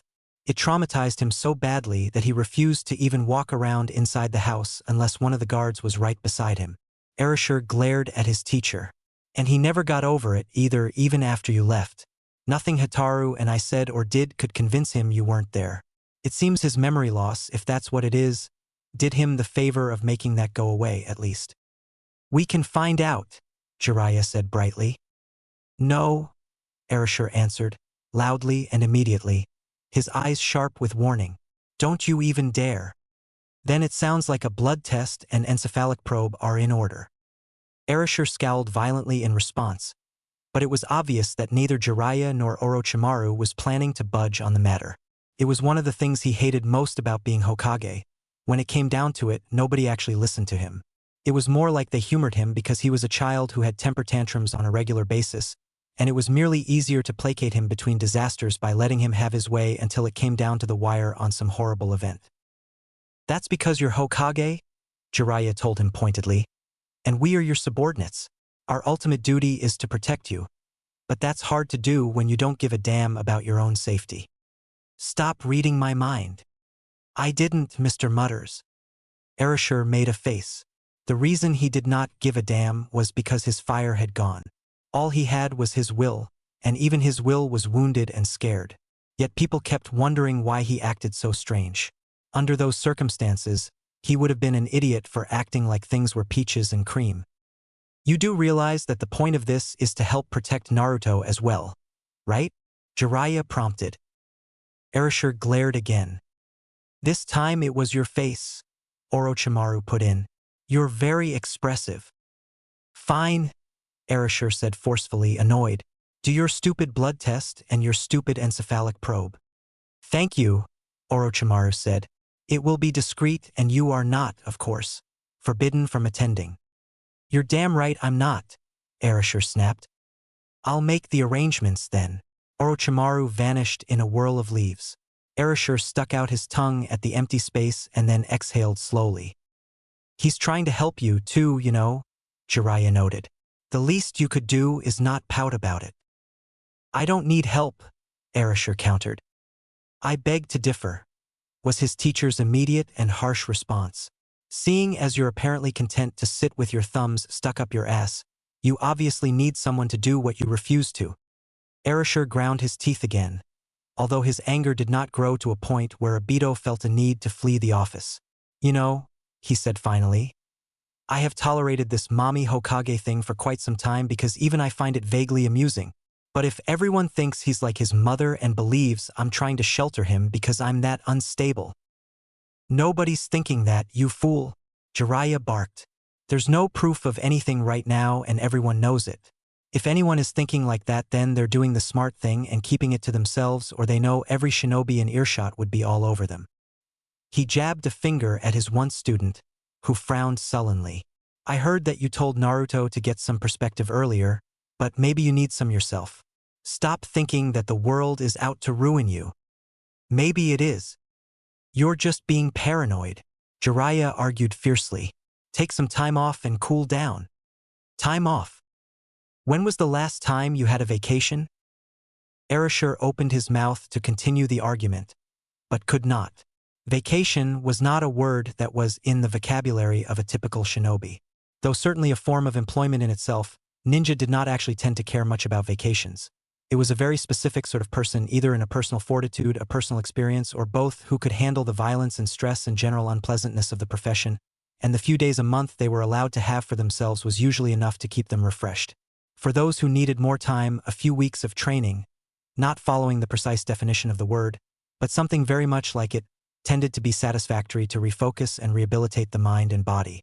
ANBU, however, were allowed to have up to 3 weeks vacation a year because of the sheer brutality of the work they generally did. And while there was no explicit statement that the Hokage could or should take any time off, no one had ever questioned it in prior instances. But taking time off required a bunch of paperwork to be finished before and then a backlog of signatures needed to be provided after, and Erasure had seen no point in putting himself under that much pressure, so that more than likely meant he had never had a vacation before as Hokage. Or not within Akiko's lifetime, at least. Hell, once he thought about it, he could not recall taking a vacation since he met Hataru. I don't need a vacation, Erasure said anyway. I feel fine. All the more reason to take one, Jiraiya replied. If you feel fine, then those stress lines on your face have been there for way too long. The mere idea of a vacation was enough to panic Erasure. He was far from being a micromanager, but the piles of paper that would need his signature if he took even a week off was horrific. Sensei's still alive, Jiraiya pointed out. Take advantage of that while you can. There's too much to do. Is that what you've been doing while I've been gone? Finding excuses to avoid relaxing. Relaxing means I have to think, Erasure said. How terrible, Jiraiya simpered, his sarcasm clear. I don't want to think. Tough. You know, children do act the way their parents act, and you're on the verge, or presumably on the verge, of neurosis. You want to pass that on to them? Has it occurred to you that maybe Naruto acted the way he did before this in part because of your refusal to sit down for a while and just exist? That was an unpleasant thought, but Erasure could not entirely protest it. Naruto had gotten incrementally worse as he aged, and if Erasure truly thought that he himself had not changed, then none of Naruto's changes should have been nearly so drastic, not before he hit puberty, at least. He put his head down on his desk and groaned at the idea that he had been slowly destroying his children. No! Maybe, Jiraiya added carefully, you should consider that Naruto is not as much of an individual as you or he might believe. Akiko can't really be trusted because she never knew you before. You being like this is normal as far as she's concerned. But Naruto knew things had changed, and you with them. and he got more and more upset as you put yourself under greater and greater stress. He could have said something. And had you blow up at him like you just did with Orochimaru and me? No thanks. I don't blame him for keeping his mouth shut. It probably never occurred to him that your condition was affecting his anyway. Take a vacation, Erasure, and if you insist on not getting away from your stress because you're too stupid to bother, then at least let him get away from you once in a while. You keep yanking his leash like this and one day he'll either chew through it and run off or he'll just choke to death. Because he is suffocating if you hadn't noticed. Erasure cringed. Okay. Erasure conceded, and he felt no loss whatsoever for the admission. He was not so convinced of his own perfection that he was unwilling to think he might be doing more harm than good. Maybe Naruto did need a chance to get away from him sometimes, much as the thought of his son being out of his sight horrified him. He lifted his head as an idea crept into it. Since you're demoted Obito, he said thoughtfully, you're going to need to find some other way to earn your keep. I am your soldier, Hokage-sama, Obito replied quietly from where he had been kneeling on the tile floor since he fell, his tone hard to decipher. Perhaps he recognized that he had been allowed to hear a lot more than he would normally have been privy to and was appropriately appreciative of being granted insight into the workings of his field instructor's mind. Or perhaps he was still worried he would set off his teacher's temper. Erasure propped his arm on his desk and dropped his chin into his hand as he doodled absently on a blank piece of paper. Or at least it looked like a blank piece of paper, and when Jiraiya tried to peek underneath to see if it was anything important, the blonde glared at him until he stood back. The doodling resumed and went on for several minutes, after which Erasure brightened visibly and chirped, "Of course, silly me. Obito, what's the quality of your teaching skills?" "Poor," Obito replied, too quickly for it to be true. "You're so modest." "Not really. What about being a Jounin sensei? You said you didn't want to inflict me on anybody's children." Erasure wrinkled his nose. "Did I? But I inflict you on mine. I'm sure I don't know the whole of what goes on in the busy mind of my esteemed leader," Obito noted, in a voice that indicated panic was close to setting in. "Clearly," Erasure replied dismissively, and then smiled a wide, closed-mouth smile. "Or you'd have known 30 seconds ago that I'm going to assign you babysitting duty." He made a shooing motion. "Go up to the house, both of you. I need to make a note to myself and then I'll join you in about 3 minutes. Which he did even though he was not entirely expected to, if Jiraiya's raised eyebrow was any indication. But he had to be there because he was the one who would have to explain to Naruto and especially Hataru what it was that Orochimaru had insisted on having done to the former. Naruto would almost assuredly understand, even if he was annoyed by the implication, but Hataru would definitely not be pleased. "What?" she shrilled when Orochimaru appeared with his guests. Rin she did not seem to have a problem with, but though she was not a ninja she still recognized the other one, likely because he was the main reason Erasure had become so against encephalic probes to begin with. "What is he doing here?" "He's here to perform an encephalic probe," Orochimaru informed her, and she stilled. Despite her history, Hataru was far from being an uneducated woman, so the big words did not confuse her. She looked at Erasure, who knew exactly what she was thinking because he was thinking the same. They were about to have Naruto's mind checked by the very man who had probed his mother's mind. And the fact was that it was not technically necessary to have him do the check when her patterns were already on file and therefore accessible by any of the ranking psychology experts in the village. "You're not suspecting my son of anything, are you?" "Not him specifically, no," Orochimaru assured her. "You're aware he's been attacked. Double-checking his identity and seeking changes to his thought processes gives us a place to start looking for a motive, be it that he's only pretending to be amnestic for some reason, or that someone is definitely after him for something he should not have seen or heard but did." Hataru frowned, but the idea that Naruto might be in danger made her hesitate to protest too much. Finally, she drew up and said as though bestowing a great favor, "Very well, but be quick and don't frighten him." Naruto was in the lounge with Hitomi and Akiko, occupying the latter so the former could have a tea break, oblivious to anything that might be wrong. That was another odd but nice change. How interested in and concerned about Akiko he seemed to be. Before he had watched over Akiko, but more as though she was an inconvenience as opposed to someone he actually wanted to be around. And Akiko, who had always looked up to him and wanted to spend time with him, was thrilled by and thriving on his attention. Naruto, Hataru called gently. A moment. Sure. He looked up, face smooth, but his brows began to draw together when he saw the adults standing in the doorway. What's wrong? Nothing, she promised, but paused unsurely. It's just. Erasure moved forward. Hesitation would not do in such a situation or Naruto would get nervous. We want to check your encephalic patterns for damage and tampering. It was not entirely a lie. Naruto shrugged, perhaps a little too readily. Not that it was anything to be suspicious of, since few felt their thoughts were free for public consumption but tried to be accommodating to prove their innocence. K. He got up and lifted Akiko onto the couch to sit next to Hitomi for the time being, and when he faced the room again the adults had spread out. That was when Erasure saw him stiffen abruptly and go pale for just an instant before his face flushed with anger. He was staring right at Orochimaru, who until that point had been in the back of the group and apparently unseen. What was most striking about the sight was the amount of contained violence roiling behind those suddenly furious blue eyes. But Naruto had always gotten along perfectly well with Orochimaru before, much better than with Jiraiya, at least, and Orochimaru had not been anywhere near Konoha for 4 years or so. That Naruto should have a problem with him was curious. Ajisen, Erasure said. Yes, thank you, Orochimaru responded calmly, clearly aware of what was being directed at his back. Naruto's eyes widened a bit and shifted to Erasure, and when he realized he was being watched he lowered his head and stopped that hateful glaring. He remained angry, but it had been smothered just to the point where one had to know it was there to see it, and when he lifted his head again it was practically invisible. He instead focused on Rin, who was setting up a small microscope on the coffee table against the west wall. And when she approached and asked him to hold out his arm, he asked in turn, "What are you gonna do?"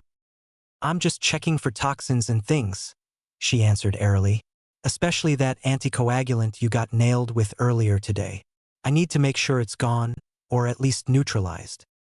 Her voice had given nothing away, and though Naruto extended his arm obediently, his eyes narrowed. He looked at Erasure again, skeptical, but Erasure made sure that he was looking elsewhere so he did not have to come up with an excuse. He was well aware of how bad it seemed.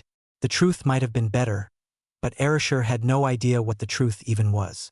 Everyone kept telling him that no one thought Naruto, regardless of whether they believed he was actually Naruto or a disguised enemy, was a spy, but there was no way that they could not be thinking that under the circumstances.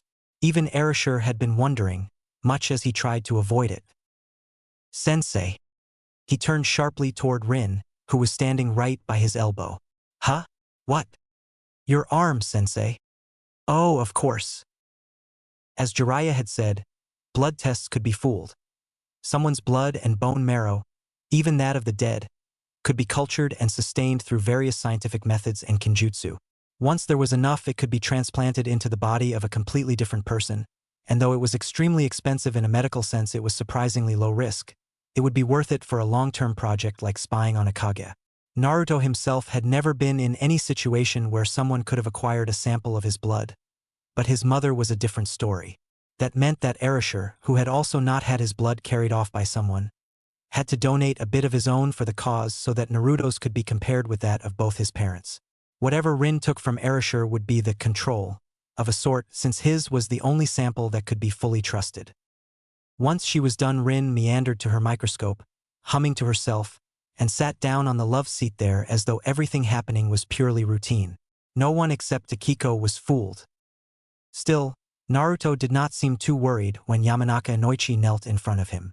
"Hey there, Asen," he greeted, his voice totally at ease. "How's Ino?" Inoichi, understandably, was a little startled by the question. He, like the majority of the village, had known that Naruto had awakened from his coma and was in good health again. Good physical health, at least, but nothing more. On the other hand, Naruto's previous reclusion was a secret to no one but Naruto, whose sudden friendliness definitely did cause the other end of the conversation some surprise. "She's fine. She's training hard and making both herself and her family proud." Naruto smiled brightly. "Good." He then blinked and asked, much quieter, "She and Sakura aren't, scratching each other's eyeballs out, are they?" Inoichi drew back, puzzled. "Haruno, Sakura? No, they get along quite well." "Why?" Naruto's brightness increased. Just wondering. So? He continued with the devilish little grin his mother had always worn right before she did something that she knew would upend the world. What kind of mind madness are you going to impose upon my person today? Inoichi frowned. None, I would hope. I'm simply going to scan your encephalic patterns for anything that might help with your memories. Naruto's smile became 1,000 blinding watts of absolutely unadulterated happy. Too happy as far as erasure was concerned. Another of his mother's traits that warned of trickery. That's great, 'cause I'd hate to think I was being suspected of something there's no concrete proof of. Silence. Silence and stillness. Naruto's smile became a dark smirk. I didn't think so. He shrugged and leaned his head toward Inoichi. His voice light again as he said, Go ahead, Asen. I have nothing to hide. So far as I know, at least. Inoichi looked at erasure, who moved to sit next to where Naruto was already seated on the floor in front of the couch. Not that it really meant anything if someone or something was lying in wait in Naruto's mind. From the outside there would be nothing that erasure could do to stop it. Still, he did it because Naruto's playful aggression worried him. The smaller blonde had been so young at the time that he should not have had any reason to suspect Inoichi's motives years later. That he did, as well as that he did so in the way he had chosen. A rather blatant mimic of his mother. Rang warning bells which erasure was simply not going to ignore. Slowly, Inoichi placed his right hand on Naruto's head, and both closed their eyes. For several minutes nothing seemed to happen. That was, unfortunately, how encephalic probes were when the one being probed did not attempt to fight it. But then Naruto said abruptly, Dad, would you just take it easy? He's not hurting me. Erasure blinked. What makes you think I'm worried? You're leaning on me. It's almost difficult to breathe at this point. Erasure realized that he was indeed leaning heavily on Naruto's left side, so that the poor boy was forced to lean equally to the right. He straightened up so that Naruto could do so as well. Sorry. No. Naruto snapped sharply, and Erasure was confused until he ordered, Don't go that way. I said don't go that way, moron. You're going to get us both. There was a surge of chakra from Naruto, something invisible but very much not human. As was typical of chakra, it passed through his clothes as well as Arashi's and flickered against the elder's skin like the brush of a fire, and Erasure fought to not instinctively recoil from its soundless roar. Then two heads snapped back as though they had been punched in the forehead. Inoichi, who had nothing behind him, dropped to the floor like a stone, out cold. Naruto, who had a couch behind him, slammed into it, then bounced off and toppled sideways into Arashi's lap. He was unnaturally heavy, and a block of ice formed in Arashi's gut when he saw that Naruto's eyes were wide open and staring emptily at the ceiling. Naruto? Naruto? With a gasp like that of a person who had been trapped beneath the surface of an Arctic lake, Naruto either came to or came back to life. Both arms flailed, his left hand slamming down onto his chest as though to contain his heart while his right clasped Arashi's shoulder in a white-knuckled grip of iron. He yanked himself upright and, still clutching for stability, began to gag. It turned into a hacking cough that sounded very painful, but finally he stopped and sagged against Arashi's arm, his posture that of someone in great distress. Erasure rubbed his back, not sure what else he could possibly do other than ask questions. Naruto was not exactly up to answering right then. Hataru's hand appeared holding a cup of water, but Naruto shook his head and pushed it aside gently.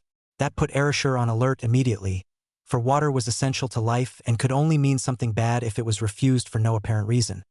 But that was when Rin showed up. She crouched in front of Naruto and forced him to lift his head so she could look at him, then patted his cheek lightly.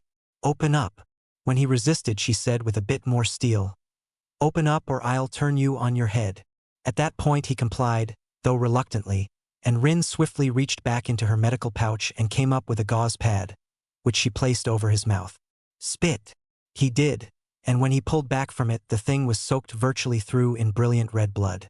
It's all right, she said, quickly but confidently, and though she was looking Naruto over, Erasure was relatively sure she was speaking to him. It's just a little chakra backlash. He needs a good night's rest and a bit of iron. Just a bit, or you'll poison him in his breakfast and he'll be fine. I've had enough of this, Naruto rasped. I'm going to bed. Good idea, Rin said with a nod. Don't forget to rinse your mouth.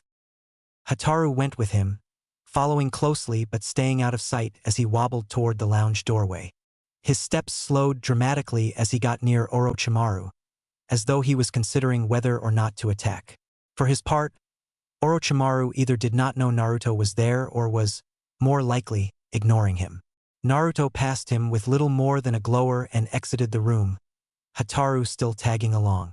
Hitomi also took that opportunity to depart with Akiko, having realized that there would probably be a lot of sensitive information exchanged and that Akiko, in her loudmouthed innocence, would therefore pose a security risk. Once relatively certain they were out of immediate earshot, Erasure snarled at the rest of the room. What the fuck was that supposed to be? Easy, brat, Jiraiya replied quickly. We're not going to know until Inoichi's coherent. Easy? Easy? Naruto was dead in my lap just 30 seconds ago. I think that warrants an answer now. Well, you're not gonna get it, stupid? The Sannin argued impatiently, pointing at Inoichi. Because he's the only one who can give you an idea, unless you want to ask your son. Inoichi came around within a minute and he seemed perfectly fine but for his disorientation. Orochimaru and Rin offered him some water, which he drank in one gulp. He straightened himself out of his previous sprawl and asked, "What the hell was that?" "You tell me," Erasure snapped. "That wasn't a pattern scan. That was an attack." Inoichi immediately lifted his hands. "I didn't do it." "He told you to not go that way," Erasure hissed. "I heard it myself. You did do it because you didn't obey." When Inoichi seemed to have nothing to say in his defense, Orochimaru looked over. "Shouldn't it be of a greater concern to you that there appears to be something inside him?" "Not at this point," Erasure said. "I know that chakra signature. It's one I trust. And the fact is, I don't find it to be any danger to Naruto. Memory loss isn't a sign of poisoning by a foreign form of chakra, and that particular type of chakra, when not properly controlled, is incredibly parasitic. Seeing as Naruto hasn't been consumed by it or even used it when he goes sneaking around the village, I must assume he has it under control and that it, apparently, is protecting him from psychological invasion. I will, of course, be looking into it to be safe, but digging that up was not part of the arrangement. It could have, no, it did kill him, however briefly." Inoichi lowered his head and Orochimaru continued with, "Yes, but what would need to be protected? And why would it be protected to the degree that it could kill him? That's what I'm going to find out." "What was it, though?" Rin asked. "Large, red, and violent," Inoichi answered quietly. He lifted his gaze to Erasure. "I'm convinced it would have killed me, and perhaps I would have deserved it for going where I wasn't invited. But Naruto diverted most of its power toward himself. If it means anything between that action and what I remember of his mother's encephalic patterns, I am convinced he is your son, Hokage-sama. Whatever behavioral shift he's dealing with has nothing to do with an outside influence." Rin raised her hand. "Blood work came through fine, genetically." Erasure did not miss her implication. "And otherwise?" "There are some anomalies, but nothing I can identify just with a microscope. They could have to do with the other chakra, the anticoagulant. I just don't know yet. But as of now, they don't seem to be harming his other cells, so I'm not going to sound an alarm. I'm just keeping you informed." He nodded. "Look into it. I want a report on my desk by the end of the upcoming week at the latest." Rin inclined her head in confirmation of the command and went to gather her gear. Erasure got to his feet and headed for the doorway. "Thank you for sparing me some of your valuable time, Yamanaka-san," he said stiffly as he passed where Inoichi sat, and then he swept pointedly out of the room. "No offense, Inoichi, but—" Jiraiya frowned at Orochimaru, who seemed to be completely unruffled by the ordeal. "What the hell were you thinking, bringing him here when he was the one who—" Orochimaru tossed his hair over his shoulder as he straightened. "Encephalic patterns marked out on paper are not as easy to compare to their organic counterparts. Inoichi-san, who was directly familiar with one of Naruto's source patterns, was the logical choice. I thought you and Erasure had a good relationship because you don't tread on his sensitivities. We have a good relationship primarily because I am capable of figuring out what his problems are when he barely knows that they exist," Orochimaru replied. "Don't mistake it for something more than appreciation. I am cheap therapy and a mostly objective party. The only reason that he allowed Inoichi-san into this house was because he already knew my choice was the most accurate one, that Inoichi-san was the best option to provide an absolute, inarguable confirmation one way or the other about Naruto's mental condition. He knew before I even left his office exactly whom I would pick, and it was because of that rationalization that he did not argue. It was not because he trusted me to handle things with care for his eccentricities. Jiraiya wrinkled his nose.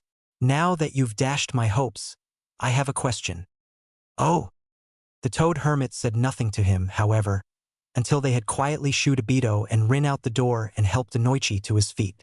They saw him off from the edge of the monument and stood there a few minutes before Jiraiya asked, "Does the name Uzumaki Minato mean anything to you?" Orochimaru turned to him and gold reptilian eyes flickered with interest. "Not in itself, no. Where did you encounter it?" He wrote it in the margin of a village proposition while discussing Naruto's new behaviors with Sensei, was the explanation. When he looked at it later, he seemed surprised, possibly even scared, to see it. Like he had no idea where it had come from. He tried to act cool about it and throw it away. But Jiraiya retrieved the paper in question and offered it to his old teammate, who examined it critically in the moonlight. "Well, you definitely didn't misread it." "Oi!" Jiraiya warned. "Fascinating. Uzumaki seems relatively obvious, but Minato, a name almost counter to his own." "Huh." Orochimaru made a faintly disgusted noise. "Aren't you supposed to be a writer? Have you never heard the idiom, any port in the storm?" Jiraiya snorted irritably. "Shut up. We can't all be instant recall, cross-referencing repositories of useless information. Besides, why the hell would he think up something that unflattering anyway?" Orochimaru rolled his eyes. "There are a few possibilities. One is that, though I find the possibility more than a little unlikely, Uzumaki Minato is an actual person whose existence we are currently unaware of. Another is that Uzumaki Minato is a pseudonym he's using to denote someone, in this case Naruto, considering when the name appeared. Yet another is that Uzumaki Minato was a name that he came up with for no reason other than to occupy his hand while he talked. But when he saw the surname it disturbed him and he reacted harshly. Another still." Jiraiya waited, then prompted impatiently, "Would be?" Orochimaru looked at him sharply. "You accuse me of being an instant recall, cross-referencing repository of useless information, and though it may be considered an uncommon trait, I'm hardly unique. There is, of course, always the possibility that Naruto might have been a brother long before Akiko's birth, but we simply were neither informed in time nor after the fact. Who, after all, would ever want to think of such a thing again?" Jiraiya sucked in a breath through his teeth. "Shit, and knowing him." "Something we tend to forget," Orochimaru agreed softly, "is that part of the reason he got to his position in the first place is because he can hide his pain better than anyone else and make those around him feel as though nothing at all is wrong."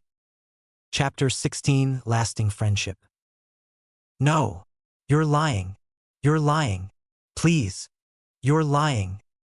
Sasuke frowned as he finished chopping the garlic cloves and scraped them from the wooden cutting board into the wok.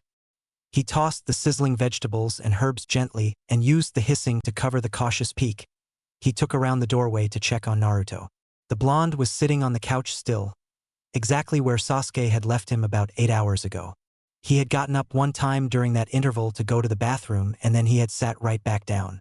And no, Sasuke was not worried about the idiot whatsoever. He was enjoying the damnable quiet. Really? Nor did his attentiveness have anything to do with how Naruto's reaction to the soft but inarguable revelation of the deaths of his apparent family and friends had been a nearly perfect copy of a very specific 7-year-old boy 10 years before. He nearly dropped the wok when one finger briefly encountered the side of the pan. "Uchiha-san." Sasuke bit back a sigh, turned the heat on the range down, and went to the sink to tend his burn. "What?" Whoever was in his sitting room, it was not Naruto. Or rather, it was a stranger similar to Naruto who was wearing Naruto's face for some reason. Though their familial experience could at last be considered balanced in a fashion, Sasuke did not pretend to know what was going on inside the blonde head. What he did know was there was the cold shock of terrified denial, and that was roughly where his knowledge ended.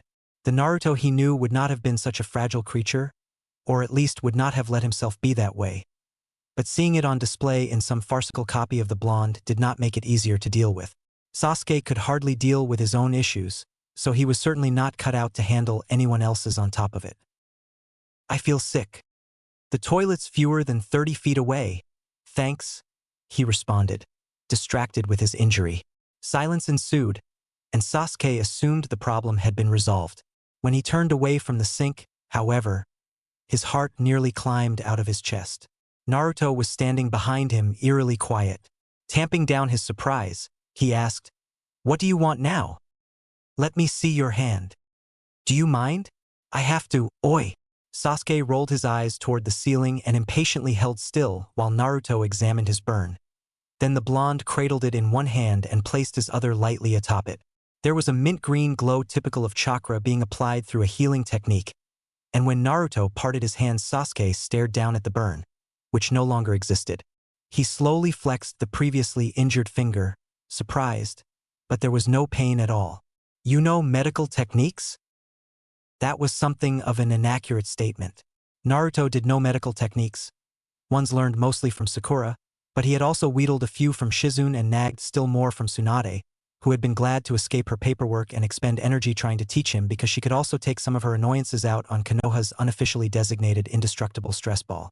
Admittedly, Naruto's chakra control always had been and probably always would be horrific compared to that of most shinobi, but basic healing techniques were not beyond his ability. Once he had discovered that he had snapped it up like it had been a fresh bowl of miso ramen. Assisting Irionen by carrying out even the lowest level of triage, as well as taking on the general healing of shinobi who had already been rescued from the brink of death, saved their chakra and control for those who needed it most. And with such a huge reserve available, he could heal others quickly and for hours at a time. Indirectly, Naruto had saved a dozen lives or more since he had learned those techniques, and a first-degree burn would have been easy to fix. It was simply that Sasuke had not been expecting some supposed 12-year-old crybaby to know any healing techniques at all, let alone be good at them. Naruto turned away, still wobbling from his altered perspective, although he was at least no longer leaning, and mumbled, "Dad taught me a little in case Akiko got hurt." If the Konohamaru Corps was anything to go by, Naruto with his social ineptness was really a surprisingly great big brother type. But Sasuke kept seeing it, that flash of resentment that made his scalp itch, that said, "This is not part of me." Without thinking, he asked, "So hey, who is Akiko?" Naruto looked back at him, slightly puzzled, and Sasuke instantly took note of how his eyes seemed a bit more red than purple. "My little sister, like I said in the hospital." Seeing as Naruto's eyes were originally blue, for him the red could indicate nothing but the influence of the Kyuubi, regardless of the shape of his pupils. That would have to be watched very closely in the future. If Naruto's use of his own chakra somehow shifted the balance of power and increased the presence of the fox's chakra, because the fox's will tagged along with its chakra, unless they were specifically separated from one another, that kind of usage could cause problems. And other than Yamato, whose wood techniques were not as honed as the Shodai's and therefore relied heavily on Naruto's own will to help tame the fox, Sasuke's compound Sharingan was the only thing that had even a ghost of a chance of reliably restraining the chakra demon. He would have to be prepared to use it at a moment's notice. Sasuke narrowed his eyes. "Is she really?" Naruto blinked, surprised, but then he gave a tiny, dark smile. "So they tell me. In other words, I don't believe it." Sasuke's lip curled slightly. "You irritate me." Naruto seemed somewhat taken aback. "How?" Sasuke exhaled uncharitably and explained. "If she's of any blood relation to you at all and you have the energy to hate her, you should care about her instead. It's less of an effort." Naruto tilted his head briefly, then said, "Uchiha-san, our circumstances are not alike." "Oh, he did not just say that." "I didn't say a word about either of our circumstances. Moron," Sasuke snapped. "Whatever the hell it is you think you know about mine." Rather than argue with him the way the real Naruto would have, especially if the blonde had been upset, the Naruto in front of him merely said, "I didn't mean yours," and strode out of the kitchen like he owned it, the little princess. Sasuke considered the merits of going after him and smashing his spiny blonde head into a few of the walls around the apartment. For a while the Uchiha had been considering some minor remodeling, and a few preliminary holes would be quite useful. But in the end he chose the far less satisfying path of finishing supper, because he was more hungry than he was interested in fighting. And that was probably Naruto's fault too. The exchange did seem to have one positive outcome, though. The Naruto he was babysitting finally quit with that horrible, pointless moping. At least there was a point to Sasuke's brooding. Whenever Naruto complained about it, he was thinking and not just pitying himself. With the morning done, he could hear the blonde shamelessly rooting around in other rooms, continuing the nosy investigation that had begun the day before and probably having a grand time making a huge mess of things Sasuke had organized a specific way for a specific reason. It was like being in charge of a 4-year-old. What's this? Sasuke glanced over at the kitchen doorway, where Naruto had suddenly appeared once again, then said as he refocused on making supper, "A finger trap from Lightning Country. Something Itachi had once brought home for him years earlier." Or, at least, he thought that it had been Itachi, because Itachi had been the only person in his immediate family who encouraged him to be a kid while simultaneously presenting him with logic puzzles. He had not done anything about the situation because he had expected Naruto, who claimed to be the eldest child of a still-living Yondaime Hokage, and was therefore theoretically more culturally aware than most, to nod and put the trap aside. Instead, Naruto proved himself to be a moron regardless of his mental status. He stuck an index finger into one end, and when nothing happened he tried to remove it by pulling hard on it. The trap tightened, of course, and rather than ask for advice Naruto stuck his other index finger into the opposite end and pinched it against his thumb to get leverage. The trap tightened more, naturally, and as he tugged experimentally at the trap's ends the blonde gave the braided paper a severe look that worried Sasuke immensely. The last time Naruto had gotten himself stuck in a finger trap, which Irika had given him as a souvenir after a 6-month teacher exchange program with Lightning Country, probably under the erroneous assumption that age had granted the idiot wisdom. He had nearly leveled his entire apartment in his panic because it had not once occurred to him that he could ease the pressure the trap exerted, if not get it off entirely, if he just relaxed his hands. Irika and Kakashi had thought the whole thing was hilarious, which Sasuke supposed proved just how much stress teachers and active-duty jounin were under to not be the least bit concerned that they were 10 seconds from a very sudden, very bloody death. Fortunately, Naruto generally considered Irika to be an authority figure deserving of prompt obedience.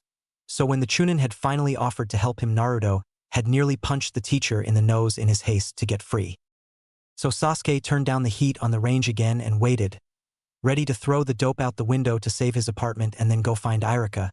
But for once Naruto did not panic. He just tugged again on the trap, sharp blue eyes examining the braided paper from every angle. Then, calmly, the blonde pressed his fingers together and used his thumbs to push the trap off. He held it up for an inspection for a moment, and his only comment about the entire thing was, "Dad probably loves these." He vanished back into the sitting room and Sasuke let out a quiet, irritated sigh of relief before he turned the heat on the range back up. Supper was quiet, not surprisingly.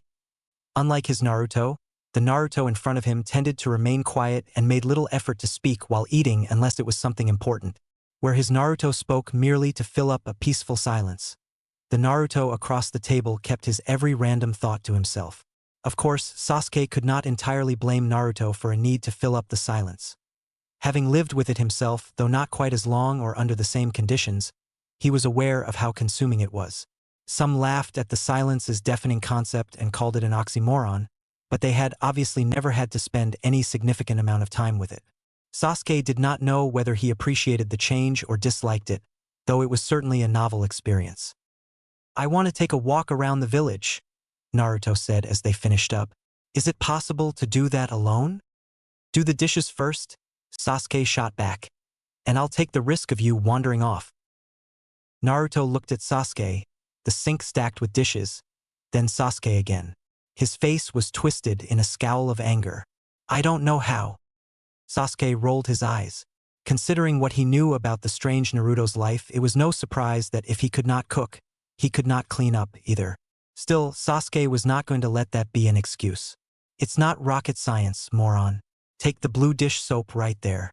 Pour a small amount on the rough side of the blue sponge next to it. Wet the sponge in the water in the sink.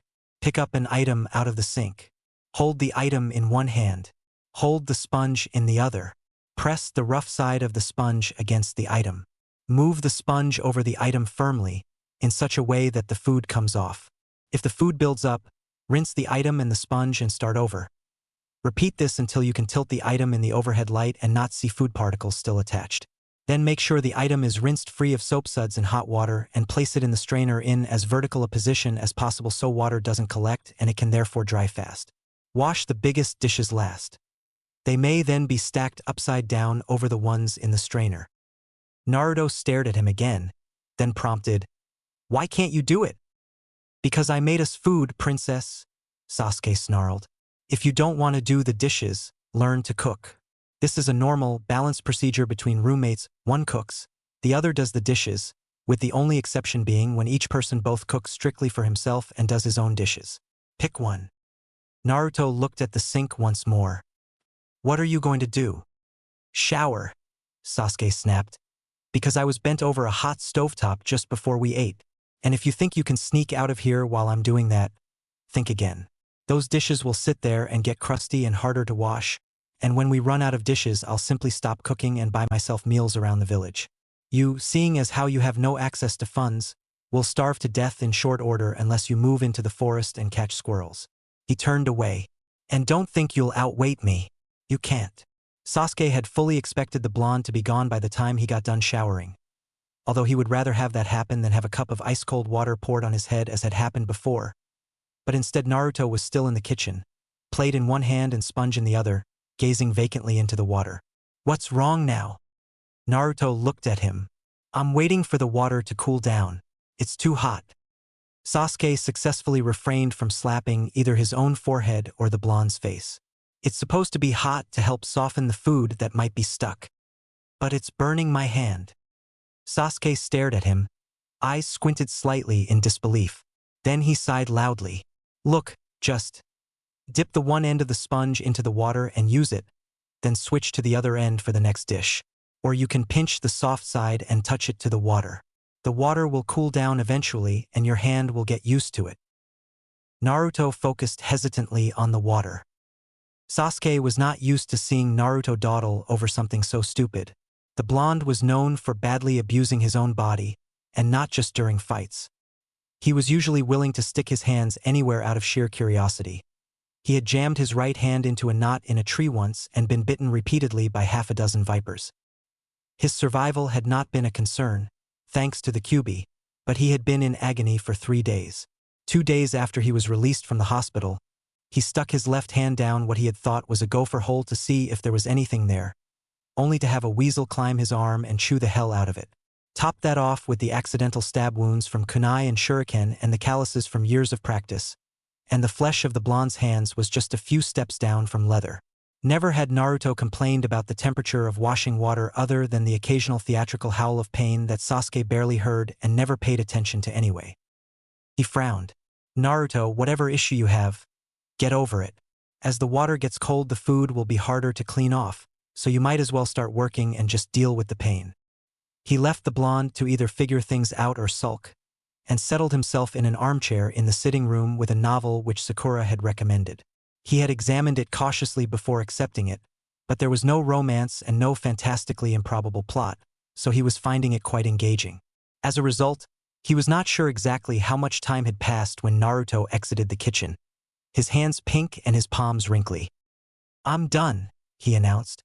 "I'm going for a walk." "All right," Sasuke acknowledged, and then added automatically, because it was Naruto and despite that he was almost never obeyed anyway, "Don't get into trouble." He eyed the blonde and said, "Or fall down." Naruto left the apartment, and for a few hours after that Sasuke was blissfully occupied with his novel of vengeance, justice, and immaculate white doves. Well, he could handle 2 out of 3. Besides, while they were ultimately superfluous to the story, the doves were still smart and well-trained, so he excused their being included. It was when he reached the halfway point in the book, as well as a new chapter, always the best place to stop for a bit, that he checked the time finally. It was after midnight and Naruto had not returned. Sasuke did not believe for a minute that the blonde was in any danger, but figured there was no harm in at least checking up on him. He peeked into the kitchen as he passed and found the dishes stacked in the strainer as neatly as could be expected from a total novice. Nice to see, but it was a certainty that Naruto had not flipped the garbage disposal on for a few seconds to take care of the sodden food bits. Well, that could be tended to at any time. Whiny blondes came first. A quick check outside offered no sign in the immediate area, which meant he probably was not on his way back yet. Sasuke headed out into the village and paid no attention to the stares and frowns directed his way. He was used to them and had never worried much about what others thought of him to begin with. It had always been others who had voluntarily approached him with their condolences or date requests or, most recently, quiet wary words and sometimes even a few curses from the particularly uninspired members of society.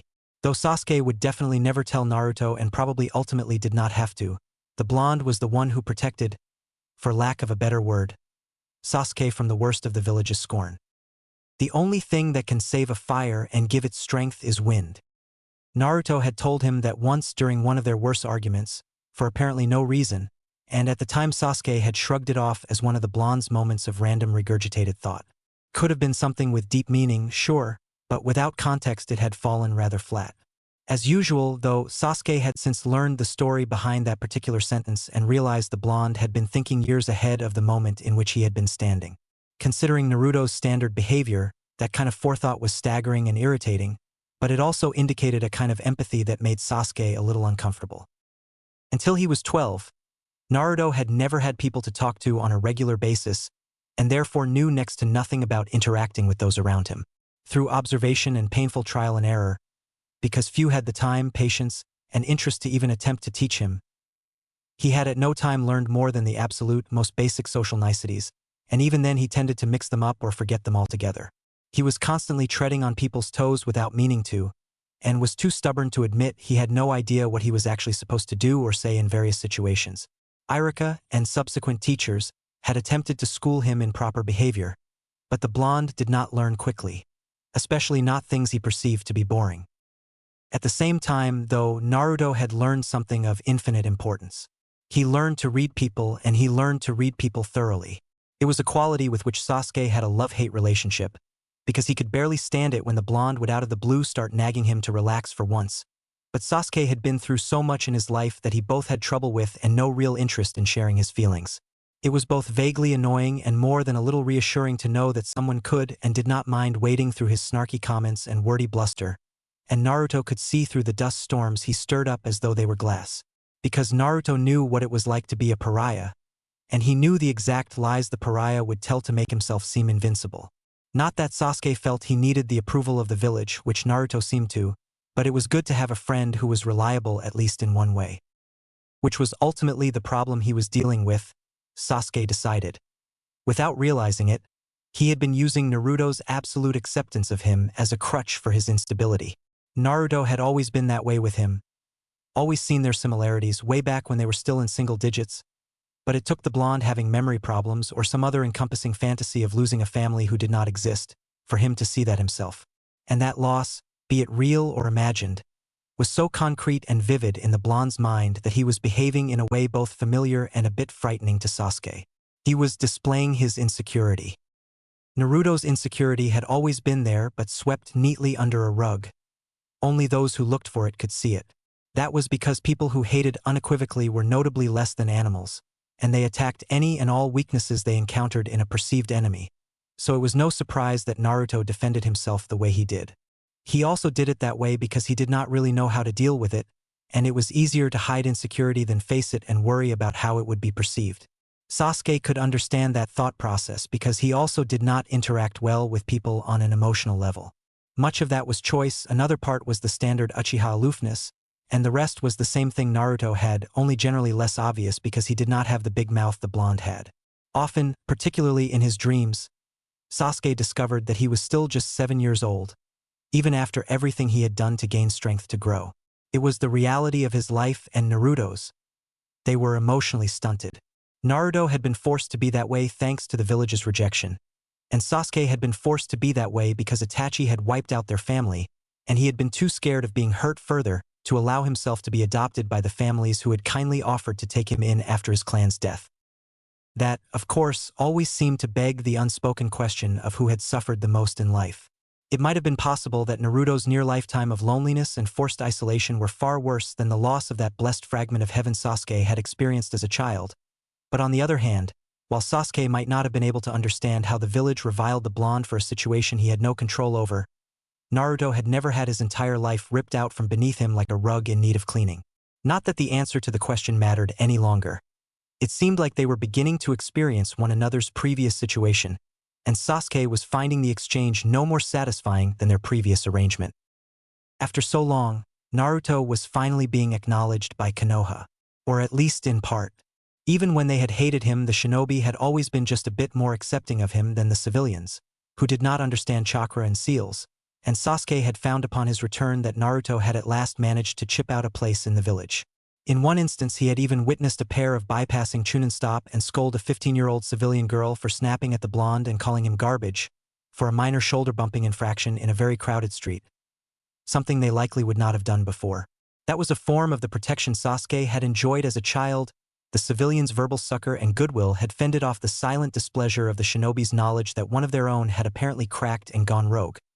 Though Sasuke had never been outwardly blamed for his brother's actions, he was also the only representative of the family remaining and thus symbolized his brother as much as the clan. Top that off with Naruto suddenly apparently learning what it was like to lose a family he truly loved despite how he seemed to dislike some aspect of it. And for all the time Sasuke had privately snorted about how the blonde would never be able to handle being orphaned after having a real family, actually seeing it made Sasuke extremely uncomfortable. It hit far, far too close to home, and that was doubtless why Sasuke had never considered it before then. Once he got bored with wandering and thinking and actually went to the trouble of consciously looking, it was surprisingly, alarmingly really, but no Uchiha would ever admit to being alarmed easy to find the blonde. That was because Sasuke began to pick up the Kyuubi's unique chakra, which was definitely not a good sign. The real Naruto seemed to have reached some kind of accord with the fox. He had never explained it, and Sasuke had never cared enough to ask so long as it was not harmful to the blonde, which it did not appear to be. But that was no guarantee that the Naruto present knew anything about the fox to begin with. That version of the idiot referred to it as female, but that was all he had ever offered. It was when Sasuke finally reached the location of the chakra, the front of the old Hokage manor atop the monument, in which no one had lived since the fourth and his wife had died, that he decided he had to act very carefully indeed. Naruto was there, all right, but he was standing with his back to the Uchiha and was wrapped in what had once been termed the fox cloak, the bubbly, warty red chakra that normally emerged only during the times when the blonde was very emotional. Up to 3 tails, Sasuke had been told, Naruto was physically himself even though his intellect was deteriorating. He could still be reached and brought back to himself, though seals and containment techniques helped. After 3 tails. As Kakashi had once said, well, I suppose it's a good thing you're used to having your head jammed so neatly up your ass, because if he ever has more than 3 tails you'll probably want to bend over real quick and kiss it goodbye.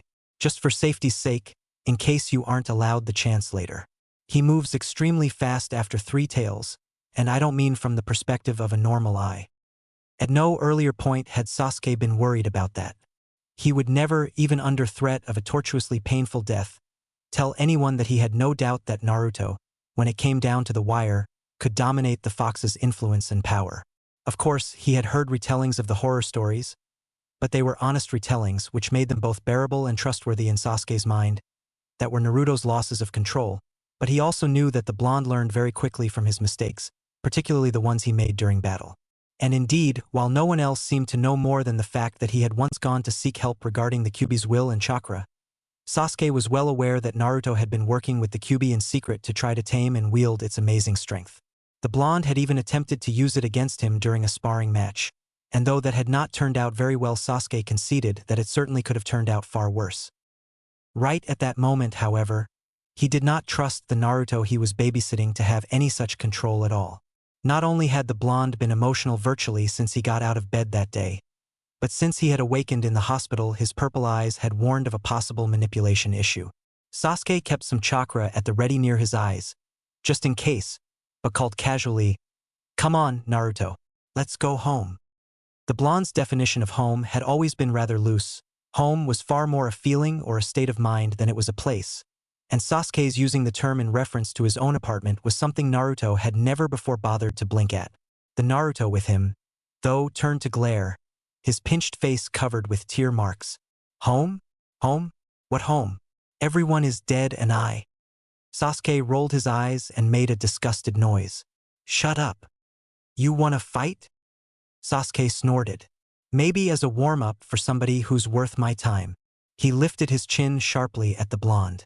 What is it that you think hovering and sobbing about it will do? Move on. What do you know? Was the predictable shriek. I know that my entire clan is dead. He snapped back furiously, his teeth grinding. I know that my family is gone, and I know that me wandering around the compound like a ghost of what was won't miraculously revive them. I know that feeling sorry for myself won't get me a damn thing. I know that it's going to hurt like hell for the rest of forever. I know that I have to accept it and walk on, even if I also know that I'll never get over it. I know that it's not easy to deal with, he added, his voice softer. But I know that I can. I know that I will. He did not just paraphrase something his Naruto had once told him. Never. The Naruto standing before him stared, wide-eyed, stunned, and apparently offended by his rare display of compassion. The unappreciative little bastard then let out a choked, pained howl of outrage and lunged toward him. Even with the long arms of the Kyuubi's chakra being wielded with surprising accuracy, Naruto was far from being any kind of challenge. Sasuke deflected what should have been a powerful attack with his left hand, and then slapped the blonde into the dirt with his right, and much to his dark delight Naruto stubbornly got back up and attacked again. That was more like what he was used to. He ended up beating the crap out of the blonde, which was not nearly as satisfying as it would have been had his opponent been an even slightly more qualified ninja. Really, the total lack of skill his ward suffered embarrassed Sasuke, which was quite annoying because Uchiha were never embarrassed about anything. On the other hand, the violence did seem to help. At the very least, it gave Naruto something more productive than his misery to focus on, and Sasuke figured that was good enough. Pain, physical or mental, helped shape a person more than any number of happy memories could hope to, and it was ultimately necessary for healing. Still, dwelling incessantly on a pain was like picking a scab. It would never heal properly. Distracting the blonde would let him clear his mind and organize his thoughts better so he could deal with his pain with at least a smidge of objectivity. After all, maybe wind did save a fire and give it strength, but it was fire that kept the wind warm and dry. Chapter 17, Dual Interludes. What a prick! Naruto grumbled as he rolled unhappily out of bed, dragging his blanket with him to fend off the shivers.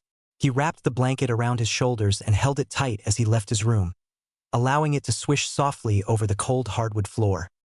He and Sasuke deserve each other. Prick or not, though, the dream, if it was a dream, had slammed him hard in the heart. A variation of that exact scenario was what he could be expecting when he returned home, that same, abrupt separation. And he was not looking forward to it in the slightest. His ears attuned for the slightest noise of being followed or an attack. He wandered the dark house in silent distress. He had never been good with dealing with bad dreams and outright nightmares. No one had ever taught him how. And he had never bothered to ask because their frequency had diminished as he aged.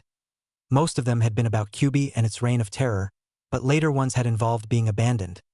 So it had not crossed his mind until he suffered one. Top it off with the fact that Naruto was a surprisingly private person regardless of his apparent extroversion, be it some naturally occurring trait or a result of his unique circumstances, and discussing most of his dreams became virtually impossible because of their sensitive natures.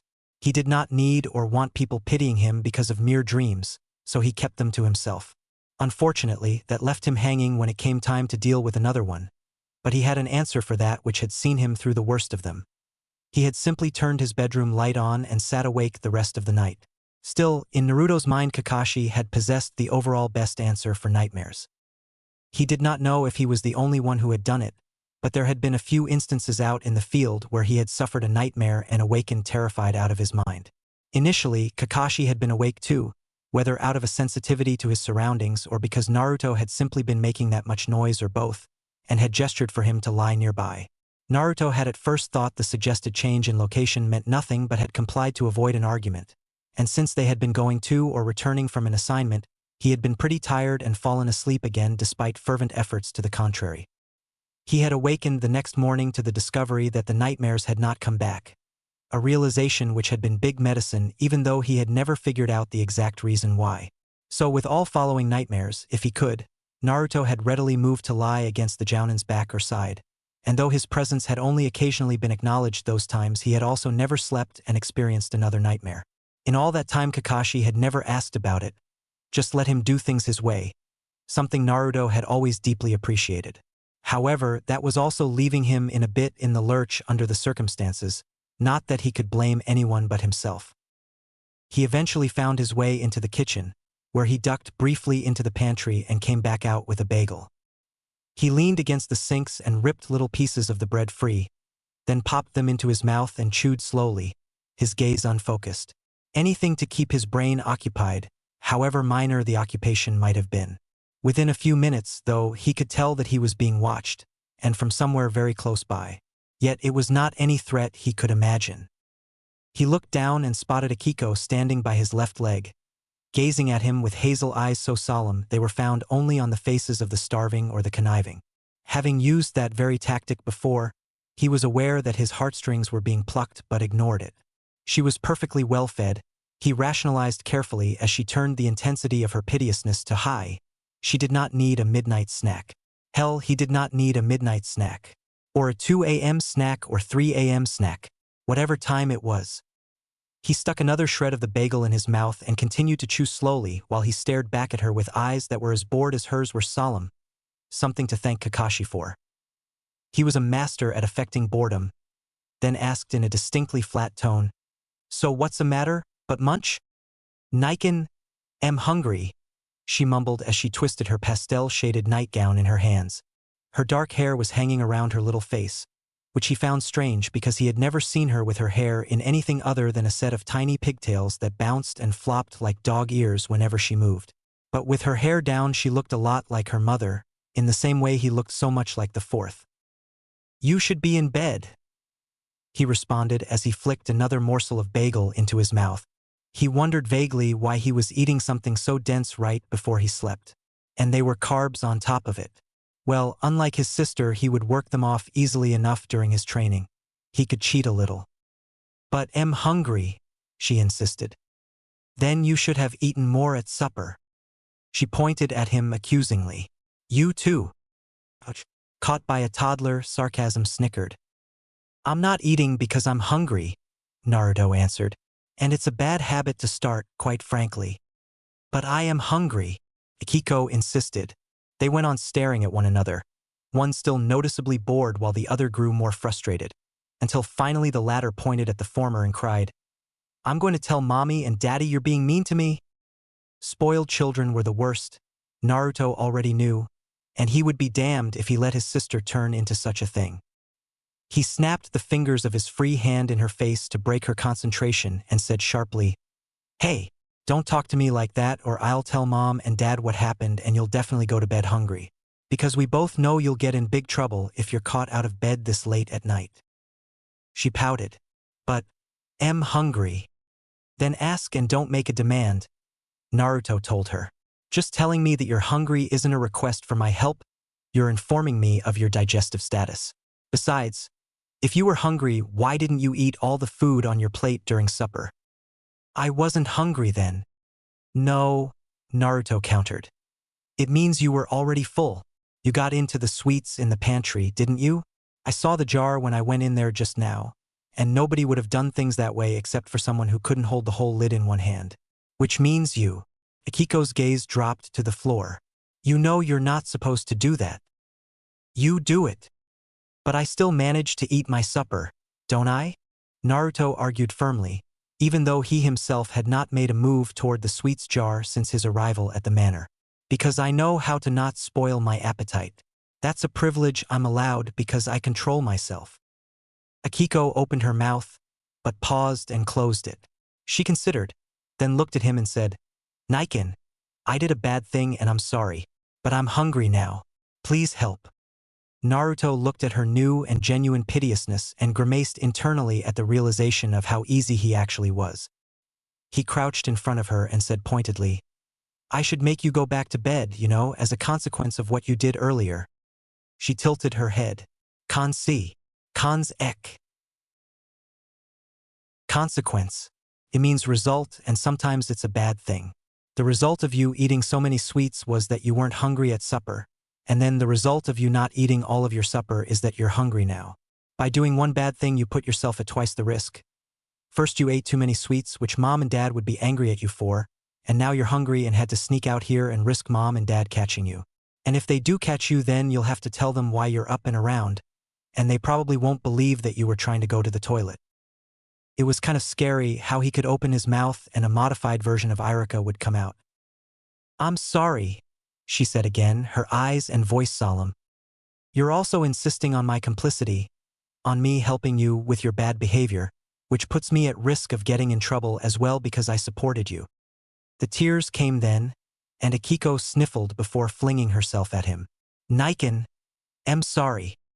As he caught and hugged her, Naruto thought he might have gone a little too far, but maybe the horror of it would make her think next time. A bit awkwardly, because he still was not used to normal hugs even though he received them at regular intervals, let alone the type of hug that asked for reassurance. He rubbed her back and said, "Don't worry. You apologized and I believe that you mean it, so I won't tell on you this time. Let me get you a little something so you can sleep, okay?" She nodded meekly and held tightly to the hem of his plain white t-shirt as he went into the pantry again. He grabbed a box of crackers and stepped back out into the kitchen, where there was a bit of moonlight streaming through the window over the sinks that they could eat in. Akiko insisted on sitting in his lap, which he did not really mind except for the moment when she, as innocently oblivious as any child, jammed her knee into his personal equipment as she climbed into place. Then, once she had settled just so and he had offered her a cracker, she asked for mustard on that, please, but then playfully refused to get up so that he could get to the refrigerator. He ended up scooting across the cold tile on his butt, much to her delight, and retrieving the requested condiment, then scooting back to the crackers. Akiko was partial to mustard-smeared crackers, apparently, so Naruto, never one to skirt a learning opportunity, tried it himself after only a momentary inner debate. Though not a huge mustard fan, it could certainly have been far worse, and Akiko seemed so pleased that he had tried it that he had a few more tainted bites just to see her grin exactly the way he had seen himself do in mirrors before. Clearly, they both had inherited their father's smile, a fact which made him love her more. They were true, honest-to-goodness siblings. He squeezed her happily and said, "You're so cute," and she giggled in response and snuggled into his arm. Cracker crumbs scraped over his skin. Not that he really noticed, considering everything else his skin had already encountered. And he decided it was enough for her. They had been having so much fun, sitting there in the darkened room and snickering about breaking the house rules and not being caught, that he had not been monitoring how much she had eaten. If he let her have any more, she would eventually not want breakfast. "But I'm still hungry," Akiko protested, her voice unusually loud in the empty room. "Sure," he hissed, and she clapped her hands over her mouth. "Aya's going to make breakfast in a few hours and Mom and Dad will really be upset if you don't eat all of it." He closed the box of crackers and tightened the lid of the mustard container, then put both away, Akiko clutching at his shirt hem like before. "Do you want some milk before you go back to bed?" She nodded, so he warmed a small child's mug of milk, a trick he had picked up from Sakura and Sasuke during a majorly lame D-rank babysitting assignment, and then ushered her toward the kitchen doorway, at which point he came quite close to an episode of cardiac arrest because he suddenly realized someone was watching them. He had a good sense for that from childhood, from all the time spent picking up on the intense staring of a person who was having ill thoughts of him or taking aim with a weapon, and academy training had only improved it. By no means was Naruto as good as Kakashi, who seemed to know when people were even thinking of watching him, but he was good enough that he had no reason whatsoever to doubt himself. He stopped Akiko with one hand and tried to pinpoint the source. The ANBU guarding the manor, even if they had not recognized Akiko's voice for some reason and checked on them, would only have glanced through one of the windows, not stared. Reaching out with his chakra would normally have been his next step, but even though he had recovered some during sleep, it was not the most subtle way to do things. Since his power was unreliable and Akiko might be defenseless if the ANBU were missing and something knocked him out, he had to be cautious. His answer was to stretch his neck and sniff with Kyubi's nose and his own mouth. It had taken a long time for him to learn to smell accurately that way, but he had put a full month into the effort because a scent inhaled through the mouth strengthened the overall smell and made identification faster when more was being drawn in at a time. Plus, it was far harder for an enemy to detect from a distance unless one had super ears. Despite its usefulness, however, Kiba and Kakashi were the only ones who did not pick at him for it. Not that he cared much because he had already proven his skill with it during assignments. Unfortunately, he could find no significant trace of the scent he knew had to be there, which only alarmed him more. He crept to the kitchen doorway, Akiko pulling on his shirt in her silent fear. She seemed to have picked up on his tension and realized that something was wrong, but blessedly remained quiet and gradually stuck his head through the doorway. QB suddenly sighed, clearly exasperated. It's your sire, idiot. His scent isn't that similar to yours that you should be having trouble catching and identifying it. It's your lucky day, isn't it? Sarcasm jabbed. But you can't beat him into submission, weakling. How long has he been there? Naruto asked the fox. Some time was the response. I believe he was mostly listening, though, which is why you failed to notice him before now. If he had been there that long, then he was probably not going to yell at them, at least not in the middle of the night. Naruto exhaled slowly, then turned to Akiko and whispered, I think I hear someone coming. We have to get back to bed. I'll carry you, and you just don't talk. Okay? She nodded obediently, and he scooped her up and put on display his best acting skills as he snuck down the halls as though he did not know he was being followed. Akiko, at least, seemed to believe that he had succeeded in getting her safely back to her bedroom. He placed her in her bed and awkwardly tucked the blanket around her shoulders. Having been tucked in himself on only the rarest occasions, he had no idea what he really should have done in that regard. Good night, he said. Eat your breakfast tomorrow and don't spoil your supper by loading up on sweets. I won't, Akiko promised, and he figured she did mean it. Until the next time the temptation became too great to bear. The warm milk was obviously having an effect on her finally. Her eyelids drooped as she added softly, Good night, Niken. He left her room and closed her door very carefully so it would make next to no noise, and though he had intended to go to his own room after that, there was no point in getting cornered by one of his father's nocturnal prowls, or whatever it might have been. It occurred to him at his bedroom door that he had left his blanket piled on the kitchen floor. Incriminating evidence if there ever was some. It was bad enough his father would know he had been up and around, so there was no need to tell anyone else about it. He sighed to himself and meandered back to the kitchen in his own good time, collected his blanket, and headed for his bedroom again. I appreciate the way you handled that. Naruto's spine straightened and he shuddered, startled. It was hardly that he had not known his father was there, but he had not expected to be addressed. He stopped and wrapped the blanket around his shoulders as he spun languidly on one heel. The hallway was empty but for him, yet from one of the darkest shadows nearby the fourth emerged, having been invisible despite his blonde hair and pale eyes. Don't do that. His father chuckled. Sorry. You have work and stuff. Shouldn't you be in bed? Good question, was the response. You have training and stuff. Shouldn't you be in bed? Naruto shrugged and continued up the hall. The fourth joined him but said nothing, which was fine if a bit strange. Naruto was not entirely used to having company when he wandered at night. Finally, he asked, So what did I do that you liked so much? The way you dealt with Akiko's misbehavior and temper. It was very calm and mature. Naruto looked at him sideways. That's a weird thing to praise me for. Is it, considering your condition? Perhaps not, then, though Naruto did not say so. After a moment, he wondered, What are you doing up? Anyway, you were outside the kitchen for a while. Oh, was the interested notation? You noticed? No, Naruto admitted. But considering that you didn't jump out and scream at us when I did notice you, I figured you had to have been there for a while and decided for some reason to let us be. I just wanted you to have time together, his father explained. Akiko has been worried about you since you were hurt, and since you were being responsible about your little late-night party. As responsible as you can be when neither of you should be up and out of bed. Anyway, I thought I'd leave you two alone as long as you didn't get too loud. Naruto looked at him. Dad, why are you up? I can have a stroll around my own house at any time, Junior, the fourth replied, obviously a bit annoyed. Naruto rolled his eyes. If work is as stressful as you've been making it out to be, wearing holes in the floor won't do any good. Stay in bed. I can't, came the answer, and I pray you'll never have to understand why. He did already know about it, though. It was a mild form of post-traumatic stress, but its specific symptom had granted it the layman's designation of Nighthawk syndrome. Older shinobi, particularly war veterans, had a tendency to wake up in the middle of the night and feel a need to check everything, so they would wander their homes or, if that was not good enough, the entire village. In most cases it was a harmless thing. Few shinobi had ever been so stressed that they somehow managed to hide how kunai happy they were during the day and then unleashed it on unsuspecting victims at night. Still, there had been a few accidents, mostly involving early morning delivery men, who by their very job descriptions had to take potentially suspicious objects right to the front doors of people's homes, and shinobi who had the symptom were required to report it. Naruto, who also wandered the village whenever his nightmares had gotten the best of him and made him feel claustrophobic, had encountered several such shinobi throughout his life.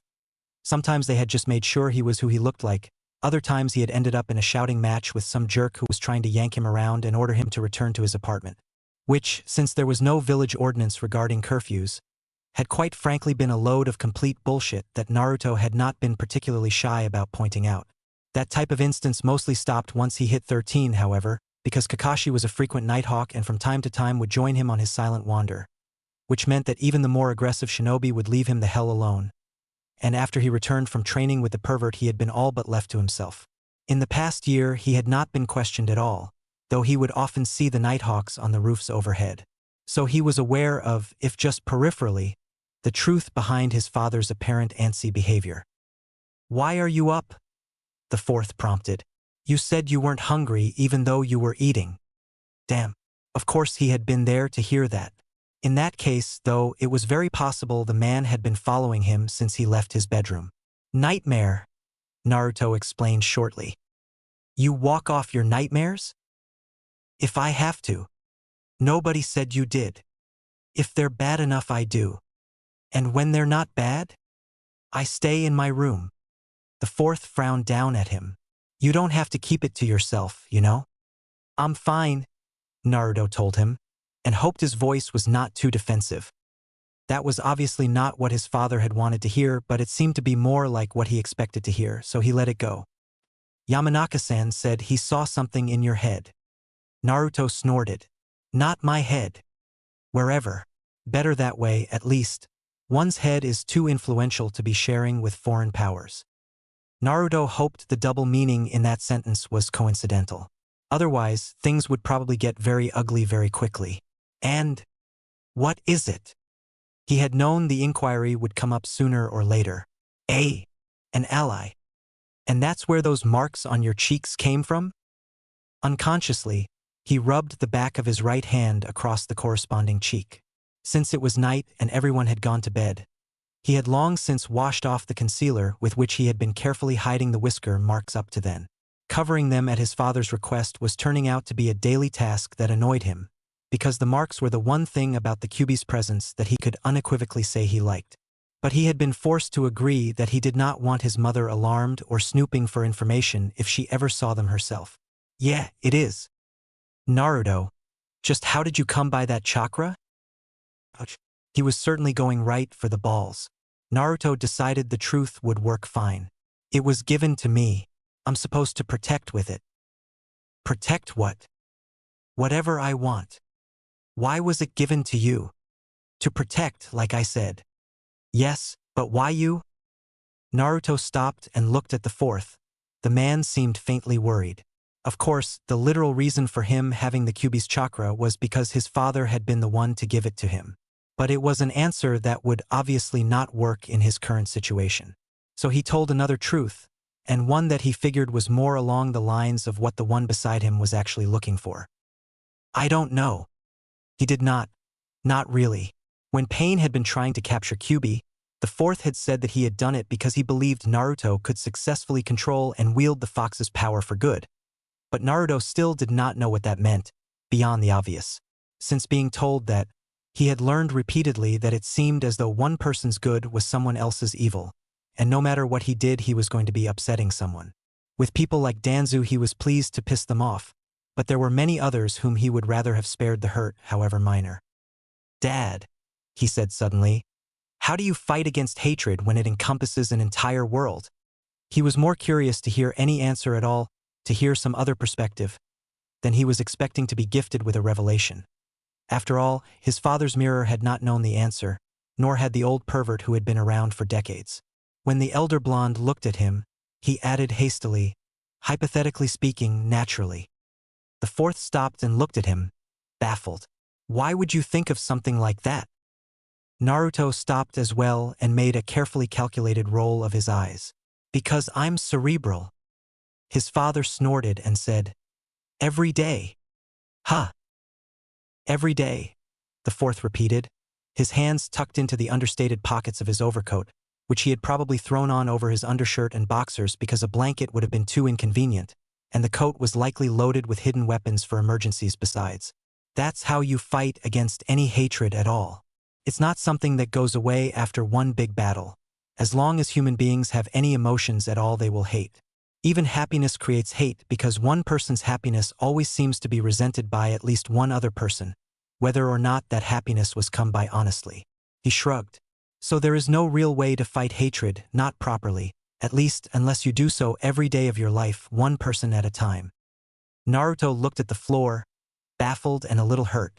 It did not seem like that tough an answer. In hindsight, it made perfect, if unfortunate, sense. So there was no reason why he should not have been informed before. That sounds hard. Naruto, his father said softly. Who told you that you had to do such a thing? Nobody, Naruto replied, and elaborated with, it's the job of each generation to make the world as nice as possible for the ones who will follow, isn't it? The fourth laughed weakly, his brows drawn in a fond sort of puzzlement. I suppose that's true, but it's still my turn right now, so get back in line and don't be in such a hurry. It's not all it's cracked up to be. Naruto's distress must have been more than visible, because his father said, this wasn't something you just started thinking about in the past month, Naruto. He leaned in a bit and asked, it doesn't bother you that much, does it? How old were you when this idea was introduced to you? 60. Naruto began without thinking, then corrected himself awkwardly with, nth. Huh. It was the 16th. Sometime in the last year. He decided to cover his screw-up with information. 2 people I really respect told me they didn't know the answer, that I had to figure it out on my own. The fourth looked at him closely. That bothers you? The answer's not that hard, Naruto explained, and I thought they wanted to help me. Why would they not tell me and make it harder? His father tilted his head. Perhaps I overstepped my bounds. Eh? The fourth straightened up. There are plenty of reasons why they may not have told you.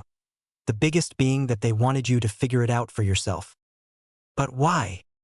Maybe it hasn't occurred to you, Naruto, but you've always had self-esteem issues. When they developed is a moot point, you have them. It's not the slightest bit unlikely that you were told to figure it out yourself because they wanted you to gain confidence from your deductions and choices. Another reason is that the answer I gave you isn't encouraging. They may have wanted you to try things your own way and see how rewarding it was before you discovered that it was going to be a lifetime effort you'll probably never completely achieve. Because even if they never said what you should do, it should tell you something that they told you at all and therefore entrusted the care of a dream to you. Trying even once to rid the world of hatred, after all, could very easily lead to the if everything were to go my way sort of power cravings. Naruto had not thought of that, and he recalled Uchiha Madara's intentions for world domination. Oh, so who are these 2 really respected people? His father prompted, much to his alarm.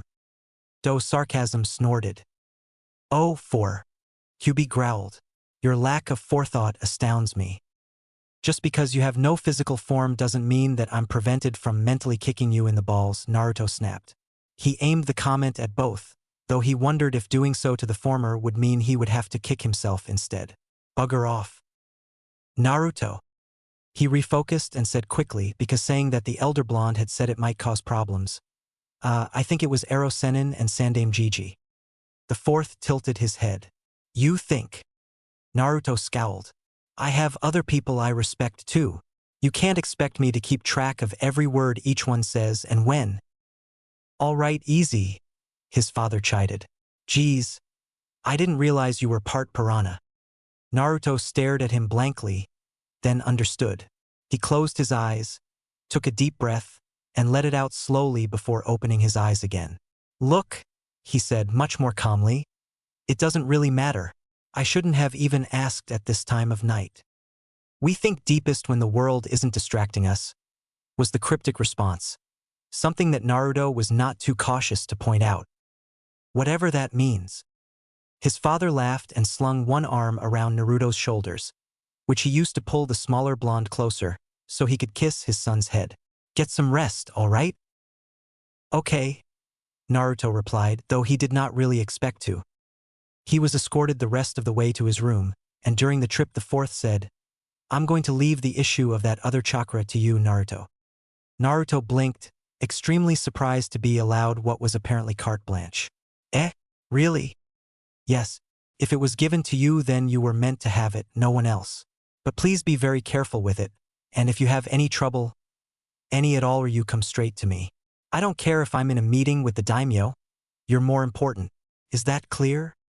Very, Naruto confirmed, not sure what to make of what appeared to be a sudden trust in him. He was caught quite off guard when the elder blonde abruptly grabbed his lower jaw in one hand, the fingers of which dug into his cheeks a bit so that he was not hurt but could not close his mouth without pinching himself. "Oi, why are you doing?" he demanded. "That tate's not comfortable, you know?" The fourth came up with a penlight from somewhere and peered curiously into his mouth. "Have you been eating ashes or something?" "Wah," Naruto replied, blindsided, before he remembered that he had not been taking the proper care to not breathe on his father. Before he could explain, one of the elder blonde's fingers was probing carefully between his tongue and teeth. Naruto tried unsuccessfully to recoil. "Play!" he cried. Play, piel." "Hold still," was the mild, very parental-sounding reply. The finger finally withdrew and Naruto stuck his tongue out to try to forget the taste of it before he hissed, "What the hell was that for?" The fourth preferred to skip answering him in favor of rubbing his saliva thoughtfully between finger and thumb. He then lifted the smeared digits to his own face, and for one horrible moment Naruto thought he was going to stick them in his own mouth next. Instead, his father merely sniffed them thoughtfully, and Naruto made the mistake of admitting his thoughts. "I thought you were going to taste it." "That would have been the next step," his father admitted without hesitation or any apparent concern. "But the texture and scent are normal, so there's no real reason to go that far." "That's gross," Naruto informed him. His father looked at him as he dried his fingers on the fabric of his overcoat, then snorted and said, "Gee, you're so green the first could just stick you in a patch of sunlight and grow you. Couldn't I?" "You don't know where my mouth has been," Naruto argued. "Not as many places as mine, I dare say," the fourth countered. "The likelihood of you having some kind of germ I haven't already contracted and survived is so low as to be laughable. Besides that, seeing as you're my son, it's highly unlikely your DNA will mysteriously poison mine." "It's still gross." "So what?" his father said, dismissive of what would obviously be a circular argument. "Makes your breath smell like something burning? It can't be that chakra." Naruto shrugged. "Seems that way. I assume it's not having an adverse effect on you?" "Not so far." The elder blonde hesitated, but finally said, "All right, well, try not to scare your mother with it." "Because that's generally what I do with my time, I guess," Naruto grumbled to no one. He was given what to him was a strange but still fondish look, then tucked into bed. His father knelt on the floor, folded one arm on the mattress, rested his chin on it, and with a smile extended his other arm to run his fingers through Naruto's hair. The purpose of the gesture escaped Naruto right up until the moment his eyes closed and he drifted completely to sleep, and that was despite Kyuubi's fractious tail ringing and disgusted muttering about how the fourth, of all the pathetic human insects, had to be the one touching his container. Once certain Naruto was asleep, Erasure got quietly to his feet and went to the door. He paused just before he pulled it completely closed and took another look back at his son. His head tilted of its own accord as a slightly confused smile, one that was quite similar to the first, found its way onto his face again. Then he closed the door the rest of the way and headed along the hall to continue his late-night wandering. With the hour being what it was, there was no one present to hear him speak to the still air. "I do remember what you told me then, Red, but you never said it would be anything like this. What am I supposed to do now?"